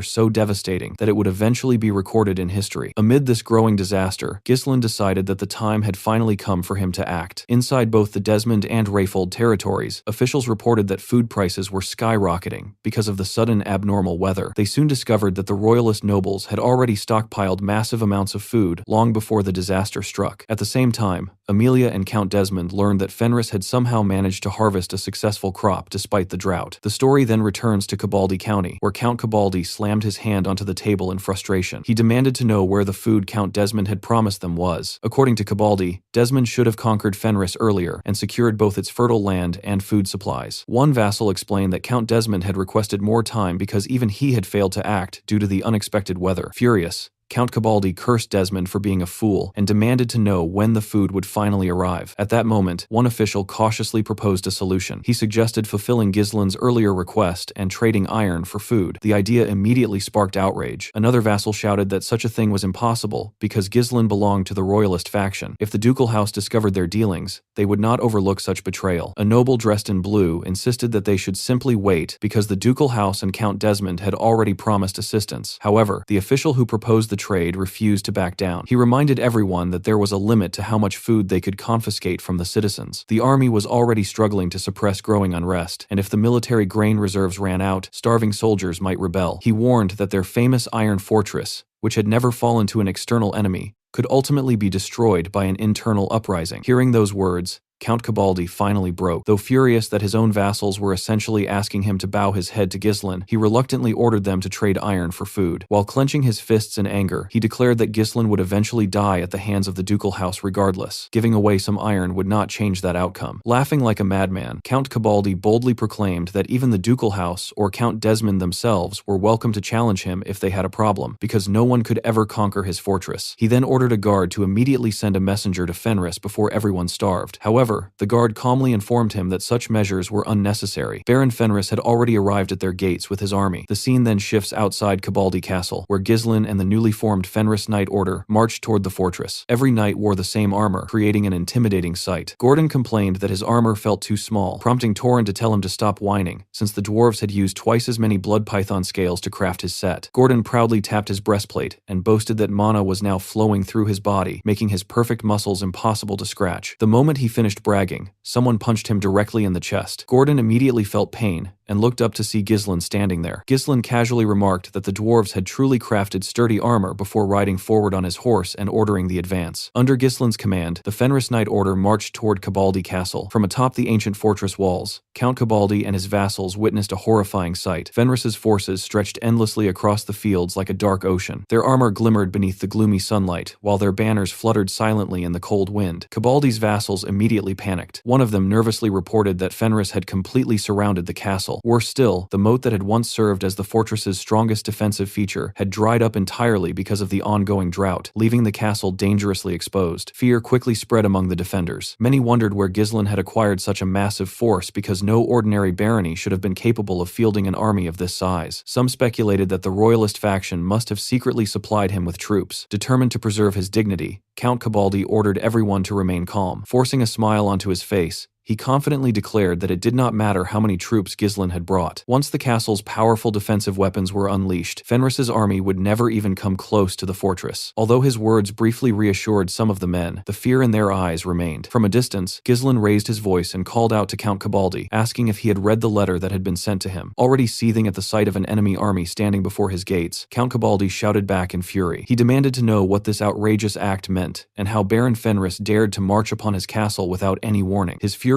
voice echoed throughout the fortress walls. However, Ghislain remained perfectly calm. With an icy expression, he reminded the Count that he had already made his intentions clear in the letter. He had warned him that refusing to open the iron market would only lead to regret. Although Ghislain did not raise his voice, his words carried enough weight to make the entire battlefield fall silent for a brief moment. Hearing those words, Count Cabaldi's vassals immediately erupted in anger. They shouted from atop the battlements, asking whether Ghislain truly believed that uttering a few bold words was enough to justify a war. To them, such arrogance was an unforgivable insult to noble dignity. Count Cabaldi himself declared that if Ghislain truly desired war, then he should first prepare a proper justification and issue a formal declaration according to noble customs. He further stated that he had no intention of associating with someone who disrespected noble etiquette in such a disgraceful manner. Despite his stern tone, there was a slight tremble in his voice. The pressure of the situation was beginning to weigh on him. Ghislain's gaze only grew colder. He calmly replied that if the Count wanted a declaration of war, then he would give him one immediately. He called out to Ghislain and ordered him to bring a bow and an arrow. Without hesitation, Ghislain stepped forward and respectfully handed the weapon to his lord. The moment Ghislain knocked the arrow, an eerie silence descended over the battlefield. The air itself seemed to freeze. Even the birds had disappeared from the sky. The instant Count Cabaldi saw Ghislain raise his bow, fear gripped his heart. He immediately ordered his knights to raise their shields and form a protective wall around him. The sound of armor clashing echoed across the fortress as the knights hurried to obey. Ghislain quietly warned Ghislain that the castle walls were extremely high and the distance was considerable. Even so, Ghislain showed not the slightest hesitation. His horse lowered itself slightly, almost as if it understood its master's intentions and wanted to provide him with a better angle. In the next instant, Ghislain released the arrow. The bowstring snapped loudly, shattering the silence. The arrow flew through the air like a bolt of lightning. It first pierced through the shield of a knight standing in front of Count Cabaldi and continued straight through his head, killing him instantly. But the arrow still did not stop. It continued past the fallen knight and grazed Count Cabaldi's ear, leaving behind a shallow wound. Blood slowly trickled down the Count's face as he stumbled backward in horror. He had just escaped death by the narrowest margin. Lowering his bow, Ghislain declared in a thunderous voice that this arrow was his declaration of war. The scene then shifts to the capital, Cardinia, where the royalist faction had gathered for an emergency meeting. News of the war spread rapidly, causing heated debates to break out throughout the hall. One noble exclaimed that Baron Fenris had started a war. Count Alisber frowned and remarked that thanks to Ghislain's earlier warning, the royalists had survived the famine by stockpiling grain in advance. However, beginning a war during such difficult times seemed recklessly foolish. Marquise Branford immediately demanded to know the justification for this conflict. Rosalind calmly explained that Count Cabaldi had refused to open the iron market to Fenris and the neighboring territories. Instead, he had been trading almost exclusively with Count Desmond's lands, effectively monopolizing the iron trade and threatening the balance between northern nobles. Count Alisber commented that pretext for war could always be found if one looked hard enough, but he still believed Ghislain's actions were dangerously reckless. At that point,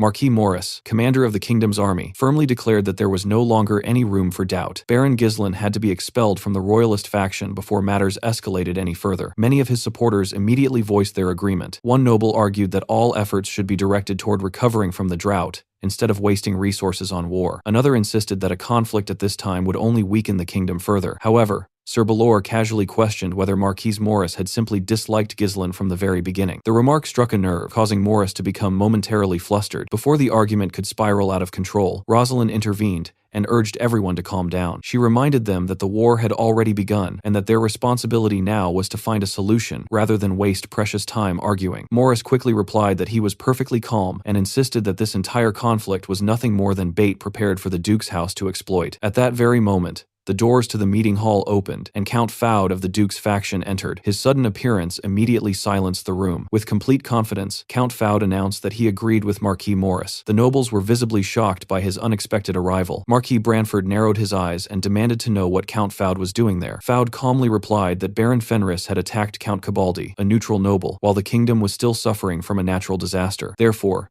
such actions could not possibly represent the will of the royalist faction. His words weighed heavily upon everyone present. As Branford silently studied him, Sir Belor privately admitted that the Duke's intelligence network was truly impressive. Count Alisber realized that the Duke's house had revealed its hand from the very beginning, a sign that they were extremely confident. Rosalind also quickly grasped the danger of the situation. If this incident pushed the neutral nobles toward the Duke's faction, the royalists would suffer a devastating loss. Her father's next words could very well determine the future of the entire faction. If Ghislain lost, the royalists would lose their influence in the north, but even abandoning him would expose the faction's weakness. On the other hand, if Ghislain succeeded in taking Cabaldi's vast iron mines, the reward would more than justify the risk. Finally, Marquis Branford spoke. In a calm and composed voice, he declared that Ghislain's justification for war was perfectly sound. Count Fouad was visibly surprised and immediately demanded an explanation. Branford calmly replied that this conflict was merely a personal dispute between Baron Fenris and Count Cabaldi. It did not represent the official will of the royalist faction. Therefore,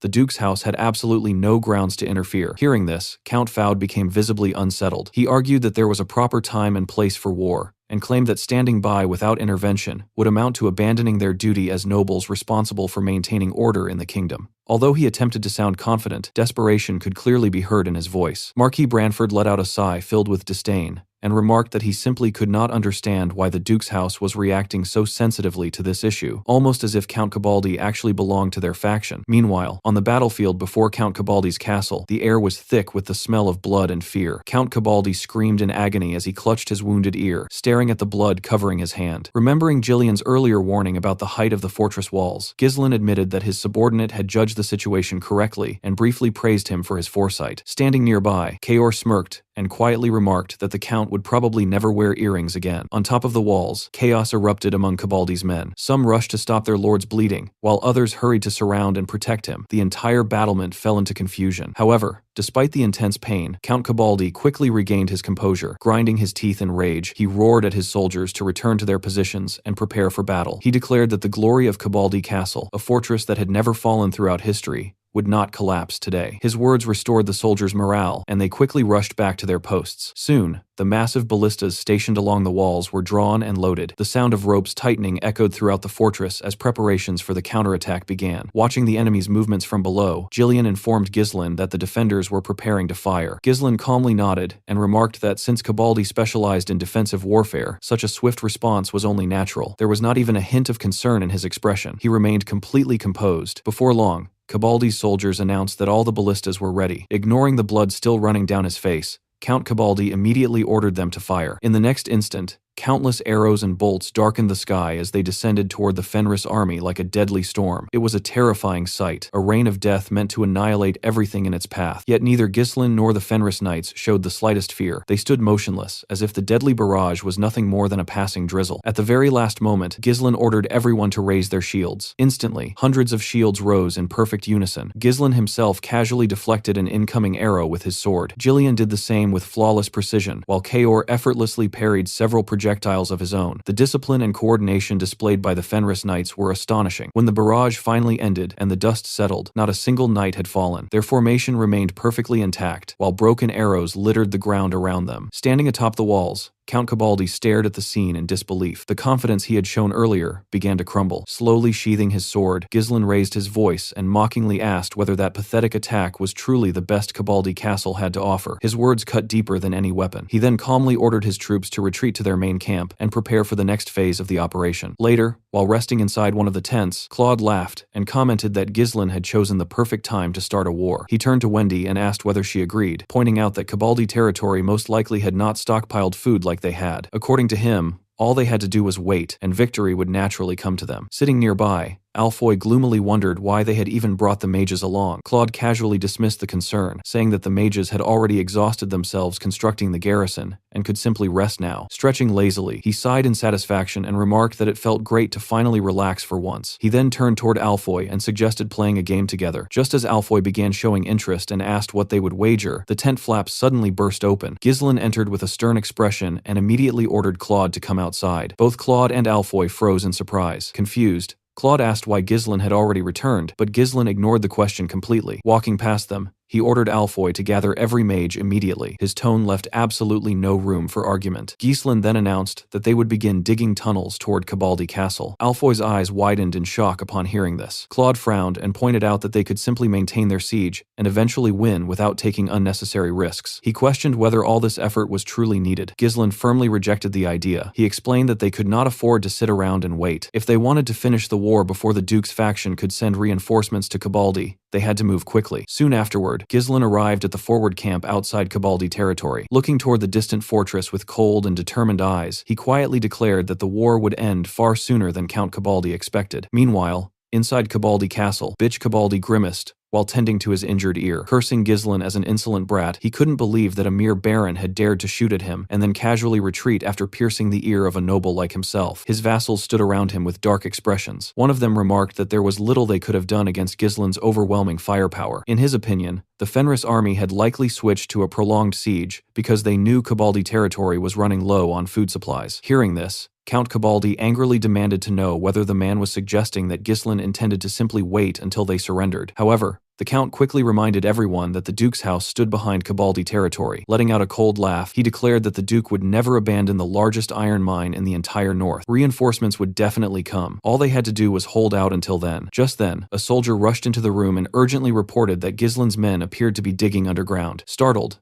Count Cabaldi immediately grabbed a telescope and looked outside. Sure enough, he could clearly see Fenris soldiers openly working in the field. He was stunned by their boldness. One vassal suggested that since the Fenris army could not capture the castle through a direct assault, they must be planning to attack from underground. Another quickly pointed out that because of the structure of the fortress foundations, there was only one possible place where the enemy could emerge, the area near the south gate. Hearing this, Count Cabaldi's eyes lit up. He immediately ordered Knight John to station troops around the south gate. The moment the enemy surfaced, all soldiers were to attack at once. Once confusion spread among the enemy ranks, they would throw open the gates and send out the cavalry to completely wipe out the Fenris army. When John asked about the castle walls, the Count scoffed and asked what the enemy could possibly accomplish without siege weapons. Since Ghislain mostly relied on infantry and cavalry, he believed that only a minimal number of soldiers would be needed to defend the walls. Laughing confidently, Count Cabaldi declared that although Ghislain had caught him off guard, victory would still belong to him in the end. As night gradually fell, the dwarves continued working tirelessly beneath the darkness. Sweat covered their faces as they hauled a massive and strange-looking contraption across the battlefield. One dwarf grumbled that their lord had ordered them to drag this ridiculous thing all the way there. Another complained that working without proper firelight made it impossible to see anything. Nearby, one of the dwarves asked Galvaric whether they had truly built the device exactly according to Ghislain's instructions, though he still doubted whether it would actually work. Brimming with confidence, Galvaric proudly declared that there was no chance something built by him would fail. He recalled the day Ghislain had suddenly announced that he wanted to fly through the sky. Every dwarf had immediately become interested. At that time, Galvaric had excitedly asked whether Ghislain had somehow discovered the legendary flying machine blueprints left behind by the ancient empire. Ghislain had simply laughed and said that he had no idea what that was. Instead, He told them that they would understand soon enough. Ghislain then brought out a large piece of cloth and held it over a fire. As smoke and hot air filled the fabric, it slowly began rising upward. The dwarves stared in complete disbelief. Galvaric frowned and demanded to know exactly what they were supposed to be seeing. Ghislain told him to pay attention to the cloth itself. The heated air was rising and filling the inside of the fabric. Although some hot air escaped through an opening, the cloth remained inflated and continued rising. Galvaric stared at it carefully before suddenly realizing something. If it had only been ordinary wind, the cloth would have moved sideways. Instead,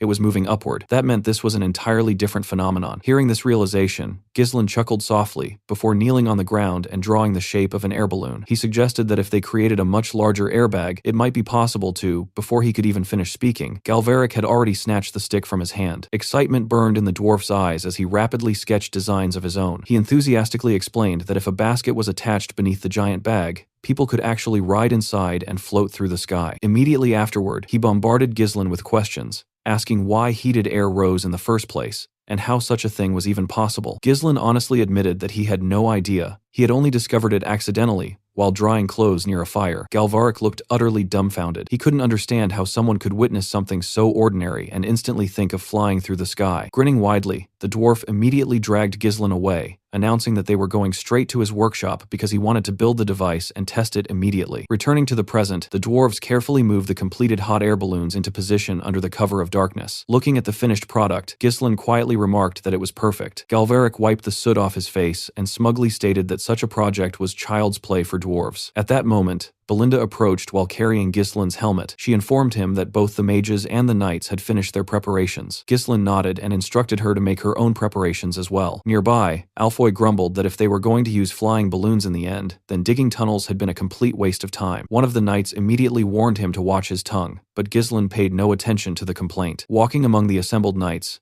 Ghislain addressed them in a calm yet commanding voice. He explained that they would soon descend directly into the center of the enemy fortress. According to their training, they were to infiltrate the castle, seize control of the interior, and then open the main gates so Ghislain's cavalry could storm inside. That was the entire plan. Ghislain reminded them that Cabaldi's forces were considered the best equipped army in the north. Even though the enemy had only recently begun learning mana, they would still be formidable opponents. More importantly, he warned that the enemies they would face in the future would be far stronger. If they could not overcome a battle of this level, then they had no future at all. Noticing traces of hesitation among some of the soldiers, Ghislain raised his voice. He reminded them that they had already accomplished impossible feats. They had conquered the beast forest that nobody had ever crossed, and had turned hopeless wars into overwhelming victories. He then asked whether their preparations had been insufficient. The soldiers roared back in unison that they had not. He asked if they were afraid, and once again the soldiers shouted that they feared nothing. A proud smile appeared on Ghislain's face. He told them that they had grown stronger at a speed no one could have imagined. Then, as the giant balloons slowly began glowing from the fires burning beneath them, Ghislain raised his sword high into the air and gave a single order: fly. Meanwhile, atop the walls of Cabaldi Castle, a soldier kept watch through a telescope and remarked that the enemy had spent the entire day digging, yet now they seemed to be doing absolutely nothing. Another guard yawned and guessed that the Fenris army was probably sleeping. Just then, 2 soldiers arrived to take over the next shift and casually asked whether anything unusual had happened. The guard with the telescope sighed and admitted that he had already lost track of how many days had passed. He wondered aloud whether the Fenris army even intended to attack at all. Relieved that their shift was finally over, the soldiers stretched and prepared to leave. However, one of them suddenly froze after noticing several strange round objects floating across the night sky. Confused,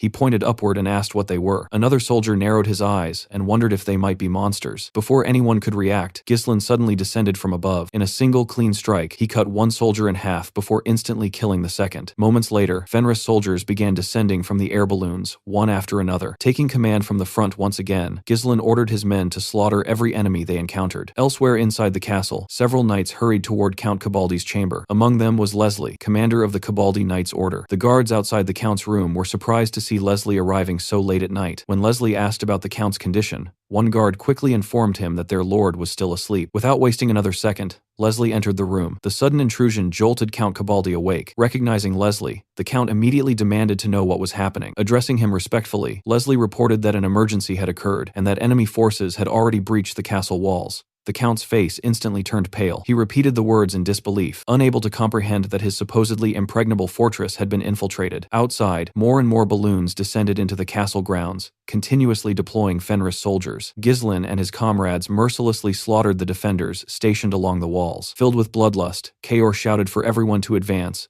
and strip away the last remaining pride of that rump-faced lord. Soon, the sounds of battle echoed throughout the entire fortress. The clash of steel, dying, screams, and panicked cries eventually reached the Count's chamber. Terrified, Count Cabaldi demanded to know how the enemy had crossed the walls and whether their tunnel traps had somehow failed. Leslie grimly explained that according to surviving soldiers, the attackers had literally flown into the castle using unidentified flying spheres. The Count could barely process what he was hearing. Leslie then stated that the method no longer mattered because the enemy was rapidly taking control of the fortress. Urging the Count to move immediately, he explained that he intended to secure the underground passage near the outer wall and hold the gate. If successful, they could summon the main force stationed at the south gate and trap the invaders between two armies. For a brief moment, Count Cabaldi stood frozen. His hands trembled as he realized that the tunnels they had prepared for had merely been a decoy. Looking utterly defeated, he muttered about the fortress that had never fallen and wondered whether the proud Cabaldi lineage would truly end with him. Grabbing the Count by the shoulders, Leslie forced him back to reality and urged him to escape through the secret passage with his retainers. Leslie promised to remain behind and defend the castle, adding that if things became truly hopeless, the Count must bring that man to help them. Meanwhile, complete chaos had erupted throughout the castle grounds. The Cabaldi soldiers shouted in confusion, unable to understand how the Fenris troops had suddenly appeared inside their supposedly invincible fortress. Ghislain carved through them effortlessly, his sword cutting men down as if they were made of paper. One soldier desperately charged at him,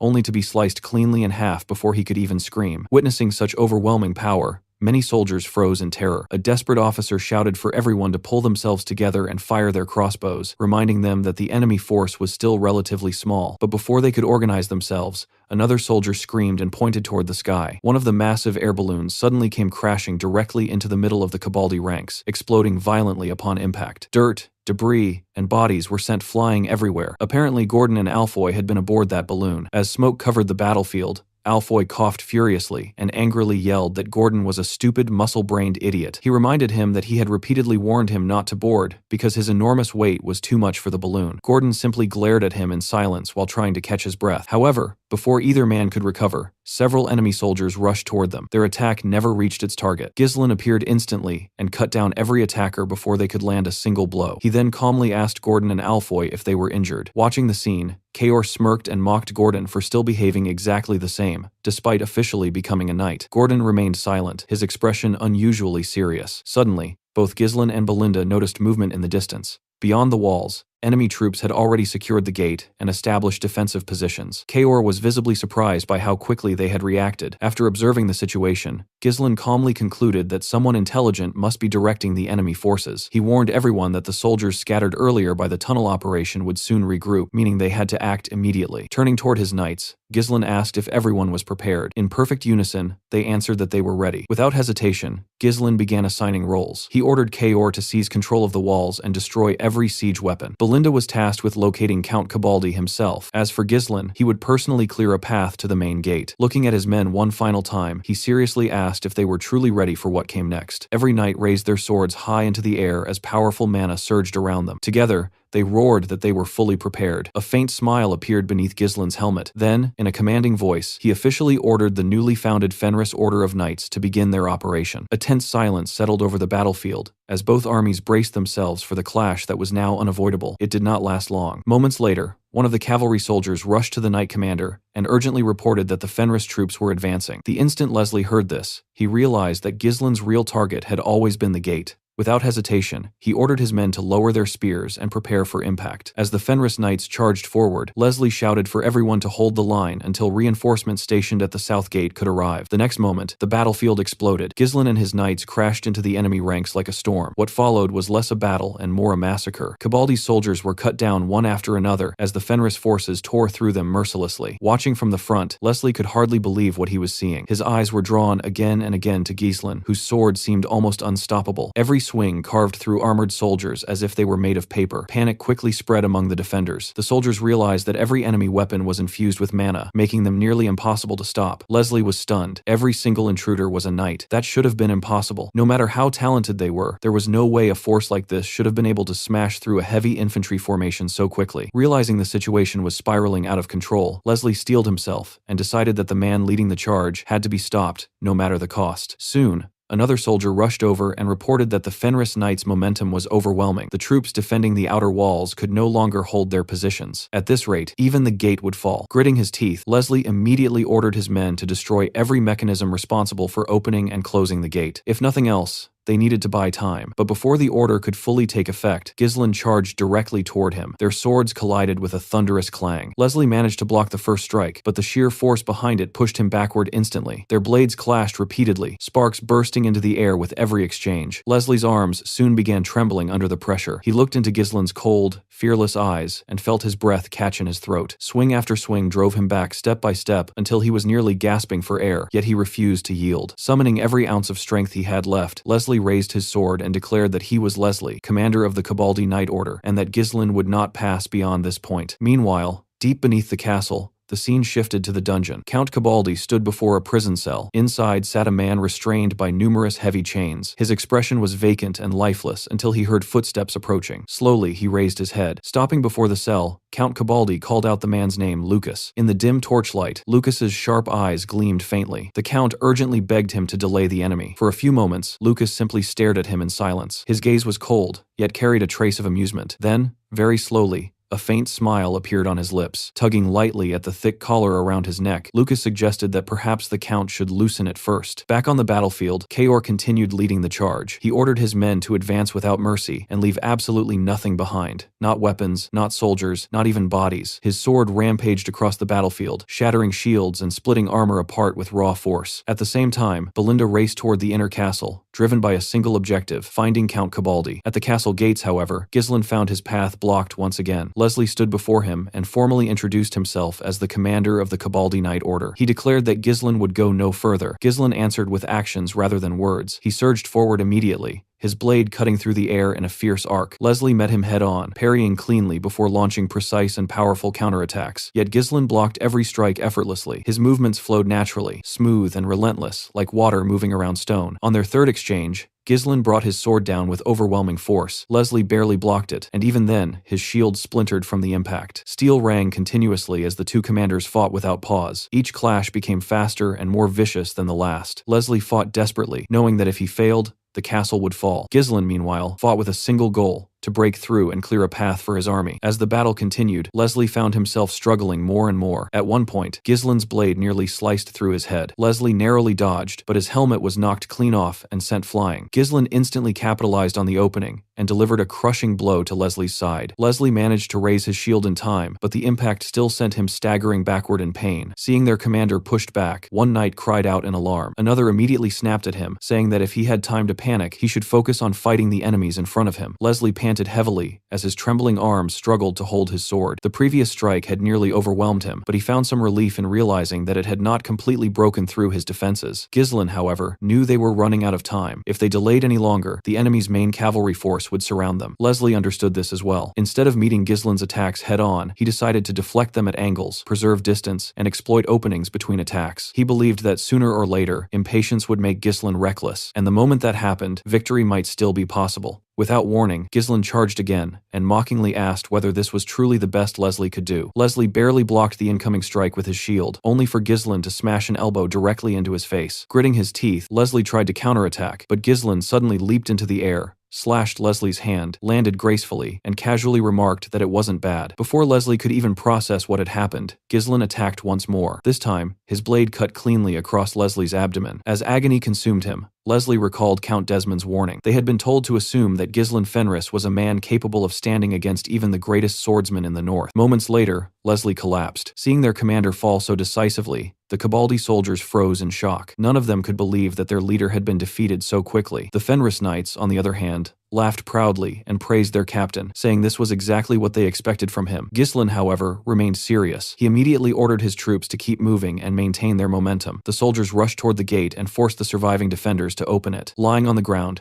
Leslie called out to Baron Ghislain Fenris and warned him that things would not go as planned. Seconds later, one of the soldiers reported that the gate could not be opened. The mechanisms had already been destroyed. Ghislain smirked faintly and admitted that Leslie had actually used his head this time. Leslie then pointed toward the distance. The enemy's main cavalry force was already approaching. He warned Ghislain that no matter how powerful he was, sheer numbers would eventually crush him. If they managed to hold the gate, victory would still belong to Cabaldi. Looking into the distance, Ghislain saw the approaching cavalry himself. Gordon immediately asked what they should do. Another knight confidently declared that since they were all knights now, they should simply let the enemy come. If the cavalry dared approach, they would crush them. Ghislain slowly surveyed his men. Every single one of them was exhausted. Their mana had been nearly depleted, and their bodies were at their limits. In their current condition, they could not withstand another large-scale assault. Walking toward the massive gate, Ghislain placed his hand against the cold metal surface. He then glanced at his sword and silently considered something. Perhaps he could still use it. After a brief moment, Ghislain turned around and ordered all of his soldiers to retreat and give him space. As Ghislain stood alone before the massive gate, a thought crossed his mind. In this era, the title of Swordmaster was more of an honorific than a clearly defined rank. There was no universal standard for reaching that realm. A knight's value was judged solely by the recognition earned by his blade. Raising his sword, Ghislain began gathering an enormous amount of mana. To truly step into the domain of a swordmaster, one had to compress mana that naturally sought to disperse and condense it to its absolute limit. Moments later, blinding light erupted from his sword. Magical energy crackled violently around the blade, illuminating the battlefield. The sight was breathtaking. Even the knights nearby couldn't look directly at the weapon because of its overwhelming brilliance. Watching this, Leslie suddenly recalled an ancient legend from the Old Empire. According to that legend, the proof of a true swordmaster was the manifestation of an aura blade. Then, without hesitation, Ghislain swung. The aura blade crashed into the gate, and at that very moment, he fully stepped into the realm of swordmaster. Just then, the cavalry force arrived at the southern gate. One of the knights shouted that Ghislain would pay dearly for invading Cabaldi Castle. Ghislain didn't even bother replying. He simply let out a small sigh and remained calm. Before the cavalry could advance any further, Ghislain arrived with his troops. Ghislain's horse stood proudly beside him, snorting fiercely as if eager for battle itself. Ghislain asked Ghislain why he had brought the horse, only for Ghislain to casually explain that the beast had followed them on its own. Meanwhile, the cavalry soldiers stared in horror at the gate, which had been split cleanly in half. Confused, they asked their commander John what to do next. Realizing the situation had already spiraled out of control, John immediately ordered everyone to retreat to the inner keep. Ghislain raised his sword high and gave a merciless order. No enemy was to be left alive. At the same time, deep within the dungeon, Belinda lay on the ground, breathing heavily. Exhaustion covered her face, but her eyes still burned with stubborn determination as she glared at Lucas standing before her. Lucas asked once again what connection she had with the Shadow Knights. Belinda silently clenched her fist. No matter what happened, she swore that neither defeat nor darkness would ever break her spirit. Above them, the Fenris troops smashed through the inner gate, throwing the entire castle into chaos. The cavalry soldiers panicked and tried to flee, convinced that death itself had arrived. Kaor cut down one of the fleeing soldiers and mockingly shouted that there was nowhere left to run. Fenris had already taken the inner keep. His words shattered whatever courage remained among the defenders, and at that moment, everyone understood that the battle was lost. Seeing both armies in complete disarray, Ghislain ordered his men to intensify the assault. There was no need for prisoners. Kill them all. However, in the middle of the slaughter, Ghislain noticed something troubling. Even though he had only used a small amount of power, the aura blade consumed mana far too quickly at his current level. His breathing became heavier, and his movements slowed slightly. If the battle dragged on, exhaustion could still rob them of victory. Kaor immediately noticed Ghislain panting, and couldn't resist teasing him, asking if he was already tired after using a little strength. Before Ghislain could answer, Ghislain stepped forward and proudly reported that they had successfully subdued the enemy's main force. Ghislain nodded in approval, and praised both him and Kaor for their work, but his thoughts quickly shifted elsewhere. He immediately asked about Belinda. Alfoy, still gasping for breath, explained that she had entered the castle a while ago and hadn't returned yet. Kaor casually commented that she was taking too long. Those words instantly raised Ghislain's anxiety. Convinced that Count Cabaldi might be escaping through a secret passage, Ghislain ordered Ghislain to take the cavalry and search the entire castle outskirts for hidden exits, while he personally went to find Belinda. Back in the dungeon, the atmosphere had become incredibly tense. Lucas stared silently at Belinda and repeated his question about the Shadow Knights. This time, Belinda froze. Shock filled her eyes. She demanded to know how he knew that name, but Lucas remained silent. Instead, Belinda suddenly threw a hidden dagger at him. Lucas effortlessly deflected it with his spear. Without wasting a second, Belinda leaped into the air, pulling the dagger back using a nearly invisible string attached to its hilt, and launched a kick while descending. Lucas blocked everything with frightening precision. Frustrated, Belinda demanded answers again, but Lucas refused to speak and suddenly counterattacked. The battle intensified. Realizing she couldn't approach because of the spear's reach, Belinda tried to create distance. Lucas instantly chased after her. She narrowly avoided a deadly thrust by twisting her body in midair before landing and attacking again. Once more, she asked how he knew that name. This time, Lucas completely gained the upper hand and managed to incapacitate her. Leaning closer, he calmly remarked that she reminded him of an old lover. Belinda was stunned, confused and frightened. She asked what he meant. Lucas simply shrugged and said the outcome of the war didn't concern him. However, he still had a role to fulfill, and if she continued fighting, he would have no choice but to kill her. At that exact moment, the dungeon door burst open. Ghislain rushed inside and immediately attacked Lucas. Belinda, still lying on the ground, looked up in surprise and called out to him. Ghislain instantly took control of the situation and ordered Belinda to leave, declaring that he would handle everything himself. Lucas instinctively stepped back, trying to assess this new opponent. But the moment he heard Belinda call Ghislain "my lord," something in his expression subtly changed. Ghislain pressed the attack without mercy. His strikes were controlled, precise, and incredibly sharp. Even so, Lucas was no ordinary warrior. Using his spear, he managed to block the relentless assault. While defending, Lucas muttered that this interference was making it difficult for him to chase the fleeing woman, and asked whether Ghislain was the noble who had started this war. Ghislain casually blocked the next spear strike and admitted that he had indeed started the war and intended to finish it as well. The two clashed repeatedly, sparks flying everywhere. Lucas lunged with his spear, but Ghislain trapped the weapon mid-swing and counterattacked instantly. Lucas barely escaped by vaulting into the air, yet the moment he landed, Ghislain kicked him square in the face and sent him crashing across the ground. Injured but unwilling to surrender, Lucas staggered backward to create distance. To his surprise, Ghislain suddenly laughed. With genuine amusement, Ghislain commented that it was good to see him again. Completely confused, Lucas asked whether they knew each other. Ghislain revealed that he knew Lucas very well. Ghislain recalled Lucas, who had once been both his subordinate and his comrade. Ghislain admitted that he had often wondered where Lucas had disappeared to, only to discover him imprisoned in a place like this. Wiping the blood from his mouth, Lucas slowly grinned. He remarked that Ghislain's fighting style was nothing like that of an ordinary noble. The man standing before him had clearly gone far beyond those limits. Staring directly into Ghislain's eyes, Lucas finally asked a single question. Just who exactly was he? Ghislain revealed that he had once lived as a mercenary. The moment those words left his mouth, a spark of excitement appeared in Lucas's eyes. He repeated the word mercenary with clear interest, almost sounding impressed by the revelation itself. Then Ghislain presented him with an offer. If Lucas managed to defeat him, Ghislain would withdraw from the castle and restore everything to the way it had been. But if Ghislain won, Lucas would have to serve under him. Lucas immediately laughed in disbelief. He called the proposal ridiculous, scoffing at the idea of turning a war that had already been decided into some sort of gamble. Shaking his head, he said that he had no attachment to the castle and no regrets tying him to this place. Completely unfazed, Ghislain pressed the issue further and simply suggested that Lucas join him anyway. Lucas rejected the idea outright, saying that such a thing was impossible because he was far too valuable. Ghislain calmly explained that this was exactly why he had proposed the wager in the first place. The castle itself would serve as the price equivalent to Lucas's ransom value. Lucas fell silent for a moment as he carefully assessed the situation. Then a faint smile appeared on his face. He admitted that wagering an entire castle against his own worth sounded surprisingly interesting. Curious now, Lucas asked Ghislain for his name. Ghislain removed his helmet and revealed his face. Looking directly at Lucas, he introduced himself as Ghislain Fenris, Lord of the Fenris territory, and declared that he would be the man Lucas would serve. As Lucas prepared himself for battle, he noticed Ghislain's pale complexion and commented that he looked exhausted, asking whether he was pushing himself too hard. Ghislain brushed the concern aside and casually told him to consider it a handicap. Accepting the challenge, Lucas charged forward,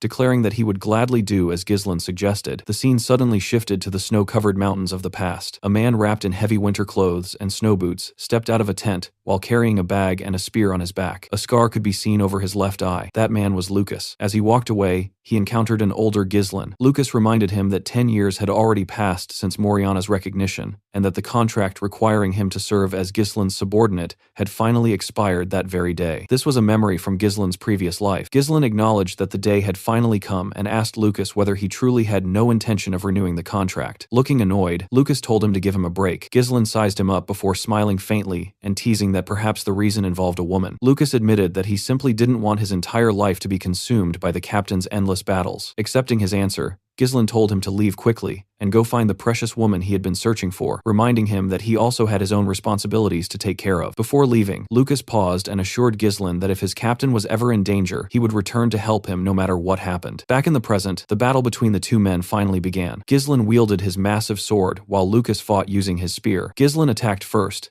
and Lucas parried. The two glared fiercely at one another before separating. Lucas immediately unleashed a barrage of lightning-fast thrusts, but Ghislain managed to block every single one before launching a counterattack aimed directly at Lucas's head. Lucas quickly raised his spear, redirecting the strike upward before retaliating with a downward attack from above. Ghislain ducked beneath it. He then aimed another strike at Lucas's torso, but Lucas dodged and sprang into the air, using his spear as support. Once again, their eyes met as they simultaneously struck each other's weapons. Lucas rolled gracefully in midair before landing in a ready stance. Despite noticing Ghislain's exhaustion, Lucas admitted that he still looked incredibly impressive. Ghislain explained that he simply couldn't afford to lose the wager he had made. Laughing, Lucas replied that he absolutely had to win, because becoming Ghislain's subordinate would only lead to endless trouble. Preparing to finish the fight, Lucas wrapped his hand in a blue aura, while mana surged around his spear. Watching this, Ghislain was genuinely surprised by just how much mana Lucas possessed. It made him realize that Lucas had already been incredibly strong, even before they first met in his previous life. Memories resurfaced in Ghislain's mind. In his past life, Lucas had fought at Moriana's side, and later served under Ghislain for 10 long years. As the right-hand man of the Mercenary King, Lucas had always been the dependable fixer who ensured every mission was completed. Yet despite all his abilities, Lucas had never managed to find the woman he had spent his entire life searching for. Even on the day Ghislain had fallen into Idun's trap, Lucas had kept his promise and died while helping him. Thinking about this, Ghislain let out a quiet sigh and smiled faintly before deliberately allowing his sword to fall to the ground. Lucas was visibly surprised when he saw Ghislain drop his weapon. Nevertheless, he rushed forward with every ounce of strength he had left. Ghislain silently vowed that he would never allow Lucas to suffer the same fate again. Lucas thrust his spear forward. Ghislain dodged low, but the attack still sliced through part of his clothing. Lucas immediately pulled back, preparing another strike. However, before he could attack again, Ghislain suddenly evaded him, leapt into the air, wrapped his legs around Lucas's neck, and performed a wrestling move straight out of Rey Mysterio's playbook. Using both his body weight and rotational force, Ghislain slammed Lucas violently into the ground. Crying out in pain, Lucas found himself pinned beneath Ghislain, who pressed a dagger against his throat. Ghislain calmly declared that the match was over, and that victory belonged to him. When the battle finally came to an end, there was no doubt about who had won. Ghislain's invasion had completely devastated Count Cabaldi's forces. The scene shifted to Ghislain standing amidst the aftermath while Count Cabaldi knelt before him with his hands bound behind his back. Behind the defeated Count, Cabaldi Castle burned fiercely. Gillian, Kaor, and Belinda stood beside Ghislain, while the exhausted Count mourned the loss of Leslie, his knights, and the fortress that had never once fallen in its entire history. Ghislain addressed him by his full name, Armstrong Duggan Cabaldi. Hearing his complete name caused the Count to stagger in shock. Ghislain's eyes gleamed coldly as he declared that there was no fortress in the world that could never be breached. Stunned, Count Cabaldi demanded to know Ghislain's true purpose. Ghislain answered that he had many objectives, and one of them was to kill him. Trying to intimidate him, Cabaldi asked whether Ghislain truly intended to go through with it. He warned that neither Ghislain nor his father would remain safe afterward. Even with the backing of the royalist faction, they would not be protected. Killing him, he claimed, would bring forth an uncontrollable disaster. He then attempted to explain that very few people knew who truly stood behind him. However, Ghislain interrupted him immediately, accusing him of talking about the Delphine ducal house. Cabaldi was visibly shaken. Ghislain continued, revealing that he knew everything about the ducal house. He knew how they recruited neutral nobles like Cabaldi and swallowed up territories one after another. He knew that they supported Count Desmond and Count Rayfold, who would later become central figures in the conquest of the North. He knew they supplied iron to strengthen military forces and planned to use the Crimson Mage Tower to strike the royalists at the perfect moment, all to ignite a civil war within the kingdom of Luthania. Realizing that Ghislain somehow knew all of their secrets, Cabaldi desperately demanded to know what kind of person he really was. Attempting to bargain for his life, the Count offered Ghislain half of his territory's iron production for the next 20 years. He even promised to personally recommend Ghislain to Duke Delphine, and assured him that both he and Count Peridium would live peacefully under the protection of the ducal house if he joined them. Veins bulged across Ghislain's face as rage surged through him. When Cabaldi insisted that sparing him would be far more beneficial than killing him, something suddenly cut through the Count's body. Ghislain coldly declared that he had absolutely no intention of joining them. As Ghislain walked away, Count Cabaldi's body split apart,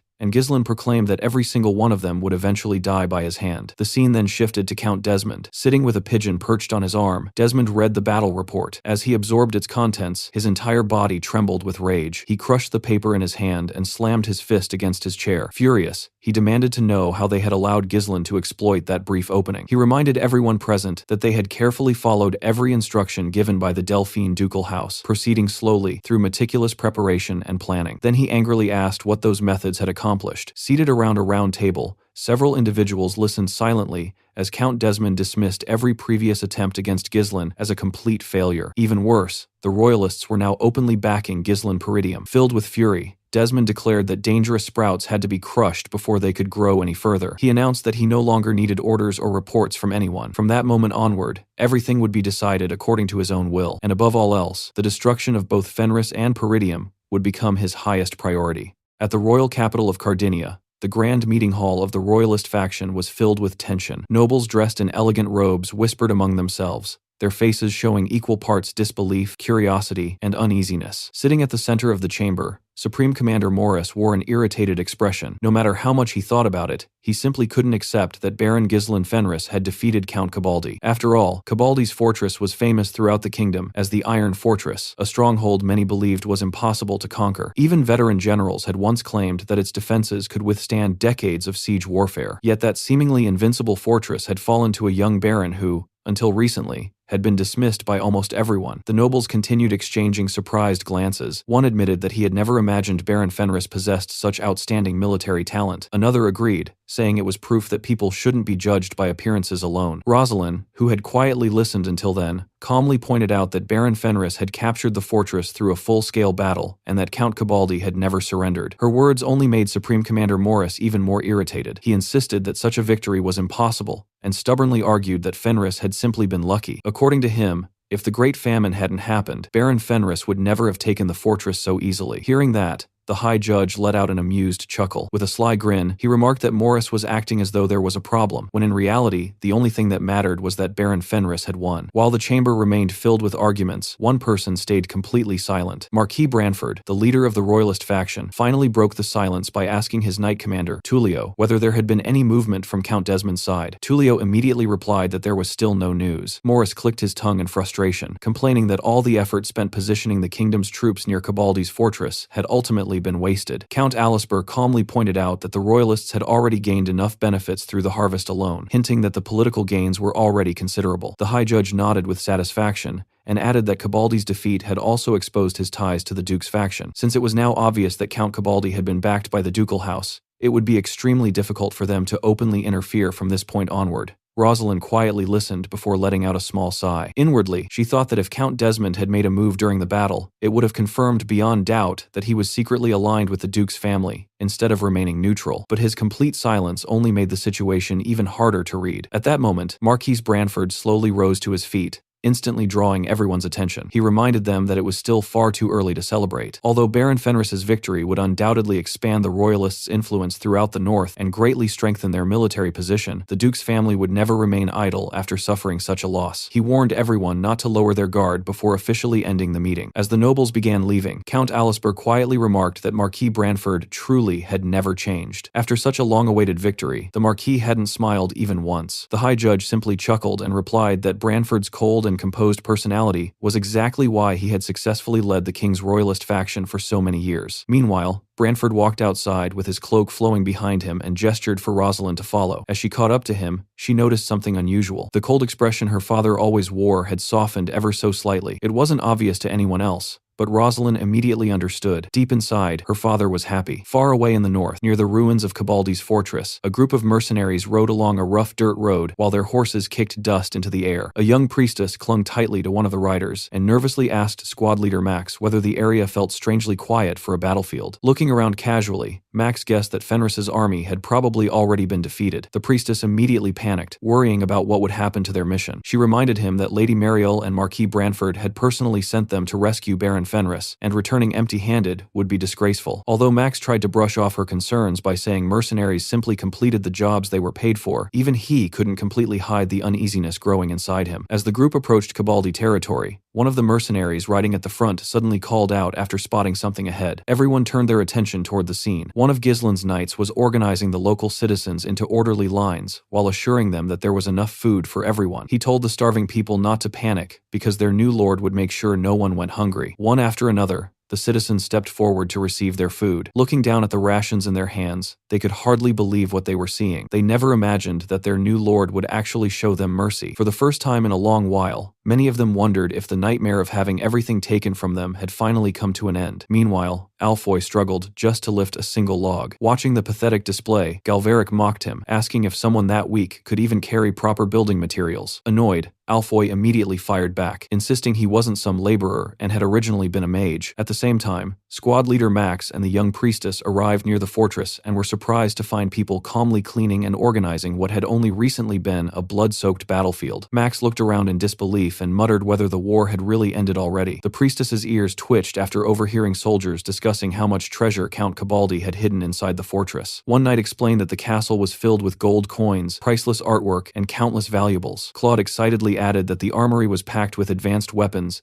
and massive stockpiles of iron ore. Hearing the word gold, the priestess swallowed hard in shock, while cold sweat ran down Max's face as reality finally hit him. Fenris had actually won. Before either of them could process it further, a deep voice echoed from behind. Both of them turned around and instantly froze. Standing there was Ghislain, towering over them like a mountain. His massive shadow swallowed them whole as his sharp eyes locked onto the pair. In a cold voice, he demanded that they immediately state their identities and affiliations. The scene then shifted inside Cabaldi's fortress. As Ghislain pushed open the massive doors of the grand hall, Max and the priestess saw Ghislain standing calmly in the center of the room, carrying himself with complete authority. Ghislain escorted the two visitors inside before informing Ghislain that they were guests from the capital. The moment Ghislain turned toward him, every instinct Max had sharpened through years of mercenary work screamed at him. He immediately sensed the unmistakable aura of someone who had walked countless battlefields. The scent of dried blood, the calm breathing, and the terrifying stillness surrounding him left no room for doubt. This man was Baron Ghislain Fenris. Ghislain asked who they were, prompting both Max and the priestess to bow respectfully. With a slightly shaky voice, Max introduced himself and explained that Marquis Branford had sent him to rescue Baron Fenris if he ever found himself in danger. At first, Ghislain looked mildly pleased that the Marquis had actually sent help. Then his expression changed as he casually pointed out that Max had arrived too late. Panicking, Max hurriedly explained that they had rushed there as fast as possible and had prioritized the mission from the beginning, but no one could have expected the war to end so quickly. Ghislain calmly interrupted him,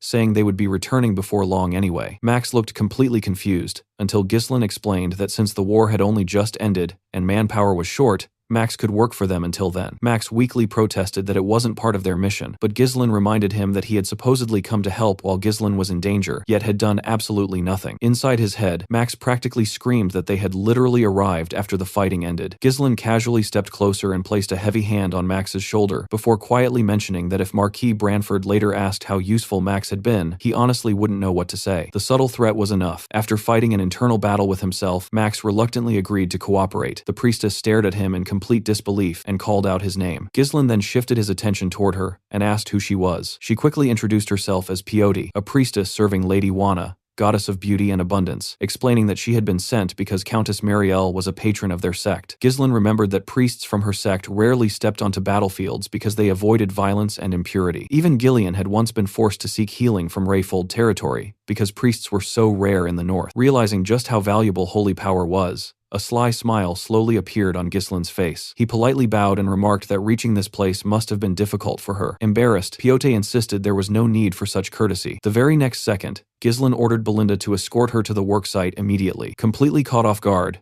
Peyote found herself being gently dragged away by Belinda and Wendy. She desperately protested that she hadn't come there to work and that many wounded people needed her holy power instead. Belinda firmly continued leading her away, while Ghislain simply grunted, remarking that having a priestess around was an unexpected advantage. Ghislain quietly agreed, saying he never expected the king's royalist faction to involve the church as well. Thanks to that, he could now move much more freely. After that, he instructed Ghislain to bring Lucas. The scene shifted to another part of the fortress, where absolute chaos was unfolding. Kaor was literally rolling across the ground as Lucas beat him around without breaking a sweat. The surrounding knights watched in complete disbelief as their squad leader got overwhelmed so effortlessly. Lucas casually mocked everyone, asking whether Kaor was seriously supposed to be their lord's right-hand man. Furious, Kaor gritted his teeth and roared that he hadn't even gotten serious yet before charging straight at Lucas once again. His emotions completely clouded his judgment, and Lucas immediately noticed it. A mischievous grin spread across his face as he thought to himself that the fish had swallowed the bait. He calmly prepared to punish Kaor's reckless attack, but just before they collided, Ghislain stepped between them. The noisy training ground instantly fell silent. Breathing heavily, Kaor demanded to know why Ghislain had interfered. Standing firm as ever, Ghislain ordered both men to stop. Lucas immediately relaxed and stepped back before taking another jab at Kaor, sarcastically suggesting that Ghislain looked far more deserving of the title of right-hand man. That single sentence reignited Kaor's anger. He lunged again, desperate to wipe the smug grin off Lucas's face, but Ghislain blocked him once more. Furious beyond reason, Kaor shouted that the fight wasn't wasn't over yet. Ghislain finally ran out of patience. In one smooth movement, he twisted Kaor's arm into a joint lock before driving a crushing blow straight into his chest. The impact sent Kaor flying across the training ground as he coughed up blood and crashed to the ground. While Kaor struggled to stand back up, Ghislain coldly ordered him to remember his dignity in front of his own subordinates. Without another glance, he turned toward Lucas and instructed him to follow because their lord wished to see him. Kaor watched the two walk away, frustration burning in his eyes as his fist dug into the dirt beneath him. Ghislain noticed that look for only a brief moment before continuing onward. Walking beside the old knight, Lucas suddenly laughed to himself. Ghislain asked what he found so amusing. Still chuckling, Lucas admitted that their lord was an interesting man. Instead of worrying about territory, treasure, or political gains after winning a war, the first thing he did was settle problems among his own subordinates.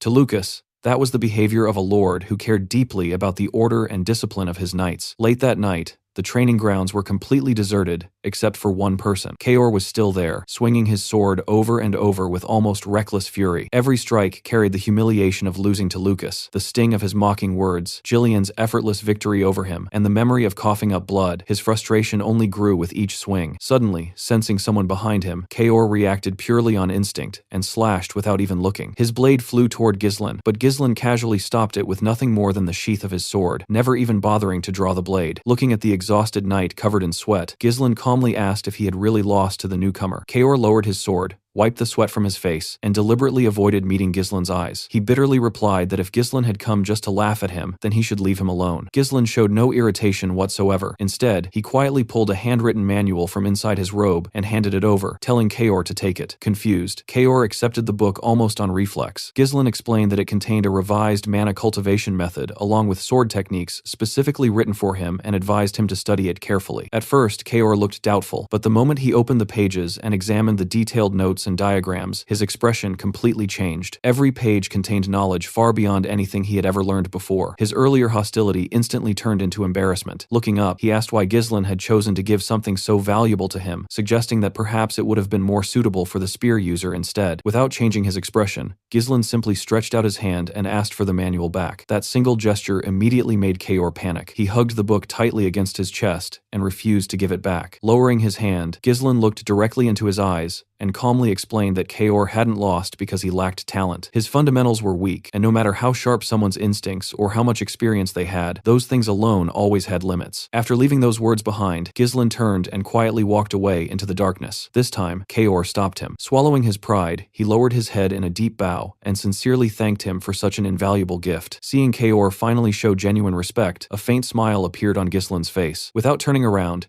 he simply raised one hand in acknowledgement and told Kaor to grow stronger because they would meet again tomorrow. A month passed after the war, and Fenris had transformed beyond recognition. After absorbing the Cabaldi territory, its lands expanded rapidly, while everything was reorganized with remarkable efficiency. The wealth confiscated from Count Cabaldi and his vassals completely refilled the treasury that had once been nearly empty. Public unrest caused by the war gradually disappeared after food was distributed throughout the territory. More importantly, Fenris had secured the largest iron mine in the north, breathing new life into the economy. Workers now had better resources, higher productivity, and access to superior materials than ever before. The shortage of resources that had plagued the territory for years had completely vanished, allowing better weapons and technology to be produced. The once desolate Fenris territory had finally grown into a true powerhouse. During a strategy meeting with his trusted subordinates, Ghislain acknowledged that all of this progress had only been possible because everyone fulfilled their responsibilities. He stated that from now on, no one would dare look down on Fenris again. Unable to contain himself, Claude slammed both hands onto the table and excitedly pointed out that, together with Peridium, they now controlled nearly 1/3 of the entire north. Their military strength and population were no longer inferior to anyone else's. Laughing confidently, he declared that Desmond, Almond, or any other lord would have to think twice before provoking them. Ghislain quietly sighed before giving Wendy a small gesture. Without saying a word, Wendy pulled on the invisible thread wrapped around Claude's neck. Claude instantly lost his voice and desperately clawed at his throat while gagging helplessly. Watching the scene, Belinda rolled her eyes and commented that Claude never knew when to stop talking. Completely ignoring Claude's suffering, Ghislain reminded everyone that celebrating now was premature because the real threat still remained. Wendy finally released the thread, allowing Claude to cough violently while rubbing his sore neck. Even then, Claude complained that they deserved at least one peaceful season after everything they had accomplished. Vanessa nervously interrupted the meeting and admitted that the mages had reached their limits. Hesitating, she asked Ghislain what they should do next. Showing absolutely no sympathy, Ghislain calmly reminded her that officially the mages were still slaves. Vanessa was left speechless by his brutal logic. Then Ghislain slightly softened his tone before adding with a faint smile that they didn't need to worry because they already had a priest. Meanwhile, the temporary infirmary had become a scene of pure misery. Priestess Piote continuously recited sacred prayers while healing Alfoy with divine light granted by the goddess Wana. Instead of being grateful, Alfoy desperately grabbed her robe with tears in his eyes and begged her not to heal him because he simply wanted to stay exhausted. One of the nearby knights firmly held him down and ordered him to quietly accept the treatment. Piote looked increasingly conflicted, wondering aloud whether using holy power to restore people simply so they could immediately return to work violated the teachings of her faith. She also wondered when Ghislain intended to send her back, since she had originally been told that only a little assistance would be required. At that moment, Ghislain quietly walked up behind her and called her name, startling her badly. Looking toward the now fully healed Alfoy as he was dragged straight back to work, Ghislain pointed out that her holy power had become stronger. Piote stared at her own hands in confusion before admitting she hadn't even noticed. Watching silently, Ghislain reflected that unlike mana, holy power couldn't be strengthened through ordinary training. It was a mysterious blessing, granted only to certain gifted individuals. Just as he had expected, Piote possessed extraordinary potential. Ghislain then asked whether she had been uncomfortable during her stay in Fenris. After gathering enough courage, Piote politely admitted that she hadn't been mistreated before, finally asking when she could return to her church. To her complete surprise, Ghislain immediately nodded and told her she was free to leave. Piote froze in disbelief because she had fully expected him to refuse. Ghislain explained that Fenris had benefited enormously from her dedication, and that allowing her to return was simply his way of repaying that kindness. Back in the capital of Cardinia, Baron Fenris's victory had become the hottest topic of discussion. Rumors spread throughout the city. Some claimed Fenris had captured Cabaldi Castle by literally flying through the sky, while others dismissed the story as complete nonsense, joking that Baron Fenris must have turned into a bird. Most people believed the tale had simply been exaggerated to glorify his achievements.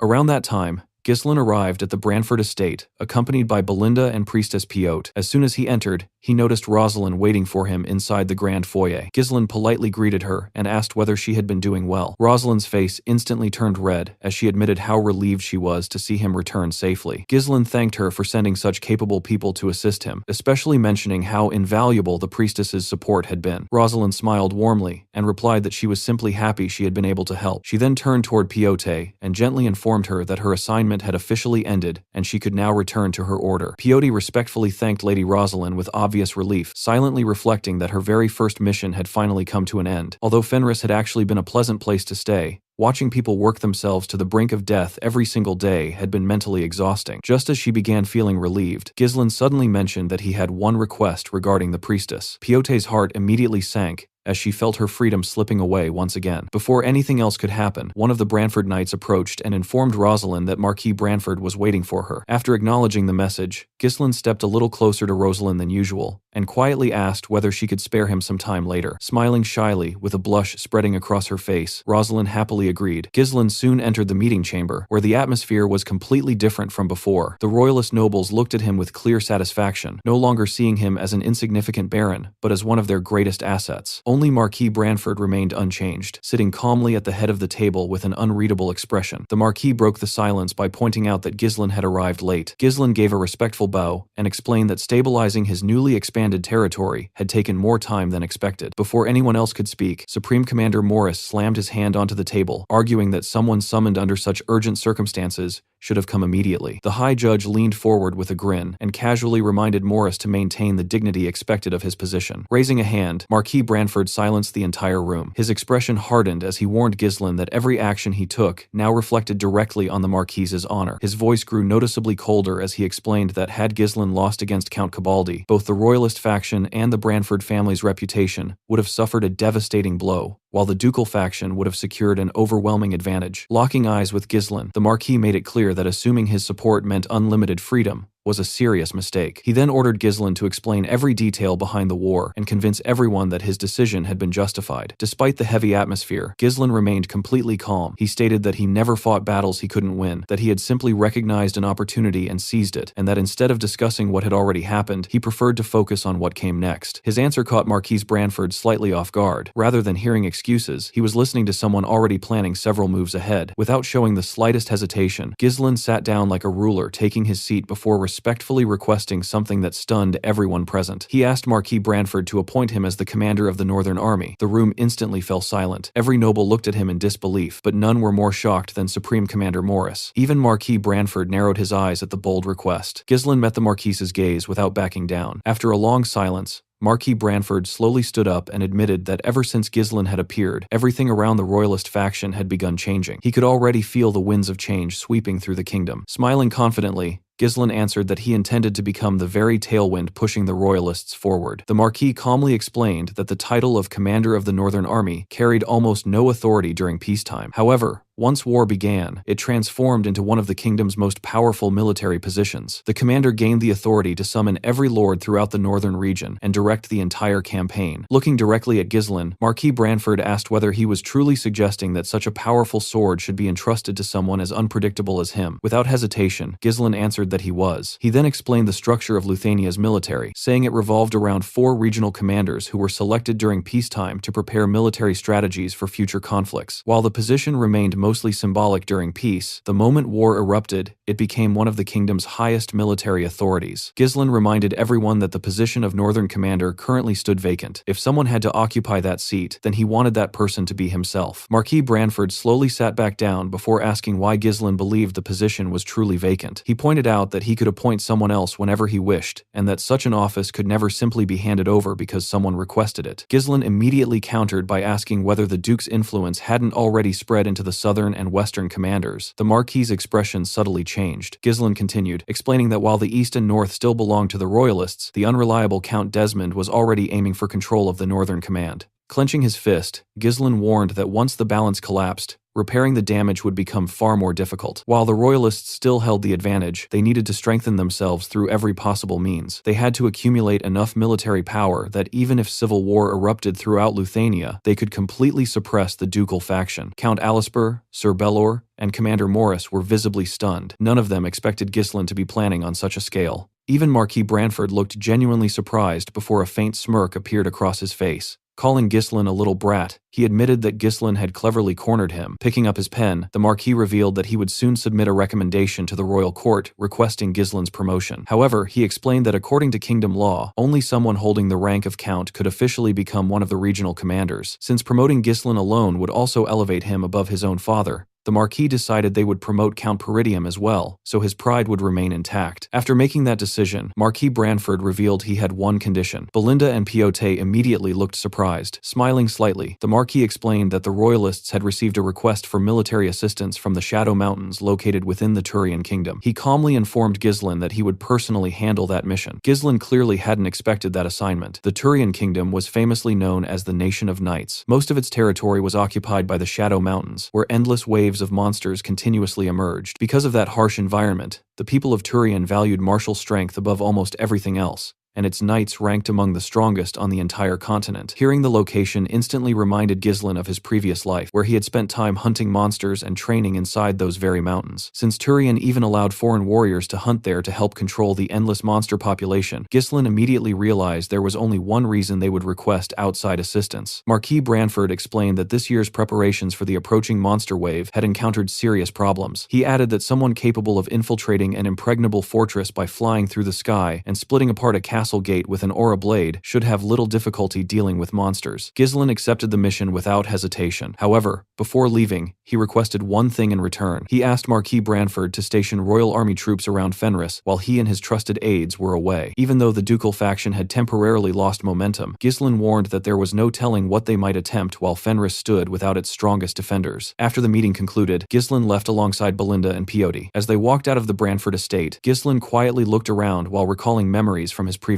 life. Back then, Duke Delphine had secretly won over the regional commanders long before anyone realized what he was planning. That influence eventually allowed the Duke to ignite a civil war before seizing the king's throne for himself. During that era, the commander of the Northern Army had been Harold Desmond. This time, Ghislain had no intention of allowing history to repeat itself. Before anyone else could make a move, he silently vowed that he would seize control of the north himself, using the very same strategy the Duke had once used against the kingdom. The scene shifted to a quiet field where a battered helmet rested on top of a sword driven deep into the ground. It was Victor's broken helmet, serving as nothing more than a lonely grave marker. A man gently reached out and touched the damaged helmet, his expression revealing that Victor had meant something to him. As he stood there in silence, someone called his name. The man was Hutton, and the one approaching him was Count Desmond, fully dressed in battle armor. Desmond asked how he was holding up. Without turning around immediately, Hutton kept staring at the shattered helmet before quietly admitting that he had placed enormous expectations on Victor. He bitterly remarked that the world was cruel before asking whether the one who had killed Victor was Ghislain Peridium. Desmond corrected him, reminding him that the man's name was now Ghislain Fenris, and that he had already risen to the rank of Baron. Hutton fell silent. He slowly walked past Desmond and remarked that grieving served no purpose because the world had always belonged to the stronger person. Before leaving, he thanked Desmond for his concern. Desmond stopped him and explained that both the ducal house and they themselves had underestimated Peridium and Fenris, only to become the ones who paid the price. He added that Viscount Joseph had ordered everyone to re-evaluate Ghislain as the strongest sword in the north only after everything had already fallen apart. Now Ghislain had the full backing of the royalist faction, and even the royal army had begun protecting him. Desmond admitted that his own position as a supposedly neutral noble had become nothing more than an empty title. Hutton immediately questioned whether Desmond was doubting the authority of the Duke himself. Turning toward him, Desmond declared that he no longer intended to dance to anyone else's orders. From now on, he would personally start a war, destroy both Peridium and Fenris, and settle everything with the ducal faction himself once and for all. Hutton was visibly surprised. He reminded Desmond that the royalists would never sit back and watch him openly start a civil war, and opposing the royalists without the Duke's full support was simply too much. Desmond calmly called Hutton's name and told him there was no reason to hide his true feelings anymore. Then he asked a simple question. Was this really enough for him? Hutton's expression darkened. He admitted that he still couldn't forget that night. The night when Victor, a swordsman who had never known defeat, returned as nothing more than a shattered helmet. His voice trembled as he called Victor his one and only disciple. Clenching his fist until it shook, Hutton blamed himself for failing to make Victor stronger. Then he dropped to one knee before Desmond and swore that he would personally take Ghislain Fenris's head. He begged Desmond to grant him that chance. Desmond assured him that the day would come soon. As those words left his mouth, several knights silently appeared behind him. Stretching out his hand, Desmond invited Hutton and his two-wing knight order to tear everything apart together when the time finally arrived. With absolute confidence, Count Desmond declared that Ghislain Fenris would die on that day. Before leaving the capital, Ghislain met Rosalind one final time. Unable to hide the worry on her face, she asked whether he was really leaving for the Turian kingdom. Ghislain calmly replied that he had no choice because the mission came directly from Marquis Branford.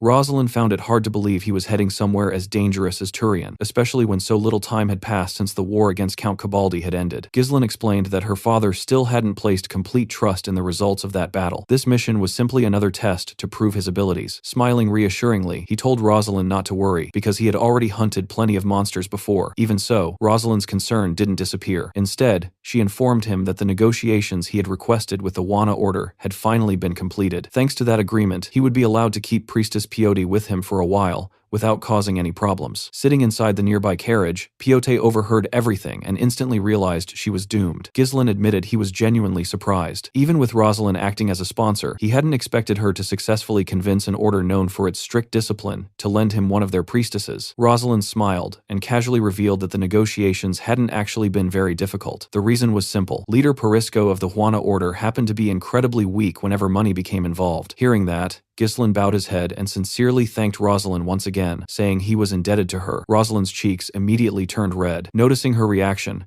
Ghislain slowly extended his hand toward her. Rosalind quietly placed her hand in his. Ghislain gently lifted it, kissed the back of her hand, and softly told her that no matter what happened, he would always wish for her happiness. The scene shifted beneath the shadow mountains of the Turian kingdom. Ghislain, Kaor, Belinda, and Lucas rode together through the harsh wilderness, all dressed in heavy armor and thick winter coats. As they pressed deeper into the mountains, Belinda suddenly called out to Ghislain. Instantly, his hand moved to the hilt of his sword. A pack of monsters burst from the surroundings and charged straight at them. The group responded without hesitation. Ghislain carved through the beasts with effortless precision as if they were nothing more than a warm-up. Lucas dealt with every monster around him just as easily, while Kaor leaped off his horse and crushed the creatures in a single swing of his massive blade. Laughing wildly, he mocked them as nothing more than vermin and loudly challenged the remaining monsters to come at him. Before he could continue enjoying himself, Belinda's rope suddenly wrapped around his mouth. She yanked him backward and dragged him all the way back to his horse. Furious, Kaor demanded to know why she always hooked his mouth. Belinda calmly reeled the rope back in and asked whether he'd prefer her to hook somewhere else next time. Ignoring the teasing, Kaor complained to Ghislain that monsters had attacked them throughout the entire journey, and wondered if this lawless wilderness was really filled with powerful creatures everywhere. Lucas couldn't help laughing. He admitted he still couldn't decide whether Kaor was brave or simply an idiot for willingly coming to a place like this, despite knowing exactly how dangerous it was. Kaor ignored him completely. Ghislain interrupted both of them and ordered everyone to stay alert because they were about to reach their destination. The story briefly shifted back to Fenris several days earlier. Ghislain had gathered all of his subordinates to announce that he would be leaving for the Turian kingdom, though he wouldn't be gone for very long. Claude and Alfoy immediately pretended to be devastated. Claude dramatically claimed he had no idea how he would survive without his lord, while Alfoy sadly suggested they had no choice but to take a long vacation. Completely ignoring their terrible acting, Ghislain ordered Ghislain to oversee the territory during his absence, while making absolutely sure Claude and Alfoy didn't slack off. Ghislain calmly accepted the responsibility. Ghislain then explained that royal army units had already been stationed around Fenris, because no one knew what Count Desmond was planning. Even if the enemy had been cornered, desperate people always fought the hardest. He instructed Ghislain to retreat immediately if Desmond attacked, rather than forcing an unnecessary battle. Ghislain assured him he understood. Ghislain then called for Belinda and Lucas to accompany him. Just as they were about to leave, Kaor loudly demanded to come along as well. Claude and Alfoy stared at him in complete shock. They had never seen Kaor voluntarily refuse a chance to rest. Lucas immediately objected, bluntly telling Kaor that Turian wasn't a place someone with mediocre skills could survive. He insisted Ghislain was actually doing him a favor by leaving him behind to protect Fenris. The moment Lucas finished speaking, Kaor's fist was already flying toward his face. Before the punch could land, Ghislain casually caught it. Kaor glared at Lucas and declared that their competition wasn't over and that things wouldn't end the same way this time. Lucas simply smiled. Watching the exchange, Ghislain couldn't help smiling himself before turning toward Ghislain. Ghislain assured him that he could handle everything alone. Satisfied,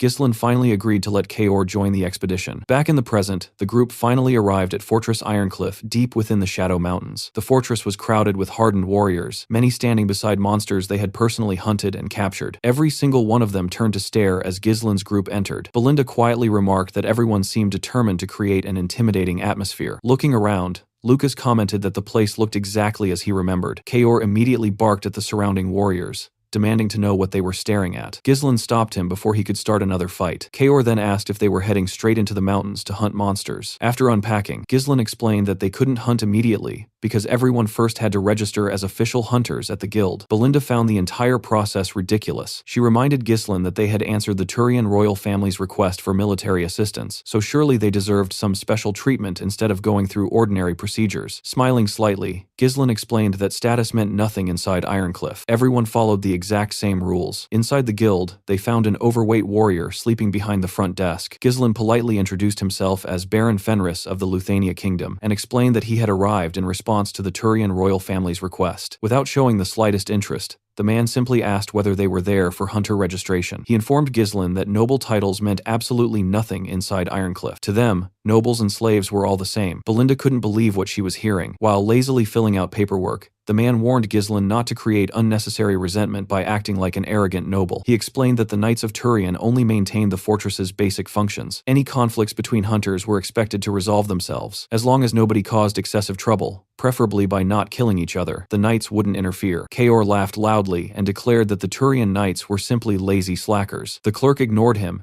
and asked whether Ghislain accepted the rules. Ghislain calmly agreed. The man casually tossed 4 hunter tokens onto the counter and explained that possessing those tokens granted permission to hunt anywhere throughout the Shadow Mountains. He reminded them to carry the tokens at all times before lazily wishing them good luck. Belinda walked away, clearly annoyed by everyone's attitude, unable to believe they were treating people who came to help them like ordinary hunters. Before they could leave, someone greeted them from behind and welcomed them to Ironcliff. He asked Ghislain whether they had just finished registering. Turning around, Ghislain found a hooded man standing alongside 2 companions. Before the stranger could continue, Kaor bluntly told him to get lost because they were busy. Smiling, the man explained that he worked for Don Cad, the self-proclaimed king of Ironcliff. Removing his hood, he revealed a face covered with scars, before introducing himself as a representative of an association established under Don Cad's protection to defend the rights and interests of hunters. Kaor burst out laughing at the title of king, saying every lawless place seemed to produce at least one idiot who wanted to call himself royalty. He challenged the man to explain what he intended to do if this really was their first visit. The representative calmly explained that since the kingdom's knights refused to interfere with daily affairs,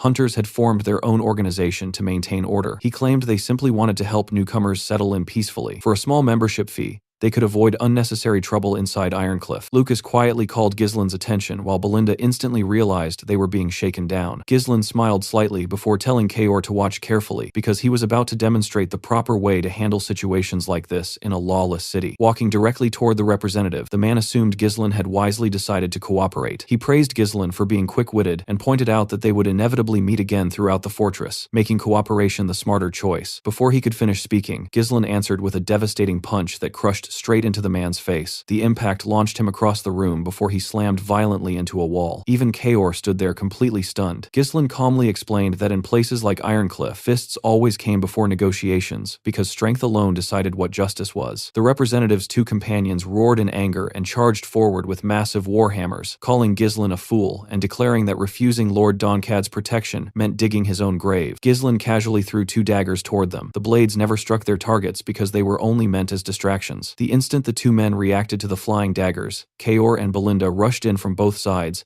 and knocked them unconscious before they understood what happened. The sleeping clerk finally looked up and lazily remarked that they'd caused enough trouble before asking who planned to pay for the damaged wall. Belinda immediately reminded him that he himself had claimed the knights wouldn't interfere. Kaor grinned from ear to ear and proudly announced that he finally understood Ghislain's lesson. In places like this, there was no need to overthink anything. All you had to do was prove your strength. Ghislain gave him an approving nod. Lucas then commented that Ghislain seemed unusually familiar with Ironcliff and asked whether he had visited before. Ghislain simply admitted that he had. Belinda was completely puzzled because she couldn't imagine how that was possible. Ghislain silently remembered that one of the 7 strongest individuals on the continent had once lived in the Turian kingdom. At that moment, the first man slowly staggered back to his feet, with his face completely swollen, shouting that they had no idea what they had just done. Before he could finish another sentence, Kaor casually knocked him unconscious again with a single punch. Turning back toward Ghislain, Kaor asked what they planned to do next. Ghislain calmly replied that wasting time on low-level rats wasn't worth it. Once people learned who truly stood at the top, they would naturally come crawling over themselves. Before leaving, he told the unconscious men to deliver one message to their so-called king. If Donkad had a problem with him, then Donkad could come find him personally. The scene opened on a brutal massacre. A man screamed in agony as an axe pierced straight through his chest. Huge, muscular barbarians tore through everyone in sight, hacking down their enemies without mercy. Their massive chieftain, draped in the fur of a gigantic beast, raised his blood-stained axe and ordered his warriors to begin the harvest. He told them to savor every moment of it as the tribe completely devastated the battlefield. Afterward, the story shifted to the Soundwind tribe's encampment at the northern edge of Luthania. The barbarians sat around, roaring campfires, proudly recalling how they had butchered their enemies. One warrior laughed about a man who begged for his life before dying, but another mocked him, saying he still lacked skill because prey should be killed cleanly enough that they never get the chance to beg. While the warriors celebrated, a tribesman approached their chief with a letter. The leader of the Soundwind tribe, Kustu, grabbed it and opened it, only to freeze after seeing the writing inside. Instantly irritated, he hurled his drink at the messenger and yelled that he should have brought the village chief along if the paper had words on it. He demanded to know whether the man was making fun of him for being illiterate. The tribesman immediately apologized and rushed off to fetch someone who could read. Holding the letter again, Kustu muttered that the north had been left empty and that the sender was giving them permission to claim Peridium. A bald warrior grinned, saying they had finally been given the chance to plunder the rich land protected by the northern wolf. Another barbarian smiled just as widely, declaring that the day had finally come for their warriors to seize the land they had desired for so long. However, they soon noticed their chief had gone unusually quiet. Instead of celebrating, Kustu found it suspicious that someone from the Luthania kingdom had personally written to him, encouraging an invasion of Peridium. He suddenly burst into loud laughter, wondering what kind of scheme those bastards were plotting. Still, he couldn't care less about their plans as long as they got a good fight out of it. Since the Soundwind tribe had already intended to invade Peridium anyway, this only worked in their favor. Rising to his feet, Kustu ordered his warriors to summon every allied tribal chief and gather all available fighters. The time had finally come to march on Peridium. The story then returned to the Shadow Mountains, where Kaor nearly lost his mind after Ghislain casually informed him that he needed to kill 100,000 monsters. Ghislain reminded him that he was the one who wanted to become stronger, and this was the minimum requirement. Kaor couldn't understand the logic, arguing that countless humans were far stronger than monsters, so killing beasts shouldn't make any difference. Before Ghislain could answer, Belinda suddenly told him to look ahead. The group spotted several monsters feeding on the corpse of another beast. One of them slowly turned its head after sensing their presence. It had the face of an owl and the body of a massive bear. These creatures were owl bears, the undisputed apex predators of the Shadow Mountains. The monsters slowly faced the group, spreading their enormous clawed limbs. Kaor confidently drew his sword and told Ghislain to stay back while he handled everything himself, boasting that he could slaughter thousands of owlbears. He barely finished speaking before Ghislain punched him clean off his horse. At that exact moment, one owlbear silently appeared beside Kaor's horse and seized it with its massive leg. Ghislain calmly warned Kaor never to take his eyes off owlbears, because they moved without making a single sound. Cursing under his breath, Kaor complained that Ghislain should have mentioned that sooner, before charging at the beast. He swung his sword, but the owlbear effortlessly leaped aside, releasing the horse in the process. Kaor barely avoided being crushed by his own mount before the second owlbear, identifiable by its injured eye, lunged forward, clamped its beak around his arm, spun him through the air, and slammed him into the ground. The first owlbear immediately followed up by stomping down with its enormous leg. Kaor barely blocked the attack, but the beast continued pressing its full weight onto him, trying to crush him alive. Trapped beneath it, Kaor desperately shouted at Ghislain, asking whether he planned to stand there and watch. Ghislain calmly reminded him that he had claimed he could handle them alone. Lucas joined in, reminding Kaor that he'd already warned him he couldn't survive the Shadow Mountains with such half-baked skills. Smirking, Lucas mocked him further, wondering how Kaor expected to improve if he struggled against nothing more than a couple of bird-headed monsters. Kaor ground his teeth in frustration as both owlbears launched another relentless assault. Belinda nervously asked Ghislain if Kaor was actually going to survive this. Ghislain calmly assured her that Kaor wasn't weak enough to die here. He explained that owlbears were incredibly intelligent hunters. Anyone who charged at them recklessly would immediately fall into their trap, which was exactly why they ruled the Shadow Mountains. They had become so used to being the hunters that they never imagined someone would hunt them instead. Ghislain compared the situation to the moment Kaor managed to wound Victor in the past. He had already taught Kaor how to grow stronger, and he'd even seen him succeed before. The real problem was that Kaor only used his instincts properly when his life was genuinely on the line. What Kaor lacked wasn't strength, it was the mindset of a hunter. Instead of charging blindly, he needed to stay patient, wait for the perfect opening, and strike only when victory was guaranteed. He had to make those survival instincts part of himself. Hearing those words, Kaor gritted his teeth. As the owlbear continued pressing down, he suddenly slipped his sword between the monster's toes and sliced one of them clean off. The beast instantly lost its footing. Kaor exploded upward, slashing across its neck before it could recover. Belinda and Lucas watched in surprise as the injured owlbear staggered back. The second owlbear immediately retaliated, swinging its massive claw toward him. Kaor jumped clear of the attack, then sliced cleanly across the monster's body while still airborne. Landing with a confident grin, he taunted the beast, telling it not to mess with him anymore. Watching from the sidelines, Ghislain smiled in satisfaction as he saw Kaor finally beginning to improve.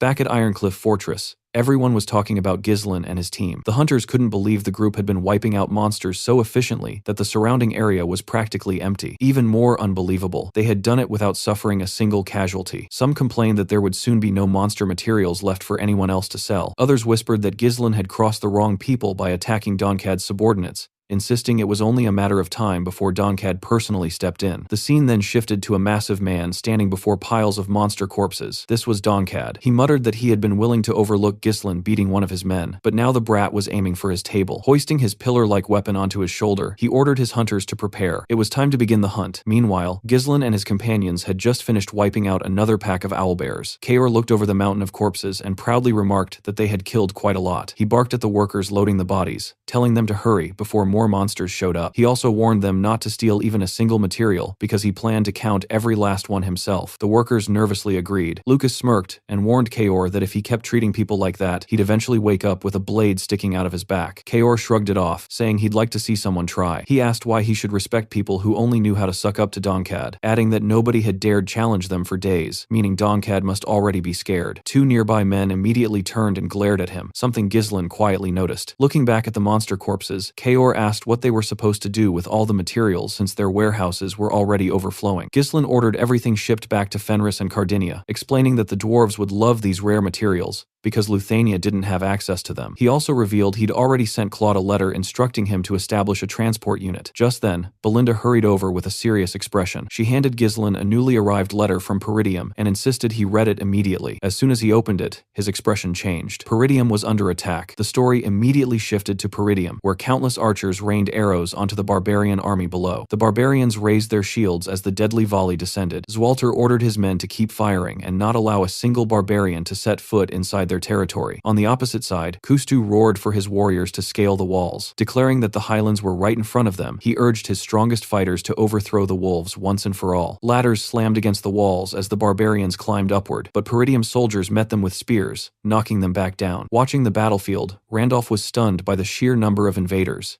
Even Scoven couldn't believe what he was seeing. Barbarian raids had happened before, but never on this scale. Randolph quickly told Zwalter there was nothing ordinary about this assault, and suggested sending an urgent request to Ghislain for reinforcements. Zwalter immediately rejected the idea. He declared that this was Peridium's responsibility alone, and not something the Lord of Fenris needed to solve. According to the letter Ghislain received, 6 barbarian tribes had united to attack Peridium's northern fortress. That alone felt completely wrong. The barbarians had raided Peridium countless times throughout history, but they had never formed a united alliance. Even in Ghislain's previous life, nothing like this had ever happened. The letter also revealed that half of Fenris's soldiers had already been dispatched to reinforce Peridium. Ghislain knew his father would never willingly ask Fenris for help under normal circumstances, meaning the alliance between the tribes must have forced his hand. Even so, something about the entire situation felt suspicious. While Ghislain silently considered the implications, Lucas asked what they were going to do. Kaor sighed, saying he had only just started getting used to Ironcliff. Ghislain calmly decided they would end their hunt immediately. Since the letter's authenticity still hadn't been confirmed, they would first return to their lodgings before making any decisions. The moment he finished speaking, Ghislain sensed danger. Without hesitation, he shouted for everyone to jump. His companions reacted instantly, narrowly avoiding a deadly volley of arrows that flew beneath them. At the same time, several warriors rushed in, wielding enormous hammers. Still airborne, Ghislain blocked 2 massive hammer strikes with his sword, knocked both weapons aside, and instantly cut both attackers down. Belinda buried a dagger into an enemy's neck. Lucas drove his spear straight through another warrior's chest. Kaor sliced cleanly across another man's throat. Before they could regroup, Donkad raised his gigantic pillar weapon and slammed it into the ground, triggering a massive avalanche that thundered toward them. Kaor and Belinda stared in shock as the wall of snow came crashing down. Ghislain immediately drove his sword into the ground and ordered everyone to get behind him. The avalanche swallowed their position, burying everything beneath heavy snow. Moments later, Donkad confidently walked forward, expecting to find nothing but corpses. Instead,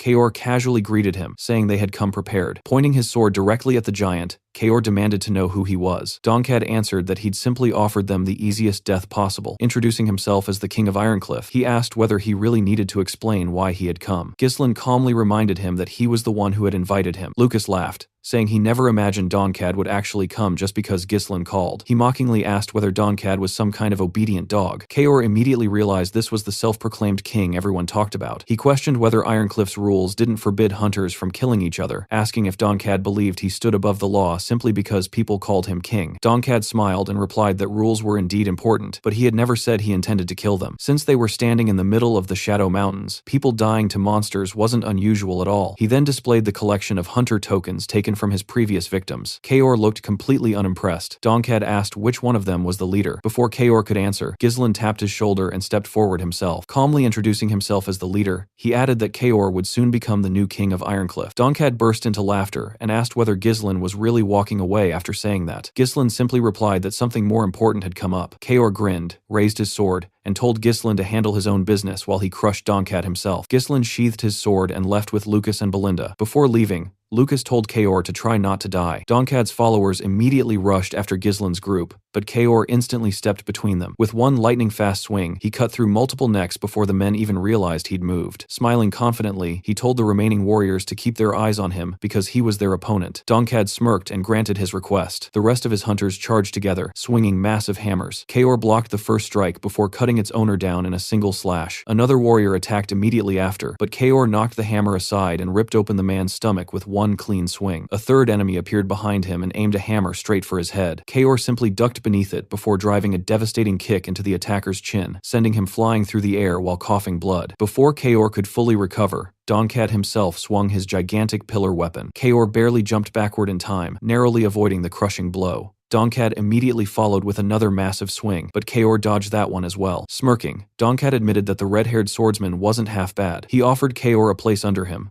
promising to treat him well. Licking his lips disgustingly, he claimed the two of them would make an excellent team. Kaor looked at him with complete disgust and asked how a wolf could ever serve beneath a pig. Then he declared that from this day forward, he would be the true king of Ironcliff. The snow-covered forest shook with explosions as Kaor and Donkad continued their fierce duel. The two warriors constantly leaped across the battlefield, narrowly avoiding each other's attacks. Kaor landed first, spun around, and unleashed a sudden slash, but Dongcad calmly blocked it. Using the enormous stone pillar like an oversized shield, Dongcad forced Kaor completely onto the defensive. Kaor gritted his teeth in frustration, silently cursing how infuriating it was that such a massive weapon could be used so skillfully. Refusing to stay cornered, Kaor kicked off the ground, flipped through the air to evade Dongcad's sweeping strike, and retaliated with a downward slash. Dongcad blocked that attack as well. He immediately spun his entire body, launched himself into the air, and landed a heavy kick squarely on Kaor, sending him flying backward across the snow in agony. Clenching his teeth, Kaor couldn't believe what he was experiencing. Despite his enormous build, Dongcad moved unbelievably fast, and even while carrying that absurdly heavy pillar, he left virtually no openings. Kaor realized that if another clean hit landed, he'd lose consciousness. Worse yet, none of his counterattacks were working. As those thoughts raced through his mind,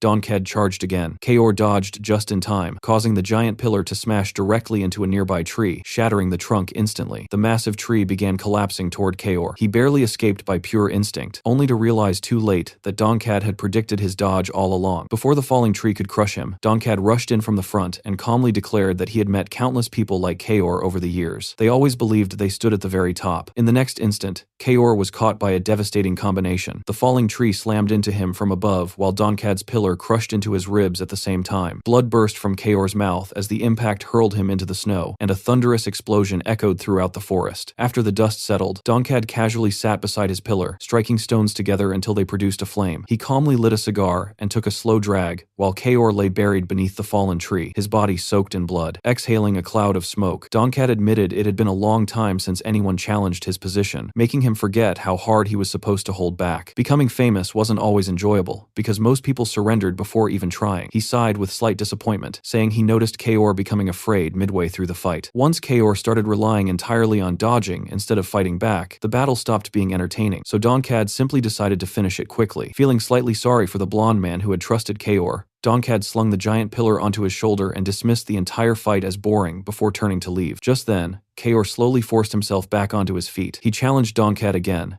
insisting nobody had ever said he was afraid. Dongcad stopped walking and looked back with genuine surprise. Then he calmly suggested Kaor reconsider and join him instead. Smiling faintly, he argued it wasn't too late. Pride never filled anyone's stomach. After all, according to Dongcad, living comfortably as a satisfied pig was far better than starving as a proud wolf. Kaor's face was covered in blood, and the hand gripping his sword trembled violently, yet he slowly raised the blade once again. He declared that one of them would die there today, but it certainly wouldn't be him. Hearing that, Dongcad quietly closed his eyes and muttered a single word: fool. Hugging his massive pillar, he shifted into his battle stance and unleashed his full killing intent, warning Kaor that he wouldn't even live long enough to regret his decision. Standing opposite him, Kaor silently examined his battered body. Every bone felt shattered, and death seemed only moments away. Letting out a quiet sigh, he realized this always happened. No matter how well he understood Ghislain's teachings, everything disappeared once real life and death combat began. He finally admitted the truth to himself. Dongcad had been right. He had been afraid. That fear had kept him from using everything he'd learned. Looking down at his trembling sword arm, Kaor grabbed it firmly with his other hand. Instead of denying it, he accepted what he was feeling. This trembling was fear. At that moment, Kaor remembered his training with Ghislain back in the capital. He recalled angrily, asking when he had ever become afraid. Ghislain had calmly answered that Kaor became frightened the moment Lucas threatened his position. Before their fight, Kaor underestimated Lucas, but after realizing Lucas was far stronger than expected, fear took over. Ghislain had simply concluded that no one could ever win while fighting with fear in their heart. Back then, Kaor clicked his tongue impatiently, insisting none of that applied to him. He argued that he had never been scared while fighting through the forest of beasts or battling the winged can monster. The instant that thought crossed his mind, a sword suddenly flew straight toward him. Ghislain himself had launched the attack without warning. Every time Kaor dodged,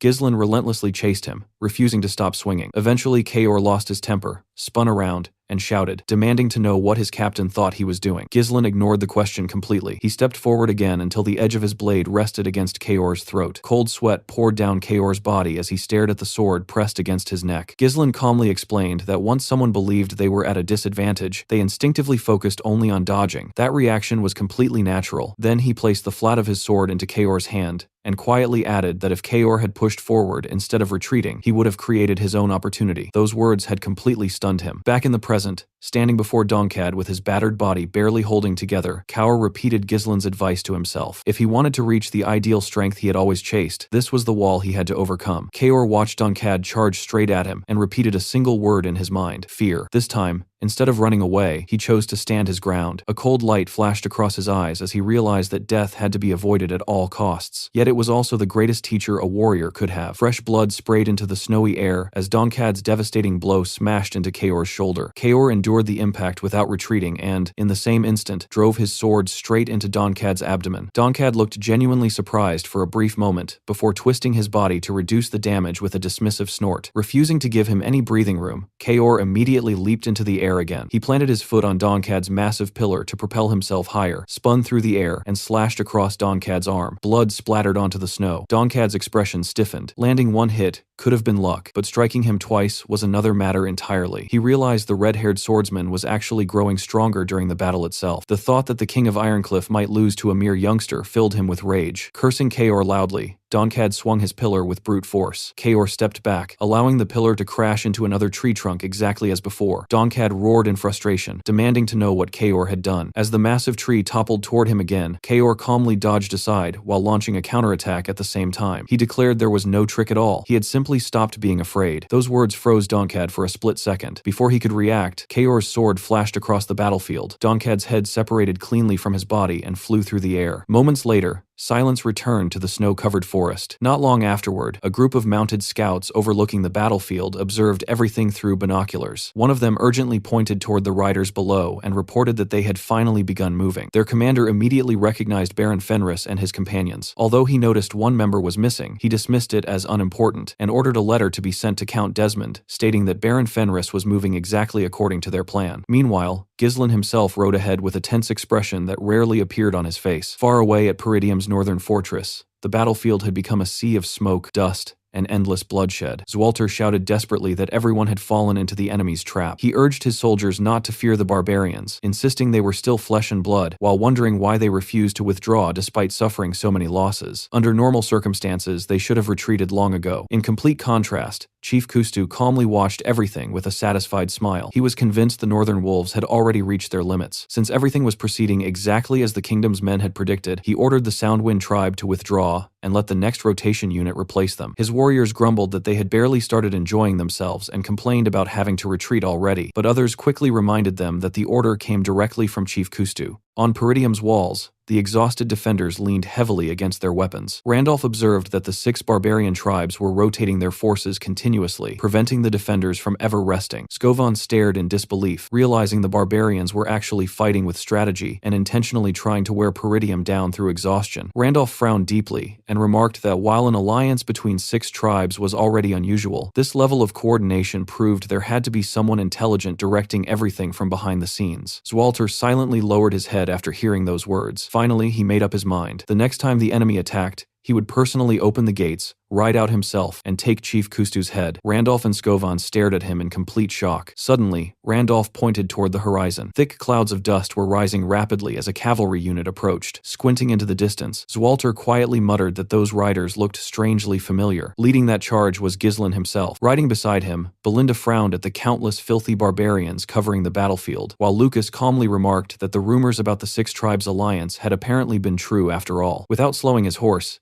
Ghislain ordered Belinda and Lucas to split off with their units, circle both flanks, and complete an encirclement. His eyes turned ice cold as he declared they would finish every enemy on that battlefield. His entire force answered in perfect unison. The barbarians burst into laughter. They mocked the newcomers, wondering who these pathetic fools were and questioning why enemies had suddenly appeared behind them. Since they were already tired of retreating anyway, they welcomed another fight. Raising their shields, they boasted they would kill Ghislain too and feast upon his blood. Ghislain answered without saying another word. He simply raised his spear. In the next instant, it swept through the front ranks. A barbarian's head shot high into the sky while blood erupted everywhere. Before the remaining warriors could even react, Ghislain spun the spear overhead and unleashed another devastating sweep, instantly cutting down the soldiers blocking his path. Within moments, he had completely broken through their formation. Panic erupted. Barbarians screamed that their front line had vanished instantly. Others stared in disbelief, asking whether Peridium truly possessed a warrior like that. Desperate voices shouted to drag him off his horse, stop him somehow, and finally began screaming for everyone to run. Their formation completely collapsed before Chief Kustu's eyes. Grinding his teeth, Kustu roared furiously, demanding to know whether the proud warriors of the Soundwind tribe were really terrified of a single man. Before anyone answered, a trembling subordinate rushed over with another report. Belinda was already tearing through the enemy from behind. Lucas had wiped out every warrior blocking his path. Even worse,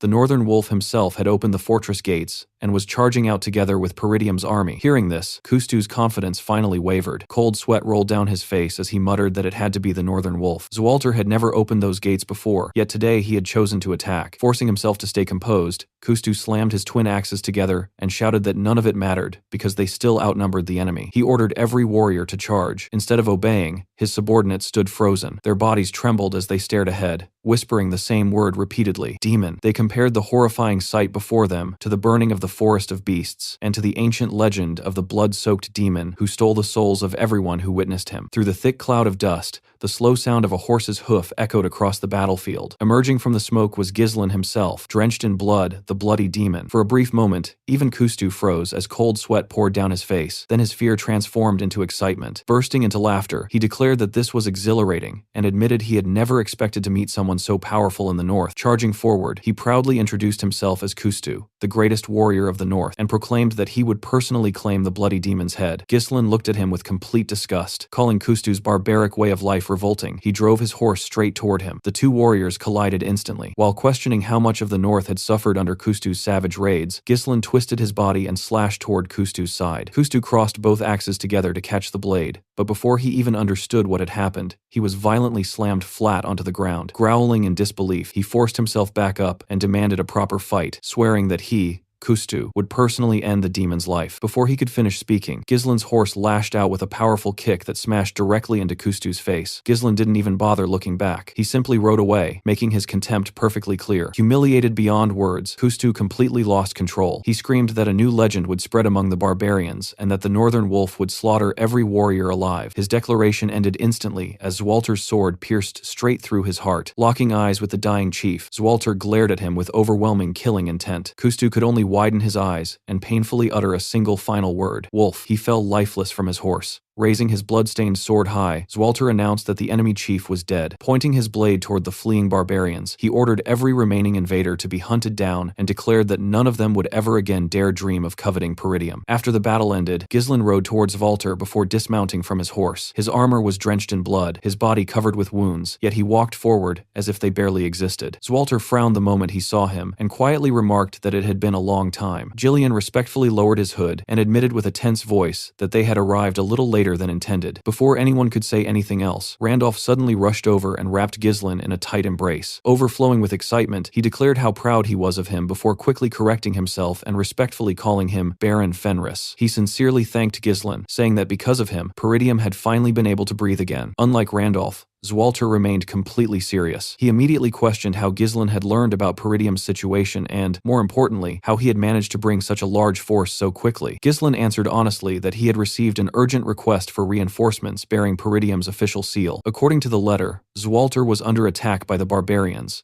so part of Fenris's army had already been dispatched ahead of him. As he finished speaking, Ghislain produced the letter and asked directly whether Zwalter had written it himself. The moment Zwalter read it, his expression changed. He instantly turned toward Randolph and demanded an explanation. Randolph panicked, frantically waving both hands while insisting that it absolutely wasn't him. He reminded Zwalter that he had been explicitly forbidden from sending any letters, so he had obeyed that order. That answer only deepened Zwalter's confusion as he wondered who else could possibly have sent the message. After silently piecing everything together, Ghislain looked at his father with a grave expression and firmly declared that they had walked straight into a trap. Elsewhere, near Fortress Stonehaven, where the Kingdom Army's 2nd Legion was stationed, the atmosphere couldn't have been more different. Inside the camp, soldiers gathered around a wooden table, happily playing cards. One man cursed after losing his wages again while another sighed, wondering when they would finally be allowed to return home because he already missed Cardinia. Commander Doran cheerfully replied that they would head back once orders arrived from the capital. Another soldier mentioned hearing rumors that their deployment had been delayed because Count Desmond might attack Fenris territory and asked whether the story was true. Someone else quickly dismissed the concern, pointing out that Desmond hadn't made any major moves, and arguing that with the Kingdom army watching him so closely, launching an attack would be impossible. Another soldier confidently added that Desmond wasn't reckless enough to openly challenge the kingdom. Even if he was the North's greatest lord, unless he had completely lost his mind, he would never dare mobilize an army against the royal forces. None of them realized that at that exact moment, Desmond's massive army was already approaching the camp. Before long,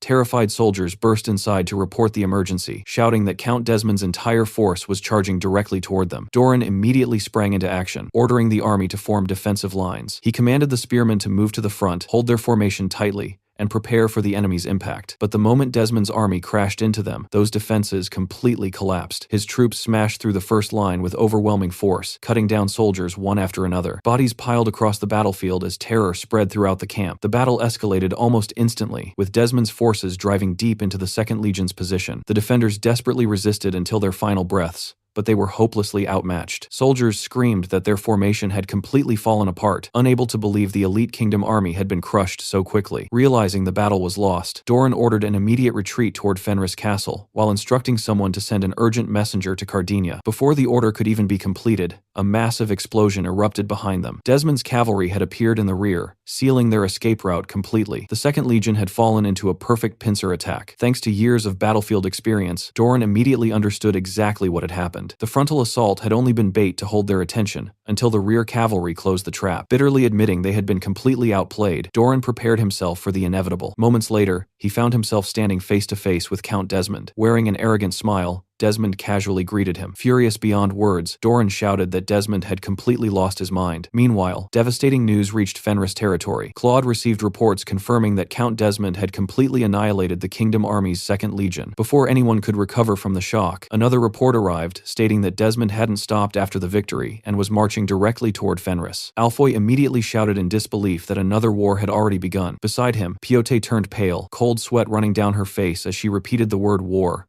unable to process what she had just heard. Lowell nervously turned to Claude and asked what they should do. Remaining calm despite the crisis, Claude reminded everyone that the Lord had already anticipated this exact scenario. Ghislain had ordered that if Count Desmond ever attacked, they were to destroy important facilities, relocate every supply, and withdraw all available forces into Fenris Castle. Ghislain immediately nodded, stating with absolute certainty that these were precisely the circumstances the Lord had predicted. Alfoy strongly objected, demanding to know whether Ghislain had gone crazy. He insisted they should pack everything immediately and run, because the territory was already doomed. His desperate words filled the room with silence. Even Vanessa couldn't immediately respond. Growing even more frantic, Alfoy reminded everyone that the strongest Grand Lord in the North was marching toward them with the clear intention of killing them all. He couldn't understand why anyone was still standing around instead of fleeing while there was still time. Overwhelmed by the situation, Piote nervously agreed that they should probably evacuate. At that moment, Vanessa stepped forward and calmly declared that she intended to confront the enemy with magic. Her words stunned both Alfoy and Piote. Alfoy immediately protested, calling the idea complete suicide. Vanessa answered that abandoning the territory would hand everything they had built directly to Desmond. Alfoy argued back that nobody was suggesting abandoning it forever. Survival had to come first. Knowing Ghislain, he was certain their lord would eventually reclaim everything, just as he had overcome every impossible obstacle before. Vanessa refused to back down. She reminded everyone that the forges had been built through the combined efforts of the dwarves and the mages, that the knights had sacrificed everything to protect the people, and that countless citizens had finally found hope there. With unwavering conviction, she declared that Fenris territory represented the Lord's dream, making it something they were duty-bound to protect. Her determination left even Piote speechless with admiration. Seeing Vanessa's resolve, Claude respectfully addressed her and explained the reality of the situation. Count Desmond wasn't bringing an ordinary army. Intelligence reported an invasion force of 30,000 soldiers, supported by 8 siege towers,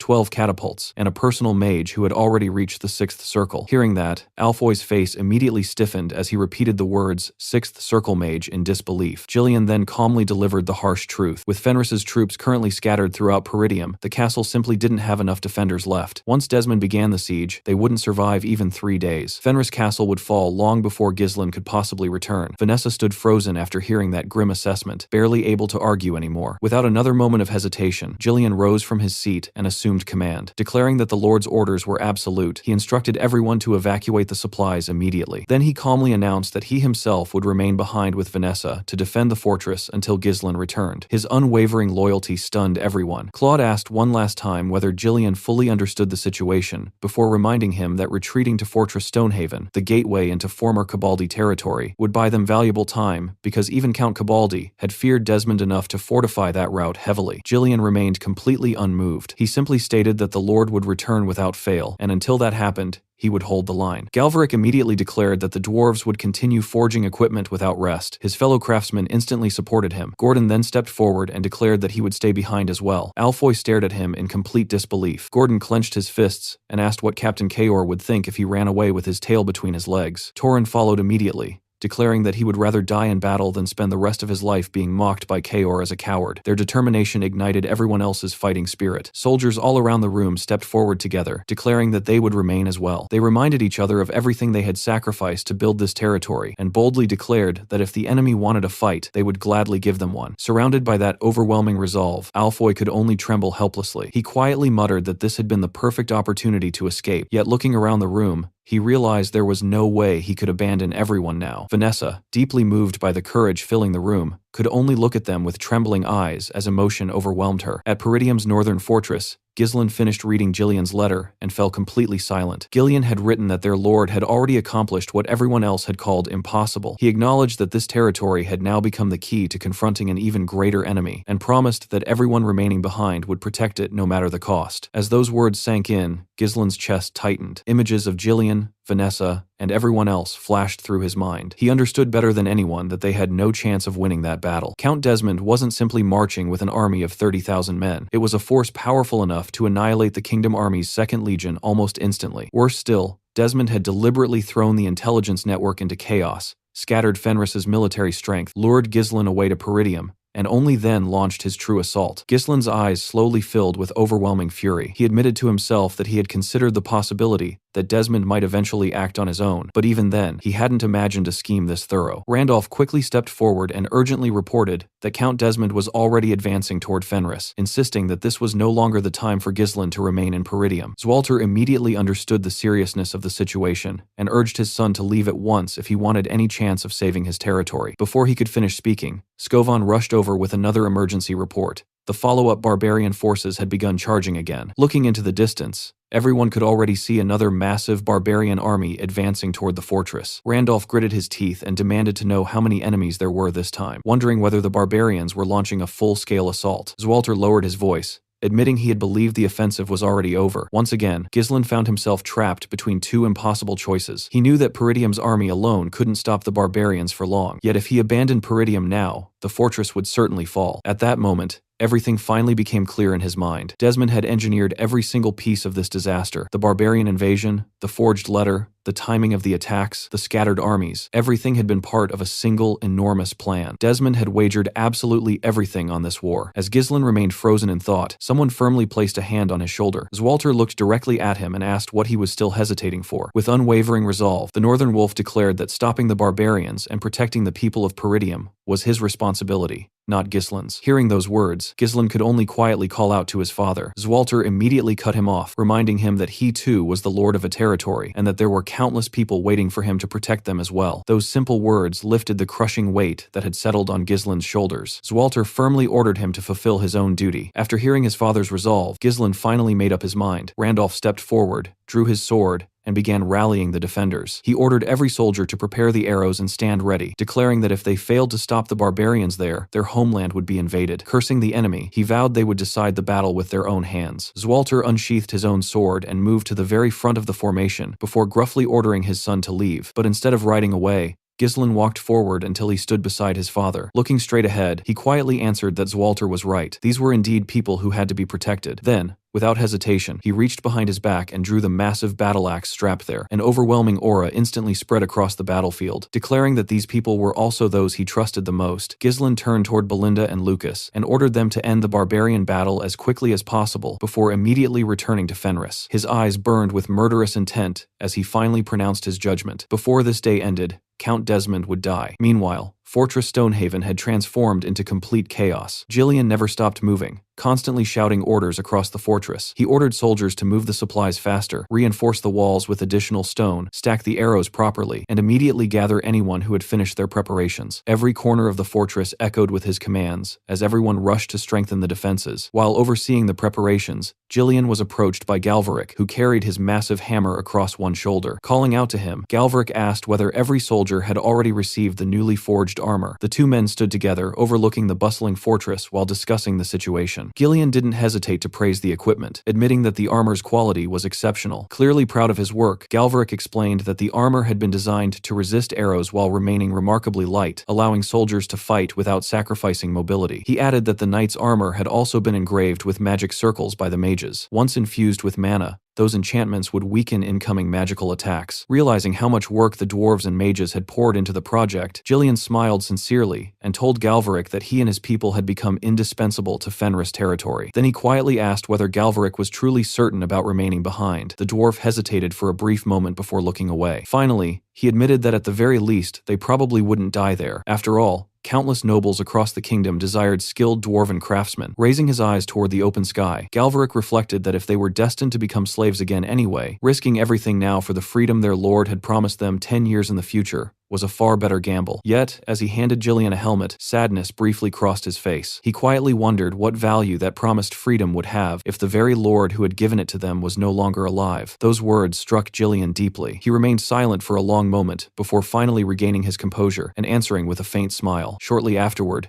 Ghislain turned toward the assembled troops and asked if everyone was present. The soldiers answered in perfect unison that they were. Ghislain calmly inspected the formation from front to back. There was one priest, Piote, 10 mages, led by the powerful Vanessa, with an utterly exhausted Alfoy standing beside her, his head hanging low. Behind them stood 100 knights, and finally, perfectly lined up behind everyone else, 1,000 soldiers. After confirming every unit, Ghislain quietly put on his helmet and looked toward the distant horizon. His eyes narrowed as the view opened to reveal an overwhelming enemy force. Nearly 30,000 soldiers stretched across the battlefield, already preparing to march on the fortress. Gordon couldn't help blurting out that the enemy outnumbered them 30-1. Standing beside him, Torin actually burst into laughter, remarking that the situation was terrifying in the best possible way. Alfoy, however, completely panicked. He immediately tried to run, shouting that they should all flee because surely their lord wouldn't want them dying there. Before he got far, Vanessa grabbed him by the collar and angrily scolded him, declaring that it was already far too late for that. Despite the overwhelming difference in numbers, the soldiers' morale remained surprisingly high. Standing at the very front, Ghislain calmly asked whether anyone was afraid. As he slowly walked forward, he reminded everyone that their mission wasn't to defeat Desmond's army. Their job was simply to buy time until their lord returned. He warned that if the fortress fell, the entire territory would be lost in an instant. He reminded them exactly what they were protecting: their homes, their families, their workplaces, and everything they had built with their own hands. After a brief pause, he added that they were also protecting the lives and dreams their lord had given them, and that he himself felt exactly the same. With those words, Ghislain raised his helmet high before firmly placing it back onto his head. His eyes sharpened with determination as he declared that now it was their turn to protect their lord's dream. His speech ignited everyone at once, filling the defenders with renewed resolve. On the opposite side of the battlefield, Count Desmond rode at the head of his enormous army. Hutton approached him and reported that every trebuchet had been fully prepared. Without taking his eyes off the fortress, Desmond called for Willow. A mage immediately stepped forward and drove a staff into the ground before respectfully introducing herself as Willow, Desmond's personal 6th Circle Master Mage. Desmond asked whether she had discovered any traces of the runestone traps the enemy had used during the siege of Dagard. Willow immediately replied that they had detected no remaining runestone energy whatsoever. Since the war had begun so suddenly, she believed the defenders hadn't been given enough time to prepare anything similar. Satisfied with the report, Desmond pointed his sword toward the fortress, briefly praised Willow, and gave the order to fire. One enormous siege weapon rolled into position. The signal sounded, and the first projectile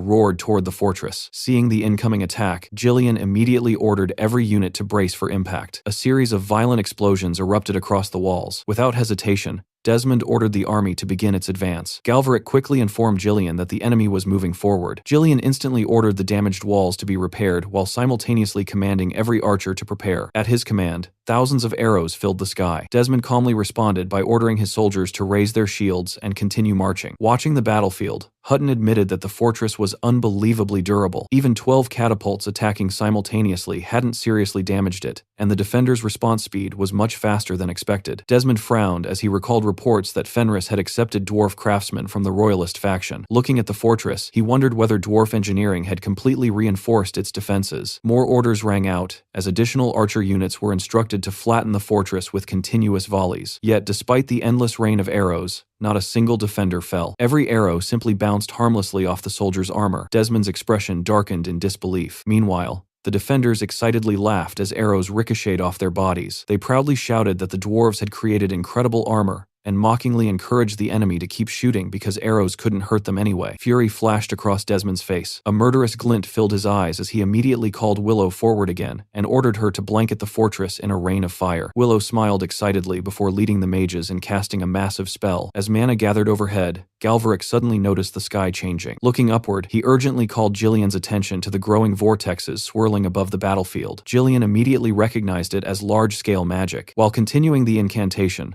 Willow mockingly shouted for the defenders to protect their heads, grinning to herself as she imagined the entire fortress burning beneath the coming inferno. Moments later, enormous fireballs began crashing down from the sky one after another. Galverick immediately panicked. Cursing loudly, he admitted that while the armor could withstand arrows, there was no way it could survive large-scale area magic like this. He hurriedly shouted for everyone to take cover, but before panic could spread, Ghislain calmly ordered every soldier to remain exactly where they stood. There was no need to worry, he declared confidently, because they possessed magic as well. The instant those words left his mouth, an enormous surge of mana erupted behind him. Vanessa unleashed Wind Curtain, creating a gigantic protective barrier that enveloped the fortress. Fireball after fireball slammed into the barrier, yet every single one dispersed before reaching the defenders. Vanessa maintained the spell with absolute concentration until the burning sky finally cleared, leaving nothing but blue above them once again. Ghislain remained standing calmly while the soldiers stared at the spectacle in amazement. Across the battlefield, Willow's confidence completely disappeared. Staring at the barrier in horror, she immediately realized who Vanessa truly was, the mage responsible for annihilating the Degard forces. Nearby, Alfoy glared at Vanessa with obvious irritation, silently complaining that he had once again been turned into nothing more than a mana battery. Vanessa immediately noticed his wandering focus, and sharply ordered him to concentrate, because the next attack could come at any moment. On Desmond's side, Hutton respectfully asked for the next command. Receiving no answer, he hesitantly called out again. Desmond stood completely silent,